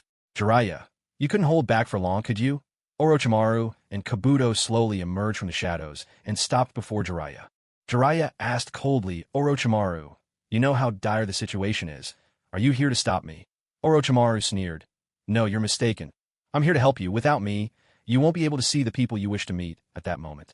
Kabuto handed the mask to Orochimaru. The souls of the 4 Hokage are trapped inside the belly of the Reaper. If you don't release their souls, your reanimation jutsu won't succeed. Back when Orochimaru first destroyed Konoha, the 3rd Hokage Hiruzen Tsurutobi used the dead demon consuming seal in a desperate move to defeat Orochimaru's reanimation. He sealed his own soul, along with those of the 1st and 2nd Hokage, into the belly of the Death God, the 4th Hokage's. Soul 2 was sent into the belly of the Death God when his wife Kushina was giving birth. He used that very technique to defeat the Nine Tails. Honestly, I can't believe even the sacrifices you use are people who once served under me. Oh, what a pain. This mask. What are you planning to do? To bring back the 4 Hokage with the reanimation jutsu, I need to break the dead demon consuming seal. With this mask, I can draw the Death God to possess my body and then extract him. The only one fit to be the Death God sacrifice is someone like me, undying and immortal. As Orochimaru spoke, he placed the mask over his face. In the very next moment, it was as if something had possessed him. His body began to tremble uncontrollably. Agonized groans and wails escaped him, as from within it, the grotesque figure draped in a white robe, like a demon from the depths of hell, began to emerge. It was the first time Sage Fukasaku had ever seen the Death God's true form.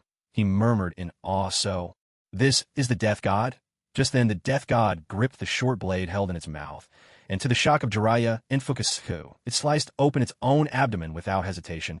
Orochimaru's body, tethered to the Death God, split open in the same place, blood gushing forth. From the wound, 5 souls were set free. One of those souls drifted into Orochimaru's arms. As his arm souls returned, Orochimaru wasted no time. Forming a hand sign, he cried, Reanimation Jutsu, dust whirled around the 4 sound ninja, and as the souls surged into their bodies, the legendary Konoha's F4, slowly rose. From the ashes, Kabuto, help me! Orochimaru shouted through clenched teeth, clutching his wounded belly in pain. Kabuto had been waiting for this. He dragged an unconscious Konoha ninja from the rubble, pried open his mouth, and Orochimaru, abandoning his own body, transformed into a monstrous white serpent that slithered straight down the ninja's throat. Lying on the ground, the Konoha ninja's body gradually took on Orochimaru's appearance. Orochimaru glanced at the newly revived Konoha F4 and let out a cold, low laugh. Haha, it seems this time we've succeeded. Jiraiya, you really owe me one. As the dust settled, the 4 Hokage slowly regained the vibrant forms they had in life. When Jiraiya saw Hiruzen Sarutobi, the 3rd, and Minato Namikaze, the 4th, his eyes began to well with tears. One was his proudest student, the other the teacher to whom he owed everything. Sadly, both had died before him. But now was not the time to dwell on old memories. As the 4 gradually regained consciousness, Jiraiya immediately spoke. Hokages, I sincerely apologize. I should never have disturbed your eternal rest, but Konoha now faces grave danger, and I need your help. Before the former Hokages could respond, Minato caught sight of his teacher, Jiraiya. Overwhelmed with excitement, he shouted, "Sensei! I never imagined I would see you again, am I? Have I been brought back to life?" Tobira's sharp gaze swept the surroundings, then he fixed his cold stare on Orochimaru. "I remember you. Orochimaru, isn't it? You dare to use my own jutsu to summon me back to the living world again. You truly have some nerve." Hiruzen Sarutobi followed, saying, "I'm surprised, Orochimaru, that you managed to free our souls from the Reaper death seal that bound us. What wicked schemes are you up to this time?" "Wait, Jiraiya. Why are you with Orochimaru? Allow me to explain. Time is short, and we can't afford to reminisce right now," Jiraiya interjected. Then in the briefest words possible, he laid out the entire situation for the four Hokages standing before him. After listening to Jiraiya's account, Hashirama pondered for a moment, then asked, "There's something you haven't told us.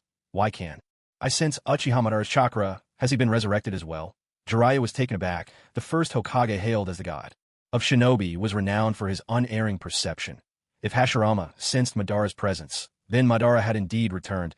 Turning to glance at Orochimaru, who avoided his gaze and remained silent, Jiraiya said nothing aloud, but in his heart he was certain Orochimaru was undoubtedly involved in Madara's resurrection. Minato marveled, "Orochimaru, you actually broke the Reaper death seal. How did you manage that?" With a cold snort, Orochimaru replied, "You underestimate me, Minato. The Reaper death seal was originally a sealing technique of the Uzumaki clan. Since their demise, I've scoured their ruined homeland and gathered scattered texts and documents. I've devoted myself to the study of sealing arts since they were lost. In this field, no one surpasses me." Just then, the distant thunder of battle erupted, cutting short Orochimaru's self-praise. Hashirama's expression grew solemn. "Let's go. We need to deal with the immediate crisis first." Everyone nodded in agreement and leaped out from the ruins together, just as Hashirama could sense Madara in the midst of fierce struggle against 6 Akatsuki members wielding tailed beast powers. Uchiha also sensed Hashirama's presence, perhaps in its own way. This too was a form of love. Madara and Nagato's group had been locked in combat for a long time, yet neither side had gained the upper hand. It's not that Nagato and the others couldn't defeat Edo Tensei Madara. Rather, it was because Madara's undead immortal body made him far too troublesome to deal with. Just as Nagato was contemplating his next move, Edo Madara suddenly turned his head and flew at full speed toward Konoha village. This abrupt action left all of the group members stunned. Haiden cursed loudly. "What the hell is going on? Why is he running away?"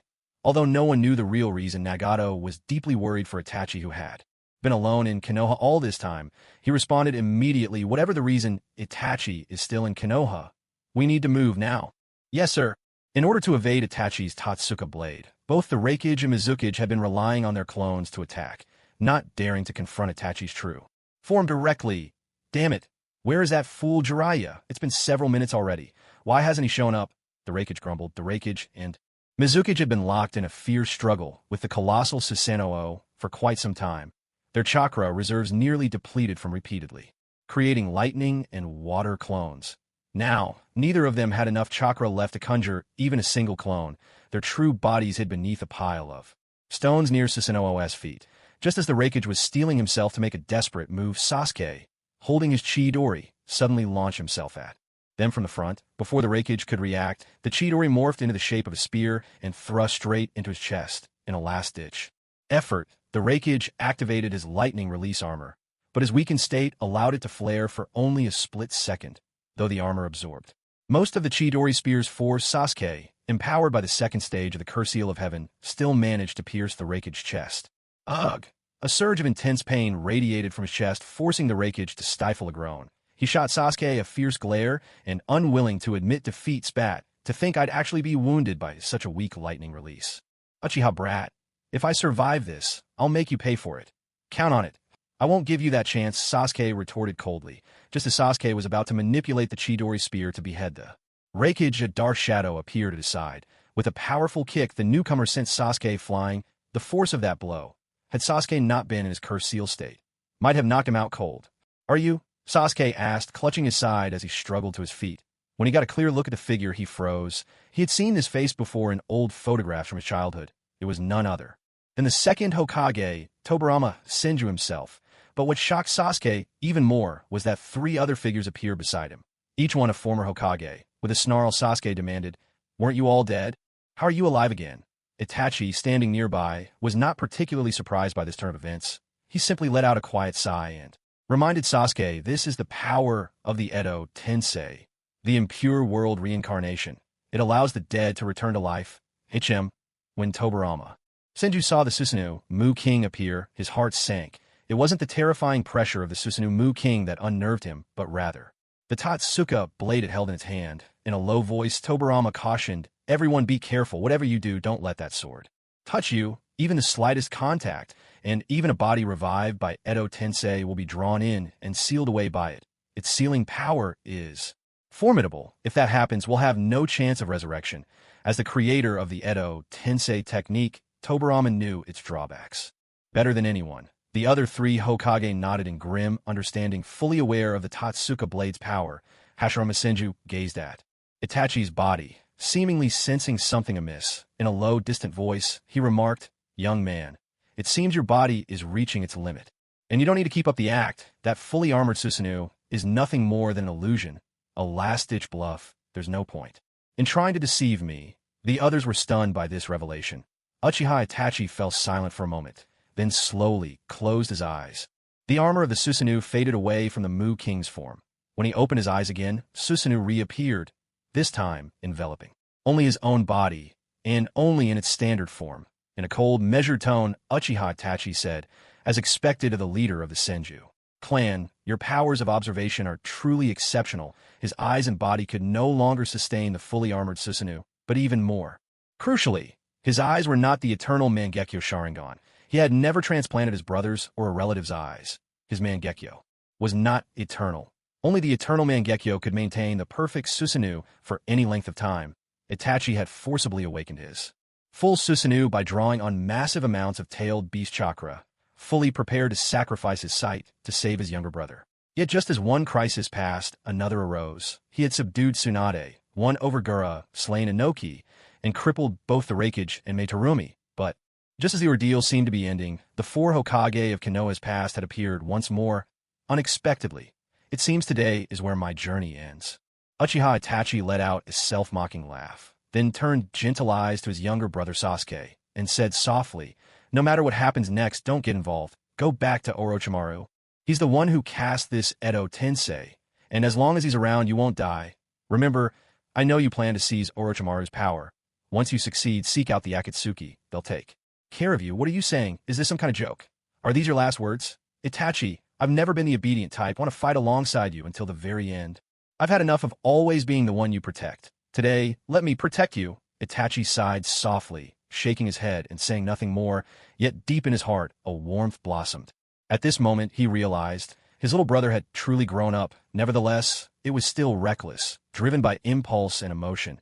Uchiha turned his head, narrowing his eyes as he looked at Sasuke, and with his signature gesture of affection for his younger brother, he gently tapped Sasuke's forehead. "I have something to tell you, Suk. What does that mean?" "It's the script of the land of Akatsuki, and it's also your name from now on there. Will only be the land of Akatsuki in this world. My leader, Nagato, will take my place. He will protect you and become your new brother. Now, go to sleep." Just as Sasuke hesitated, Itachi swiftly changed his hand into a knife edge and struck hard at the side of Sasuke's neck. Sasuke felt everything go black before his eyes, and in the next moment he lost consciousness, collapsing against Itachi's shoulder. Feeling Sasuke's warmth, Itachi reluctantly patted his back gently. "I'm sorry, Suk. This will be the last time." Itachi, controlling Susanoo's arm, placed Sasuke's unconscious body next to the four Hokage. "What Akatsuki has done has nothing to do with my brother. Whatever you have to settle, come at me." Itachi's tone was resolute beyond measure. Hashirama responded calmly. "It seems you've come prepared. Although you remind me of my old friend, with Konoha in this state, you also must take responsibility before you die. Is there anything you want to say?" At these words, Tobirama immediately snapped, "Brother, why waste your breath? Is your soft heart acting up again? Uchiha brats, your twisted love only brings chaos to this world. Today, I'll be the one to end you." With that, Tobirama prepared to form hand seals, but suddenly a voice he knew all too well echoed from the sky. "Tobirama, years ago, you killed my brother Izuna, and now you want to kill my kin again." The source of the voice was none other than Madara Uchiha. Floating in midair, Hashirama pointed upward and shouted. I knew it. I sense you had been revived. Madara looked down at him, letting out a cold snort. I had a feeling our century-old feud would be reignited today. When old rivals meet, tempers flare. A terrifying aura burst forth from both their bodies. Hashirama, Madara. Now, in the village of Konoha, all buildings except the Hokage rock had been utterly destroyed. Surveying the devastation, Tobirama said, Brother, I'll handle this young Uchiha. As for Madara up there, he's yours. Just remember to take him somewhere far away. The two of you fighting here will reshape the land, and we can't let the village we worked so hard to build be ruined again. Hashirama nodded in agreement, adding a reminder, I can sense 6 tails worth of chakra heading toward Konoha. Wait, no, it feels like 7. However, the 7th presence is too far from me. I can't be sure if it's a tailed beast, but what I do know is that its chakra is by no means less than that of a tailed beast. Be careful, all of you. Once I've dealt with Madara, I'll come to back you up. With that, Hashirama lifted his head and shot Madara a fierce glare. Raising an eyebrow, he sneered in a tone that hinted at provocation. Madara, after all these years, do you dare come with me to a secluded place and settle our old score? Without waiting for Madara's reply, Hashirama leapt into the air and sped out of the village. He was certain Madara would follow. After all the storms they had weathered together over the years, even a short separation felt like ages apart. Madara snorted coldly at Hashirama's provocation. As someone of his caliber, even if history had not favored him quite as much as Hashirama this time, he was filled with absolute confidence. His eyes had awakened to the Rinnegan, although he hadn't been fully resurrected and couldn't wield the Rinnegan's full power. Madara had no doubt he could win. Even its basic abilities were terrifyingly strong. Hashirama, the two of us truly are different in path, yet destined to clash. It's just as well, I was thinking. The same thing. Let's fight for 3 days and nights, just like old times. From now on, wherever you go, I'll be right behind you. The challenge was accepted. The two old rivals, locked in their eternal chase, disappeared beyond the borders of Konoha. Sensing the overwhelming aura unleashed by Tobirama, Hiruzen, and Minato, King Mu let out a sharp, commanding voice. Itachi, your body has reached its limit. From now on, you don't need to do anything. Leave it to me. With a mighty roar that seemed to shake the heavens, King Mu threw his massive body forward, charging straight at the three. Beast. I told my elder brother long ago that tailed beasts should be kept firmly in our own hands, not divided up for the benefit of other nations. Sigh. He was just too compassionate. Images from the past flashed through Tobirama's mind. He recalled the helplessness he felt watching Hashirama bow his head to the other 4 Kage during the very first 5 Kage summit. Faced with their provocations, he could have crushed them with ease, but insisted on showing benevolence. These are the consequences of past mistakes, coming back to haunt us now. Just as King Mu's razor-sharp horn was about to smash into him, Tobirama remained unfazed. His hands blurred through a series of seals, and with a powerful shout, he called out, water style, water shockwave. In an instant, torrents of water began swirling around Tobirama, rising like a spiraling cyclone. The surging flood expanded outward in all directions, crashing down upon King Mu's steaming body like an endless waterfall. There was no water nearby, yet he could conjure a water-style jutsu, even more powerful than Mei Terumi's. Seeing this, Mei, who was recuperating at the side, couldn't help but marvel what incredible water style. Was the second Hokage once one of us in the land of water? The Raikage, hearing this, replied awkwardly, just because someone can use water style doesn't mean they're from your country. Seriously, why are you acting like those Korean guys? Mei Terumi was stunned for a moment and asked, what do you mean by Korean guys? The Raikage shrugged, I don't know either, the author just told me to say it. The scene shifts back to the battlefield. Because of the water style, Mu Wang's vision was obscured, and the intense heat from the steam was also reduced. Just as Mu Wang hesitated, the 4th Hokage Minato had already formed a Rasengan and was charging at the Itachi above Mu Wang's head. If they could kill the Jinchuriki, the tailed beast transformation would end. The Hokage had no intention of wasting time in a pointless fight with Mu Wang. Their target was Itachi. Itachi hurriedly controlled the Totsuka blade in Susanu's hand, thrusting it at Minato. Seeing this, Minato instantly threw a special marked kunai at Itachi. Just as the Totsuka blade was about to pierce him, Minato, holding the Rasengan, suddenly vanished. The next moment, he reappeared right beside Uchiha Itachi. The special marked kunai was lodged at Itachi's feet. This was Minato's signature move, the Flying Thunder God technique. Second step, he would attack by throwing the marked kunai and then teleport to its location for a follow-up strike. Itachi was well aware of Minato's tactics. The moment he spotted that iconic kunai, he already had a countermeasure in mind. As the Rasengan crashed down on Susanu's armor, a surge of black flames suddenly erupted around Minato. In the nick of time, Minato instantly teleported to a spot he had previously marked on the ground. Phew, these black flames are fierce. If they burn my reanimation body, I wonder if I could still recover, Minato murmured with lingering fear. Tobirama looked at Hiruzen Sarutobi, who hadn't moved a muscle, and scolded, "Monkey, what are you doing? Why haven't you made a move yet? And that guy Jiraiya. Let's join forces and finish off this Uchiha right now. Don't waste any more time." Perhaps it was guilt, or perhaps he saw that Itachi was already at his limit. Right from the start, Hiruzen Sarutobi had not intended to take action. He still felt that the way he handled things in his lifetime had wronged the Uchiha clan. But now that his teacher had spoken, he had no choice but to fight. Shadow Clone Jutsu. For shadow clones appear beside him, the 5 Sarutobis, spread out in a pentagonal formation, trapping Mu Wang in the center. Itachi, after all you've been through, I don't blame you for falling to darkness, but as Hokage, it's my duty to stop you. All 5 Sarutobis formed the same hand signs and shouted in unison. Earth style, earth flow river. Streams of sticky mud spewed from each of their mouths, instantly submerging the ground beneath Mu Wang's feet. King Mu wanted to leap away, but the sheer mass of earth was overwhelming. His 4 feet were already deeply trapped. Yet this was not the end. Sun Slash and his 4 clones each formed distinct hand seals, shouting in unison 5 elements. Grand Link Barrage, water. Dragon Shot, Fire Dragon Shot, Wind Dragon Shot, Earth Dragon Shot, and Lightning Dragon Shot. 5 attacks surged forth from different directions, all converging on Itachi. Itachi was utterly spent, unable to muster any further resistance. The black flames from before had drained the very last of his Sharingan strength. His Susanoo, too, was slowly fading away. Glancing at Sasuke, who lay beside Orochimaru, Itachi closed his eyes, expressionlessly, ready to embrace death. Just as the 5 elemental projectiles were about to strike, a thunderous sound split the air. At that critical instant, 5 beams of colored light flashed to Itachi's side. Each figure, with a single decisive kick, sent the 5 attacks flying away. Itachi, you've done well. Take a rest now.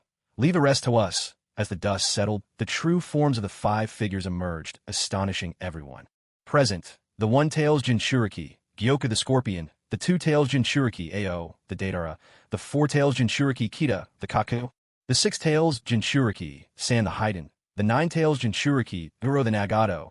Their bodies had not transformed into tailed beast forms, but rather entered tailed beast chakra mode. Scorpion was surrounded by swirling black sigil sand, exuding an ethereal aura. Deidara was clad in a spectral blue flame, perfectly setting off his flowing golden hair. Kakuzu's body radiated with searing magma, glowing red-hot, as though anything he touched would melt away. Haiden was enveloped in corrosive foam, rendering him impervious to close combat as long as he maintained this state. In Nagato, he wore the most familiar form, the 9-tails chakra mode, draped in a golden battle cloak, his entire body enveloped in golden flames. The collar of his robe flared open to reveal rows of Magatama beads at his chest. At the sight of his comrades' arrival, a faint, unintentional smile curled the corners of Itachi's lips. His heart, finally at ease, let go of its last worries as the world before him blurred. Consciousness gently slipped away. At that moment, Konan fluttered down on white wings, swiftly catching Itachi before he could fall. With Itachi's collapse, King Mu's enormous form faded into nothingness as well. I'll leave it to you. Seems my mission ends here. I'll use my chakra to sustain Itachi's vital signs as much as I can. Don't worry, he won't die, King Mu said, offering a final word of reassurance. Before vanishing, don't worry, Fifth, came a reply from the tailed beast within the Akatsuki members, a heartfelt acknowledgement of King Mu's solo struggle. Nagato turned to Konan and spoke softly. You don't need to join the next battle. Just protect Itachi, Konan replied. I understand. I'll stay close by, so don't worry. As long as I'm here, I won't let anyone harm Itachi. With that, she cradled Itachi's body and prepared to leave. As she soared into the sky, a crow silently followed in her wake. Trying to escape? Not a chance. Tobirama, who harbored a deep hatred for the Uchiha, would never let him go so easily, since he hadn't had the chance to mark Uchiha. Itachi, Tobirama, could only rely on his speed to give chase, but before he could leap into the air, Nagato flew in to block his path. Second Hokage, from now on, your opponent is us. Damn it, Tobirama cursed inwardly, though he longed to wipe out the Uchiha the man before him was the Jinchuriki of the 9-tails, wielding the Rinnegan. He knew he wouldn't get the chance. Seeing Nagato's current state, both Minato and Jiraiya grew tense. Jiraiya hadn't known that Naruto had already been captured, but now seeing Nagato in his Nine-Tails chakra mode, they could already guess the outcome. Naruto was most likely dead. Their fury was beyond words. Even Minato, usually so composed, finally snapped. He grabbed his signature kunai and hurled it at Nagato with all his might, determined to use the second stage of the Flying Thunder. God technique once again, but what Minato didn't know was that not only Nagato, but all members of the Akatsuki were now fully aware of their abilities and attack patterns. For that reason alone, the Hokage were already at a disadvantage. It was only a matter of time. As the kunai hurtled toward him, Nagato didn't even bother to dodge. He caught it effortlessly, waiting silently for Minato's instant movement. As expected, Minato appeared right beside him. In that instant, the power of the six paths erupted, sending Minato flying. Ugh! Minato grunted as his body slammed heavily to the ground. He rose again, glaring at Nagato, and thought to himself, Nine-Tails, lend me your chakra. I must avenge my son. The Nine-Tails said nothing. This silence took Minato by surprise. He'd always had a decent relationship with the Nine-Tails, but ever since his resurrection, the beast had never lent him chakra. Nine-Tails, what's wrong? Minato asked in confusion. They stole the young half. Don't you want to avenge your other half? No.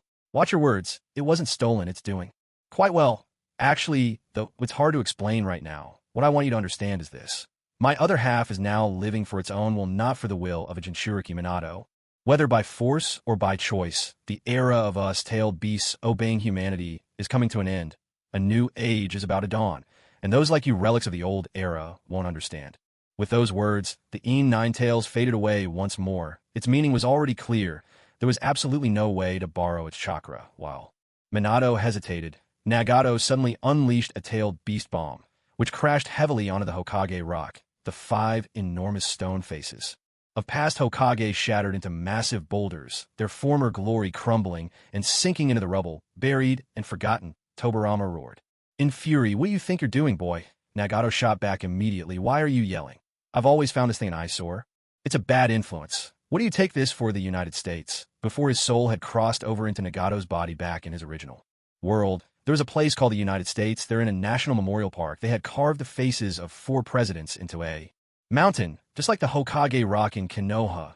What are you going on about with the United States and all that? I don't care about those foreign words. The crimes you've committed are unforgivable. Hiruzen Sarutobi shouted, summoning the Monkey King Inma in a burst of smoke. Seeing this, Minato dared not delay. He swiftly performed the summoning technique, intending to call forth Gamabunta. Yet to his surprise, it was Gamako who appeared instead. That's odd. Why isn't it Bunta? Gamako was just as puzzled. Didn't Bunta already get summoned away?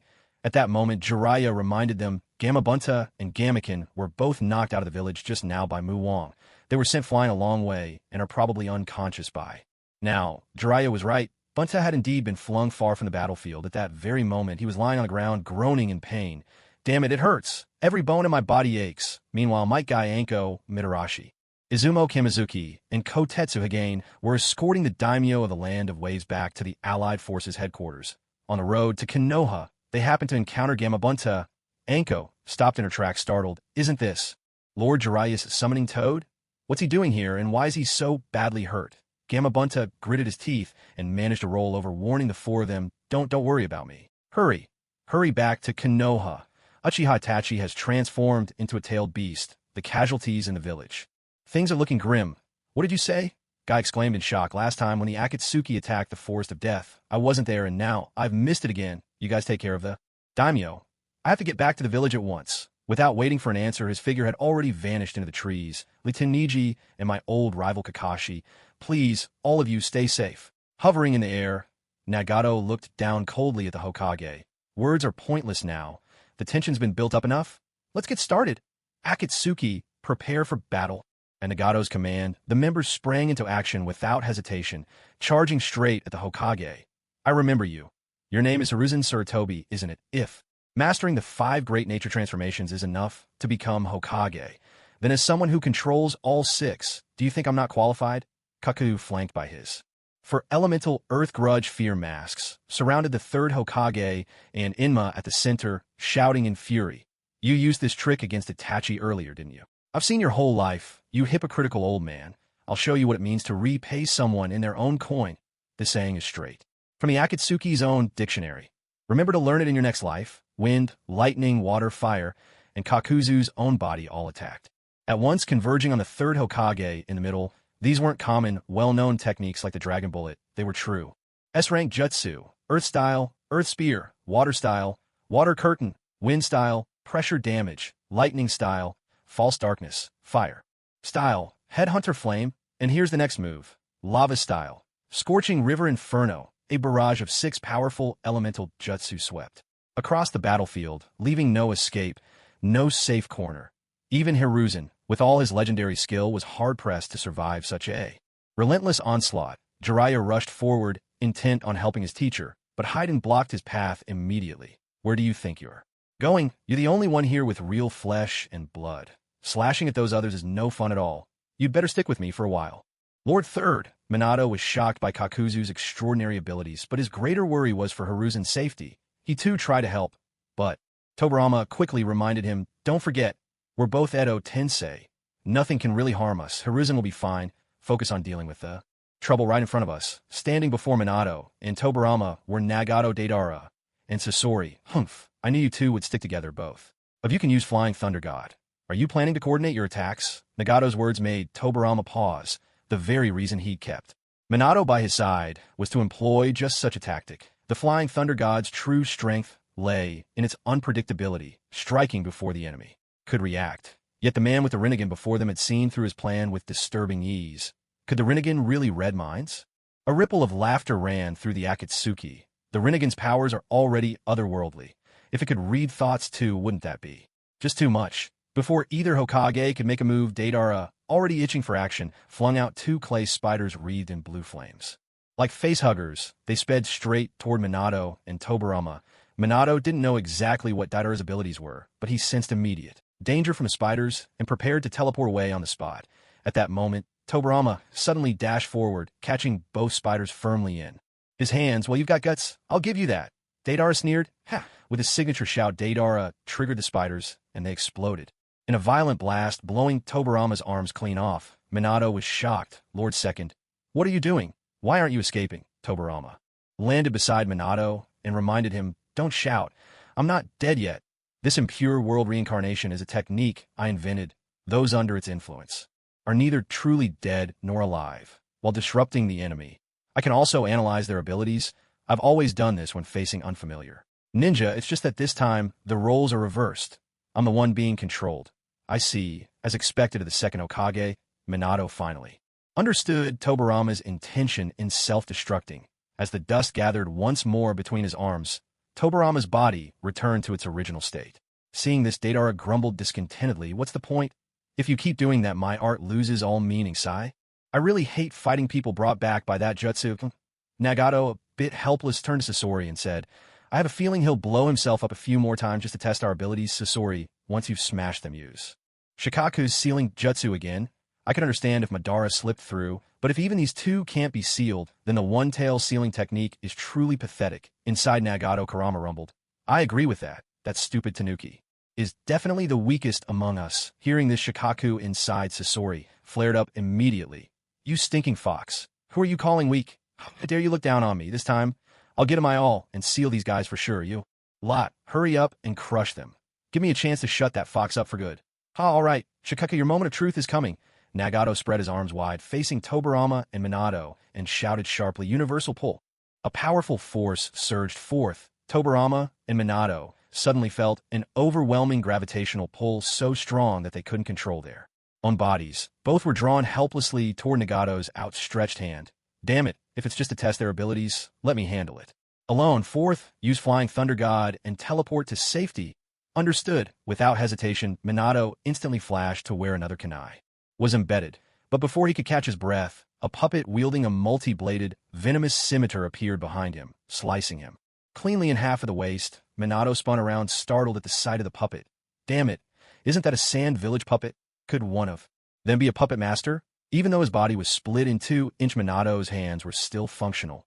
Quickly, he snatched up a kunai from the ground and flung it, discreetly marking the puppet with a sealing formula before teleporting to the kunai's location in an instant. Hey, did you really think you could forget about me? As long as I keep my eyes on your kunai, you can't escape me, no matter how fast you are.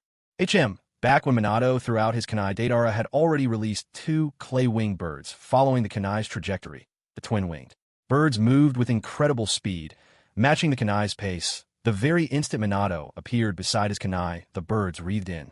Blue flames detonated in a flash, shattering Minato's half-recovered body into fragments. Shikaku, it's up to you now. Don't worry, this time, I'll make sure my magnet release sealing jutsu shuts that dumb fox up for good. A swirling storm of cursed sand marks materialized. Where Minato's dust had settled, as the dust began to gather, the sand wrapped tightly around it, layer upon layer, sealing every inch top and bottom. Until nothing could escape, the surface of the sand was densely packed with intricate sealing marks. Unlike before, this mound of sand wasn't golden but a pure pitch black. Kurama scoffed, his voice brimming with mockery. Huh, stupid raccoon, you really went all out just to show off a little, didn't you? Shut your mouth, you mangy fox. If he gets out this time, I'll take your name as my own. At that moment, Kakazu, standing off to the side, hefted the battered remains of Hiruzen Sarutobi and shouted, Sasori, seal this one too. Understood, Sasori nodded in reply. Amidst the string of victories, Nagato's hands clamped mercilessly around Tobarama's throat as he growled. It's almost finished on my end, too. Human path, soul extraction. Human path, soul extraction. Just as Nagato prepared to rip out Tobarama's soul, there was a sudden sound, a sharp pop, and Tobarama's body dissolved into a cloud of smoke, water-style, hard vortex. Water blade. In that split second, Tobarama's true body appeared right in front of the sand mound, sealing the fourth. With a swift motion, he conjured a swirling torrent of water at his arm, compressing it into a javelin. The spinning spear, layered and unpredictable, was driven straight into the heart of the black sand. As the god of ninjutsu innovation, Tobarama had crafted this S-rank technique himself, a masterpiece of water style. Upon contact, a massive water cyclone erupted where Minato had been sealed, tearing the sand covered in curse marks apart from the inside out. In a burst of golden light, Minato shot out from the maelstrom and landed instantly at Tobarama's side. Phew, that was close. If Tobarama hadn't intervened, Minato would have been truly trapped by Shikaku's full-powered magnet release seal. Even though we're just Edo Tensei bodies, you still need to stay alert. Remember to use more shadow clones. This jutsu's not bad. I think I invented it too, Got it. Minato nodded sheepishly. Inside Nagato, Kurama couldn't help but jeer. Ha, see. Stupid raccoon, you're still as unreliable as ever. Hey, how's this my fault? Isn't it because your blockhead Jinchuriki just stood there with a shadow clone like an idiot? Nagato scratched his head in embarrassment. At those words, forcing out an awkward smile. Hearing the laughter, the Nine-Tails spoke in a cold voice. Brat, since you're using my chakra, don't embarrass me in front of that stupid Tanuki. Stop relying on your renegade abilities all the time.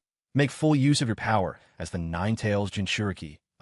Okay, Kurama was right. During battles, Nagato had been too dependent on the Six Paths powers of the renegade, barely making use of the Nine-Tails chakra at all. Just as Nagato calmed himself, preparing to focus on drawing out the Nine-Tails strength, a surge of deep malice suddenly emanated. From the nearby ruins, Nagato narrowed his eyes. To his surprise, the source of these 3 waves of hostility was Kakashi Asuma and Shizen, lying motionless on the ground. Ichem?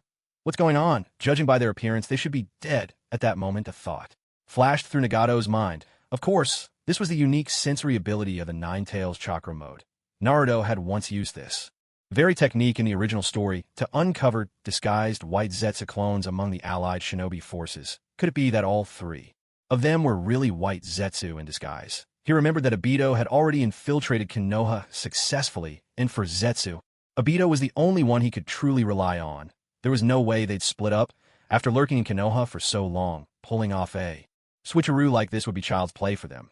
It all made sense. Once I've dealt with the Hokage, I'll make that dutiful son pay. Nagato cursed inwardly, then turned his gaze to the fierce clash between Tobarama and Minato, who were locked in battle with Sasori and Deidara. Sasori's hands moved with exquisite precision as he manipulated the 3rd Kazekage puppet, staging a breathtaking taijutsu duel against Minato. Namikaze, what an extraordinary puppet master, Minato thought as he deftly dodged the relentless attacks of the Kazekage puppet, his eyes keenly observing the hidden mechanisms inside. His skills in puppetry far surpass even Chiyo of the Sand. Geniuses of this caliber are a rare sight. In any age, one misstep and the puppet's concealed traps could inflict a devastating wound. On the other side, Tobarama was weaving his way through Deidara's relentless bombardment, all the while analyzing the abilities of each opponent scattered across the battlefield. He'd already gained a solid grasp of Sasori and Deidara's strengths. But the two fighting Hiruzen and Jiraiya, the one who could summon black monsters Kakazu, and Haiden, locked in a fierce taijutsu duel, remained a puzzle to him. Something told him these two were more than they appeared on the surface. No matter, this blonde brat's explosives are giving me a headache. I'll deal with him first, even without relying on the flying thunder god. Technique, Tobarama's speed was astonishing. Seizing the perfect moment, he formed just 3 hand seals and unleashed a blue water dragon straight at the white bird circling overhead. Under his mastery, the water dragon bullet technique had been streamlined, requiring only 3 seals for rapid execution. But Deidara was no longer some reckless artist who only knew how to throw bombs. Facing the water dragon that soared into the air, Xiao Di showed not the slightest hint of panic. She was just about to use the power of the two tails Matatabi to counter it, when Nagato suddenly appeared in front of the water dragon bullet, absorbing it entirely into his body as chakra. Boss, what gives? It's not every day I get to spar with the second Hokage. At least let me show off a little, will you? Come on. Xiao Di, don't be reckless. Remember, we're in a team. Battle here. Without warning, Nagato's shoulders split open, and from the joint of his arm, a missile shot out, streaking straight for Tobarama. Azura Path. Homing missile. True to its name, the missile was impossible to evade. It relentlessly tracked its target, refusing to stop until it struck home. What kind of bizarre power is this? Is this, too, the work of the Rinnegan? Seeing that missile, Tobarama felt a wave of despair wash over him. Could the Rinnegan really grant technological prowess as well? Even I, the author, was baffled when I first saw this, Choji being chased by that missile, only for Kakashi to save the day with Kimui. The entire scene felt out of place, no matter how fast Tobarama was. He couldn't shake off the missile, dodging desperately. He racked his brain for a strategy. It seemed the only option was to lure it back towards Nagato's true body. With a plan in mind, Tobarama led the missile straight at Nagato, dashing forward at breakneck speed. The missile tailed him closely. Just as Tobarama was about to make his escape, a tremendous repulsive force suddenly compressed his body. Deva Path. Almighty. Push! With a thunderous crash, Tobarama was hurled through the air and slammed heavily to the ground, his right arm shattered by the impact. Before the sand imbued with sealing tags could envelop him, Tobarama quickly used the Flying Thunder God technique, instantly teleporting to the side of his kunai. Damn it! How could I forget he had that move? Moments ago, Minato had suffered at the hands of this very technique. Gravity repulsion, absorbing ninjutsu, transforming his body to launch missiles, and even soul extraction. Tobarama quickly sorted through the abilities Nagato had just displayed. He's a total monster. Other than my brother and Madara, you're easily the most overpowered opponent I've ever faced. Meanwhile, on the other side, Haiden and Jiraiya were locked in a desperate duel. It wasn't that Jiraiya refused to use ninjutsu. It was just that no matter what technique he unleashed, Haiden would emerge unscathed. Perched on Jiraiya's shoulder, Fukasaku had been observing the battle for some time, and finally warned, this fellow isn't afraid of your fire style, and he dares take your Rasengan head-on. His regenerative abilities must be extraordinary. Jiraiya boy, this isn't working. Use a binding technique to restrain him. Understood. Jiraiya quickly formed hand seals, then pressed both palms to the ground, shouting with fierce determination. Ninja art. Toad mouth bind. Just as Haiden was furiously swinging his crimson scythe, a sudden, clinging pressure enveloped him. Thick, undulating, and unyielding, he was trapped within the muscular walls of the Mayaboka toad's stomach. A jutsu Jiraiya often used, it served not only as a shield, but could also imprison foes, slowly digesting them away. For most, being caught in this technique meant nothing but a slow, agonizing death. But Haiden was different. He burst out laughing, summoning the power of tailed beast chakra to force his skin to secrete a potent, colorless acid. The corrosive liquid splashed violently against the stomach lining. There was no contest. The toad's gastric juices versus the overwhelming acid of a tailed beast. The red flesh sizzled and melted into pools of blood before their very eyes. Unable to bear the torment, the toad's stomach vanished in a sharp pop. Gone in an instant. Hey. Come on, Jiraiya. Keep this going a little longer. Haiden's maniacal laughter echoed again, just as Jiraiya prepared to evade Haiden's next attack. A black, rock-hard fist materialized behind him, smashing into the back of his head with bone-crushing force.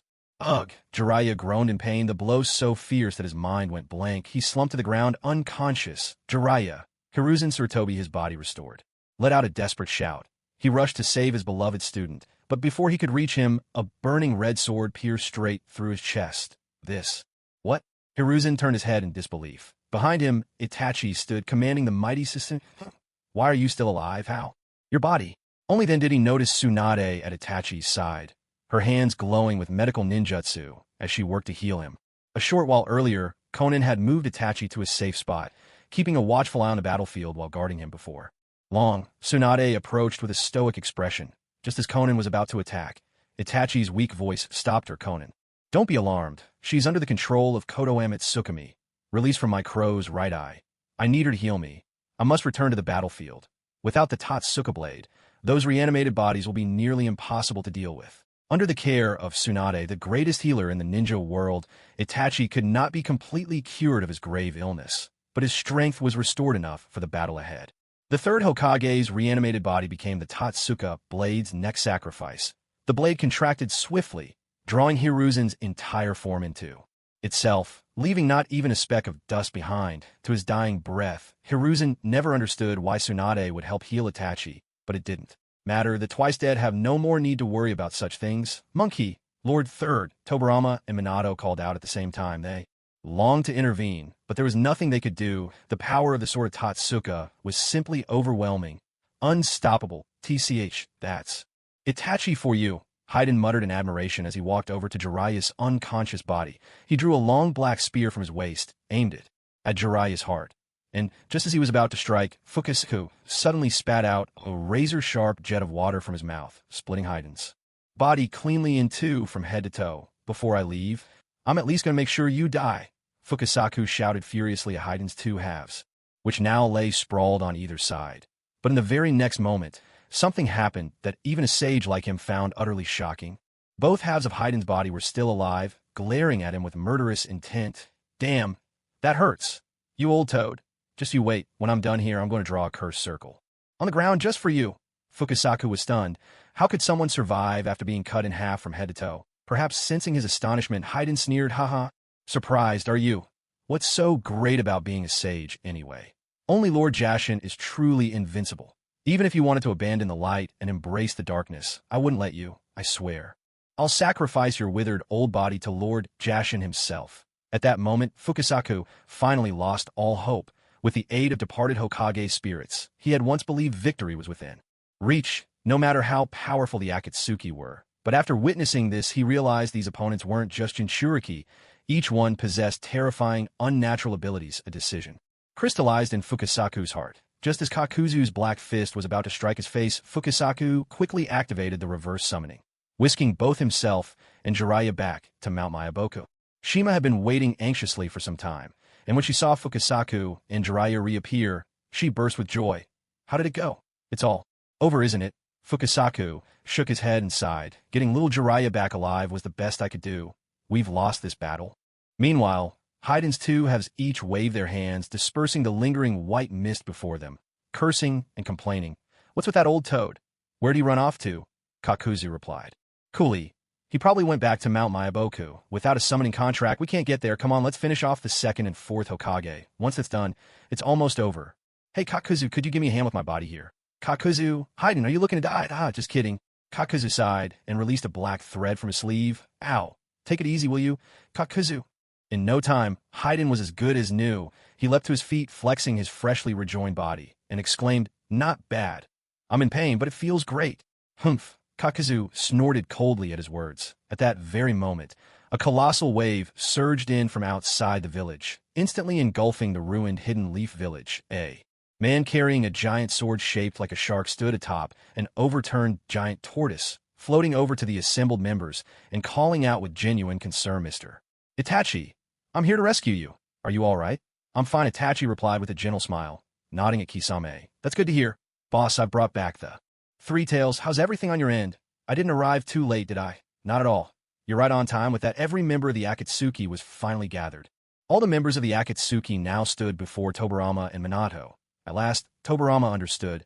His brother hadn't been talking about tailed beasts, but about people whose chakra rivaled that of tailed beasts, and this master of water. Release in front of him surpassed even his own abilities. Tobirama glanced at the Totsuka blade in Itachi's Susanoo and then at Nagato's Rinnegan. Gritting his teeth, he said forth, even though I know in my heart that we can't beat them. I haven't given up yet. Neither have I. Minato's reply was unwavering. Kurama, are you really not going to help me? There was only silence from the shadowy Nine-Tails. Sigh. I guess I can only rely on myself. Just as Tobirama and Minato steeled themselves for a final stand, they suddenly noticed all the Akatsuki members had mounted a giant white bird and were now floating high in the sky. Nagato hovered at the front, a faintly glowing black orb in his hand. The orb rose slowly upwards, and once it reached a certain height, Nagato pressed his hands together, pouring nearly all his tailed beast chakra and absorbed natural energy into it. Shadows of the Hokage, he intoned, it's time for you and this village to disappear together. Planetary devastation. An immense gravitational force erupted from the black sphere. In an instant, the ground trembled as if struck by an earthquake, beginning to crumble and collapse. Countless bodies of leaf, shinobi fragments of buildings. Everything was sucked upward, spiraling toward the black orb in the sky. Tobirama and Minato, too, found themselves rising swiftly, carried aloft by the very stones beneath their feet.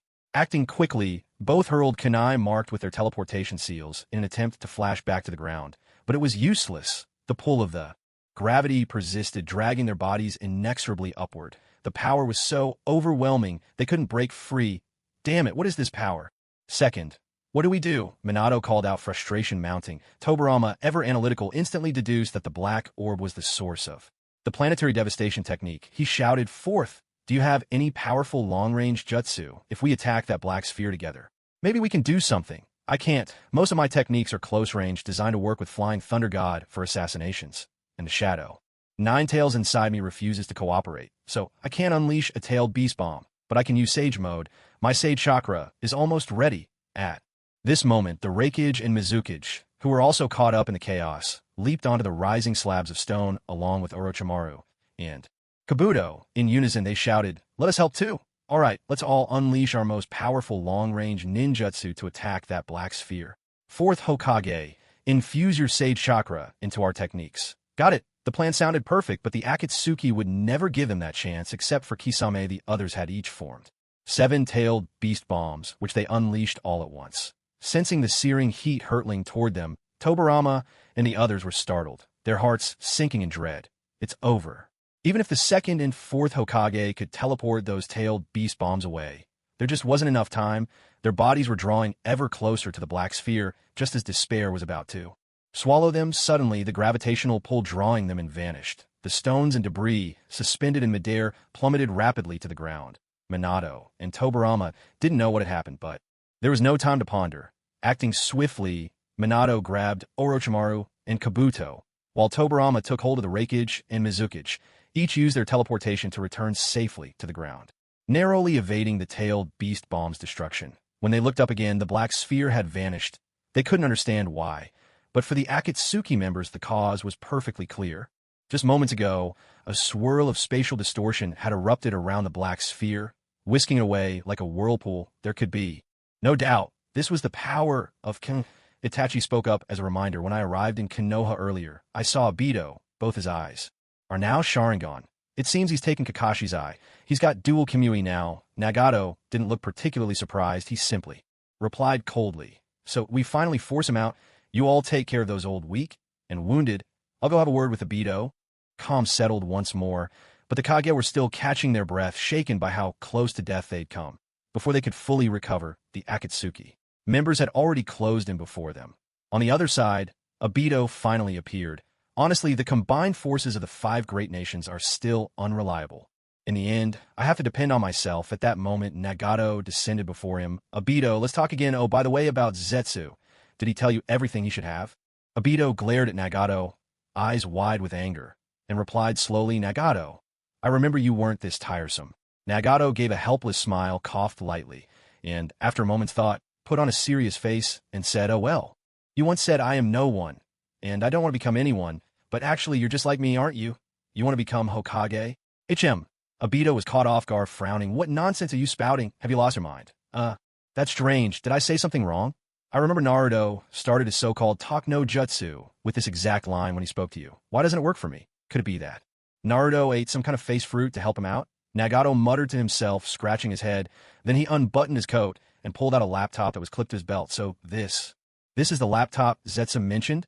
Obito had always been curious about this black device. Last time, he even snuck into the Akatsuki base just to get his hands on it. He didn't find it then, But he did leave with a few other things he wanted. E-Drive, the Black Zetsu's Mother Rescue folder. I think it's episode 604. Okay, this is it. Nagato held the laptop, queued up the video, and played it for Obito to see. Obito wasn't sure what Nagato was up to, but as soon as he saw what was on the screen, he was utterly shocked. On the computer, he saw a figure ghostly pale, with a Rinnegan in his eyes, 2 horns sprouting from his head and chest. The most striking thing. This person looked just like him. Wait, is that me? Obito was stunned and quickly asked, is that really me? Why do I look like that? That's right, it's you. Only by that point you become the Jinchuriki of the Ten Tails. Madara will use you, and then Black Zetsu will use Madara. Basically, you're in for a worldview-shattering ride. Just keep watching. As he watched the scenes on the screen, Obito sank into deep thought. After Naruto finished his impassioned speech, Obito asked in confusion, is all this stuff on your laptop real? What on earth was Naruto talking about? And to think I'd actually be persuaded by words like that. Nagato shot him a look of disdain.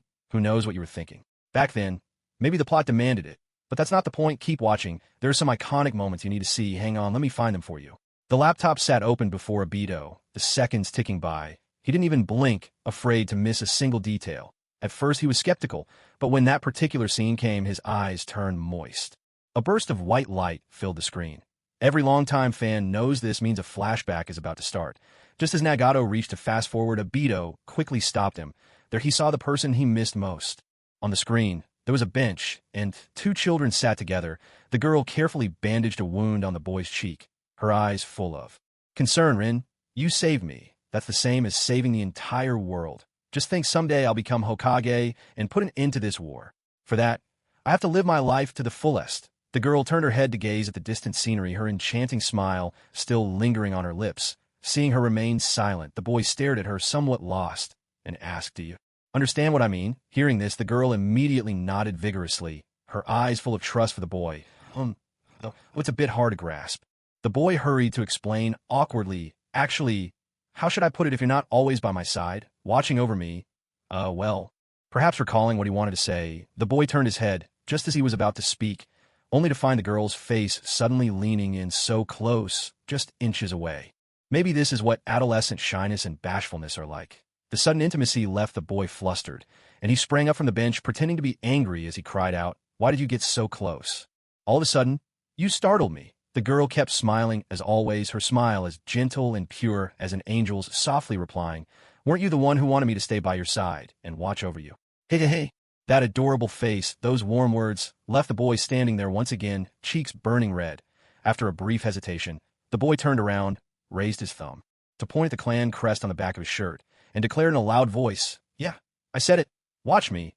I'll bear the Uchiha crest and become Hokage. The memory faded, and Obito slowly closed his eyes. The past played out clearly in his mind. He hadn't thought about those moments with Rin for a long time. After Rin's death, he blamed everything on this twisted world.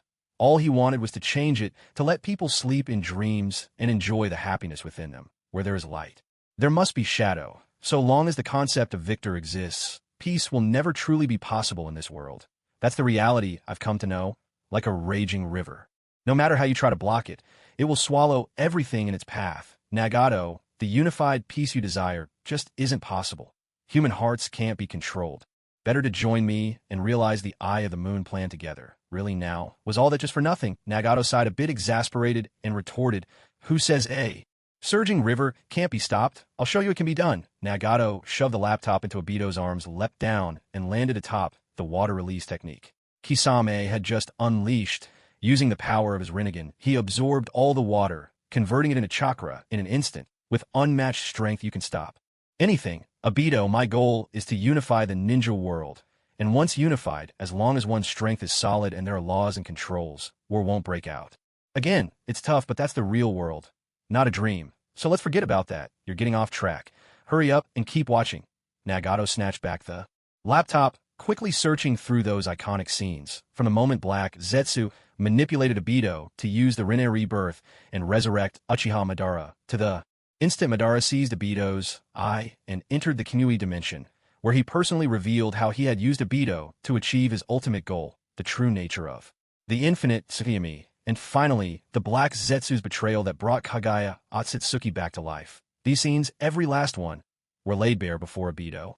The place you long for, Madara will never let you have that chance. Once he's finished using you, He'll kill you without hesitation. You won't even be worthy of becoming a white Zetsu if you insist on this path. Once Kage Akatsuki is revived, the world will truly be destroyed. There was silence. There's a saying, the greater the hope, the greater the disappointment. No pain can compare to the agony of pouring your heart and soul into an ideal, only to find that everything you believed in crumbles before a different cruel reality. Compared to that, the pain of a ruined reputation seems trivial.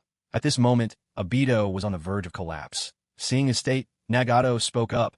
If you wish, I can help you bring Rin back. No. Obito immediately rejected Nagato's offer.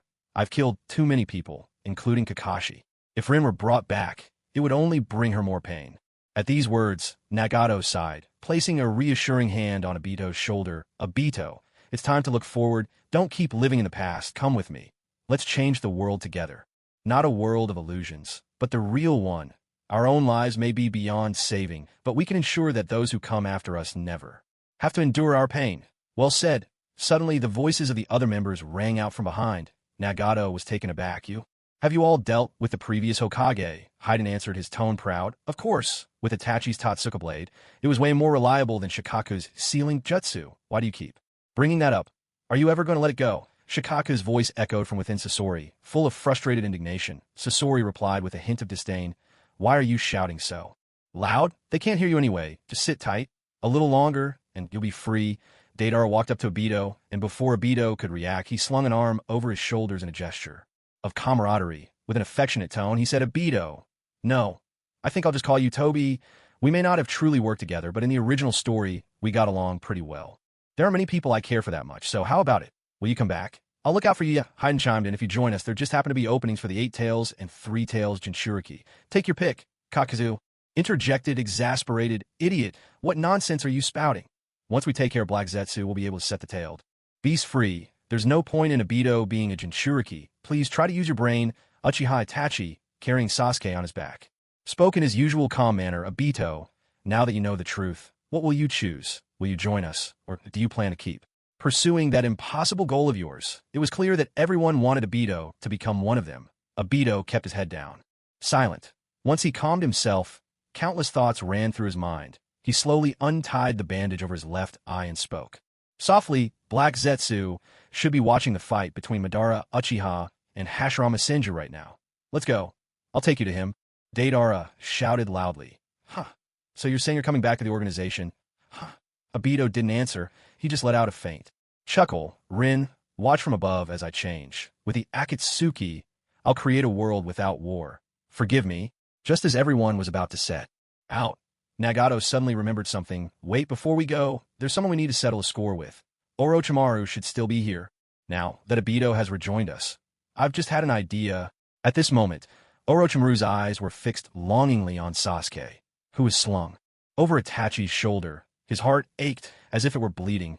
Nagato raised his laptop high and called out, Hey, Orochimaru, come take a look at this. Can you figure out what it is? Orochimaru-sama, that Nagato fellow is calling for you, Kabuto reminded him. Orochimaru's attention was still entirely on Sasuke. If Kabuto hadn't spoken up, he wouldn't have noticed Nagato at all. The Akatsuki members were all staring at him in unison. While Nagato waved a mysterious black box at him, Orochimaru sighed in disappointment. 3 years wasted raising Sasuke. I'd hoped the previous Hokage could deal a heavy blow to Akatsuki, but who would have thought things would turn out like this? You still have plenty of former Kage from other villages, don't you? Why not summon them and see what happens? Fool at a time like this summoning anyone else won't change a thing. Let's go see what that brat wants. Reluctantly, Orochimaru walked over to Nagato, eyeing the strange black box in his hands. What is this thing? He asked. Oh, it's something that can change your gender, Nagato replied casually, tapping a few keys and turning the screen toward Orochimaru. Orochimaru glanced at it, unconcerned at first, but soon lost his composure. In front of everyone's astonished eyes, a rather compromising story featuring a schoolgirl version of Orochimaru and his junior Kabuto appeared on the screen. Who did this? Who the hell did this? Why am I dressed so outrageously, doing such shameful things with Kabuto? Panic seized Orochimaru. What on earth was this black box, and how could it contain such things? This was outright slander.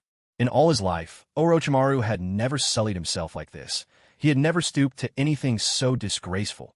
The key point is it would have been fine if only he had seen it. himself, but now all the other members of the Akatsuki had seen it too. At this moment, Sasori Deidara and Haiden had already turned their backs, their bodies trembling uncontrollably. As they tried to stifle their laughter, Nagato watched Orochimaru, who was on the verge of losing his mind, and asked in a quiet voice, "Uncle Snake, shouldn't your main concern be that your gender has changed?" Orochimaru let out a delicate snort. "You still don't get it. For someone like me who has reached the pinnacle of human artistry, gender. Even I can't truly say what my gender is anymore. Where did you get this thing?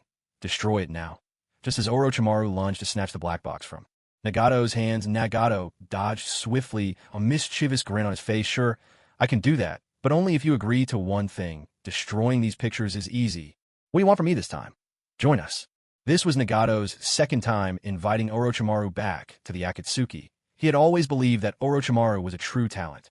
No one could compare to his scientific prowess. Admittedly, he was a little unruly, but then again, what true genius ever plays by the rules? To advance the grand cause of the land of Akatsuki, Orochimaru's power was indispensable. "Uncle Snake, what do you say? If you agree, I'll delete everything this instant. If you refuse, I'll make sure everyone gets a good look at your alluring moments. Stay or go, the choice is yours." "Fine, I'll join, but let me tell you right now, if I ever get the chance, I still intend to take your Rinnegan, and Itachi's Sharingan too." Nagato waved his hand dismissively. All right, suit yourself. You're welcome to try any time. Since you've agreed to join, we'll let all that trouble you caused with Edo Tensei slide for now. Come on, let's go seal Black Zetsu." "Wait a moment," Konan murmured softly, then scattered several sheets of paper from her hands. "Transformation Jutsu." With a puff of white smoke, the sheets suddenly transformed into two sets of Akatsuki uniforms, with Tobi and Orochimaru rejoining the organization. "I think it's only right for you both to change into these," she said. Nagato praised her. "Konan, you really are the most thoughtful among us." After changing, Obito fixed his mask onto his head and remarked suddenly, "I feel like this look suits me best after all." In contrast, Orochimaru put on the robe with great reluctance. Never in his life did he imagine he'd have to wear this red-clouded black cloak again. "I'm here, I'm dressed, now destroy that black box," he demanded. Nagato replied with a puzzled look. "When did I ever say I'd destroy the black box? What I promised was to delete the pictures. Look back if you don't believe me." Orochimaru was so furious he could barely speak, his trembling finger pointing at the laptop. The words caught his throat. Nagato had always been a man of his word. In front of everyone, he clicked delete on that folder without hesitation. "What do you mean? Is it really gone just like that?" Orochimaru asked, half doubting, half believing. "It's gone," Nagato replied, his tone certain. "I promise you no one else will ever see it." Orochimaru, ever curious about novel things, suddenly became deeply interested in that mysterious black box. "What on earth is that thing? When all this is over, I'll give it to you for your research. For now, let's go. Who knows what chaos those two legends have stirred up? Let's hurry and see the show." Just before they left, Kisame asked, "What about the Three Tails? There might be a big battle soon." Nagato replied, "Obito, the tail beast that once resided in Rin. I think you're the best person to entrust it to. But it won't be for long. Soon they'll all be free." When everything had concluded, all the members stood atop the giant clay birds Deidara had sculpted, soaring toward the battlefield where Hashirama and Madara clashed.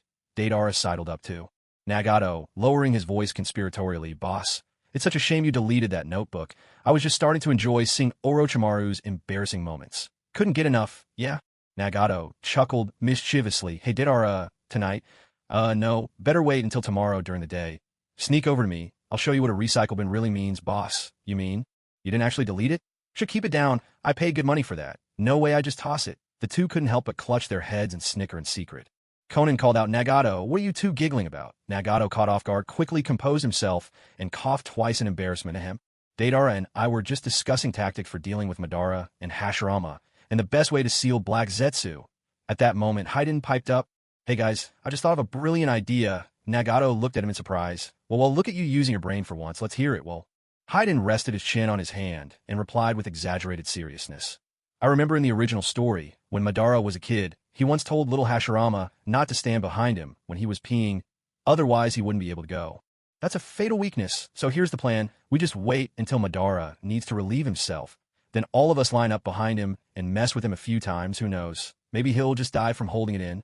The 10-member group fell completely silent. Was this really a solution a carbon-based life form could come up with? "As expected of you, Haiden," someone remarked. Kakuzu let out a weary sigh. "Back when we fought. Gaara, I told you I should take you to get your head examined. That promise still stands, and I intend to keep it." This was one of Haiden's rare moments of using his brain. He thought his idea would earn him some praise from the other members, but to his surprise, Kakuzu began mocking him again.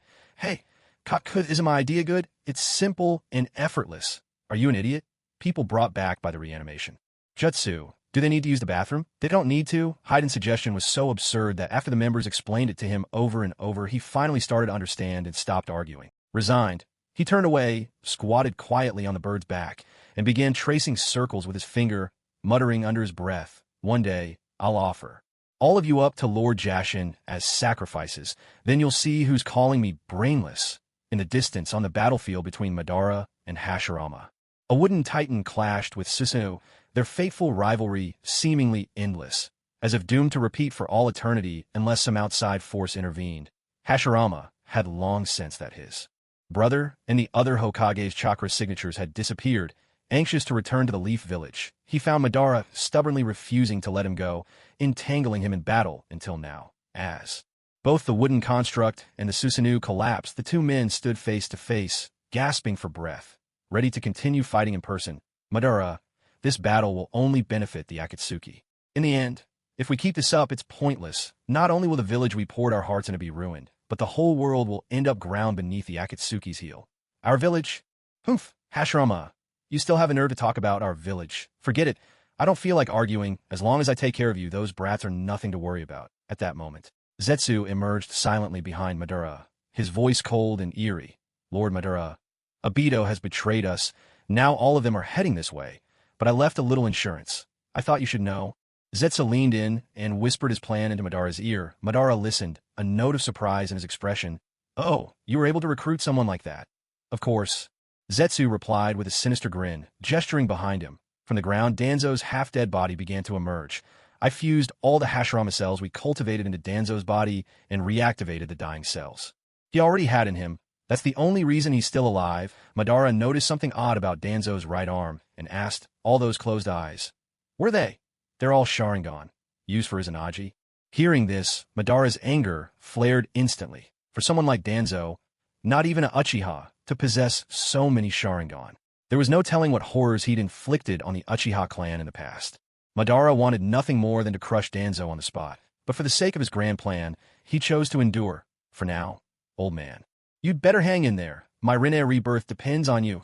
The sudden appearance of Ju took Hashirama by surprise. He had never seen anyone who looked quite like that before. Just as he was about to question Madara, the entire Akatsuki appeared in the sky. Hayden jeered, "Hey, you two old-timers, why do you stop fighting?" Madara replied coldly, "Obito, I'm truly disappointed in you. I was the one who saved you, and this is how you repay me." Obito retorted, "Your true intentions are already crystal clear to both Nagato and me. Madara, you're far too devious." A chilling smile crept across Madara's face. "Devious, am I? I simply wish to create an ideal world. A world without betrayal or war. Yet, after wandering across the land, I realized with disappointment that as long as there are humans and desire, such a world could never exist. Obito, I thought you understood me. What's wrong with forging peace through dreams? Don't you want to see that girl you love again?" Obito shook his head. "Resolute, true peace will come, and I'll create it with my own hands. Just you wait and see." Hashirama, unaware of Madara's Eye of the Moon plan, was completely lost in their conversation. Suddenly, he noticed someone standing behind Uchiha Itachi. It was his own granddaughter, Tsunade. "Hey, Uchiha brat, what have you done to Tsunade?" Hashirama called out. He couldn't believe Tsunade would ever side with him, so the only explanation he could think of was that she had fallen under the control of the Sharingan's illusion. Uchiha Itachi remained expressionless, offering no response. Madara let out a low, sinister laugh. "Hashirama, it seems our juniors have truly underestimated us. Perhaps it's time we taught them a lesson. Why don't we join forces for now? We'll deal with them first, and settle our personal scores later." Though Hashirama was wary of Madara's words, rescuing his granddaughter was his top priority. There was no use fighting Madara now. Cooperation was the only option. "Fine." Hashirama nodded. Madara continued, "Actually, I've had an idea for quite some time. Tell me, would you care to try you on top, me below?" Hashirama paused for a moment, then caught the look in Madara's eyes and immediately understood. "You mean?" Such old friends needed no words. Just a single glance was enough. Suddenly, two terrifying torrents of chakra erupted from both of them. "Aya!" Hashirama pressed his palms together before his chest, sage markings instantly appearing on his face. Sage art. True, several thousand. Hands. Top transform Buddha. As Hashirama unleashed his technique, Madara let out a cold snort and snapped his eyes wide open blue. Light surged and converged before him. Avatar of destruction, Susanoo manifest. For the first time in history, a colossal Susanoo clad. Buddha rose, towering all the way to the clouds. Madara Susanoo, equipped with Hashirama's true several thousand hands, stood like a war god descending upon the world, radiating an overwhelming, terrifying force. This was the power of God's true strength incarnate. The sudden turn of events startled every single member of the Akatsuki, including Nagato himself. None of them had anticipated that the combined Susanoo and Great Buddha would be so colossal, nor had they imagined that Hashirama and Madara would actually join forces. The members dared not hesitate. One after another, they unleashed their full-tailed beast transformations, yet before the towering Susanoo Buddha, the once mighty-tailed beasts now appeared minuscule and insignificant. Brothers-tailed beasts, this is our final battle. As long as we seal these two, our goal will be achieved, to battle. At that moment, Madara and Hashirama stood shoulder to shoulder atop the head of the Susanoo, gazing down at the tiny-tailed beast charging toward them. Hashirama, it's a pity we couldn't always be friends. If not for our differences, our powers truly complement each other. Madara, I never gave up on you. If you would only turn back, I'd always be by your side. Let's deal with them first. I can't even be bothered to draw my sword. Crushing them underfoot will do. Against the Susanoo Buddha, the tailed beasts were barely the size of its foot. How could they possibly win this fight? There was only one way. Attack head-on. Their sole target was the top of the Susanoo's head. As long as Itachi's Totsuka blade was there was still a chance to take on these two resurrected bodies. Only Chome the Seven Tails can fly. We'll cover it while it takes Itachi up. Understood. Apart from Chome, all the other tailed beasts gathered together, preparing to unleash a massive tailed beast bomb. But Madara would never give them that opportunity. With a thunderous stomp, the Susanoo's enormous foot came crashing down upon them. As darkness engulfed them, Nagato quickly warned, no, there's no time to release the beast bomb. Everyone scatter. Don't be afraid. I'm here. Because Obito had only just become a Jinchuriki and hadn't truly mastered tailed beast transformation, he still maintained his original human form. Removing his mask, Obito activated his left Mangekyo Sharingan and called out in a low, steady voice, Kimi. Instantly, a swirling vortex of space appeared atop the Susanoo's head. That's Obito's Sharingan ability. Madara immediately sensed something was amiss. But before he could react, Hashirama, beside him, had already finished weaving hand signs and shouted down at Obito with style. Wood Dragon. Jutsu, a massive wooden dragon erupted from beneath Obito, interrupting his technique. In a desperate bid for survival, Obito quickly activated the power of his right eye, pulling his body into the community dimension. Oh, watching as the wooden dragon passed harmlessly through Obito's body, both Hashirama and Madara were momentarily stunned. Well, Obito, you truly have remarkable eyes, Madara said, his gaze turning greedy with desire. Just as everyone was too focused on Obito, Konan skillfully directed Komi to carry Uchiha Itachi, who had activated his Susanoo, to the very top of the colossal Buddha. Suddenly, the 10-fist sword held by the Crimson Giant extended with a flash, thrusting straight toward Madara and Hashirama. This kind of divine weapon is beyond your control. Better leave it to me, Madara declared, though the great Buddha of Susanoo was massive. Its movements were astonishingly agile. In an instant, it drew its azure blade, and before the 10-fist sword could strike, the blue sword swept out, cleaving Komi in two at the waist. During this chaos, Madara seized the opportunity to manipulate his Susanoo, knocking the 10-fist sword from Itachi's grasp. Komi let out a heart-wrenching cry of agony as he lost the ability to fly, careening from the sky and crashing heavily to the ground. Witnessing the tragic state of the Seven Tails, both the Akatsuki members and the tailed beast cried out in concern, Komi, are you all right? Tailed beasts possess formidable regenerative powers, but never before had Komi suffered such grievous wounds, though it wasn't fatal. Joining the battle again would be nearly impossible. As the tailed beasts launched their attacks, Kisame had already leapt onto a nearby hillside. Channeling the immense chakra within him, he unleashed a gigantic spherical water prison, trapping the Susanoo Buddha within its depths. With so little chakra, I can't be bothered to use my Rinnegan to absorb it, Madara scoffed. He allowed the water sphere to envelop the Susanoo. Once the prison had fully formed, the Buddha's blue sword merely swept lightly through the water, shattering the sphere effortlessly. Kisame cursed under his breath. That freak! I put everything I had into that dam, and he broke it like it was nothing. Obito returned from the Kamui dimension to the real world, ready to activate his right eye's power again, when he suddenly noticed the wood dragon coming at him once more. Hashirama's voice was cold and resolute. Give up? Young Uchiha would release Jutsu, use his chakra as nourishment to fuel its growth. The wood dragon's head will track its target's chakra automatically. Even if you slip into the void, you have to return eventually the moment your chakra reappears. The wood dragon will attack at once and will not stop until it seizes you. Perhaps because he had only recently gained the use of dual King Obito, was not yet fully adept at wielding both eyes' power. Facing the relentless wood dragon, he was left with no choice but to defend himself while fleeing. Hashirama showed no intention of giving Akatsuki a chance to breathe. Looking down at the tailed beast who resembled ants beneath his feet, he formed a single-hand seal. High above, 6 red torii gates materialized in an instant, all crashing down onto the tailed beast below. Sage Art. 6-fold red yang formation. This was a sealing technique Hashirama had devised specifically to suppress tailed beasts, temporarily restraining their chakra.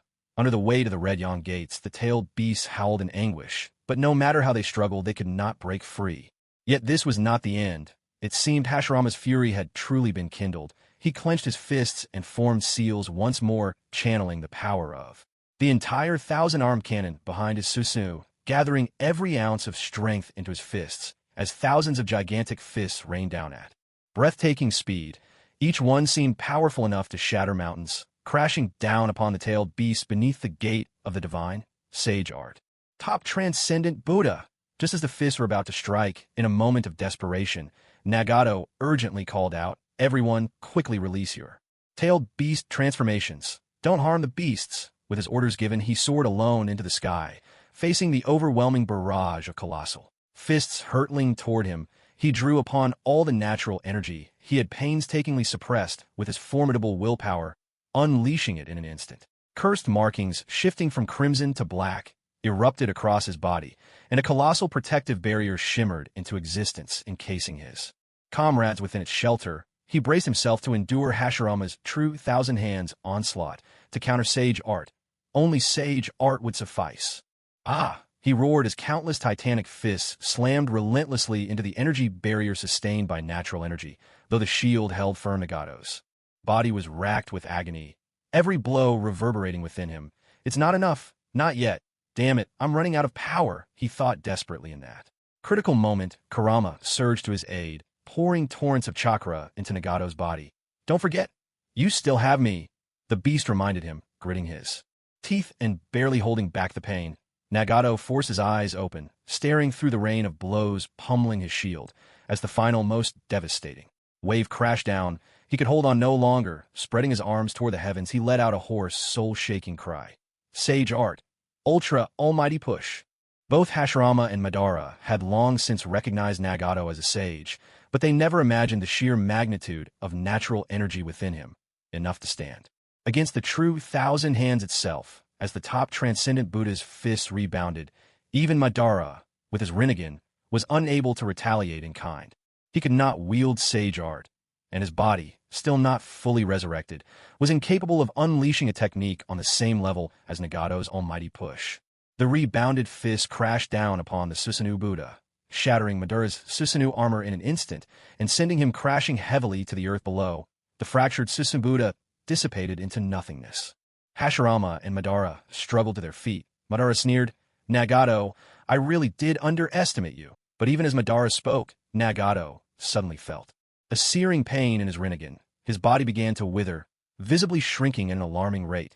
Seeing this, Obito quickly warned him that last technique used up all your natural energy. The Rinnegan requires an enormous amount of chakra to control. Nagato, you should withdraw from battle and focus on recovering your energy. Leave these two to us. Nagato gasped for breath, shaking his head despite the pain, and spoke haltingly. "No, don't worry about me. I'm fine. Kurama is still sending chakra into my body. I'll be all right soon. Just give me a moment. Stop pushing yourself. Your body is that of a sage. It's best sustained by pure natural energy, not the sinister chakra of the tailed beasts. Now that they've lost their Susanoo Buddha, the 9 of us still have what it takes to fight them." Everyone had witnessed how Nagato had exhausted himself to protect them just now. With a heart full of worry, Konan supported Nagato and pleaded anxiously, "Please, I'm begging you, just look at yourself like you've gone back to those days I never want to relive. I can't stand seeing you like this. Please, just listen to me and get some rest." Deidara chimed in, "Boss, you took down the Susanoo Buddha. That's already a huge achievement. Let's handle the rest." "Yeah," Haiden added, Earlier we were at a disadvantage, but now things are different. 9 of us against the 2 of them. If we can't win like this, Akatsuki doesn't deserve its reputation as an elite crew. Boss, you have to trust us, Sasori spoke up. I've been relying on Tail B's power so much lately my puppet skills are getting rusty. Give me a chance to get back in form, leader, Kakazu said. I've heard rumors about my so-called dark past with Hashirama. Let me clarify. That was nothing but gossip. Today, I'll prove myself with my own strength. You just sit back and watch. Kisame grinning boasted. Madara said my water release wasn't even worth absorbing. This time, I'll make sure he sees what I'm really capable of. Itachi offered quietly. My body isn't suited for the front lines right now, but when it's time to seal them, I'll be there, Nagato. Don't worry. Rest easy. Toby patted Nagato on the shoulder, his voice serious. You know better than anyone the personal scores I have to settle with Madara. And Zetsu, leave dealing with him to me. As Nagato looked at the confident faces of his comrades, a tide of warmth surged through his heart. He sighed deeply and nodded. All right, just promise me. None of you die out. There, Konan unfolded her paper wings, gently lifted Nagato, and carried him to rest beneath a nearby tree. Konan, my body absorbs natural energy on its own. I'll be fine after a while. Go help the others, but I'm worried about you. It's all right. Trust me. I trust all of you too. Okay, don't worry. We're going to win this. On the battlefield, Madara stood with his arms crossed, while Hashirama's gaze lingered on Tsunade behind Itachi. The 2 paid no mind to the Akatsuki. Deidara let out a cold laugh. Gentlemen, as much as I'd love to declare that I could handle this all by myself and let you admire my art from the sidelines, facing these 2 monsters, I think we'd better work together. Kidding, Deidara? Of course we're all in. Kisame and Haiden, unable to contain themselves any longer, each brandished their weapons and charged straight for their foes. That one with the scythe seems to be someone who can't die. Hashirama, don't say I didn't warn you. Hashirama didn't respond. He charged straight ahead, and just as he was about to collide with Haiden, he suddenly flipped into the air and hurled a massive shuriken at Uchiha Itachi. Give me back my granddaughter. Shuriken Shadow Clone Jutsu. In an instant, the enormous shuriken split into tens of thousands of copies, filling the sky until a dense shadow fell across the ground. The technique's range was so vast there was no way to dodge it. Kakazu immediately stepped in front of Itachi, gathering the wind, fire, and lightning masks on his right arm. After charging up, he unleashed a terrifying tri-elemental chakra blast straight into the sky. Earth grudge fear. Final shot. The blast roared like a giant beam cannon, sending every shuriken spinning away. Hashirama paused in surprise. What? A fusion ninjutsu of 3 chakra natures. Watching Hashirama's astonished expression, Madara burst out laughing. Huh. You noticed their peculiar abilities too, didn't you? I was just as shocked when I first fought them. Who knows where Nagato found such a bizarre bunch? As Hashirama reeled from surprise, a raspy voice sounded behind him. Orochimaru first. Hokage, it's dangerous to lose focus in battle. With the souls of both hands restored, Orochimaru could now freely unleash any jutsu. Hidden Shadow Snake. Hands, several large serpents slithered out from his sleeves, restraining Hashirama. Orochimaru formed a one-handed seal, opened his mouth wide, and unleashed a raging blade of wind. Wind style, great breakthrough. Hashirama made no move to dodge, allowing the wind to lash at him. He pressed his palm toward Orochimaru, and from his palm, a wooden blade shot out at lightning speed. Orochimaru couldn't evade in time and had half of his shoulder sliced off. One down. Just as Hashirama prepared to continue his assault on Itachi, several white snakes suddenly wriggled out from Orochimaru's wounded shoulder and the fallen flesh. The snakes coiled and melded together, swiftly restoring Orochimaru's body to its original state. Seeing this, Hashirama asked coldly, White snakes, you're from Ryuchi Cave? To control the white snakes so perfectly, looks like the white snake sage thinks highly of you, worthy of the god of shinobi. You certainly know a lot. I just want to ask, when you reincarnated all us Hokage, I heard you were the 3rd Hokage's disciple. That means you're from Konoha, so why do you keep attacking the village over and over again? Compared to the village, I'm far more obsessed with the true nature of the flesh. In Konoha, I can never obtain eternal life. All I'd get is listening endlessly to you and your chosen heirs repeating this so-called will of fire, generation after generation. The real reason Orochimaru left the village was because Hiruzen Sarutobi chose to promote Minato Namikaze as the 4th Hokage instead of Orochimaru himself. After waiting so long and finally seeing Minato die young, Orochimaru thought his chance had finally come. But then Hiruzen made a sudden decision. The village cannot be without a Hokage, and since we haven't found a suitable candidate for the 5th eye, will continue to serve as Hokage myself. This action from his teacher left Orochimaru, who had distinguished himself in the war, incomplete. Despair, watching those around him die one after another, only strengthened his resolve to pursue the secrets of immortality. After that, Orochimaru began conducting more and more human experiments, but secrets never stay hidden for long. Villagers started disappearing, and clues eventually led the third Hokage to Orochimaru's laboratory. After a stage battle between the two, Orochimaru became a missing nin from that day. Forward, Hashirama, leading the village with love, is too soft, because you all have always believed in sacrificing the few for the many. The shinobi world has become what it is today. Humph, what do you know? To protect the village, I was even willing to sacrifice my own life, Hiruzen retorted. Obito spoke up. Sacrifice? Why should you have to sacrifice? When others bullied you, you still tried to win them over with kindness. Back then, you had the power to unite the shinobi world, and your ancestor was the founder of all shinobi. If you had unified the world, your descendants would have never endured so many wars. My Rin would still be alive. Perhaps Obito's words struck a chord with Tobirama. He bounced back to his original spot, quietly looking over the forehead protectors worn by the Akatsuki members, and asked, I just realized, apart from those two, Uchiha and Orochimaru, it seems none of you are from the same village. Why have you gathered together? What is your goal? High above in the sky, Konan answered coldly. Your wish is to use love to move hearts and maintain peace, Madara's wish is to create peace through an illusionary dream. Our wish, however, is to achieve lasting, genuine peace. We will use force to wipe out the 5 great nations and unite the shinobi world. Hashirama hesitated for a moment. The beliefs he had always held so firmly began to waver. This wasn't just about the Akatsuki. Tobirama and Madara had warned him countless times that his ideals might be flawed. Was it true that to end all future wars there was only one path left? Had his faith in mutual understanding and the power of love between people always been too idealistic? The answer was clear. Treaties between nations were meaningless. As long as there were different countries and differing beliefs in the world, war was inevitable. It was simply a matter of time. Just as Hashirama hesitated, the sword of Totsuka suddenly pierced through his body from behind. Hashirama turned around, only to see that the man holding the sword of Totsuka was none other than Uchiha Madara. Hashirama, did you really think I took the sword of Totsuka just to deal with these pitiful little brats? You are my lifelong rival. Only with your death can my plan truly come to fruition. Hashirama was about to say something, but Madara gave him no chance. The sword of Totsuka rapidly contracted, sealing Hashirama's entire body into the blade, leaving not a trace behind. This sudden turn of events left the members of Akatsuki stunned. None of them had expected that the one to take down Hashirama would be Uchiha Madara. Madara gave his scarlet gourd in his hand a casual shake and muttered to himself, this thing really is quite handy. Well, kids, playtime is over. There are 10 of you, and only one of me. So you don't get lonely, I'll find each of you a companion, no? Sooner had he spoken than 10 wooden clones sprang from Madara's back, and in the next instant, each one landed in front of him.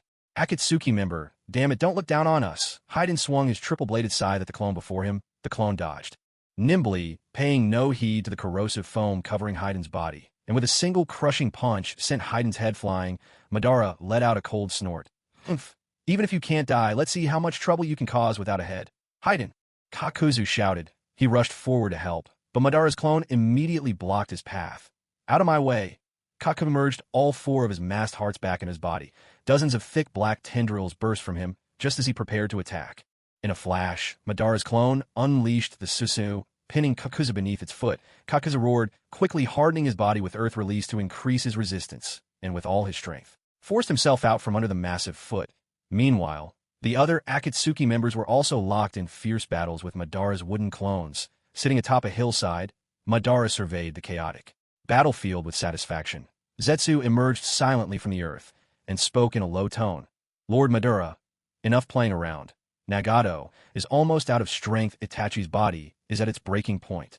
Obito has just awakened his double Sharingan and hasn't unlocked its true power yet. The rest pose little threat, but we can't let Akatsuki catch their breath. It's time to move forward with the plan. Fine. I'm bored of this anyway. Let's make these kids disappear for good. With a muffled grunt, Madara summoned the complete form of Susanoo once more. Most terrifying of all, in its hands was the sword of Totsuka. The fully realized Susanoo leapt into the battlefield, disregarding both allies and foes alike. Forcing himself to activate Susanoo again, Itachi shouted in a deep voice, everyone, use your ultimate techniques. Attack him together. Earth Grudge Fear Sixfold Elemental Assault, Crimson Secret Technique, Performance of 100 Puppets, Secret Art, Super Divine Paper Technique, C3, Number 18. Water Style, Great Shark Bullet Technique, Secret Art, Myriad Snake Formation, Fire Style, Blazing Dance of Exploding Flames, Susanoo, Yasukani. Magatama. Uchiha Madara let out a cold chuckle. What is all this nonsense? Only the Yasukani Magatama seems to possess some real power, but even then, this strength is still far too meager. This is what Susanoo's true power looks like. Madara's full-body Susanoo grasped a crimson sword in one hand and a blue sword in the other. With a mighty swing, he met the incoming barrage of Jutsu head-on. Not only did he erase every technique hurled at him, but the surrounding mountains were split apart in an instant. The sheer force was overwhelming. Perhaps there was no one left in the world who could rival it. Did you think this was over? With style, deep forest emergence, the already ravaged battlefield was instantly swallowed by an immense forest. Sensing the danger, the remaining members immediately scrambled to escape. Yet, Itachi stood motionless exactly where he was. A dull thud echoed. Itachi collapsed. The Susanoo he had just summoned had drained the very last of his strength. Itachi, Kisame hurriedly slashed through the encroaching trees with Samahata, dashing to Itachi's side and scooping him into his arms. Itachi, wake up! No matter how Kisame shook him, Itachi did not respond. He was gone. His fatal illness had finally reached its end, and he died from utter exhaustion, if not for the tailed beast chakra sustaining him. He could not have held on this long. Damn you! I'll kill you! Kisame gently laid Itachi's lifeless body on the ground, and consumed by rage, unleashed a torrent of powerful water-style attacks, rushing straight at Madara atop Susanoo. Nagato, shouted Kisame. Come back! Courting death, Madara said coolly, raising the Totsuka blade and thrusting at Kisame. Obito hurriedly activated Kamui, intending to warp the sword away. But the Totsuka blade was a formless weapon. Even if part of it was sent away, it reformed in an instant. With a sickening crunch, the Totsuka blade pierced through Kisame, his water defenses utterly useless against such a weapon. A faint bitter laugh escaped Kisame's lips. Ha! Itachi, so this is what dying feels like. Kisame, Nagato cried out in anguish. Two comrades lost in quick succession. Nagato was on the verge of madness. Except for Orochimaru, the rest of the members had all lost their composure. Deidara roared, damn it, Toby, take everyone into the Kamui dimension. I'll take Madara down with me. The moment he turns to dust, seize the Totsuka blade and seal him away. Deidara had once considered using C4 Garuda, but as someone who knew the original story, he understood. If even Sasuke could see through Garuda's nature, there was no way Madara would fall for it. Against such an overwhelming Susanoo, only self-destruction remained. No Deidara. Nagato raced toward Deidara with a heart-wrenching scream. But he was still a step too late. Deidara had already stripped off his shirt and was feeding clay into the gaping mouth on his chest. Turning his head, Deidara offered a relieved smile. Boss, remember to avenge us. Yeah, in the very next moment, as the surrounding space twisted and warped, Nagato's body was swept into a spiraling vortex. Ancestor of the Uchiha, witnessed my ultimate art, unparalleled and never to be seen again. With a thunderous explosion of blinding white light erupted, engulfing the entire ground. I'm sorry. Main Kyubi within, this is the end for us both. A faint sigh escaped him. Uchiha Itachi, Kisame Hashigaki, and Deidara all fell in succession. Though their hearts ached, the surviving members understood. Now was not the time for grief. After Kakuzu reattached Haiden's severed head to his body, under Toby's command, the members were one by one transmitted out of Kinui's dimension. In the end, only Nagato, drowning in hopelessness, remained in that bleak space, collapsing to the ground. Ever since he'd arrived in this world, he had boasted grandly. No member would die, and they would all become legends. Yet in the blink of an eye, he had lost 3 comrades. Toby re-entered Kinui's space. Nagato thought he had come to take him away, but Toby simply detached his own right arm and handed it to Nagato. There are Hashirama's cells in here. Absorb them and recover your strength. Yugo's sage physique possessed the power to absorb others' flesh and restore one's own. In the original story, after fighting the Raikage, he used this ability to absorb the bodies of 2 samurai from the land of iron. Nagato's Rinnegan blazed with blood-red fury. He hurled Toby's right arm aside and shouted, "Let me out now. I want revenge. If you want revenge, you'd better regain your strength first. If you lose your head now, we'll all be finished." Toby's shout snapped Nagato out of his rage. In despair, Toby picked up his own right arm and handed it to Nagato. Once more, Hashirama cells are powerful. If you're careless, they'll consume you entirely. Get used to them in here first. Leave what's outside to us. Wait, I'm almost, Nagato began, but before he could finish, Tobi's figure had already vanished from Kimui's dimension. Outside, on the battlefield, Deidara's self-destruction had wiped away Madara's complete. Susu, the fiery red gourd, now lay quietly on the ground. As Kakuzu and the others emerged from Kimui's dimension, they rushed toward the gourd. But just as they were about to reach it, 5 of Madara's clones appeared out of nowhere, sending all of them flying with a flurry of kicks. Meanwhile, his true form slowly emerged from beneath the rubble. Luckily, I'm an Edo Tensei. Never thought that blonde kid could unleash such power. I'll admit he was impressive, but from here on out, I won't give you any more chances. Let's dance, brats. In an instant, Madara and his clones lunged at the group. Just as Kakuzu was about to react, 4 wooden hands shot out from behind him, smashing all of his elemental masks to pieces. Madara remarked with a faint hint of amusement. Oh, aren't these hearts? Not bad. You actually have so many hearts. How interesting. Originally, Madara had intended to simply destroy the troublesome masks on Kakuzu's body, but by chance he had uncovered the secret hidden within Kakuzu himself. Now I'm curious, just how many hearts do you have left? Several wooden hands pierced right through Kakuzu's body, leaving no part untouched. Feeling the sensation through the wood, one of Madara's clones let out a cold chuckle. This time, you should be well and truly dead. Haiden, still entangled with another of Madara's clones, caught sight of Kakuzu's grim fate in the distance. His anxiety made him careless, allowing the clone to seize the opportunity and deliver a powerful punch that separated his head from his body once more. Staring at the dark lines at Haiden's severed neck, Madara mocked him. Your organization really is something else. That mask freak who just died must have been the one keeping your body together. Without him, I'd like to see how you fight back this time, Madara. I can never die. I'll curse you forever. Lord Jashin will punish you, and his cult will see to your most dreadful retribution. We don't need anything fancy. Just our teeth are enough to deal with a bastard like you. How many years had it been since anyone dared to insult him like this? Before the clone could act, Madara's real body stepped forward and stopped in front of Haiden's severed head. You're awfully noisy, aren't you? If it weren't for the fact that I can't relieve myself with people watching, I'd have given that foul mouth of yours a good wash. Oh, right, I almost forgot. This is my reanimated body. That part doesn't work. Madara raised his foot, intent on crushing Haiden's head on the spot. Meanwhile, Sasori, Orochimaru, Konan, and Obito were all being kept occupied by Madara's clones, unable to break free. At a critical moment, Obito suddenly activated Kimui, aiming to send Madara's true body into another dimension. The Madara clone that had been harrying Obito burst out, laughing. Finally, my chance has come. Seizing the moment, the clone landed a punch squarely on Obito's left eye. Ugh.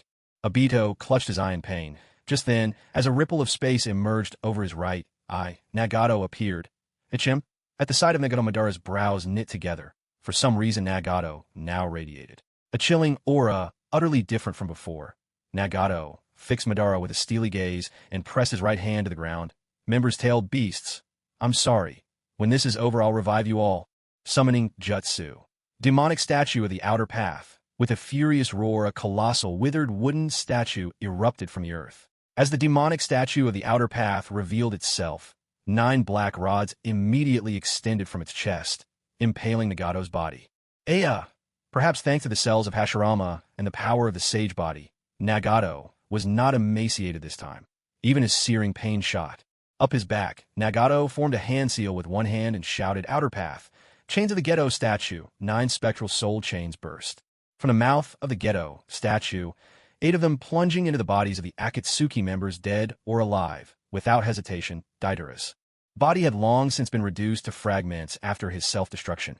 As the final chain drifted aimlessly, Obito understood at once, before the 3 tails could be extracted from his own body, he quickly released the unconscious Yugito knee from the Kimui space. Although the yin half of the 2 tails had died alongside Deidara, the yang half had been preserved by Obito all this time. As soon as Yugito appeared, the 9th chain drove straight into her body, forcefully tearing out the yang 2 tails. Once a tail beast is extracted, the Jinchuriki is doomed to die. The surviving members and the beasts themselves understood this bitter truth, and all respected Nagato's resolve to defeat the reanimated Madara. Perhaps this was the only path left. As the 9 tails was about to be torn free, Kurama bellowed, I've left a portion of my chakra inside you. It'll be enough to keep you alive for 5 minutes. Nagato, you must become the 10 tails Jinchuriki. Only by housing a tailed beast again will you survive. Kurama, that's exactly what I intended. Nagato replied. With all 9 tailed beasts drawn into the mouth of the Gedo statue, the statue's 9 eyes snapped open. The 9 black rods embedded in Nagato's back slowly retracted, returning into the statue's body. Now infused with the chakra of the tailed beast, the Gedo statue no longer needed Nagato to sustain it. The 10 tails was on the verge of resurrection. Seeing Nagato's actions, Madara immediately grasped his intention. I will never allow you to become the 10 tails Jinchuriki, Black Zetsu, while the Gedo statue is still absorbing his power. Possess him now. Seize his Rinnegan. Black Zetsu thought the same, and had already appeared at Nagato's feet. Just as Black Zetsu was about to strike, 2 black rods suddenly pierced the puddle of black sludge that was his true form. Nagato snarled, I've grown tired of your tricks. Get lost and go sing the world is only good with mom somewhere else. Shinra Tensei. Black Zetsu had no time to dodge and was blasted away by Nagato's force. The Gedo statue, now filled with the chakra of all 9 tailed beasts, clutched its head and howled in agony. Sensing the overwhelming power radiating from the statue, Madara cursed and dared not delay. He summoned his Susanoo, preparing to interrupt Nagato's next move. Nagato, unfazed, formed a series of hand seals and shouted. Suddenly, the Gedo statue's body began to swell at a rapid pace. 10 massive tails erupted from its back, all lashing out toward Madara's Susanoo. Forced to dodge the oncoming assault, Madara leapt aside. When he looked at Nagato again, the 10 tails, with its enormous eyes wide open, had been resurrected. In an instant, the sky darkened and the earth trembled. Though it was clearly daytime, the entire world seemed to be shrouded in night.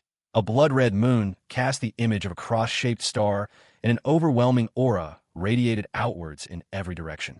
Even Madara's mighty Susanoo could not withstand this terrifying power. Stumbling back 2 steps, Madara, I will kill you. I'll make sure.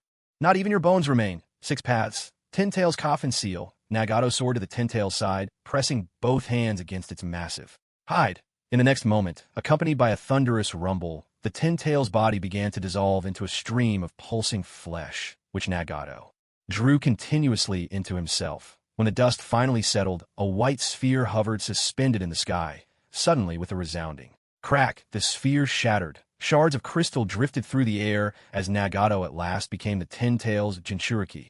Now Nagato was clad in a flowing white robe, 6 black magatama adorning his chest, and 9 more marking his back. He gripped the sage's staff in his hand, while 8 truth-seeking orbs floated behind him. In this state, he was the very image of the sage of 6 paths, the first 10 tails. Jinchuriki in ninja history. Madara, now that I have merged with the 10 tails, I possess the same power as the founder of the shinobi world.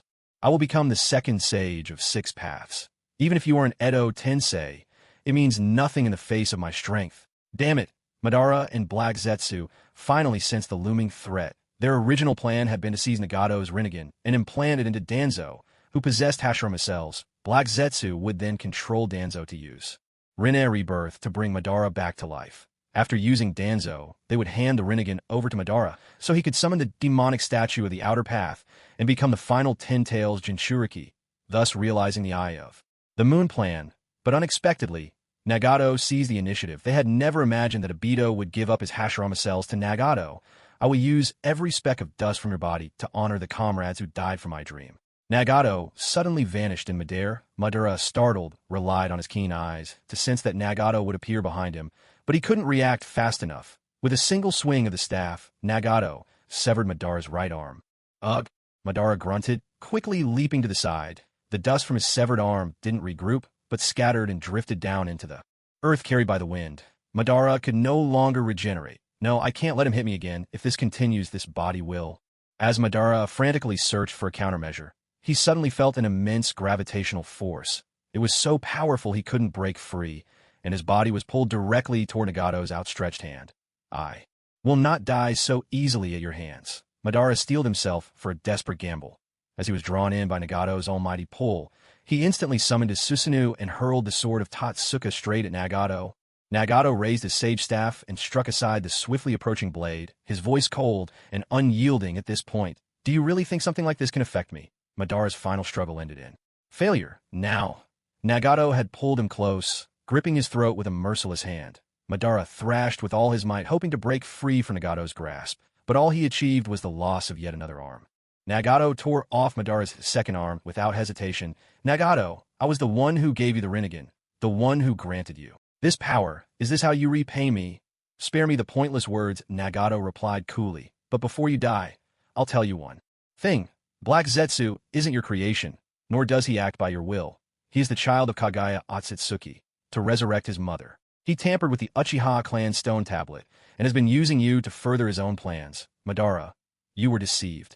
Now that both Obito and I know the truth, it was only natural we would betray you. Madara was stunned, his face etched with disbelief. What? What are you saying? Nagato answered with indifference. I'm telling you this so you can die with some understanding. Don't worry. You'll get the chance to confront him yourself. I won't let your soul return a piece. I'll seal the two of you together. Then you can ask him yourself. 6 paths. Planetary devastation. The earth roared and trembled, tectonic plates shattering. Countless boulders and debris, pulled by an overwhelming force, hurtled toward Madara. Nagato, explain yourself. Madara's words were cut short, as his mangled body was engulfed by the swirling stones. This was a planetary devastation on par with the Sage of 6 Paths himself. Escape was utterly impossible. Nagato landed soundlessly before Black Zetsu, who was still pinned by black rods. He simply stared at him, saying nothing. Damn it, if only you hadn't learned about the future, my plan would have succeeded. Nagato, I hate you. A cold chuckle escaped Nagato. You're spouting nonsense. Even without knowledge of the future, your plan would have failed. Just at someone else's hands, not mine. Enough talk, go. Spend the rest of eternity sealed in stone, right alongside your pawn. With that, Nagato seized Black Zetsu and flung him with force straight into the heart of the planetary devastation. The sealing of Black Zetsu and Edo Madara was finally complete. All was settled, the dust began to settle. Nagato's expression remained icy, showing not a hint of triumph or celebration. There were still 2 more things he needed to do. Looking around at the bodies of his fallen comrades, Nagato let out a commanding cry. The 9-tailed beasts, their bodies glowing white, emerged one after another from within him. Before long, each of the 9-tailed beasts gradually regained their former forms. Next, it's time for the second matter. After releasing the tailed beast, Nagato's body was extremely frail. With the last of his strength, he formed hand seals once more. Outer path, samsara of heavenly life technique. Those who argue that the user does not die focus on chakra consumption. They believe that as long as there is enough chakra, the caster will not die. In the original manga, when Nagato revived the entire Hidden Leaf Village, Konan mentioned this very point. On the other hand, those who argue that the user does die focus on vitality. They believe that the samsara of heavenly life technique consumes the user's life force. As for why Obito didn't die after using this technique, it's because he possessed cells from Hashirama, was possessed by Black Zetsu, and had previously been the 10 Tails Jinchuriki. His body would weaken, but he wouldn't die immediately. What's more, Obito once told Madara that the samsara of heavenly life technique is a life-for-life exchange. The evidence above the yellow line in the image shows it requires chakra. The evidence below the yellow line shows it requires exchanging life for life. To avoid unnecessary arguments, the version of the samsara of heavenly life technique I use here is based on the 2014 official book of battle published by Kishimoto and Shueisha. This book contains all the jutsu from the Pain's Assault arc to the end of the 4th Great Ninja War. If you're interested, feel free to check it out. It states clearly that the price of using this technique is the caster's life. However, if the caster is exceptionally strong in vitality and constitution, their life may linger for a brief time. They won't die immediately. It's only a matter of time. I hope everyone refrains from arguing. This setting has always been controversial, so for now, I'll simply borrow the second interpretation for my narrative. Outer path, samsara of heavenly life technique. The King of Hell appeared. The King of Hell opened its massive jaws, releasing several streams of green light that scattered across the battlefield. Having forcibly released the tailed beasts, and then used the forbidden samsara of heavenly life technique, Nagato's vision went dark the moment the King of Hell vanished. His consciousness faded away, and he no longer even had the strength to keep himself upright. He collapsed to the ground, completely unconscious. Nagato. As Kurama took form, he immediately rushed to Nagato's side, gently touching Nagato's body with his paw. The other tailed beasts hurried over as well, gathering around Nagato. Sensing the faint pulse at Nagato's chest, Kurama exclaimed in alarm. This is bad. Nagato's life signs are extremely weak. We need to share some of our chakra with him, or he won't make it. The tailed beasts, hearing this, all pressed their paws on Nagato's body at once. But the moment their paws touched him, their chakra began to pour uncontrollably into Nagato. Son Goku cried out, "What's going on? I haven't even started to transfer chakra yet. Why is it flowing into him on its own?" Kurama said, Maybe it's because his sage body has an incredible ability to absorb chakra. Let's just endure it for now. We have so much chakra anyway, it doesn't really matter how much he takes. I just don't want him to die. Matatabi added, it's strange, he's absorbed so much already. But why hasn't he woken up? Gyuki mused, I feel like that last jutsu he used was extraordinary. Maybe that's the reason. It seems our chakra isn't doing much at all. As the tailed beast debated, chunks of stone began to rise from the ground all across the battlefield. Akatsuki members emerged one after another from beneath the ruins. Deidara stared at his own body in disbelief, muttering, this is odd. I could have sworn I was dead. Was I brought back by some forbidden reanimation? Hichem. With that thought, Deidara slapped himself across the cheek. Ow, that hurt. Could I actually be alive again? He looked around and realized he wasn't the only one. Kisame and Itachi, both of whom had died before him, were also alive once more. As confusion spread among the members, Orochimaru emerged from underground, slithering to stand before them. Pointing to the cluster of tailed beasts nearby, Orochimaru said in his cool, lingering voice, let me, as one of the living, explain what's happened. But before that, we need to check on Nagato. Nagato, boss, leader. Thanks to Orochimaru's explanation, the members finally understood everything Nagato had done. He had sacrificed his own life to cast the samsara of heavenly life. Technique, bringing them all back from death. Seeing Nagato still unconscious on the ground, everyone grew anxious. Konan cradled him to her chest, her voice trembling. Nagato, please wake up. Don't scare me like this. Itachi spoke gravely. This can't go on. Even though the tailed beasts have poured massive amounts of chakra into Nagato, it doesn't solve the fundamental problem. If we don't find another way, he'll still die. Orochimaru chimed in. He learned the secret of immortality. For me, just now, I managed to preserve Tsunade, who is under your Jinjutsu. Use her for Nagato, but only if he regains consciousness. If he remains like this, there's nothing I can do. Konan was startled. You're saying you want Nagato to use a woman's body? But Orochimaru immediately understood her concern and reassured her, don't worry. As long as Nagato is willing, once he takes over Tsunade's body, he can reshape it to look like his original self with all his male traits. There's no need to worry, Sai. It's just a shame to lose his sage body and Hashirama cells. Obito said gravely, this samsara rebirth technique is the greatest of forbidden jutsu. I'm truly afraid Nagato won't wake up. His life force is dangerously low. I'm afraid this method might not work. Kakazu said yes. I'm worried too. If the leader wakes up, I could even teach him my unique secret technique. Let him awaken 5 hearts as well, but I'm really afraid he might not make it. Just then Nagato's hand twitched gently, and his eyes slowly fluttered open. Deidara immediately shouted in excitement, look, the boss is awake. Nagato, the members and the tailed beast breathed a sigh of relief there. Anxious hearts finally at ease. Orochimaru spoke urgently, Nagato, you have to spit it out quickly. I've already prepared a body for you. To save you, I didn't hesitate to use my comrade's body. Once you're revived, you must let me study that black box thoroughly. Kakuzu leaned in as well, leader, to prevent this from happening again. Once you're done, I'll teach you my unique secret technique. Nagato, hurry, spit it out. Nagato's condition was even worse than they imagined. Although his body was filled with a tremendous amount of tailed beast chakra, his life force was already close to its end. Not only had he revived the members, but he had also restored the Intu tails. Inside Deidara, this fleeting return of consciousness might be what people call a final flare of life. Summoning the last remnants of his strength, Nagato slowly parted his lips. I told you, I wouldn't let a single one of you die. All of you must live well. Konan sobbed, don't say things that sound like final words. You're not going to die. Nagato alone understood the true state of his body. The Rinne rebirth technique had already burned away all his life force. I'm sorry. Konan. With the final word, Nagato smiled and slowly closed his eyes. His hands sank limply to his sides. Nagato. The members were stunned. They were all hardened warriors, but this time, each of their eyes brimmed with tears. They could no longer hide. They couldn't accept this reality. While everyone mourned, Scorpion, who had been standing at the back, suddenly called out, take the leader's body and come with me to the sand village. Hearing this, the members fell silent. Scorpion, do you mean to ask your grandmother to use the reanimation jutsu on Nagato? Those who had read the original story knew that Chiyo possessed such an ability. How could that be? My grandmother is far too stubborn. She would never use that jutsu on an enemy. But if possible, I'd like her to teach me that secret art. I will never let the leader die in vain. Sand village in Gaara's bedroom.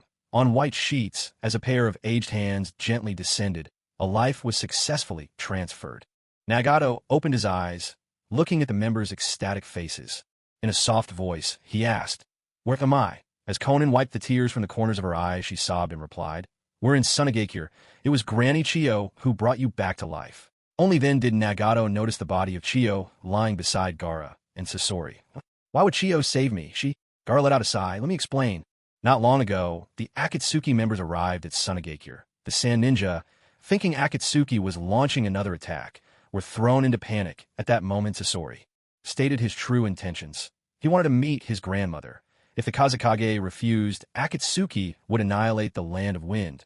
The last invasion had already marked Sunagakure with shame. This new threat from Akatsuki made the Sand Ninja want to resist with all their might. But when Chiyo heard that her grandson wanted to see her, she stepped out of the city without hesitation. "You haven't changed at all. You're exactly the same as before. Don't tell me you've turned yourself into a puppet." "I haven't changed, but you look much older now." "Enough with the pleasantries. I want you to teach me a jutsu." Chiyo chuckled softly. "I've seen your profile. You can now control hundreds of puppets. Far beyond anything I could do. What could an old woman like me possibly teach you? Your forbidden technique. Reanimation." Chiyo was stunned into silence. She did know that jutsu. She had created it in the hope of bringing Sasori's parents back to life, but she couldn't understand how Sasori knew about it. "What do you want with that technique?" "To save the one who gave me a second chance at life. My leader, he gave you a second life?" Sasori nodded, then recounted everything that had just happened to Chiyo. "My dear grandson, I'm glad you have a good leader, but I won't teach you. You and your group are the enemies of the entire ninja world. I may be old, but I'm not senile enough to show mercy to my enemies. Besides, the fact that you even killed the third Kage, I'm deeply disappointed in you. Grandma, my leader never wanted to harm any of you. Last time, he didn't kill a single Sand Ninja. He even returned Gaara unharmed. He only wants to unify the ninja world. If nothing changes, there will always be war, and the result of war is more and more orphans like me." Sasori's parents had died in the war. Chiyo knew well that Sasori's twisted heart had begun the day he lost them. War breeds hatred and despair at every turn, and orphans. Just like Sasori once was. As a child, Sasori had smiled so innocently. Chiyo could never forget that smile. Held close in the arms of his real parents, looking into Scorpion's determined eyes, Chiyo knew her grandson had made up his mind. If she didn't agree, he would not leave so easily. Perhaps the world Scorpion spoke of wasn't impossible after all. Scorpion had lost his parents, and Chiyo had lost her child. The true cause of all this pain was, in the end, the war itself. Once their family had been happy, but war had left it shattered and broken. Chiyo didn't want to see another family suffer as hers had. Though she was already old and might not live to see that new era arrive, at the very least, she could do something to help realize her grandson's dream. "I understand. Come with me." Chiyo decided to sacrifice herself. And in the end, that's exactly what she did. With her life, she saved Nagato. Half a day had passed, perhaps because the hidden sand village was rather backward. Even the Kazekage's bedroom was shockingly small. The 10-person team was packed tightly into this little room, though everyone was a bit on edge. None of them wanted to leave. They all wished to stay by Nagato's side. After so many battles together, after repeatedly facing life and death, their bond seemed to have grown a little deeper. That's what Nagato thought, at least. But what happened next would prove he'd been too optimistic. Their bond, it didn't seem so strong after all. Not a single person had noticed that one of their members was missing. Nagato couldn't shake the feeling that something was off. Why had he not heard that hearty laughter for so long? He looked carefully around the room, counting again and again, then suddenly realized one person was indeed missing. That's strange. Why are there only 9 of us? Wait, where's Haiden? Only then did the members notice that Haiden was gone. Kisame muttered, "What's going on? Did that guy go to the bathroom or something?" Kakuzu scanned the room, then suddenly exclaimed, "No.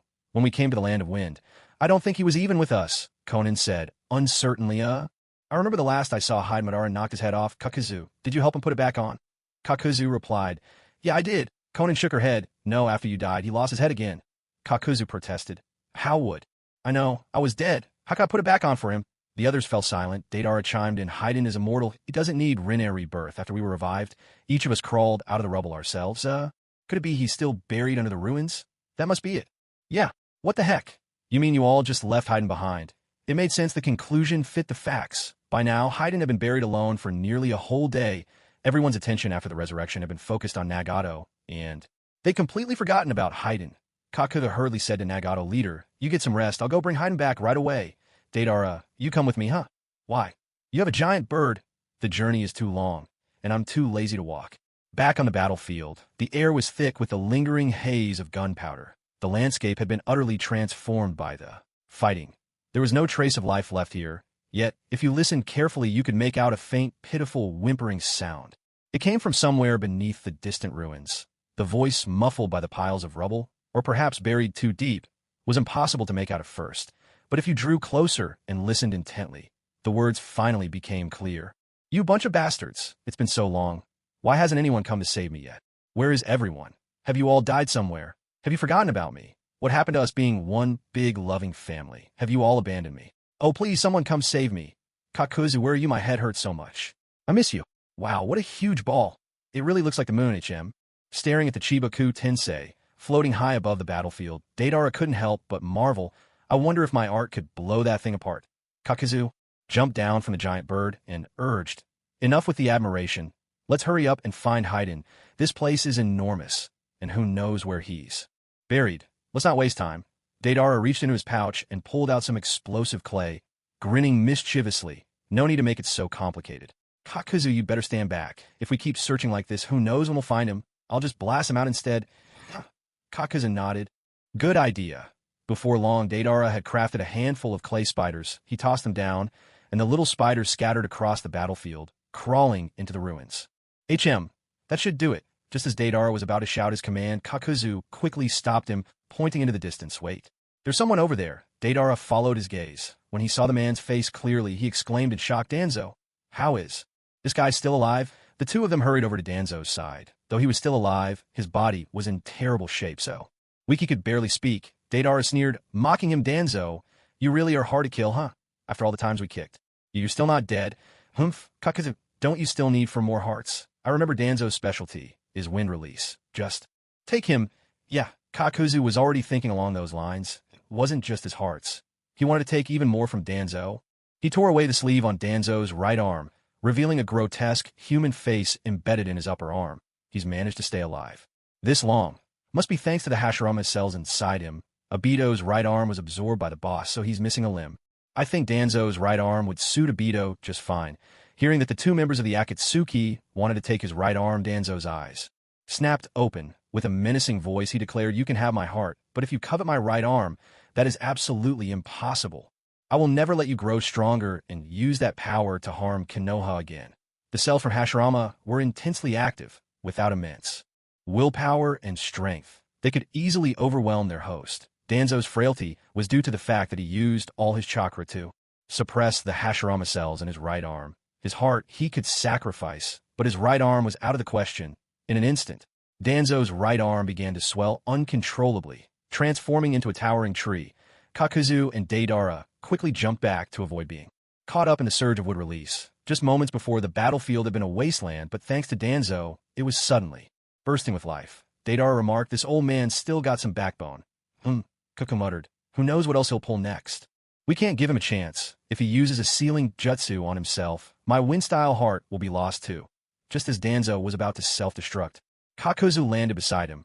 Threads of black tendrils slipped from his sleeve, stabbing deep into Danzo's chest. "Danzo, did you really think I'd let you die a hero's death? Are you thinking about your old friend Hiruzen Sartobi right now? I bet the words in your heart go something like this. Hiruzen, you always walked ahead of me. Looks like it's my turn now. Just as you risked your life to protect Konoha, I'll do the same. It's just a pity I never became Hokage. No matter where I go, I can never catch up to you." Danzo's face, which had been full of grim resolve, froze in disbelief at Kakuzu's words. How did you know exactly what I was thinking? Not a single word off." Kakuzu snorted coldly, curious. "Are you? Too bad. I'm not telling you. Take your time pondering it in the afterlife. Oh, and one more thing. Konoha has already fallen." With a sickening sound, Danzo's heart was wrenched out by the black threads and absorbed into Kakuzu's body. The instant the heart entered him, Kakuzu's emerald eyes flashed with intensity. The transplant was a success. With a casual toss, Kakuzu threw Danzo's corpse aside. Suddenly, he heard a faint, muffled whimper. "HM." Following the noise, which grew clearer as he approached, Kakuzu finally recognized the voice. "Haiden." Kakuzu hurriedly reached into the rubble, shouting, Earth-style, multi-spike earth spear. With a rumbling of the ground, Haiden's head and body were pried out by a cluster of earthen spikes. As his head sailed through the air, Haiden cursed loudly, "Kakuzu, what took you so long? And as if being late wasn't bad enough, couldn't you at least have been a bit gentler? They actually used ninjutsu to dig me out." Kakuzu snorted lightly. I'm much gentler than Deidara. If it weren't for me, he would have blasted you out. Deidara, controlling his giant clay bird to catch Heiden's head, grinned mischievously. Heiden, you really live up to your reputation. Buried for so long and still bursting with energy. Heiden retorted, what's the matter? Jealous of me? Wanting to take you to the Jashin cult and turn you into someone like me? Deidara replied haughtily, no way. Fleeting beauty is the ultimate art. What you have is no different from the fake art of Sasori. Just then Kakuzu landed on the bird, carrying Heiden's body, and quipped, if I'd known you like this kind of treatment, I wouldn't have let the leader revive you. Deidara, this resurrection totally goes against your artistic beliefs. Want me to help you out? Kakuzu, stop exposing my secrets, Deidara snapped, holding Heiden's head while Kakuzu held his body, and for no apparent reason, the two started bickering. Heiden grew frantic. Hey, can't you two argue after we get back? Hurry up and put my head back on. I'm really hurting here. The two seemed not to hear him at all, and simply tossed Heiden's various parts onto the bird's back. As they flew back, their argument continued unabated. At last, Heiden understood. They were definitely doing this on purpose. You two bastards. One day, I swear I'll curse you both. Land of Fire, Hidden Leaf Village. It had been an entire day since Akatsuki destroyed the village. The villagers had already hidden themselves in underground shelters, but the number of dead and gravely injured shinobi was overwhelming. By the time Might Guy returned, the enemies had long since left. He heard the distant thunder of explosions, the unmistakable sounds of battle, and though his heart urged him to rush there, reason told him saving lives came first. He spent most of the day rallying the people in the shelters, searching every corner of the village, and managed to save many severely wounded ninja. Under Guy's command, a temporary medical station was set up to care for the survivors. Lee Tenteniji and the rest of the Konoha 12 were all gravely injured and unconscious, but thankfully not in mortal danger. Anko Mitarashi, Izumo Kamizuki, and Kotetsu Hagane returned to the village with the daimyo of the Land of Waves. When they saw the devastation, their hearts sank. Gamabunta's warning had given them some mental preparation, but none of them had imagined the village would be reduced to this state. The daimyo stammered, maybe you should send me back. I have a feeling it's even more dangerous here. Anko glared sharply at the daimyo. Are you trying to add fuel to the fire? Sensing the anger in her eyes, the daimyo immediately fell silent, too frightened to say another word. At that moment, they spotted Guy frantically digging through the rubble. They hurried over and called out, Guy, how could this happen to Konoha? Where's Lord Hokage? Where is Uchiha Itachi? And what about the other Akatsuki members? Guy turned around, his voice urgent. You're finally back. I heard from the survivors that Lord Hokage was controlled by Itachi, and the Akatsuki have already left. Anko, you take the daimyo to the temporary shelter to rest. Izumo, Kotetsu, you two, come with me too. Search for people. Search for people. Who? Besides the other ninja who went to escort the other daimyos, there are still 3 people. I haven't found Kakashi Isuma and Shizen. Enough talk, help me. For all we know, they might be trapped under the rubble somewhere. A whole day passed. Guy and the others practically turned Konoha upside down, but still couldn't find any trace of those 3. Seeing the anxious look on Guy's face, Chuyin quietly tried to reason with him. Guy, stop searching. There's still many important things that need your attention. You should rest for a while. The village's main forces are almost gone. If Akatsuki attacks again, you're our last hope. Guy said nothing, still digging through the ruins. Kotetsu, seeing this, patted Guy on the shoulder and tried to persuade him. Guy, Chun has a point. You really should. Don't touch me. If you have time to talk to me, use it to search. I won't stop until we find Kakashi, dead or alive. We have to bring him back. Of course, none of them knew that those 3 had already died. Yesterday, when Akatsuki was sealing the past Hokage in Konoha, the 3 of them seized the chance to revert to their white Zetsu forms and quietly melted into the earth, escaping unnoticed. White Zetsu still lived. Its true body was now hiding in a mountain cave. White Zetsu seemed a little lost, not knowing what to do next. Glancing at Uzumaki Zetsu, who was humming an odd tune beside him, White Zetsu asked Faye, what should we do now? Sigh. I suddenly feel like life's lost all direction. Compared to White Zetsu's melancholy, Uzumaki Zetsu was brimming with excitement. Zetsu, look on the bright side. Isn't this great? From now on, we're free. We can do whatever we want. Hey, I've always heard humans invented something amazing called a toilet. I'd love to travel the world and visit every single one. White Zetsu shot him a helpless look and said, your twisted interests never change. Wouldn't it be better if we just stayed quietly in this cave? If Akatsuki finds out we're alive, we're doomed. What's there to be scared of? Akatsuki's only goal is to seal Black Zetsu, not us. Besides, they know we don't have the power to revive Mother on our own. Relax. Akatsuki isn't that petty. They won't come after us. White Zetsu was stunned for a moment at Uzumaki. Zetsu's words, it actually made sense, but even so it didn't solve their problem. At least Uzumaki Zetsu has a goal, but what about myself? I don't even have a goal. I can't possibly spend my whole life following him around, appreciating every toilet in a ninja world. Uzumaki Zetsu seemed to sense his thoughts and softly said, "You look so lonely. Why don't you go back and rejoin the Akatsuki?" Huh. Well, you don't know what else to do anyway. Soon the Akatsuki will control the whole ninja world, tagging along. With them would be better for you. Besides, you know them well, and your abilities are one of a kind. I'm sure they'll take you back. White Zetsu said nothing, just stared blankly into the distance. Maybe going back really would be the best choice.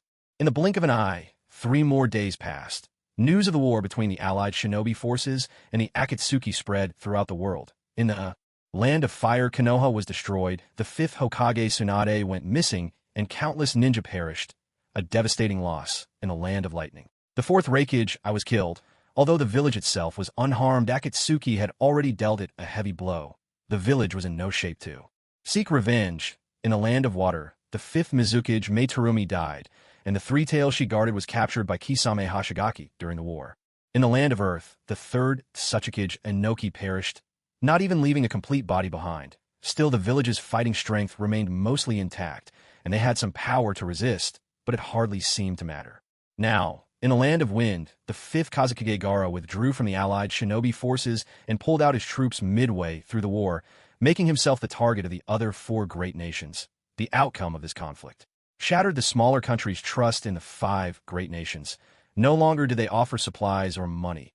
Ever since they'd heard that the land of rivers had been occupied by Akatsuki, not slaughtered, but with the daimyo's life and position spared, the smaller countries began switching allegiances. They started importing the 3 books Akatsuki left behind in the land of rivers, studying them collectively, and preparing to welcome Akatsuki at any moment. Land of Wind, Sunagakure.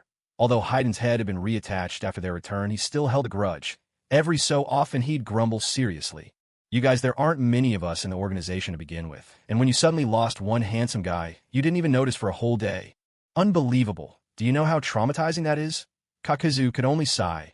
"Are you ever going to let this go? You've been harping on about it for 3 days already. The boss just recovered. Can't you give it a rest?" Haiden shot back.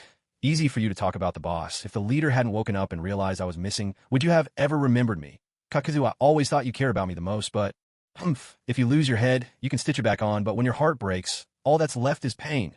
Kakazu, you really broke my heart." These past few days, although Haiden has been rather long-winded, what he says does make sense. Kakazu can't out-argue him, so he can only lean in the corner and suffer in silence. Just then, the sound of knocking on the door suddenly echoed through the room. "Who is it?" I finally got into the mood. "And someone just has to ruin it," Haiden grumbled as he reluctantly opened the door. Standing quietly at the threshold was Gaara. "Oh, it's the Kazekage, please come in."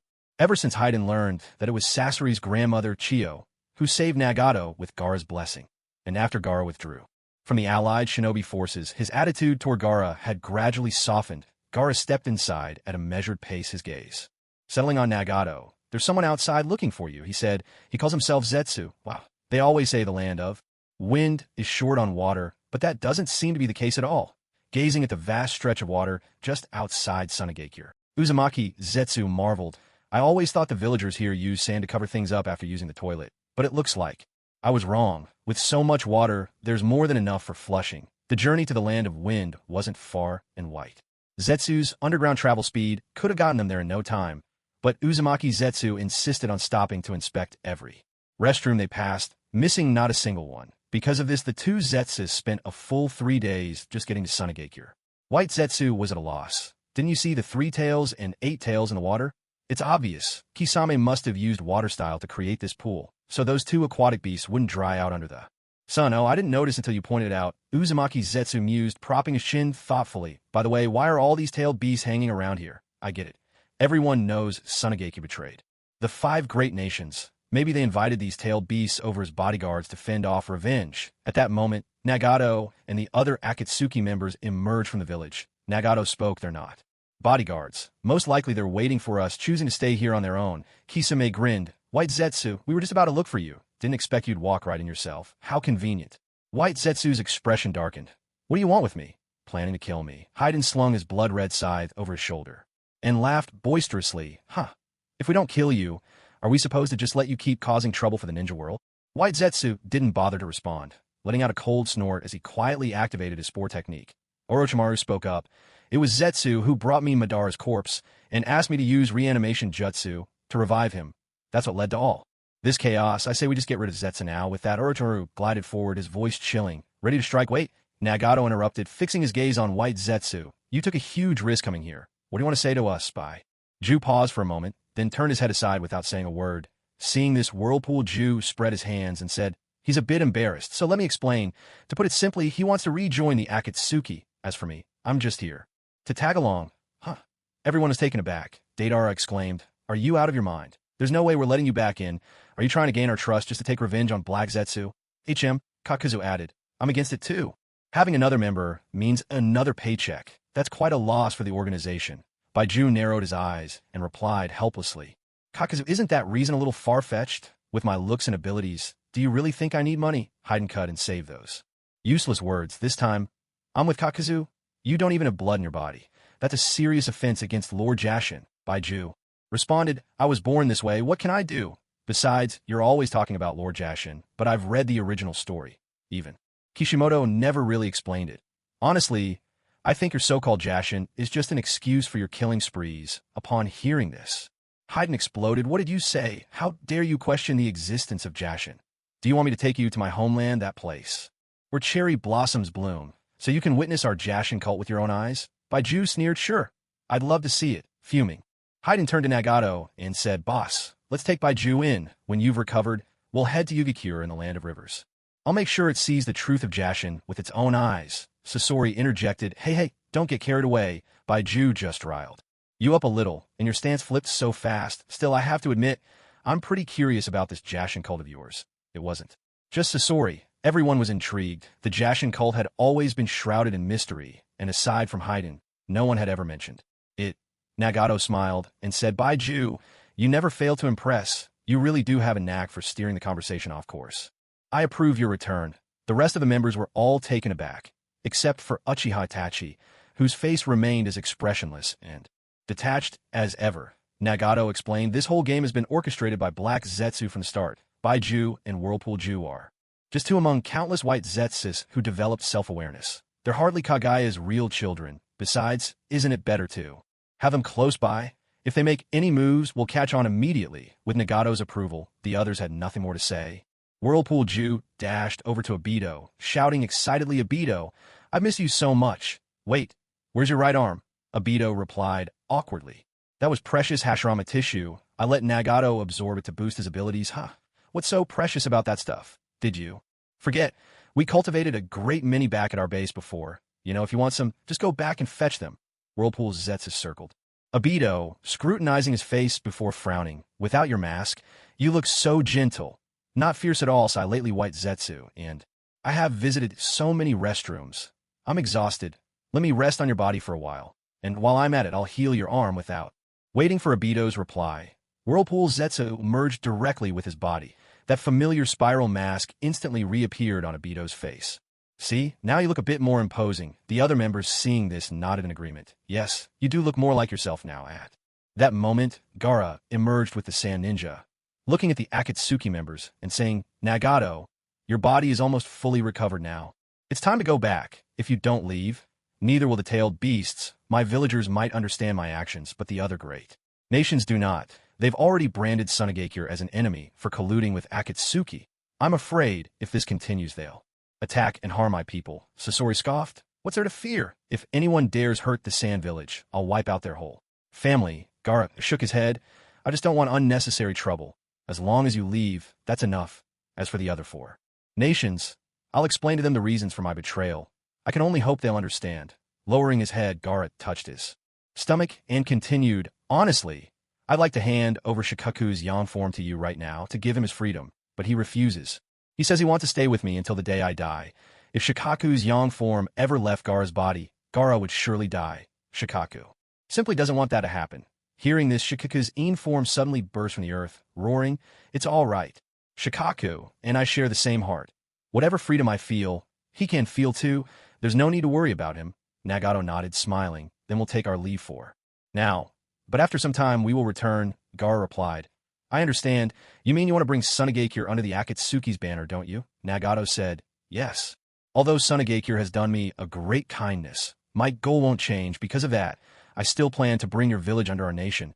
And you, I want you, too. Gaara was stunned.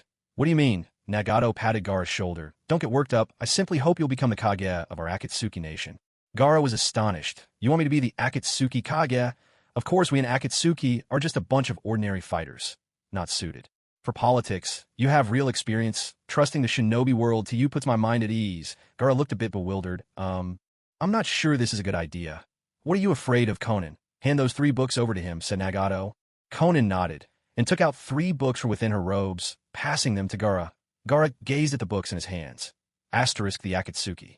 Nation Summer Edition, New Chinese Dictionary Asterisk, the Criminal Law of Akatsuki Nation, and the Akatsuki Nation Units of Measurement. He murmured, Are these the same 3 books you gave to the Land of Rivers? Gaara had already heard rumors about the Land of Rivers, Nagato replied. That's right. Take some time to read them yourself. In the future, Akatsuki Nation will be governed entirely according to these standards. I have high hope for you. That's all for now. We're leaving.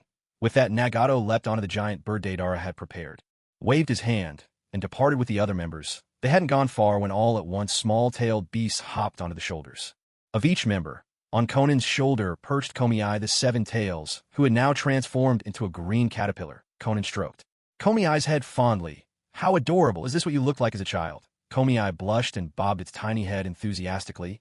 Konan, am I really that cute? Konan scooped Komi-ai in her arms. Of course, in all the world, you're the cutest there is. On Sasori's shoulder stood Shaku the One-Tail. At this moment, he looked like a little round ball, his single tail thick and long, several times the length of his own body. Sasori eyed him with distaste. You're so ugly. Surrounded by sand on all sides, is that really your ideal home? Why do you insist on following me? I'll go where I please. I'll follow whoever I want. Mind your own business. I don't feel like talking to you. I'm taking a nap, so stand still and don't shake me around. On Deidara's shoulder stood Matatabi the 2 tails. She hadn't changed much. Her whole body was still wreathed in blue flames. Perhaps because she'd shrunk in size, she looked less fierce and a lot more adorable. Deidara grinned. Hey, little Matatabi, did you miss me? Matatabi replied coolly. Mind your tone. We're not that close. Deidara feigned surprise. Huh? Why are you so aloof all of a sudden? Matatabi answered. Now that I'm a fully fused yin-yang form of the 2 tails with my sunny side in control, I think it's best we remain courteous acquaintances. Deidara pouted. Boo-hoo. I don't like this at all. On Obito's shoulder sat Isabeth the 3 tails. Though he still looked like an ancient turtle, his appearance was much more pleasing than before. Obito had only recently become a Jinchuriki before Isabu was extracted, so they still weren't very familiar with each other. Looking at the tailed beast that once belonged to Rin, Obito said gently, Please take care of me. Isabu didn't say much, only nodded in reply. On Kakuzu's shoulder stood Son Goku, the 4 tails. Though his body was shrunken, it in no way diminished his powerful, well-defined muscles. He looked like a tiny gorilla with a painted mask. Kakuzu merely glanced at him, saying nothing. Son Goku, a little exasperated, extended his right fist. We've been partners for so long. Why are you still like this? It's been ages. Come on, fist bump. Kakuzu hesitated for a moment, then offered his own fist. On Uchiha Itachi's shoulder stood Kokuo, the 5 tails, pure white from head to tail, its 5 fluffy tails flowing behind it like a princely steed. Before Itachi could speak, Kokuo spoke first. I'm truly glad you're still alive. Next time, remember to take better care of yourself. Itachi smiled softly at that, his voice warm as he replied, Of course.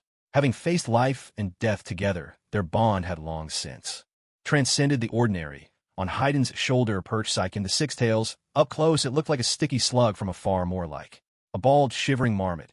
Haiden immediately scooped it up gleefully, bursting out, Come on, I can't wait.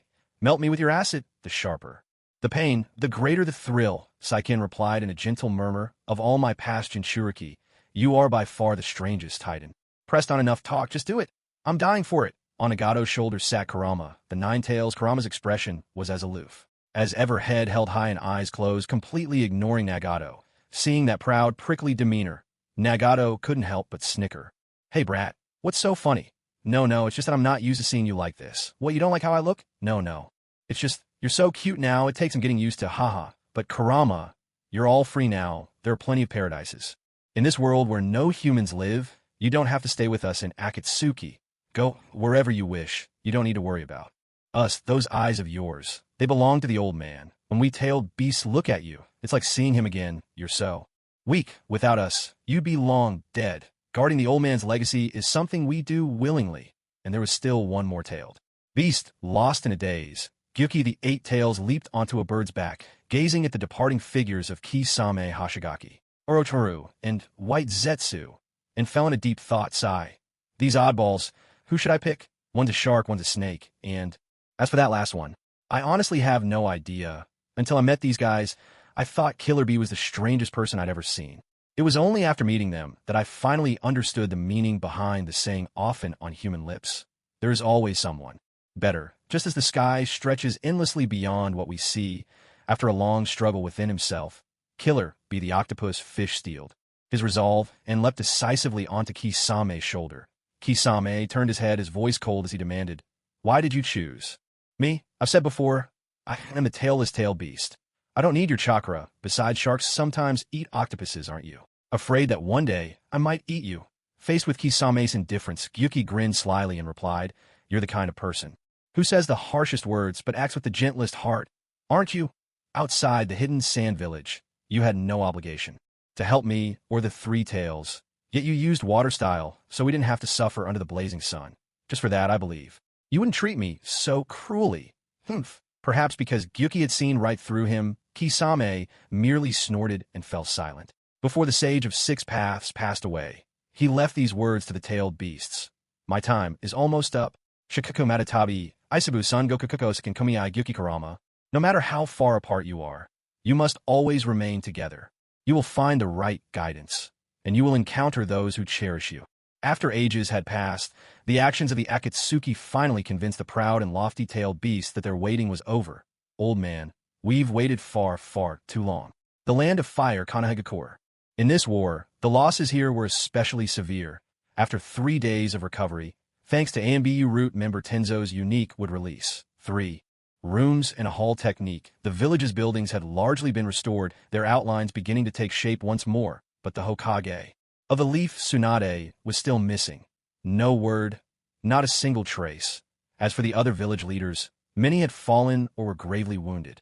Of those left standing, Might Guy alone remained as the strongest force. A country cannot go a day without its king, nor a village a day without its shadow. At the urging of the other ninja, everyone hoped Might Guy would become the 6th Hokage of the leaf, yet Might Guy stubbornly refused. He clung to his faith that his old rival Kakashi was still alive, asserting that Kakashi was a far better fit for the Hokage's mantle. Another day passed, and there was still no sign of Kakashi. With no other choice, Might Guy reluctantly agreed to serve as acting Hokage. Declaring himself the 5th and a half Hokage, he promised that if either Kakashi or Tsunade were found, he would step down immediately. After assuming the Hokage's duties, Might Guy decided the most urgent task was to reinforce security and boost the strength of the entire village. Everyone must be prepared to defend against another attack from the Akatsuki. To that end, he mass-produced his signature green bodysuit and distributed it to every ninja and villager, insisting they wear it for training, though some ninja and villagers were less than thrilled, faced with the authority of the Hokage. They had no choice but to comply. Tonight, Konoha will hold the inauguration ceremony for Might Guy as Hokage. He stepped onto the podium and called out to the assembled shinobi and villagers. "Thank you all for choosing me as your Hokage. As you know, I am a master of taijutsu. And when it comes to fighting the Akatsuki and the Rinnegan, taijutsu is their natural nemesis. According to intelligence reports, the Rinnegan can absorb ninjutsu, but it cannot absorb taijutsu. So, starting tomorrow morning, my beloved disciple Lee and I will personally instruct you all in taijutsu, the 8 gates technique. This is a method that removes the body's limitations on chakra, unleashing your full potential and power. Within the chakra network, there are 8 points that regulate and restrict chakra flow. The gate of opening, the gate of rest, the gate of life, the gate of pain, the gate of limit, the gate of view, the gate of wonder, and the gate of death. These 8 gates set the maximum limit for chakra, but this technique forces the body to exceed those limits, unleashing strength dozens of times greater than your original self. When all 8 gates are open, my father called it the 8 gates formation. In that state, one can instantly gain power many times greater than the 5 Kage, but it comes at the price of burning away all your life force. You die, you must understand this is a forbidden technique, but still I hope you'll learn it. If you don't, and the Akatsuki comes for us, we'll die anyway. So why not take a chance? Let's burn with the fire of youth, face them head on, and if need be, lay down our lives for the next generation. to protect our village with our own blood." As he spoke, Guy could not hold back his tears. Perhaps this is what it means to have a passionate youth. "Father, I have become Hokage. I will spread the glory of taijutsu far and wide, and with it your 8 gates technique." Down below, Lee was already weeping uncontrollably. The other shinobi weren't quite as emotional, but as they thought about it, they realized the Hokage made sense. If the Akatsuki could crush them easily, it would be better to go down fighting for the sake of the future, even if it meant sacrificing themselves and taking the enemy with them. Soon, whispers began to spread among the crowd. "Do you really think the Hokage's words are reliable? Is the 8 gates really that powerful, even stronger than the Kage many times over? It just might be. Remember the Chunin exams? Lee opened some of the gates back then. Even without unlocking all 8-inch, he was incredibly strong. That speed, that strength. If his opponent hadn't been Gaara, the traitor, Lee would have surely won. But the price he paid was heavy. If not for Lady Tsunade, Lee might never have become a ninja again." "Hush, I never saw it myself, but didn't you hear? The Hokage's father, Might Dewey, once used this technique to face the 7 ninja swordsmen of the mist alone. He killed 4 and drove the other 3 away. That's no ordinary strength, really. Then I have to learn it. I will use my life to avenge my fallen comrades and family. I want to learn too. So do I." As the story of the 8 gates formation spread, the ninjas were swept up in a surge of emotion, clamoring to learn the technique. "Good." Guy swung his arm in a grand gesture, his white teeth shining especially bright under the moonlight. "If you want to learn this technique, you must be resolute. Though this jutsu is powerful, not everyone can master it. Tomorrow morning at 4, put on your training gear and gather here. Lee and I will be waiting for you. The time has come to temper your will. Let your youth burn bright." The ninjas and villagers below responded with a thunderous cheer, their spirits ignited as if charged by a surge of energy. Yes, under Guy's leadership, the Hidden Leaf was on the verge of entering an era where every villager would become a warrior.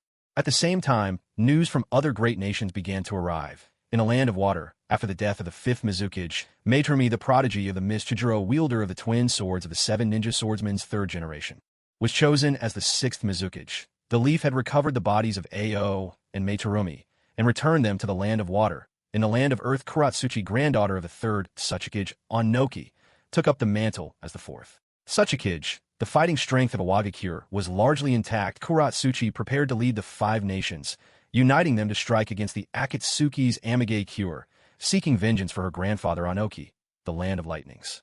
Forces had all but collapsed. For now, they had not announced who would succeed as the 5th Reikage, but they made their intentions clear. They would join the coming campaign. After receiving letters from each nation, Guy let out a heavy sigh. "My old rival, where are you now? The village is weary and battered. Strengthening ourselves must be our priority. Though revenge matters, I truly do not wish to take part in this campaign. If it were you, what would you do?" In the end, following the advice of Shikamaru Nura, Guy decided not to join the Alliance's attack. The Akatsuki were unimaginably powerful. To go without ample preparation would be nothing but sending people to their deaths. Just then, Jiraiya and Lord Fukusaku suddenly returned. During the previous war, to save Jiraiya's life, Fukusaku had reverse summoned Jiraiya, unconscious, back to Mount Myaboku. Once he had recovered, Jiraiya immediately hurried back to the Leaf. Guy quickly removed the Kage's hat from his head and handed it to Jiraiya, bowing respectfully. "Lord Jiraiya, I'm so glad you're alive. The position of Hokage should be yours." "I'm really not suited for it," Jiraiya waved his hand dismissively. "That's no longer important. What matters now is protecting the people of the Leaf." After he finished speaking, he unrolled the enormous scroll he had been carrying on his back and spread it flat on the ground. Then he continued, "Gamabunta has already told me everything that happened after I lost consciousness. The Akatsuki barely suffered any losses. There's a high chance they'll attack Konoha again. The village is in grave danger, and we simply don't have the strength to fight them. Everyone sign this contract at once and come with me to Mount Myaboku to take refuge." Might Guy was taken aback at these words, but what about the village? "As long as there are people, anywhere can be our village. Once we're at Mount Myaboku, we'll have plenty of time to regroup and train." Though Might Guy was reluctant, he knew Jiraiya had a point. For the sake of the villagers' safety, perhaps Mount Myaboku was indeed the best choice. Under the guidance of Jiraiya and Might Guy, everyone signed the contract. Before leaving, Might Guy assigned a portion of the ANBU to remain hidden in Konoha. Their duty was twofold: to protect the village and to send word if any emergencies arose, and to wait for any missing Konoha shinobi to return. And so, to prevent further casualties, almost everyone from Konoha was relocated to Mount Myaboku. Elder Sage Shima had been waiting for quite some time, Rubbing her webbed hands together and narrowing her eyes in a welcoming smile, she said, "After all you've been through. In this war, you must be exhausted. I prepared plenty of food. Everyone, please come and eat." Soon, plates piled high with all sorts of strange insects were set out on the tables. As everyone gazed at these delicacies, their faces twisted in dismay. Ino, always the picture of elegance, felt a wave of nausea at the sight of the bugs in her bowl. Shikamaru quickly stepped in front of her, trying to shield her with his body and persuade her with a sigh. "Ino, we're guests here now. We should respect the local customs." What a drag. Seeing the troubled expressions on everyone's faces, Might Guy as Hokage stood up to set an example. What we eat isn't important. This is a test of our willpower. If we can't overcome even this, how will we ever master the 8 gates or restore Konoha? Everyone, dig in. Just look at how much Lord Jiraiya is enjoying it. Jiraiya picked up a long, wriggling insect with his chopsticks and took a bite, remarking, "It might take some getting used to, but after a while you'll find it tastes just like noodles. Come on, eating well is what matters most right now." With both the Hokage and Jiraiya urging them on, the shinobi had no choice but to eat, tears welling in their eyes. Each of them harbored the same bitter thought. "Akatsuki, I hate you. Not only do we have to wear these hideous tight suits, now we have to eat bugs every day. This suffering. I swear I'll make Akatsuki pay 100-fold. At that moment, the surviving members of the Aburame clan, led by Shino Aburame, stepped forward to stand before Might Guy. "Hokage-sama, we of the Aburame clan request permission to return to Konoha and join the Umbu in defending the village." "Oh, why is that?" "Because we don't want to eat bugs, nor do we want to watch others eating bugs." Hearing this, Might Guy suddenly understood. He quickly set down his bowl and chopsticks, wiped the thick green sauce from his lips, and replied, awkwardly, "Permission granted. You can head back. Remember, if Kakashi returns, notify me immediately." "Yes, sir."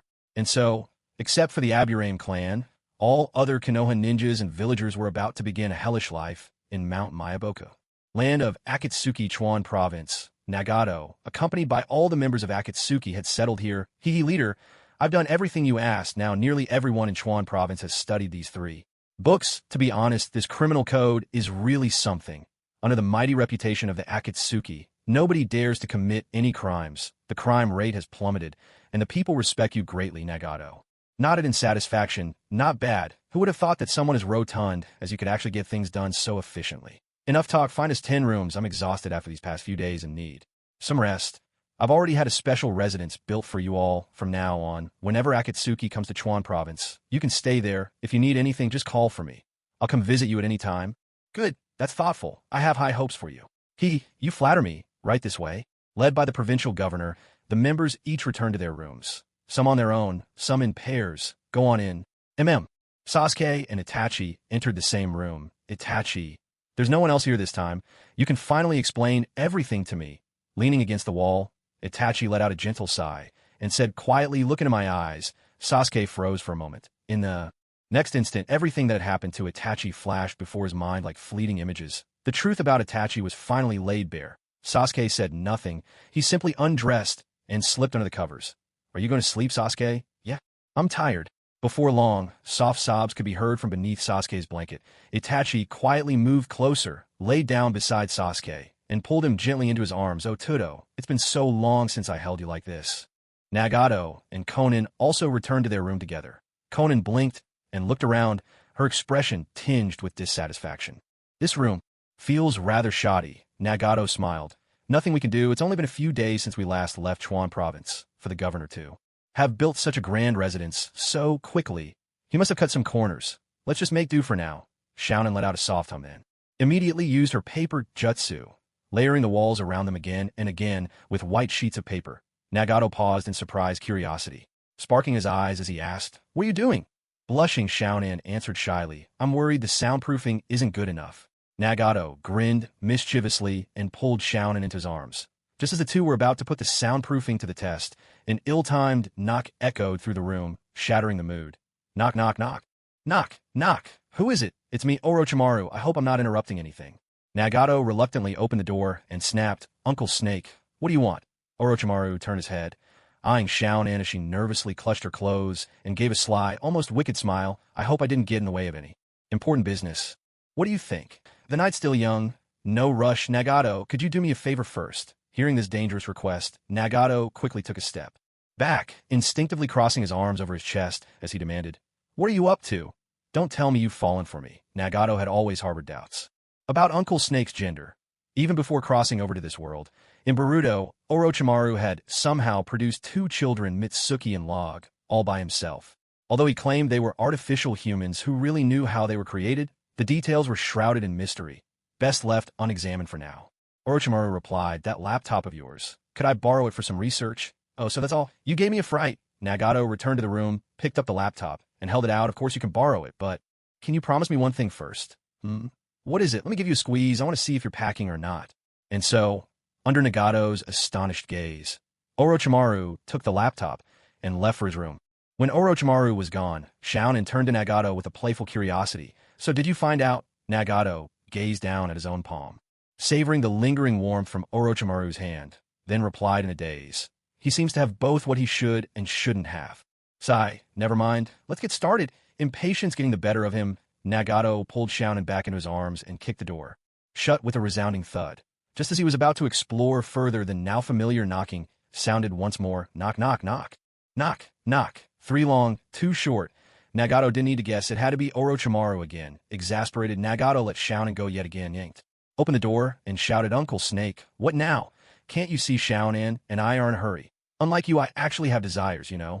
Nagato couldn't help but regret summoning Uncle Snake back in the first place. He really should have listened to little Daidar's advice back then. Orochimaru really is a nuisance. With an awkward smile, he said, "Could I borrow 30 minutes of your time to teach me how to use this thing?" Konan snorted coldly. 30 minutes? That long? "Nagato, if you agree to this, you owe me 10 more times." Nagato quickly pressed a finger to his lips, signaling for silence. "Don't put it like that, or he'll know all my secrets." "Konan, just wait for me a moment. If I don't help Uncle Snake will probably pester me forever." With that, Nagato fished a white swimsuit out of his pocket and tossed it to Konan. "I picked this up in the Kamui dimension. Doesn't it look awfully familiar?" Konan took a look and gasped in surprise. "That's the one I lost. How did it end up?" "With Obito." Nagato shook his head in mock exasperation. "So that's Obito's little hobby. After I finish teaching Uncle Snake, I'll have to pay him a proper visit." It must be said, Uncle Snake truly lives up to his reputation as the most perceptive person in the ninja world. Nagato had barely spent 5 minutes teaching him, and already Orochimaru was navigating the computer with ease. Since Nagato's computer had a Chinese interface, Orochimaru consulted the Akatsuki Nation New Chinese Dictionary as he analyzed the various screens, eager to grasp every nuance. Nagato couldn't help but sigh in admiration. "Uncle Snake, you don't hold back, do you? How are you looking up words in that dictionary so fast?" With a hint of pride in his voice, Orochimaru replied, "I've spent my whole life immersed in ancient texts and ninja scrolls. I've long since mastered reading at lightning speed and remembering everything at a glance. A dictionary? One look is all it takes for me to memorize it. Anyway, you should go back and keep Konan company. I don't need you anymore." Hearing this, Nagato made no move to leave, showing no intention of budging. Orochimaru looked puzzled. "Why aren't you leaving?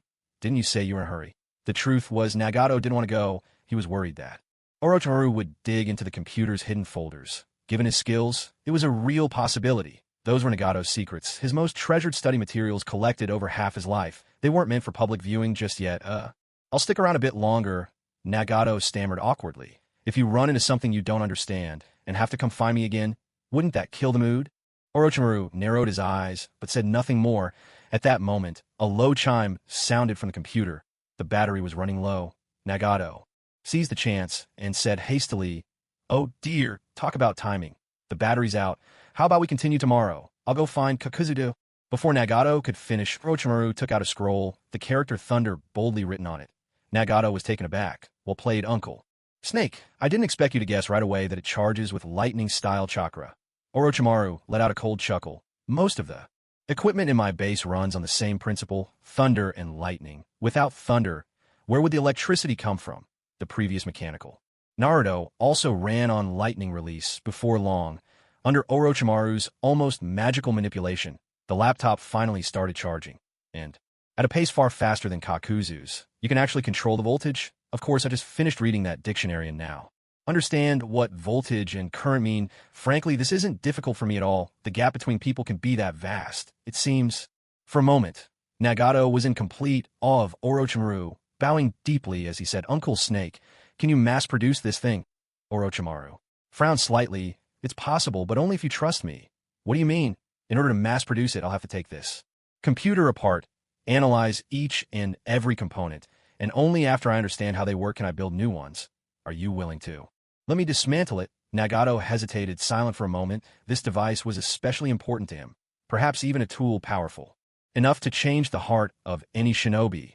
It was several times more potent than any of the Sage of Six Paths relics. If Orochimaru failed, and he himself couldn't reassemble it, that would be the end of everything. But advancing technology was even more vital for the development of the land of Akatsuki. Sometimes you have to risk the precious to catch the wolf. After a moment's contemplation, Nagato made up his mind. Go ahead, take it apart. I believe in you, Snake and Stain. Snake and Stain? What's that supposed to mean? Wasn't it enough to give me the nickname Uncle Snake? Now you've come up with another one. Nagato grinned. Hey, it's actually a nickname our legion of fans uses to show their affection for you. Snake and Stain is a title that marks your status. Don't be upset. Fine, call me whatever you like. It's not like I could win a fight with you anyway. Uncle Snake replied, half exasperated, half amused. Nagato clapped him on the shoulder. Go for it. I have high hopes for you. Once we unite the shinobi world, I'll make sure your inventions reach every corner. I'll even establish the Orochimaru Prize, with the prize money set by Kakazu himself. It'll go to those who make outstanding contributions to our nation's technology. That's the highest honor there is. From this day forward, you're the first scientist of Akatsuki, and technology will become our nation's top productive force. Uncle Snake, you're going to be famous. Perhaps it's a trait innate to men, this boundless enthusiasm for electronics. Lost in their research, Nagato and Orochimaru completely forgot the passage of time and worked through the night. As the sun began to rise, its first rays spilled through the window, illuminating Nagato's face. Staring at the table cluttered with tiny components, Nagato let out a long yawn. Ugh. Orochi, I can't keep going. Let's get some sleep. Orochimaru's energy hadn't waned in the slightest. There wasn't a trace of exhaustion on his face from staying up late. Just sleep on my bed. Once I'm done with these blueprints, I'll let you know right away. Nagato didn't even catch what Orochimaru said, dragging his weary body. He drifted over to the bed and collapsed instantly. What's going on here? Orochi, this pillow of yours is really something. What's it made of? It's so soft and smooth, and it's even heated. Nagato reached out to feel the pillow under his head, but suddenly realized something was off. This texture. Could it be? Nagato jumped up from the bed in a hurry, only to discover Tsunade was actually lying there. What the heck? Orochi, why is Tsunade in your bed? Orochimaru's attention was completely absorbed by the computer parts on the table. He just responded casually. Itachi handed Tsunade over to me after he was done with her. She's still my comrade, and it would be a shame to just let her go or kill her, so I brought her back. Don't worry. I've already drugged her, no matter how tough she is. She won't wake up for a while. Is that the point? Is that really the point here? Nagato strode over to Orochimaru, disbelief written all over his face. There's a busted girl lying in your bed, and yet the two of us spent the whole night tinkering with computers. If anyone found out, we'd be the laughingstock of the world. No, this can't get out. Stop working on the computer. Get Tsunade out of here, quick. If Konan hears about this, I'm doomed. You have to help me. Orochimaru couldn't have cared less. What's the panic? She's not some busted beauty. Just an old lady. And besides, you didn't do anything to her. You just used her chest as a pillow for a bit. It was unintentional. I'm sure Konan will understand. Hey. You saw that? And Nagato's words, Orochimaru lifted his narrow eyelids with a hint of amusement. My eyes may not be Sharingan, but I have quite the wide field of vision. If I remember right, you even gave it a squeeze, didn't you? Nagato pleaded desperately. Orochi, please. I'm begging you, don't tell Konan about this. Orochimaru gave him a sly, meaningful look. Relax. Keeping secrets is my life's principle. I'm nothing if not trustworthy. Go get some rest. Do whatever you want. I won't breathe a word to anyone. At this point, Nagato couldn't have slept even if he wanted to. His mind had never been clearer, so obediently, he sat down in a chair and continued researching computers with Orochimaru. Suddenly, there was a knock at the door. Nagato, are you in there? It was Konan's voice. Oh no. Nagato hurriedly got up. As soon as he opened the door, he pulled Konan into a hug and started leading her outside, all the while explaining in a flustered voice. Sorry, Konan. For the sake of Akatsuki Nation's technological development, Orochimaru and I, well, we hit it off over our shared interests and ended up working all night. I really neglected you, and I feel terrible about it. Look at these dark circles under my eyes. Sigh, for Akatsuki Nation, I'm really wearing myself out. Konan replied, I've been exhausted these past few days too. After you left, I just fell asleep right away. You two really have energy to spare working through the whole night, so did you make any progress? Nagato sighed, not much progress, honestly, but it was pretty slippery. Huh, what do you mean pretty slippery? No, I mean, it was pretty tricky. So don't worry, Uncle Snake is strong. I'll just leave it to him. Come on, let's head back. I got a bit rattled just now. Once Nagato left, Orochimaru buried himself in the blueprint again. After 2 or 3 hours, he finally figured out the function of each component, sketching out their dimensions on a diagram. That should do it. With these blueprints, building a new computer shouldn't be difficult. Orochimaru nodded with satisfaction and started assembling the parts at a brisk pace. Before long, the laptop was restored to its original state. Eagerly, Orochimaru powered it on and went straight to the folder Nagato had kept him from opening the night before. The folder opened, and Orochimaru was surprised to find it packed with images, keeping the one you love in your heart. What's this? Uncle Snake's curiosity got the better of him, and he started flipping through the files. Orochimaru had expected to find an album of Nagato and Konan, but when he clicked in, he discovered it was actually a collection of nude photos of Uchiha Madara. On Madara's chest, a face of Hashirama was etched in detail. Tsk. I can't believe Nagato collects this kind of thing. That's a little twisted, but I have to admit, the file names are creative. Orochimaru kept scrolling, and a series of bizarre images appeared before his eyes. Never mess with the watermelon head. Inside were nothing but photos of Might Guy and a young Hashirama. Orochimaru exclaimed in surprise. I know Might Guy, but who's this other person? Looks like Hashirama Senju, the god of shinobi. Let me be. Your eyes. Mother's the best in the world. The temptation of returning to the village. Oni Ai-chan, I'll always love you. Swimsuit collection. What in the world is this? Why does Nagato have so many private photos of other shinobi? Feeling a bit exasperated, perhaps from boredom, or simply because the images were just too much to take, Orochimaru snapped the laptop shut and prepared to rest for a bit. Just then Tsunade quietly slipped out of bed. She crept up behind Orochimaru, drew a kunai, pressed it to his neck, and demanded, Orochimaru, why am I here with you? Tell the truth, or I'll kill you. Orochimaru seemed to have sensed that Tsunade had already awakened and replied coldly, old friend, I'm the one who saved your life. If it weren't for me, you'd probably be dead by now. Cut the nonsense. Where am I? The land of Akatsuki, Chuan province. Why did you bring me here? Konoha is gone. Of the 5 Kage, only you and Gaara are still alive. The allied shinobi forces have collapsed. I believe it won't be long before this entire ninja world is unified under the land of Akatsuki. What did you say? Tsunade was shocked by his words, her hand clutching the kunai, trembling uncontrollably. She could hardly believe it. Oh, right, since you're awake, take a look at this for me. Is this person your grandfather, Hashirama Senju? You must have seen his childhood photos before. By the way, I have to say, you look quite good in a swimsuit. Tsunade and Orochimaru, these two old classmates, hadn't seen each other since the Great Battle of the Sannin. Tsunade, who had been exuding murderous intent, was suddenly stunned by Orochimaru's words. My grandfather? How could you have a picture of him as a child? And what's this about a swimsuit? Without bothering to explain, Orochimaru simply took out the photo and handed it to the bewildered Tsunade. It really is my grandfather. But what is this thing in your hand? Orochimaru, I know you love your pointless inventions. Did you create this too? With Tsunade's confirmation, Orochimaru's suspicions began to settle all along. He'd felt there was something odd about this device. Nagato's computer was clearly an artifact out of its time, a true relic. To thrive in the ninja world, there are 3 essential elements. First is bloodline. This is especially obvious in Konoha. The other 4 great nations are practically background scenery. Second is strength. Even the 8 gates technique, that's Konoha's too. The other nations are really quite pitiful. Third is intelligence. Knowing your opponent's abilities, or even having their corpse, is invaluable. And this laptop contained blackmail material on almost every famous ninja, whether living or dead.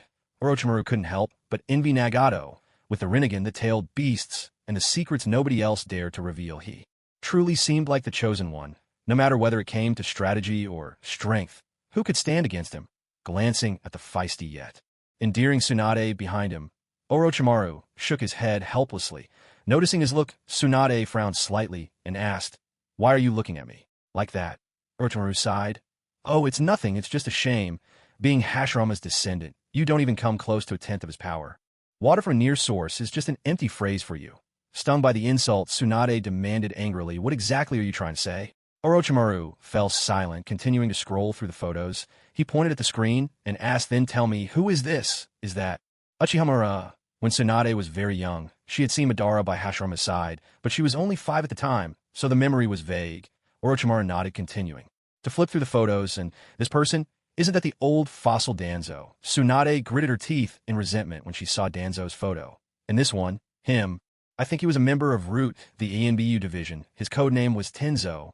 Next, isn't that Obito? How do you even have a photo of him in the Akatsuki cloak? Don't ask yet. Keep looking. Who's this? Orochimaru turned to a picture of white Zetsu.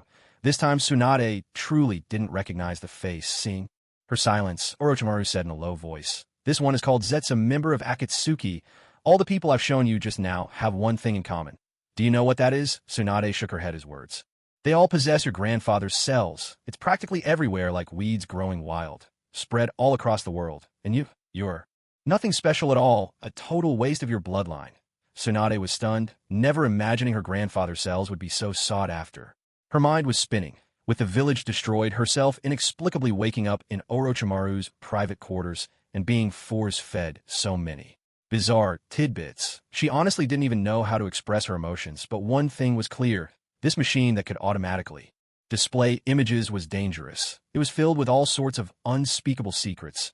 Orochimaru kept flipping through the pictures when suddenly an image of Tsunade in a purple swimsuit appeared on the computer screen. Tsunade was shocked the moment she saw it. When did I ever wear something like that? With so little fabric, what's the point of even wearing it? She finally understood what Orochimaru meant when he said she looked good in a swimsuit. Just moments before, Tsunade had wanted to keep this device, but now all she wanted was to destroy it. "Orochimaru, you pervert! How dare you draw me like that?" Furious, Tsunade swung her fist, aiming straight for the computer screen. This couldn't be allowed.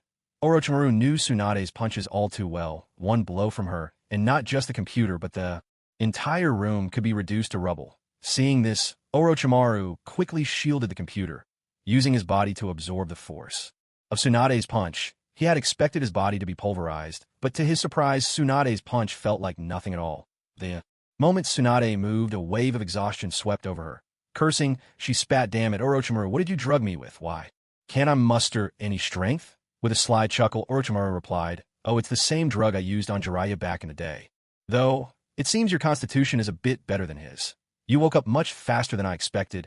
Old friend, a wise man submits to circumstances. All the members of the Akatsuki are inside this building. If you act rashly, I truly won't be able to protect you." Hidden shadow snake hands. Several massive snakes slithered out from Orochimaru's sleeves, instantly binding Tsunade's body.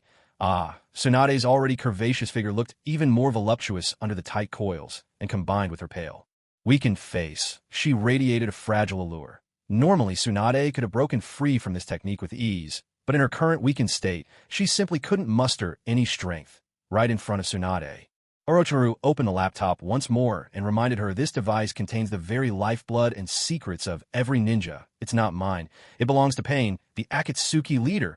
Aren't you at all curious? Just stay quietly behind me and watch." With that, Orochimaru resumed browsing through the folders. Before long, he came across a few videos. Black Zetsu's quest to save his mother, The Mischievous Child Chronicles, my.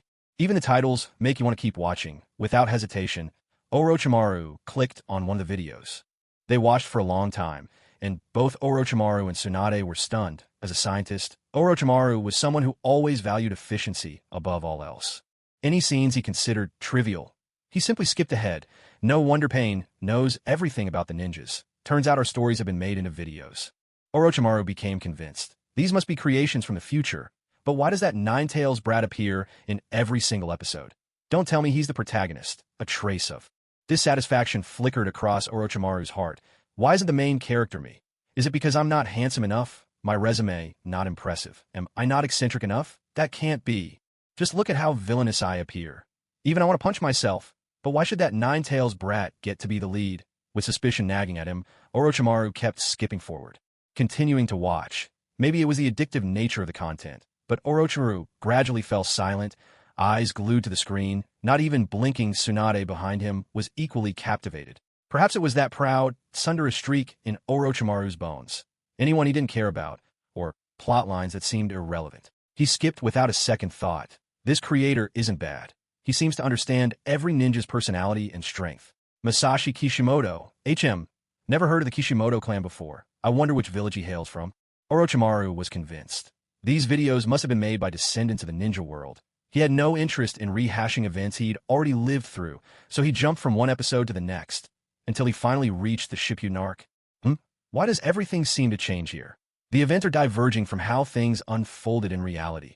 At last, the storyline Orochimaru had been anticipating began to unfold. When he saw Sasuke ambush him and seize his power, he shouted in fury, "Damn it, this brat is actually trying to take me out." At that moment, Nagato's voice suddenly came from outside the door. "Orochimaru, gather in the main hall in a bit. Remember to bring your computer. Hearing this, Orochimaru quickly gestured for Tsunade to be quiet. Then, carefully laid her back on the bed and gave her another injection. This time he increased the dosage. Before long, Tsunade drifted off into unconsciousness once more. A few minutes later, everyone had assembled in the mansion's grand hall. Nagato stood at the front, gesturing to the map of the ninja world hanging on the wall, and spoke in a calm, measured tone. It's been 5 days since the last war. Now there are hardly any enemies left who pose a threat to us. To speed up the unification of the world, we'll continue with the 2-person squad system. Each pair will act together. Haiden, you'll take the land of waterfalls. Takigakure is Kakuzu's hometown, so it's fitting for you too. Deidara Sasori, the land of artisans is yours. Kisame Itachi, you'll go the land of birds. Orochimaru, white Zetsu, you'll handle the land of frost. Tobi Spiral Zetsu, the land of hot water is yours. Konan, and I will go to the land of bears. Once you arrive, there's no need for force. These small countries have already pledged allegiance. All we have to do is meet with their local lords and finalize the transition. When we've finished settling these minor countries, we'll move on to annexing the remaining great nations under the Akatsuki banner. I believe that in less than half a month, the entire ninja world will be unified. Strange. Why do you all look like that? Are you dissatisfied with the countries you've been assigned? Nagato couldn't help but ask as he looked at the indifferent expressions on everyone's faces. Deidara grumbled in boredom. Now, I finally understand why we never did team missions in the original story. Yeah, Nagato asked. What do you mean? Sasori replied. Ever since you decided on group operations, we've reclaimed the entire ninja world in just under 2 months. Our power is overwhelming, and there are no rivals left. Life from now on is bound to be dull. Haiden lay sprawled across the table, chanting, same here. I haven't offered sacrifice to Lord Jashin in ages. I'm scared he'll get mad at me, having grown used to a life of constant battle. The members found the sudden arrival of world peace disorienting. More than peace itself, what unsettled them was the prospect of having no more fights to look forward to. Nagato chuckled. What are you all worried about, little Deidara? Haven't you read Legend of the Brat? The Akatsuki clan is set to invade one day. Deidara sighed. And when will that be? At least another decade or so. I bet. I'll probably die of boredom before then. Scorpion said, it's been a long time since I updated my puppets leader. I like to kill a few people and turn them into new puppets. Could you not send Deidara and me to the land of craftsmen? I think the land of earth would suit us much better. Kakuzu chimed in. Count me in. I still have 4 hearts that need replacing. Haiden added eagerly. I want to go too. After all, I'm from the cult of Jashin. I can't forget our sacred mission. This time, I'll make sure to offer plenty of sacrifices to Lord Jashin. Kisame grinned. Then I'll go to the land of water. I don't need Itachi's help. I'll handle it myself. I hear the current Mizukage is Chojuro. Who would have thought that a junior of mine would become Mizukage? The Mist Village has fallen so far, I can hardly stand to watch. Nagato sighed with a touch of resignation. These battle maniacs. Managing them is truly a challenge. All right, fine. Once you've finished the tasks I assigned you, do as you wish with the rest. But remember one thing. Never harm civilians. That's an order. Oh, by the way, Orochimaru, how's your computer research coming along? Isn't it about time you return it to me? Nagato had left his computer with Orochimaru and was starting to feel uneasy. With clear reluctance, Orochimaru handed back the computer and replied. The blueprints are done. No problem so far. Give me enough time and I could definitely build it. But I worry there might be some errors, about this computer. Nagato understood at once. Never mind. You'll come with me on this mission then. That's settled. Everyone dismissed. Just like that, the members all set out for their assigned nations as per Nagato's orders. The artistic duo Scorpion and Deidara were on their way to the land of craftsmen. Balanced on their shoulders were the one-tailed Shikaku and the 2 tails. Matatabi. Studying the map in his hands, Deidara grumbled. The land of craftsmen is so far away. Hey, Scorpion, why don't we stop by Awagakure first? The primal power inside me is aching to be unleashed. Yeah, Scorpion replied, coolly. No can do. I like that too, but orders are. Orders. Deidara, let's deal with the land of craftsmen first, then we'll talk. Suddenly, Deidara sidled up to Scorpion, his tone teasing and full of implication. Scorpion, I know you've always spoiled me, haven't you? Yeah, Scorpion didn't respond. Knew Deidara too well. This kind of reaction meant Deidara was definitely plotting something. Deidara slipped his hand into his pouch, molded a chunk of clay, and tossed it into the air. In a heartbeat, he leaped onto a giant clay bird. Scorpion, what I'm about to say might annoy you, but you're more than enough for the land of craftsmen. I won't be joining you there. Don't worry, I won't keep you waiting long. Once I've raised Awagakure, Matatabi, and I will hurry right back to find you. Yeah. Scorpion snapped back Deidara. Don't get carried away. If you know what's good for you, just come with me to the land of craftsmen and stop causing trouble. Ha ha ha, brother Scorpion. I heard the land of craftsmen is full of all sorts of strange ninja tools. Isn't that perfect for you? My art is practically gathering dust these days. Let me be reckless, just this once, won't you? How many times do I have to tell you? You call that kind of explosion art? Art is something that remains forever breathtaking, passed down through the ages. Only beauty that endures can be called true art. Are you deliberately trying to anger me? All right, whatever you say, but that's just you. For me, beauty in a fleeting moment is real art. Anyway, see you later. This sort of argument had happened between the two of them countless times. Deidara knew it would never end, so rather than waiting for Scorpion's approval, he simply took off and soared away. Brother Scorpion, after I'm done, I'll come to the land of craftsmen and help you with your puppet research. Tsh, that brat. Deidara, always doing whatever he wants. Watching Deidara's figure disappear into the distance, Scorpion could only sigh in resignation. The truth was Deidara had a personal reason for hurrying to Iwagakure. His junior Kuratsuchi had become Tsukiji, which he found baffling. Kuratsuchi, that girl, she must have seduced those old geezers. In the village with her looks, I just don't get her. What's so great about being Tsukiji anyway? Just wait, I'm coming too. Rescue you. On Scorpion's shoulder, the little Shikako spoke up slowly. That kid's got a death mark written all over his face, and his brows shrouded in darkness. Scorpion, I'd advise you to go with him. If you let him head to the land of Earth alone, I doubt he'll make it back. Scorpion shot the Tanuki a skeptical look. Since when did you know how to read faces? Little Shikako snorted. I guessed. Just look at that fool.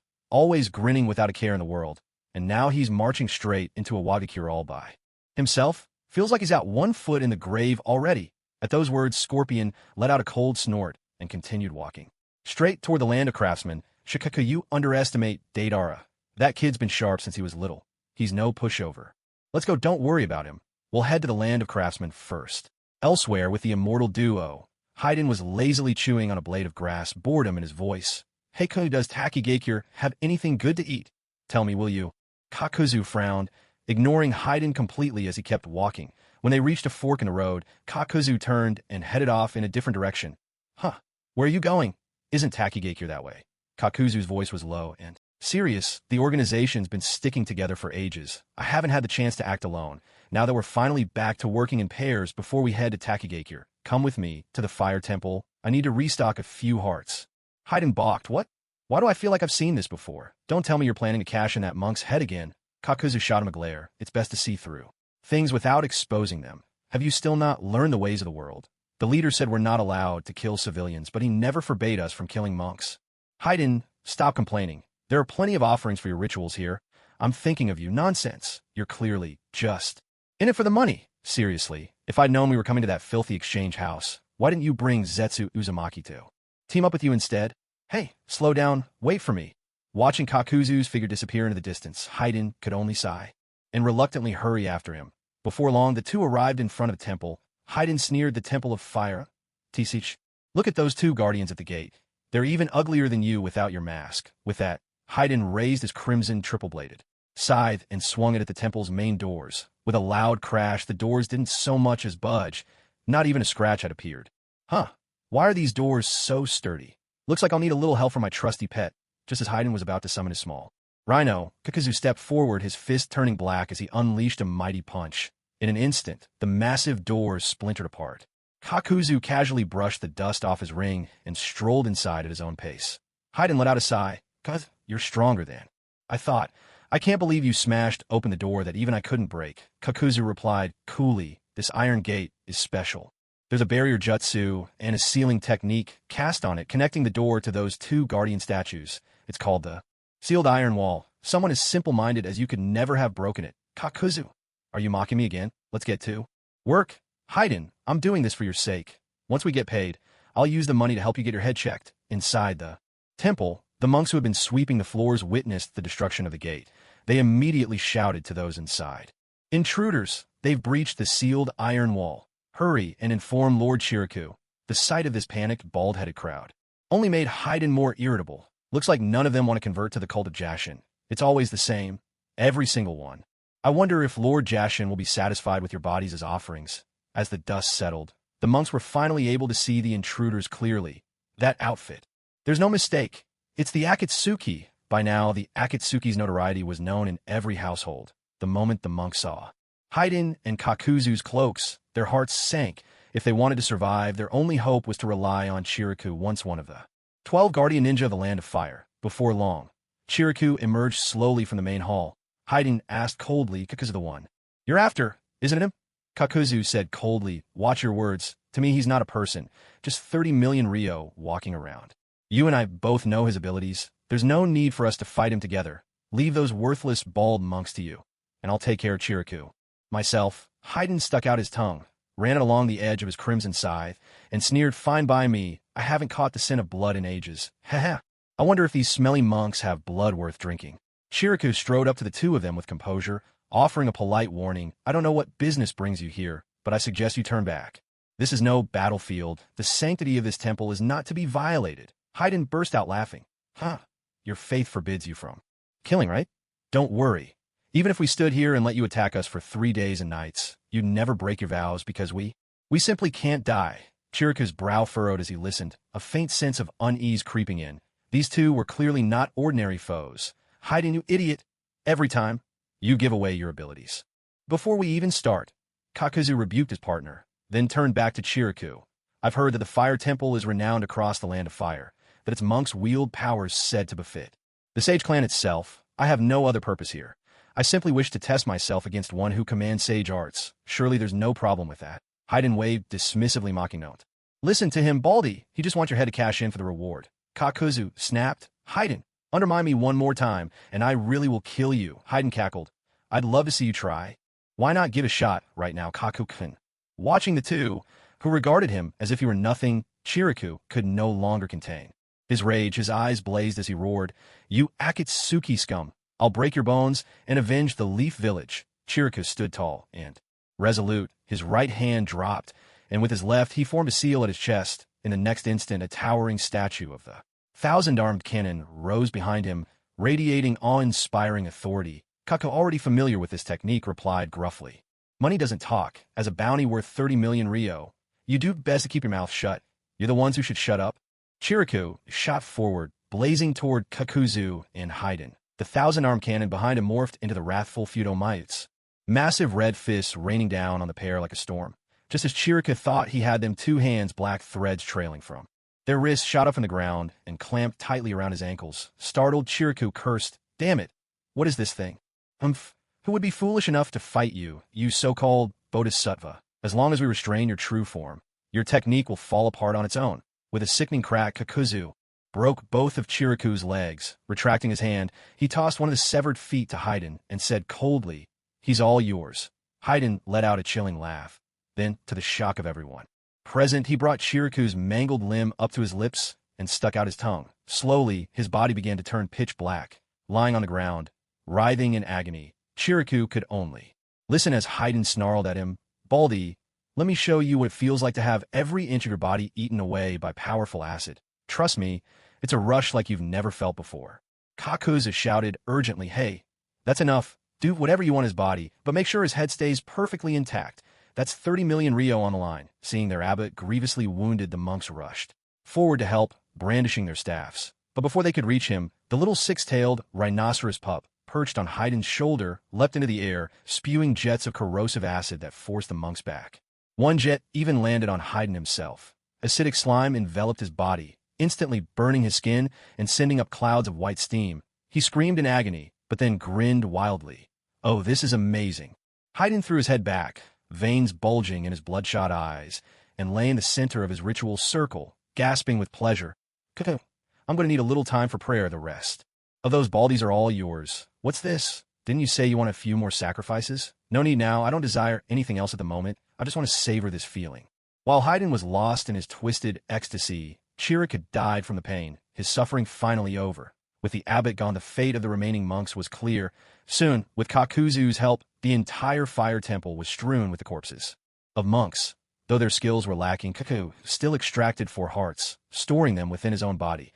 Afterward, he severed Chiriku's head, and glancing at Haiden, who lay motionless like a corpse, said, "Haiden, are you done yet? These hearts are worthless. I'd rather find a real strong man and swap for a better one. Stop rushing me, will you? Honestly, you only get impatient once the money's in your hand. Don't you care about my well-being at all?" Haiden sat up, displeased. "Our next stop should be the Land of Waterfalls, right? Are there any strong ninja in your old village?" Kage shook his head. I can't say for sure. I haven't set foot in that disappointing village for over 100 years. Still, I am curious about the hero water of Takigakure. That stuff can make a ninja 10 times more powerful. Haiden, would you like a taste? I don't need that at all. I'm a devout follower of the evil god. I don't want anything else polluting my body. Suit yourself. Let's get moving then. There are a few money exchange shops just up ahead. After we get our cash, we'll head to Hidden Waterfall Village. We've already wasted enough time. Those two brats, Sasori and Deidara, have probably finished up in the land of craftsmen and are already on their way to the land of Earth. We really need to hurry. Oof, it's your fault anyway. We've lost so much time over a bit of dirty money. The undying duo would never have guessed that the mischievous Deidara had already ditched Sasori and was heading alone to Iwagakure. Land of Earth, Iwagakure. Iwagakure's location is famous throughout the ninja world for being easy to defend and hard to attack. The village is surrounded on all sides by towering mountains and solid rock, making its defenses nearly impenetrable. At this moment, Deidara hovered high above the distant outskirts of Iwagakure, using a miniature telescopic lens over his left eye to observe the village. Although this was the place where he'd spent his childhood, he felt neither nostalgia nor resentment. As a child, Deidara had been taken in by the Tsuchikage Onoki, who treated him as a disciple. He'd gotten along well with Kuratsuchi and Akatsuki, and Onoki had always valued Deidara's talents, even hinting at grooming him as the village's successor. But Deidara, whose veins pulsed with artistic fervor, had different ambitions. To prove his art, he often staged brazen acts of terror, determined to make people remember and acknowledge him. Yet before anyone could truly appreciate his art, their bodies were already sent flying by his explosive creations. Eventually, he attracted pains. Attention lost to Uchiha Itachi and was pulled into the Akatsuki. That Kuratsuchi girl is doing a pretty decent job. Security's tight as can be. Sneaking in is going to be tough. Yeah. Through the lens, Deidara saw Iwagakure's defenses, ninja stationed everywhere on high alert. Suddenly, he spotted Kuratsuchi. She wore the Tsuchikage's hat and the distinctive Earth Shadow cloak, but underneath was her trademark red slit. Chong Sam, her hands gloved in black. Beneath her fishnet stockings, her long, pale legs hinted at a beauty all her own. Standing beside her was her father, Akatsuki, and the two seemed deep in conversation. Soon a group of Iwagakure ninja gathered. The leader, Akado, handed a photograph to Kuratsuchi, who then turned and placed it before a stone monument. Peering closer, Deidara recognized the photo. It was Onoki, only then did he understand. They were holding a funeral for Onoki. After a moment of silent reflection, Deidara's expression darkened as he made up his mind. Within Iwagakure, before the stone monument, grief overflowed from every ninja present. Some could not hold back their tears and wept openly. Onoki, renowned as the Two Scales, was the Tsuchikage who held the highest authority in the land of Earth for the longest period in shinobi history, and also its longest-lived leader. Though his back was bent, his body frail with age and stature dwarfish, he possessed formidable strength and an unwavering devotion to Iwagakure. Every moment, his thoughts were for the sake of the village. He was the first to usher in its golden age. Both the shinobi and the villagers of Iwagakure held deep respect for him. Standing before the stone monument, Kuratsuchi bowed with reverence, her white teeth pressing tightly into her red lips. With a voice thick with emotion and eyes shining with determination, she choked out, "Grandfather, rest assured, I will avenge you, and I will do everything in my power to protect this village." Beside her, Kitsuchi's expression was grave as he added, "Father, I will do all I can to support your granddaughter. Your will of stone will be perfectly inherited. Please watch over us in peace from above." At that moment, a clear voice suddenly rang out from the sky. "Uncle Kitsuchi, I don't know if the old man will show his spirit after death, but the one watching you from up there right now, well, that's me." Humph. That voice was all too familiar to Kuratsuchi and Kitsuchi. Kitsuchi pointed at Deidara, shouting in fury, "Deidara, you traitor! I was just coming to find you, and I can't believe you dare return to Iwagakure. Today I'll destroy you. I'll use your blood to mourn my father." Deidara sneered, "Fine by me. I was hoping for this, but there's no need to be so angry with me. I'm not the one who killed him. Before we start, at least let me pay my respects to the old man. Stubborn as he was still my teacher. After all." Humph. Kitsuchi shot back. "So you still remember he was your master? I don't care if you killed him or not. Anyone who joins the Akatsuki deserves to die." The sight of an enemy stoked their rage. Their eyes burned with hatred. The other shinobi at the funeral, stirred up by Kitsuchi's anger, drew their kunai, ready to tear Deidara limb from limb. Just as Kitsuchi was about to act, Kuratsuchi suddenly blocked him. "Father, let Deidara live 2 more minutes to pay his respects to Grandpa. With so many of us here, there's no way he can pull any tricks, but..." Akatsuki was clearly reluctant, but since his daughter now held the title of Tsuchikage, he could not openly contradict her in front of everyone, swallowing his words. He nodded in resignation. Deidara, come down. Deidara had no intention of playing games, nor did he care to. His clay bird drifted gently down, and Deidara, calm and collected, walked up beside Akatsuki. He took the flowers from her hands and placed them before Inoki's monument. Old man, I was truly saddened when I heard of your passing, though to be honest, only for a few seconds. The times have changed. Rest here and watch as I carry on the art you taught me. Oomph. After he finished speaking, Deidara turned to look at the people of Iwagakure, you lot, who once looked down on my art. If you just hand over Iwagakure to us, the land of Akatsuki, I'll spare you all, see? I'm actually quite reasonable. Akatsuki slowly removed her Kage hat and handed it to Akatsuki, facing Deidara. She declared, it's really great that you showed up here. I've always wanted to fight you, but never got the chance. Today, I will defeat you in front of everyone as the fourth Tsuchikage, scorch release, lime condensation technique. Akatsuki puffed out her cheeks, pursed her lips, and fired 3 lime-formed cannonballs in quick succession, all aimed directly at Deidara. This was her unique Kekei Jinkai, scorch release ninjutsu. She was determined to defeat Deidara alone, right before the eyes of the Iwagakure shinobi. First, to avenge her grandfather, Inoki, and second, to establish her authority, so those old-timers who thought she was too young to beat Tsuchikage would finally keep quiet. Deidara leapt on his giant bird, dodging Akatsuki's attack with ease. Rising into the sky, he called out, haha. So, which is stronger, your scorch release or my explosion release? Looks like we'll finally get our answer today. Honestly, you always do this, just sneaking off to keep your distance and toss bombs at your opponents. Your fighting style hasn't changed a bit, but this won't work on me. I'm not the same person I used to be. Earth style, light, weight rock technique. This was the jutsu that could reduce the weight of objects, the very technique that allowed Inoki to fly by making himself lighter and faster. Since Inoki's passing, Akatsuki had devoted herself to mastering the earth-style techniques her grandfather left behind. Akatsuki shot through the air toward Deidara. When she was close enough, her cheeks puffed out again, and 2 lime cannonballs burst forth, cementing the wings of the giant bird in midair. Damn! Deidara's heart sank as he realized the danger. Before he could react, Akatsuki was already in front of him. Time to die, Deidara! Akatsuki raised her right fist, hardening it with the super-weighted rock technique, and swung at Deidara's pale face. Unable to withstand her full force, Deidara was slammed hard into the ground. The bird's wings, bound by the lime, couldn't keep it aloft, and it plummeted after him. Akatsuki shouted to the Iwagakure shinobi, move aside, everyone. That ugly bird's going to explode. As the ninja hurried to get clear, the white bird crashed down, yet the expected explosion never came. That's odd. Why? Didn't Deidara boom? Did I knock him out? But I remember he's not usually this fragile. Black earth drifted in front of Deidara, and suddenly noticed a satisfied smile on his face. What are you grinning about? Don't tell me I hit you so hard you've lost your wits. Black earth couldn't help but sneer.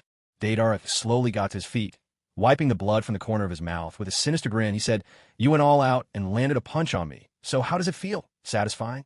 I'll let you have that punch. After all, you're my little junior, and as your senior, I ought to give you a head start, but next, I won't be holding back. Hearing this, Black Earth put her hands on her hips and burst out laughing. Ha! What nonsense are you spouting? Do you really think I need to go easy on me? I know your weaknesses inside out. Your long-range attacks are useless against me. Just how are you planning to win? Although Black Earth was a ninja, specializing in earth style and water style, to counter the Akatsuki, she prepared a set of scrolls with different chakra natures at her waist, one of which was lightning style. With this, Deidara's explosive clay would be rendered powerless. Not to mention, she could fly. Wherever Deidara tried to run, she could always force him into close combat. For this battle, Black Earth had made meticulous preparations. Otherwise, she wouldn't have had the confidence to face Deidara alone. Deidara snorted coldly. I know you're familiar with my old tricks, but that's all in the past now. I'll return your words to you. I'm no longer the person I once was. He undid his jacket, and a small blue cat leaped from his arms. That's the Two Tails Matatabi. The moment the little blue cat appeared, Black Earth was struck with shock. Only then did she recall that back at the 5 Kage summit, Deidara had undergone tail beast transformation once before. Now Deidara was nearly delirious, standing atop the stage and cackling wildly at the terrified stone ninja below. My art has already transcended. Consider yourselves lucky. You will be the first witnesses to my brand new masterpiece. Matatabi slowly channeled her blue chakra into Deidara's body with a grand sweep of his arm. Countless blue clay creatures burst from Deidara's hands. Clay centipedes, clay serpents, massive grasshoppers, spiders, twin-winged birds, owls, and all manner of unrecognizable animals scattered across Iwagakure. The entire Hidden Stone village became as lively as a wildlife documentary come to life. These creatures were no longer pure white. Instead, each one was wreathed in Matatabi's blue flame chakra. "Tell me, Black Earth, what is art?" Deidara asked, but Black Earth had no time to answer. She urgently called out to the panicked crowd. "Use lightning style to stop those explosive creatures. If they detonate, our whole village is doomed." Hell, lightning style? At this point, Deidara's demeanor was no different from that of a mad artist. "Since you won't answer, I'll just tell you myself. Art is an explosion." Ha! With a single command, all the clay creatures scattered throughout the Hidden Stone village were poised to detonate. If the explosion succeeded, the entire village would be flattened in an instant by the blast clay infused with tailed beast chakra. At this critical moment, Kuratsuchi's father Kitsuchi, together with the other stone shinobi, quickly unleashed Earth-style, Earth Core movement. The ground beneath the clay creatures rapidly sank, dragging them below the surface. The next second, a deafening roar thundered from deep underground. How could this kid be so utterly insane? "Kuratsuchi, we can't keep playing along with him. All of us join the fight otherwise. Who knows what else he's capable of?" Kuratsuchi nodded in agreement. "He really lives up to the name of terrorist." Deidara, seeing his exquisite art interrupted by Kitsuchi, was far from pleased. "I finally understand why you refuse to acknowledge my art. Because you don't even give yourselves a chance to appreciate it." Humph, a fleeting moment of beauty. That's the only true beauty, or so Deidara had always believed. Wasn't the dazzling smoke and thunderous blast that followed the explosion beautiful? It wasn't that it lacked beauty. It was simply that ordinary people like you don't know how, or even care, to appreciate it. "Looks like it's time to go all out," Nagato's orders were already a distant memory. All Deidara wanted now was to force those who once looked down on him to recognize his art. C2, dragon. He summoned forth the colossal dragon, and just as he was about to soar into the sky, two gigantic hemispheres of rock suddenly rose on either side, slamming together to trap Deidara and his clay dragon between them. It was Kitsuchi's signature move, Earth-style Mountain Jutsu. As the two halves of rock sealed shut, Kitsuchi growled, "This time, I refuse to believe you'll survive." In all of Kitsuchi's battles, no one had ever come out alive once caught by this technique. Akatsuki summoned a stone giant to stand guard ready. In case Deidara managed to reappear, nearly a minute passed, and there was still no sign of movement from within the stony prison. Kuratsuchi murmured, "Did we succeed?" Kitsuchi replied confidently, "Of course, that brat is probably nothing more than a smear of paste by now. It's a pity about the two tails, though. If we could have captured it for the village, our strength would have reached a whole new level." The other stone ninja erupted in cheers. What no other shinobi village could achieve, Iwagakure had finally done, while Itachi stood alone against the leaf, who had no way to resist. The stone village had taken down Deidara, another member of the Akatsuki, with just two men. In their eyes, Iwagakure now had every right to be considered the strongest in the ninja world. Let the iron fist of justice sweep across the land and command the earth to crush our enemies. This is our Jonin, the son of the third Tsuchikage, Lord Kitsuchi. In truth, everyone believed that the fourth Tsuchikage should have been chosen from among Kitsuchi. However, Kitsuchi had always doted on his daughter, knowing she had long harbored the dream of becoming Tsuchikage herself. So he willingly stepped aside, passing this honorable position to Kuratsuchi. As the crowd below erupted with cheers for him, Kitsuchi suddenly realized he might have stolen his daughter's moment in the spotlight. Just as he was about to explain himself to Kuratsuchi, the stone mountain began to rumble. In the next instant, a gigantic Deidara burst forth from within. No way, how could Deidara be this huge? This was the first time Kuratsuchi had ever seen Deidara at such a monstrous size. This was Deidara C4 Garuda, a technique she had never witnessed before, and for good reason. Deidara originally developed this jutsu with the sole purpose of killing Itachi, but times had changed. His relationship with Itachi was no longer cold and distant. More importantly, Deidara, having read the source material, understood that this move couldn't even kill Sasuke, let alone Itachi. While everyone's attention was glued to the monstrous Deidara, his real body had already slipped away, riding atop a giant bird, rising stealthily to a height beyond the reach of Garuda's explosion. Sitting on the bird's back, Deidara was breathing heavily. The Garuda was something he'd painstakingly created mouthful by mouthful for nearly a full minute. Anyone would be exhausted after spewing clay for that long, and Deidara was no exception. Kitsuchi paid no mind to the giant Deidara, scoffing, "He's just a little bigger than usual. Taking him down won't be a challenge at all." "Wait, no, something's wrong." Staring at the enormous Deidara's vacant, almost foolish expression, Kuratsuchi instantly realized the truth. That's not Deidara. That's a bomb. Deidara would never have such a dumb look on his face. Everyone run, father, let's join forces. Let's use that technique together. Seeing the determination in Kuratsuchi's eyes, Kitsuchi nodded in understanding. All right. Rather than fleeing, the two prepare to fight. Back, Deidara sneered, this is my ultimate art. You should be thanking Itachi for the privilege of dying beneath Garuda. Just as Deidara clasped his hands together, ready to unleash his attack, a large hand suddenly landed on his shoulder with a heavy thud. Who's there? Deidara was startled. He turned his head, only to see a ring emblazoned with the character 0 on the hand. Boss. Boss, is that you? That's right, it's me. Deidara, are you ignoring everything I've told you? How many times have I said, don't kill civilians? If your Garuda explodes, every living thing in Wagakure will be wiped out. Boss, what are you doing here? Only then did Deidara notice. Not just Nagato, but Konan, Orochimaru, and even White Zetsu were all standing behind him. Orochimaru spoke in a chilling voice. Deidara, we were on our way to the land of frost when we happened to see your giant bird soaring through the sky. TSK? I remember you were supposed to head to the land of craftsmen with Sasori, weren't you? What brings you here instead? Deidara let out a disgruntled snort. The land of craftsmen is far too boring. Besides, Brother Sasori is more than enough on his own. Why should I tag along and crowd the scene? Ichem. Nagato rubbed his forehead, his face clouded with worry as he sighed. You really are too playful for your own good. Whatever you do, don't set off your Garuda here. Leave this place to me. TSK. Nagato. Just let me handle it. Ever since my hand regained its soul, I haven't had a proper chance to use it. Today, I want to give it a try. Before Nagato could respond, Orochimaru leapt down without hesitation. At that moment, Kuratsuchi and Kitsuchi were preparing to work together, ready to use Earth-style great moving core to bury the gigantic Deidara. Underground, suddenly, Orochimaru appeared before them. Who's that? Eyeing Orochimaru's long, saliva-dampened tongue, Kuratsuchi frowned in distaste and asked with clear disgust. Kitsuchi's expression hardened. Another troublesome one has arrived. Listen, my daughter, that's Orochimaru. He's dangerous. Be careful. Kitsuchi and Orochimaru were old adversaries. During past wars, they'd crossed paths more than once. Back then, Orochimaru had not yet become a rogue ninja. Kitsuchi, is that your daughter? Adopted, perhaps. She doesn't look a bit like you. For Orochimaru, psychological warfare always came before the kill. In this, he was unparalleled. Ouch, that hits deep.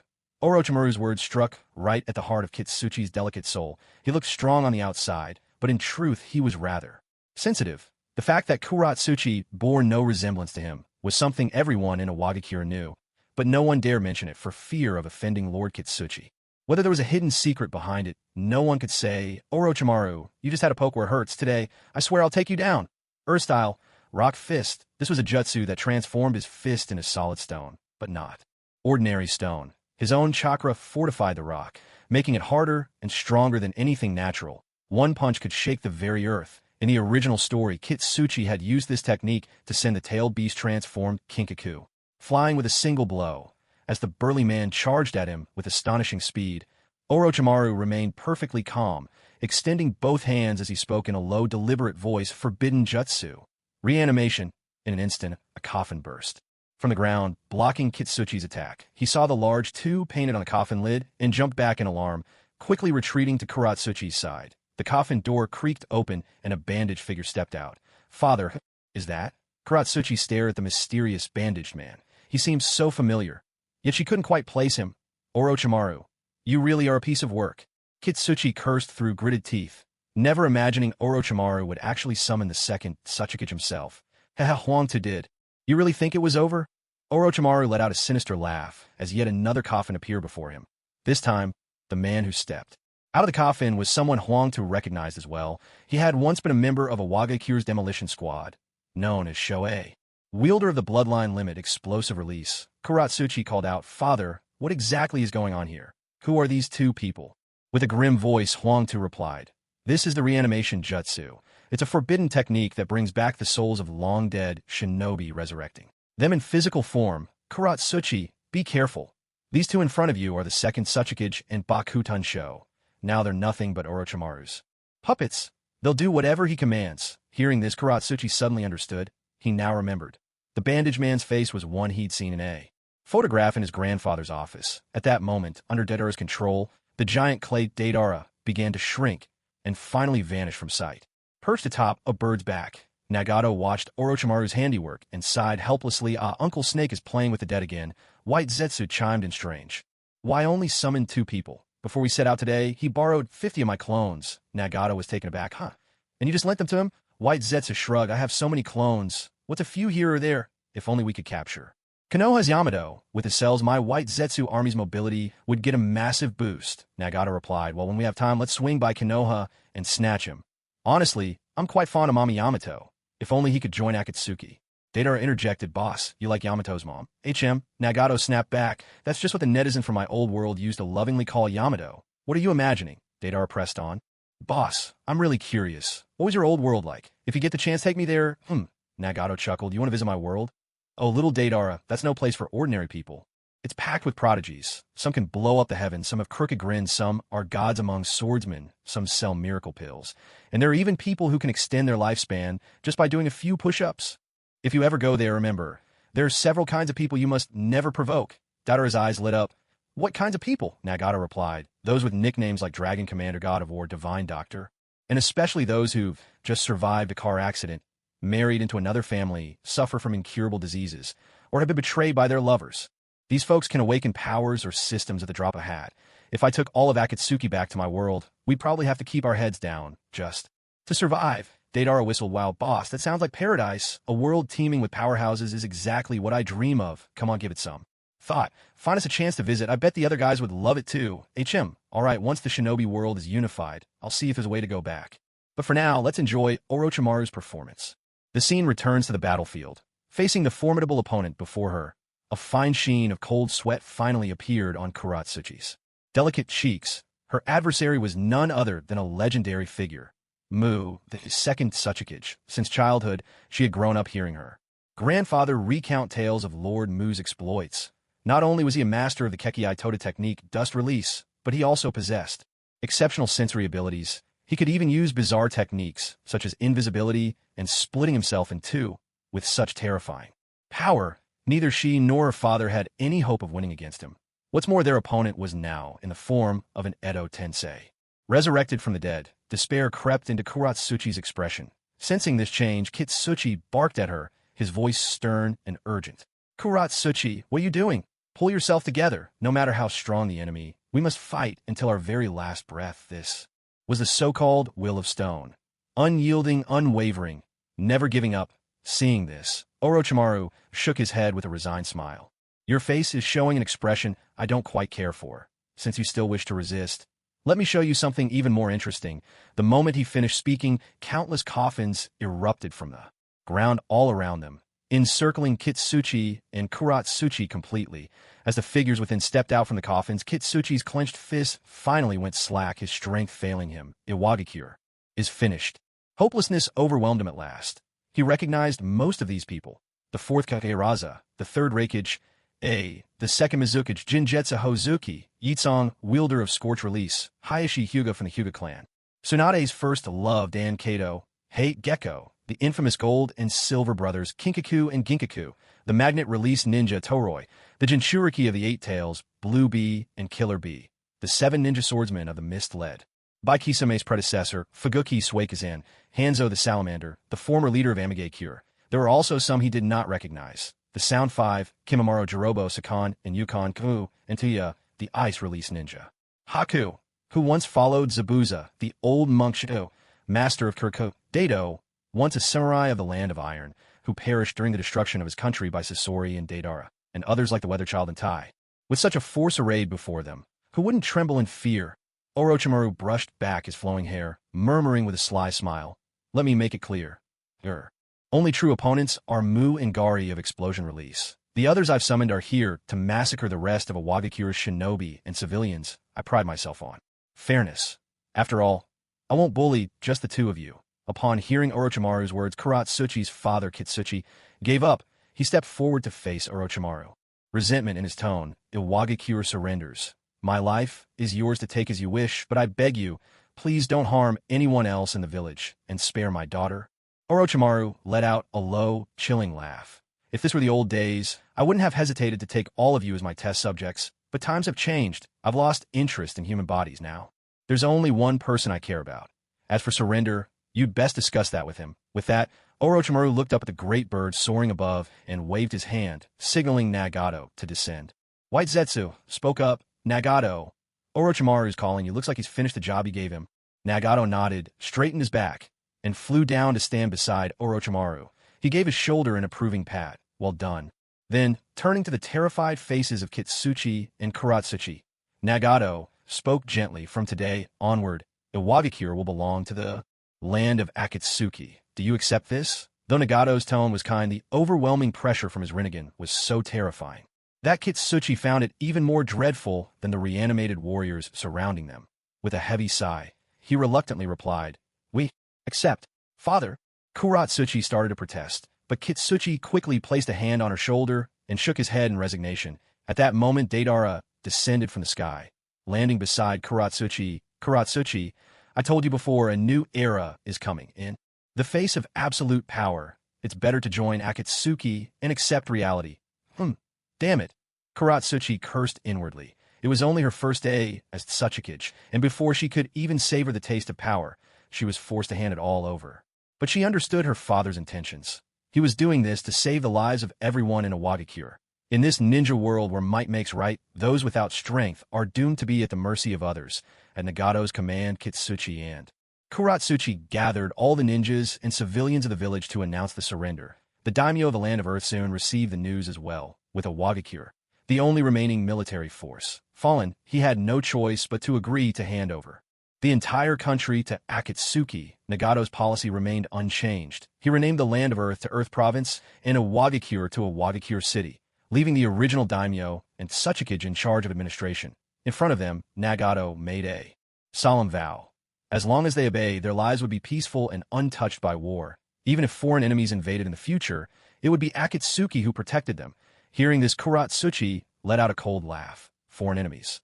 Please, are you trying to tell me there are aliens in this world? Deidara pointed at White Zetsu and explained Kuratsuchi.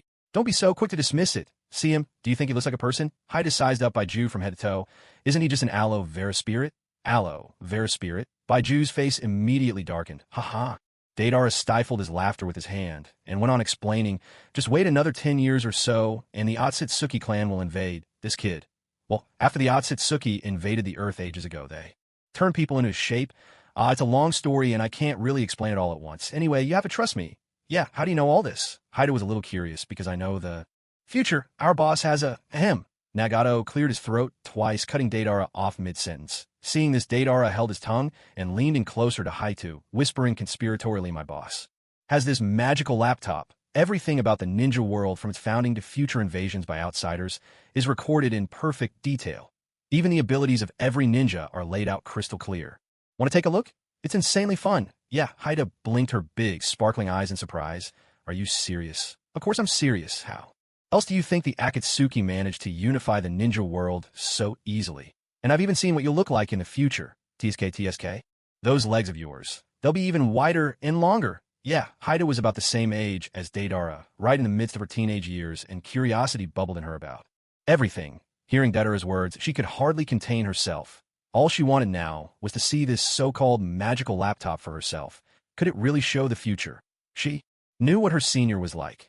No matter how unreliable or crazy he seemed, a self-obsessed artist through and through, he had never lied to her once since they were kids. So this must be true. Her cute head tilted in thought for a moment. Then she pressed her rosy lips to Deidara's ear and whispered softly, Brother, is there any way you can keep me by your side? I really want to see that thing. And of course, I want to admire your art a bit more, too. Sure. Deidara's eyes lit up instantly at her words. Good things are meant to be shared. And while he created his art, he especially wanted someone by his side to witness it. Just imagining Haida's face full of satisfaction and awe as she looked at the laptop made Deidara almost giddy with excitement. Leave it to me. With the relationship I have with the boss, keeping you by my side won't be a problem. Yeah, Deidara patted his chest, brimming with confidence. What are you two whispering about over there? Nagato asked, curiosity piqued. Deidara quickly nudged Haitu away, putting on an awkward smile. Nothing, boss. After the meeting, I've got something I'd like to discuss with you. Black Soil hurried over to Yellow Soil's side as well, lowering her voice to say, Father, there's something I'd like to talk to you about later. When the meeting ended, Deidara pulled Nagato aside and pleaded, Boss, can I bring Black Soil along? She wants to join us too. Seeing the eager look in Deidara's eyes, Nagato lightly tapped him on the forehead. Don't tell me. You've taken a liking to her? Boss, don't just blur out the truth like that. This is Black Soil's idea. She wants to see that laptop too. Yeah, Nagato could only give a wry smile. Do as you please, but don't let her cause trouble. And know what she's like. She's not exactly a pushover. Aren't you worried she's getting close to us on purpose? Stay sharp, or you might end up with a knife in your back. Relax. Who knows my junior better than me? Besides, with our strength, do you really think we need to worry about it? Assassination? She finally acknowledged my art. I'll keep her in line. I promise she won't cause any trouble for the organization. Yeah, all right then. We're about to set out for the land of frost. If she wants to come, bring her along. No problem. Meanwhile, on Yellow Soil and Black Soil's side, Black Soil shared her thoughts with her father. Yellow Soil was shocked at her words. Staring sternly at his precious daughter, he scolded, "Are you out of your mind? That Akatsuki group is full of dangerous criminals, and that Deidara is no good either. What else can he do besides turning into a giant bird? And you're the leader of our village now. You absolutely cannot leave. I do not agree. And don't forget, your grandfather died at their hands. Just stay by my side and work on honing your abilities. Let's quietly prepare for the restoration of our nation together, all right?" Black Soil didn't reply. She simply looked at her father in silence. Yellow Soil had never seen such an expression on her face before. He stared back in confusion and asked, "Daughter, why are you looking at me like that?" "Father, don't you understand yet?" Black Soil retorted. "Those people from Akatsuki, even if we master every forbidden jutsu our ancestors left us, we're still no match for them there. Monsters, powers beyond, even the Kage. The fact that no one died in a Wagakure today is already the best outcome we could hope for. I want to go with them, with Brother Deidara. I want to see their abilities for myself, to uncover the secrets behind their strength. Father, please let me go. Maybe I'll become stronger too." She didn't mention a laptop, as Deidara had repeatedly warned her never to reveal its existence to anyone. Not yet, at least. Looking into his daughter's resolute eyes, Yellow Soil understood. Her decision was made, and nothing he said could stop her. All right. After a long moment of contemplation, Huangtu finally relented. "Remember, take good care of yourself. Once you've figured out their weaknesses, come back to me. When the time comes, we'll avenge your grandfather together. And remember, out there, you must never trust a man's words. There's an old saying. A man's promises are nothing but lies and trickery. Got it, I'll remember." Haita nodded firmly. To be honest, Huangtu was uneasy about handing his only precious daughter over to the Akatsuki, but this was Haita's own choice. If he kept her bound to the confines of a Wagakure, perhaps she'd have no future at all. Rather than waiting for a slow demise, it was better to infiltrate the enemy's lair and try to wipe them all out in one fell swoop.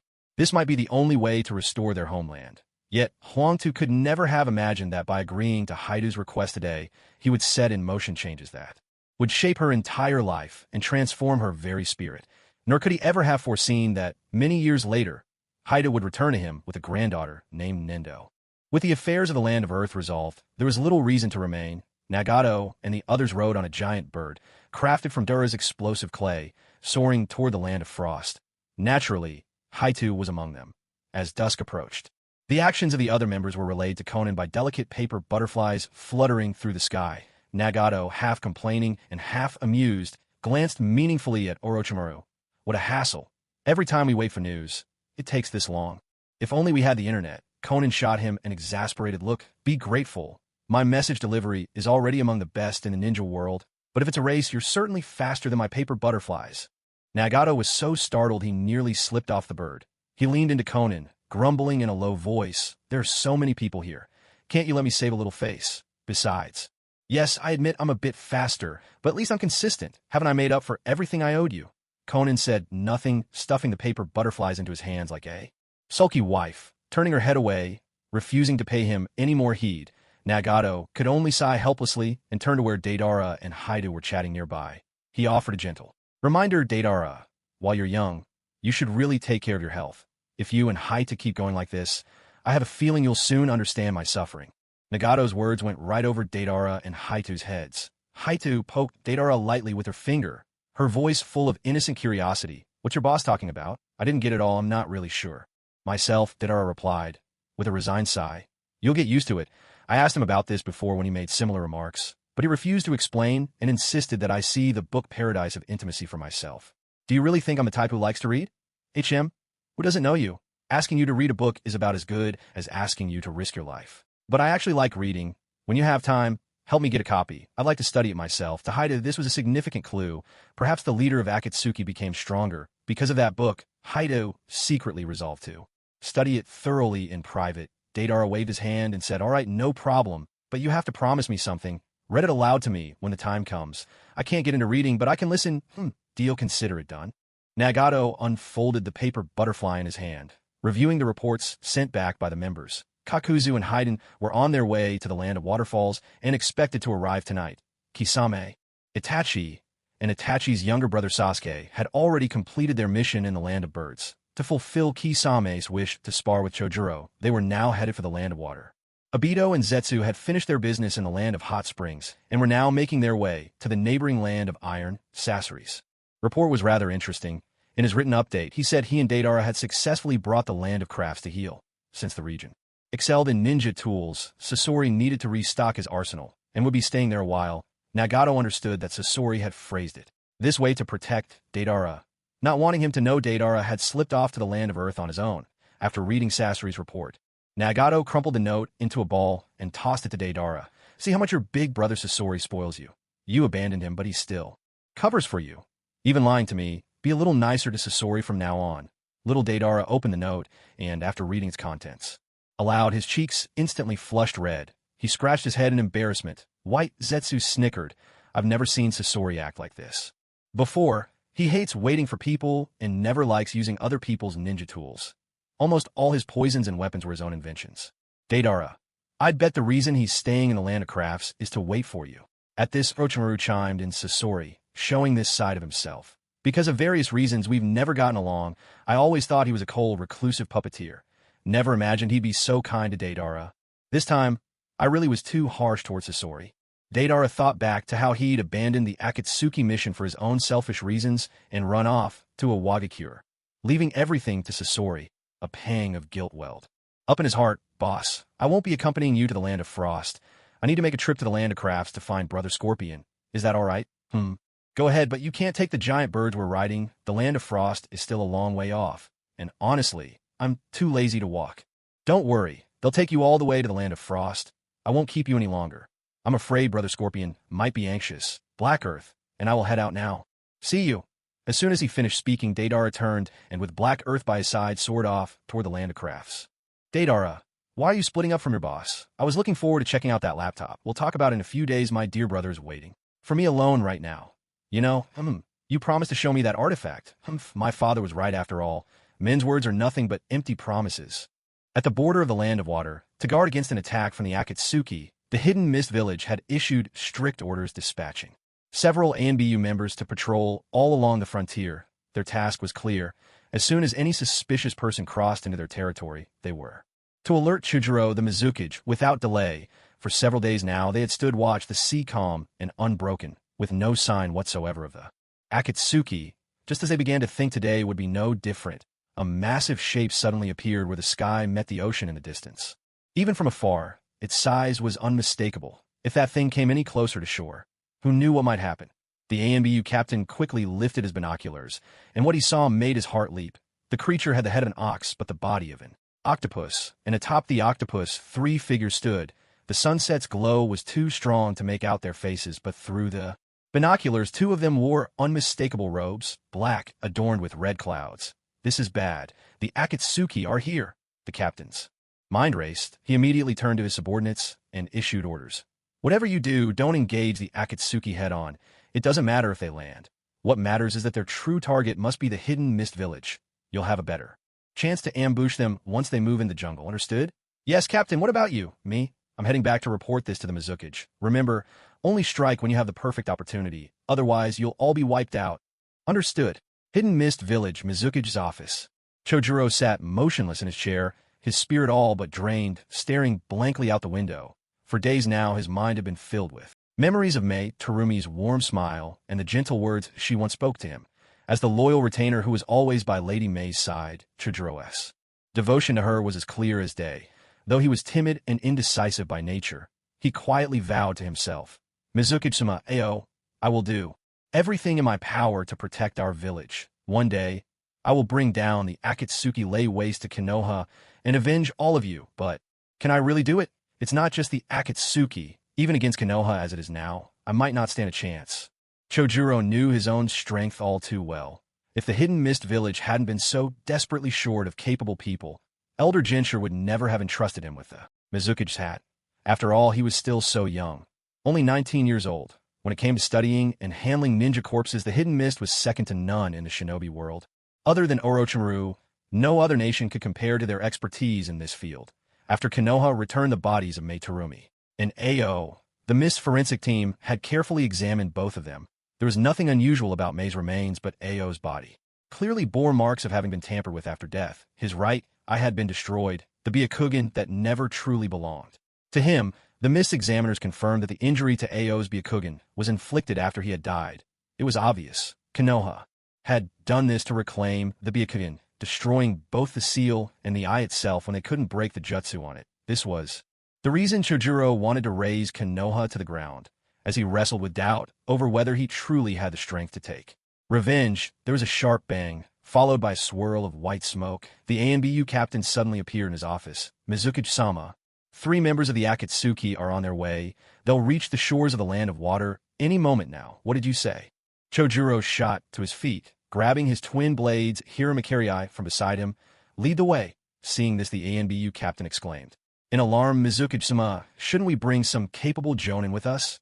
Chojuro gave a wry, self-mocking smile. If there really were outstanding shinobi in the mist right now, I wouldn't be Mizuki, would I? No matter what, we cannot let them set foot in the village. If the village becomes a battlefield, the hard-won peace we have after shedding the village of the bloody mist name will be lost again. Hurry, let's go. Chojuro dared not delay. He flung open the office door and suddenly noticed, at the far end of the corridor, Elder Jinchuriki slowly making his way toward him, frail and stooped. Elder, it's so late. Why aren't you resting? Chojuro hurried over and gently supported the old man. Jinchuriki said nothing. With trembling hands stiffened by illness, he managed to place his hand heavily on Chojuro's forearm, squeezing it with all his remaining strength. Chojuro understood. The elder was worried about his safety. Don't worry, Elder Jinchuriki. No matter what happens, even if it costs me my life, I will keep the village safe. After saying this, Chojuro gently released Master Jin's hand and, without looking back, dashed toward the end of the corridor. Time passed once again. At the border of the land of water, the 8 tails Gyuki carried the 3 of them and finally swam ashore. Their mission completed, Gyuki's massive form shrank down, and he leapt once more onto Kisame's shoulder. The group exchanged no words in silence. They made their way into the forest. Once they crossed this woodland and 2 more lakes, they would reach Kirigakure village, setting foot upon his homeland. Once more, Kisame felt not the slightest hint of nostalgia. In his eyes, there was only a feverish excitement and a murderous intent. Even during the previous 5 Kage summit, he had been looking forward to facing Chojuro in battle. Now the fight he had long awaited was finally drawing near. Kisame had always wanted to teach this junior a harsh lesson. He had entertained this thought ever since finishing the original story. As one of the 7 ninja swordsmen of the 3rd generation, Chojuro wielded the dual swords, Hiramakirai, the only weapon among the 7 blades capable of long-range attacks. Yet in daily life, Chojuro was a timid, hesitant soul. Wasn't this a disgrace to the legacy of his predecessors? Every former member of the 7 swordsmen had been cold-blooded, arrogant, and bloodthirsty. Chojuro's temperament was, in Kisame's eyes, utterly unworthy of Hiramakirai. The more Kisame thought about it, the angrier he became, itching to split Chojuro in 2 right then and there. Suddenly, from the distant thicket came the faint rustle of movement. This sound might have gone unnoticed by others, but not by Kisame. With a cold sneer, Kisame warned in a low voice, Mr. Itachi, there's an ambush here. Judging by their movements, it's likely the Mist assassination squad. Upon hearing this familiar address, an image slowly surfaced in Sasuke's mind. The figure of Haku. Are these ones like that guy? This time, I'll end all of you in an instant.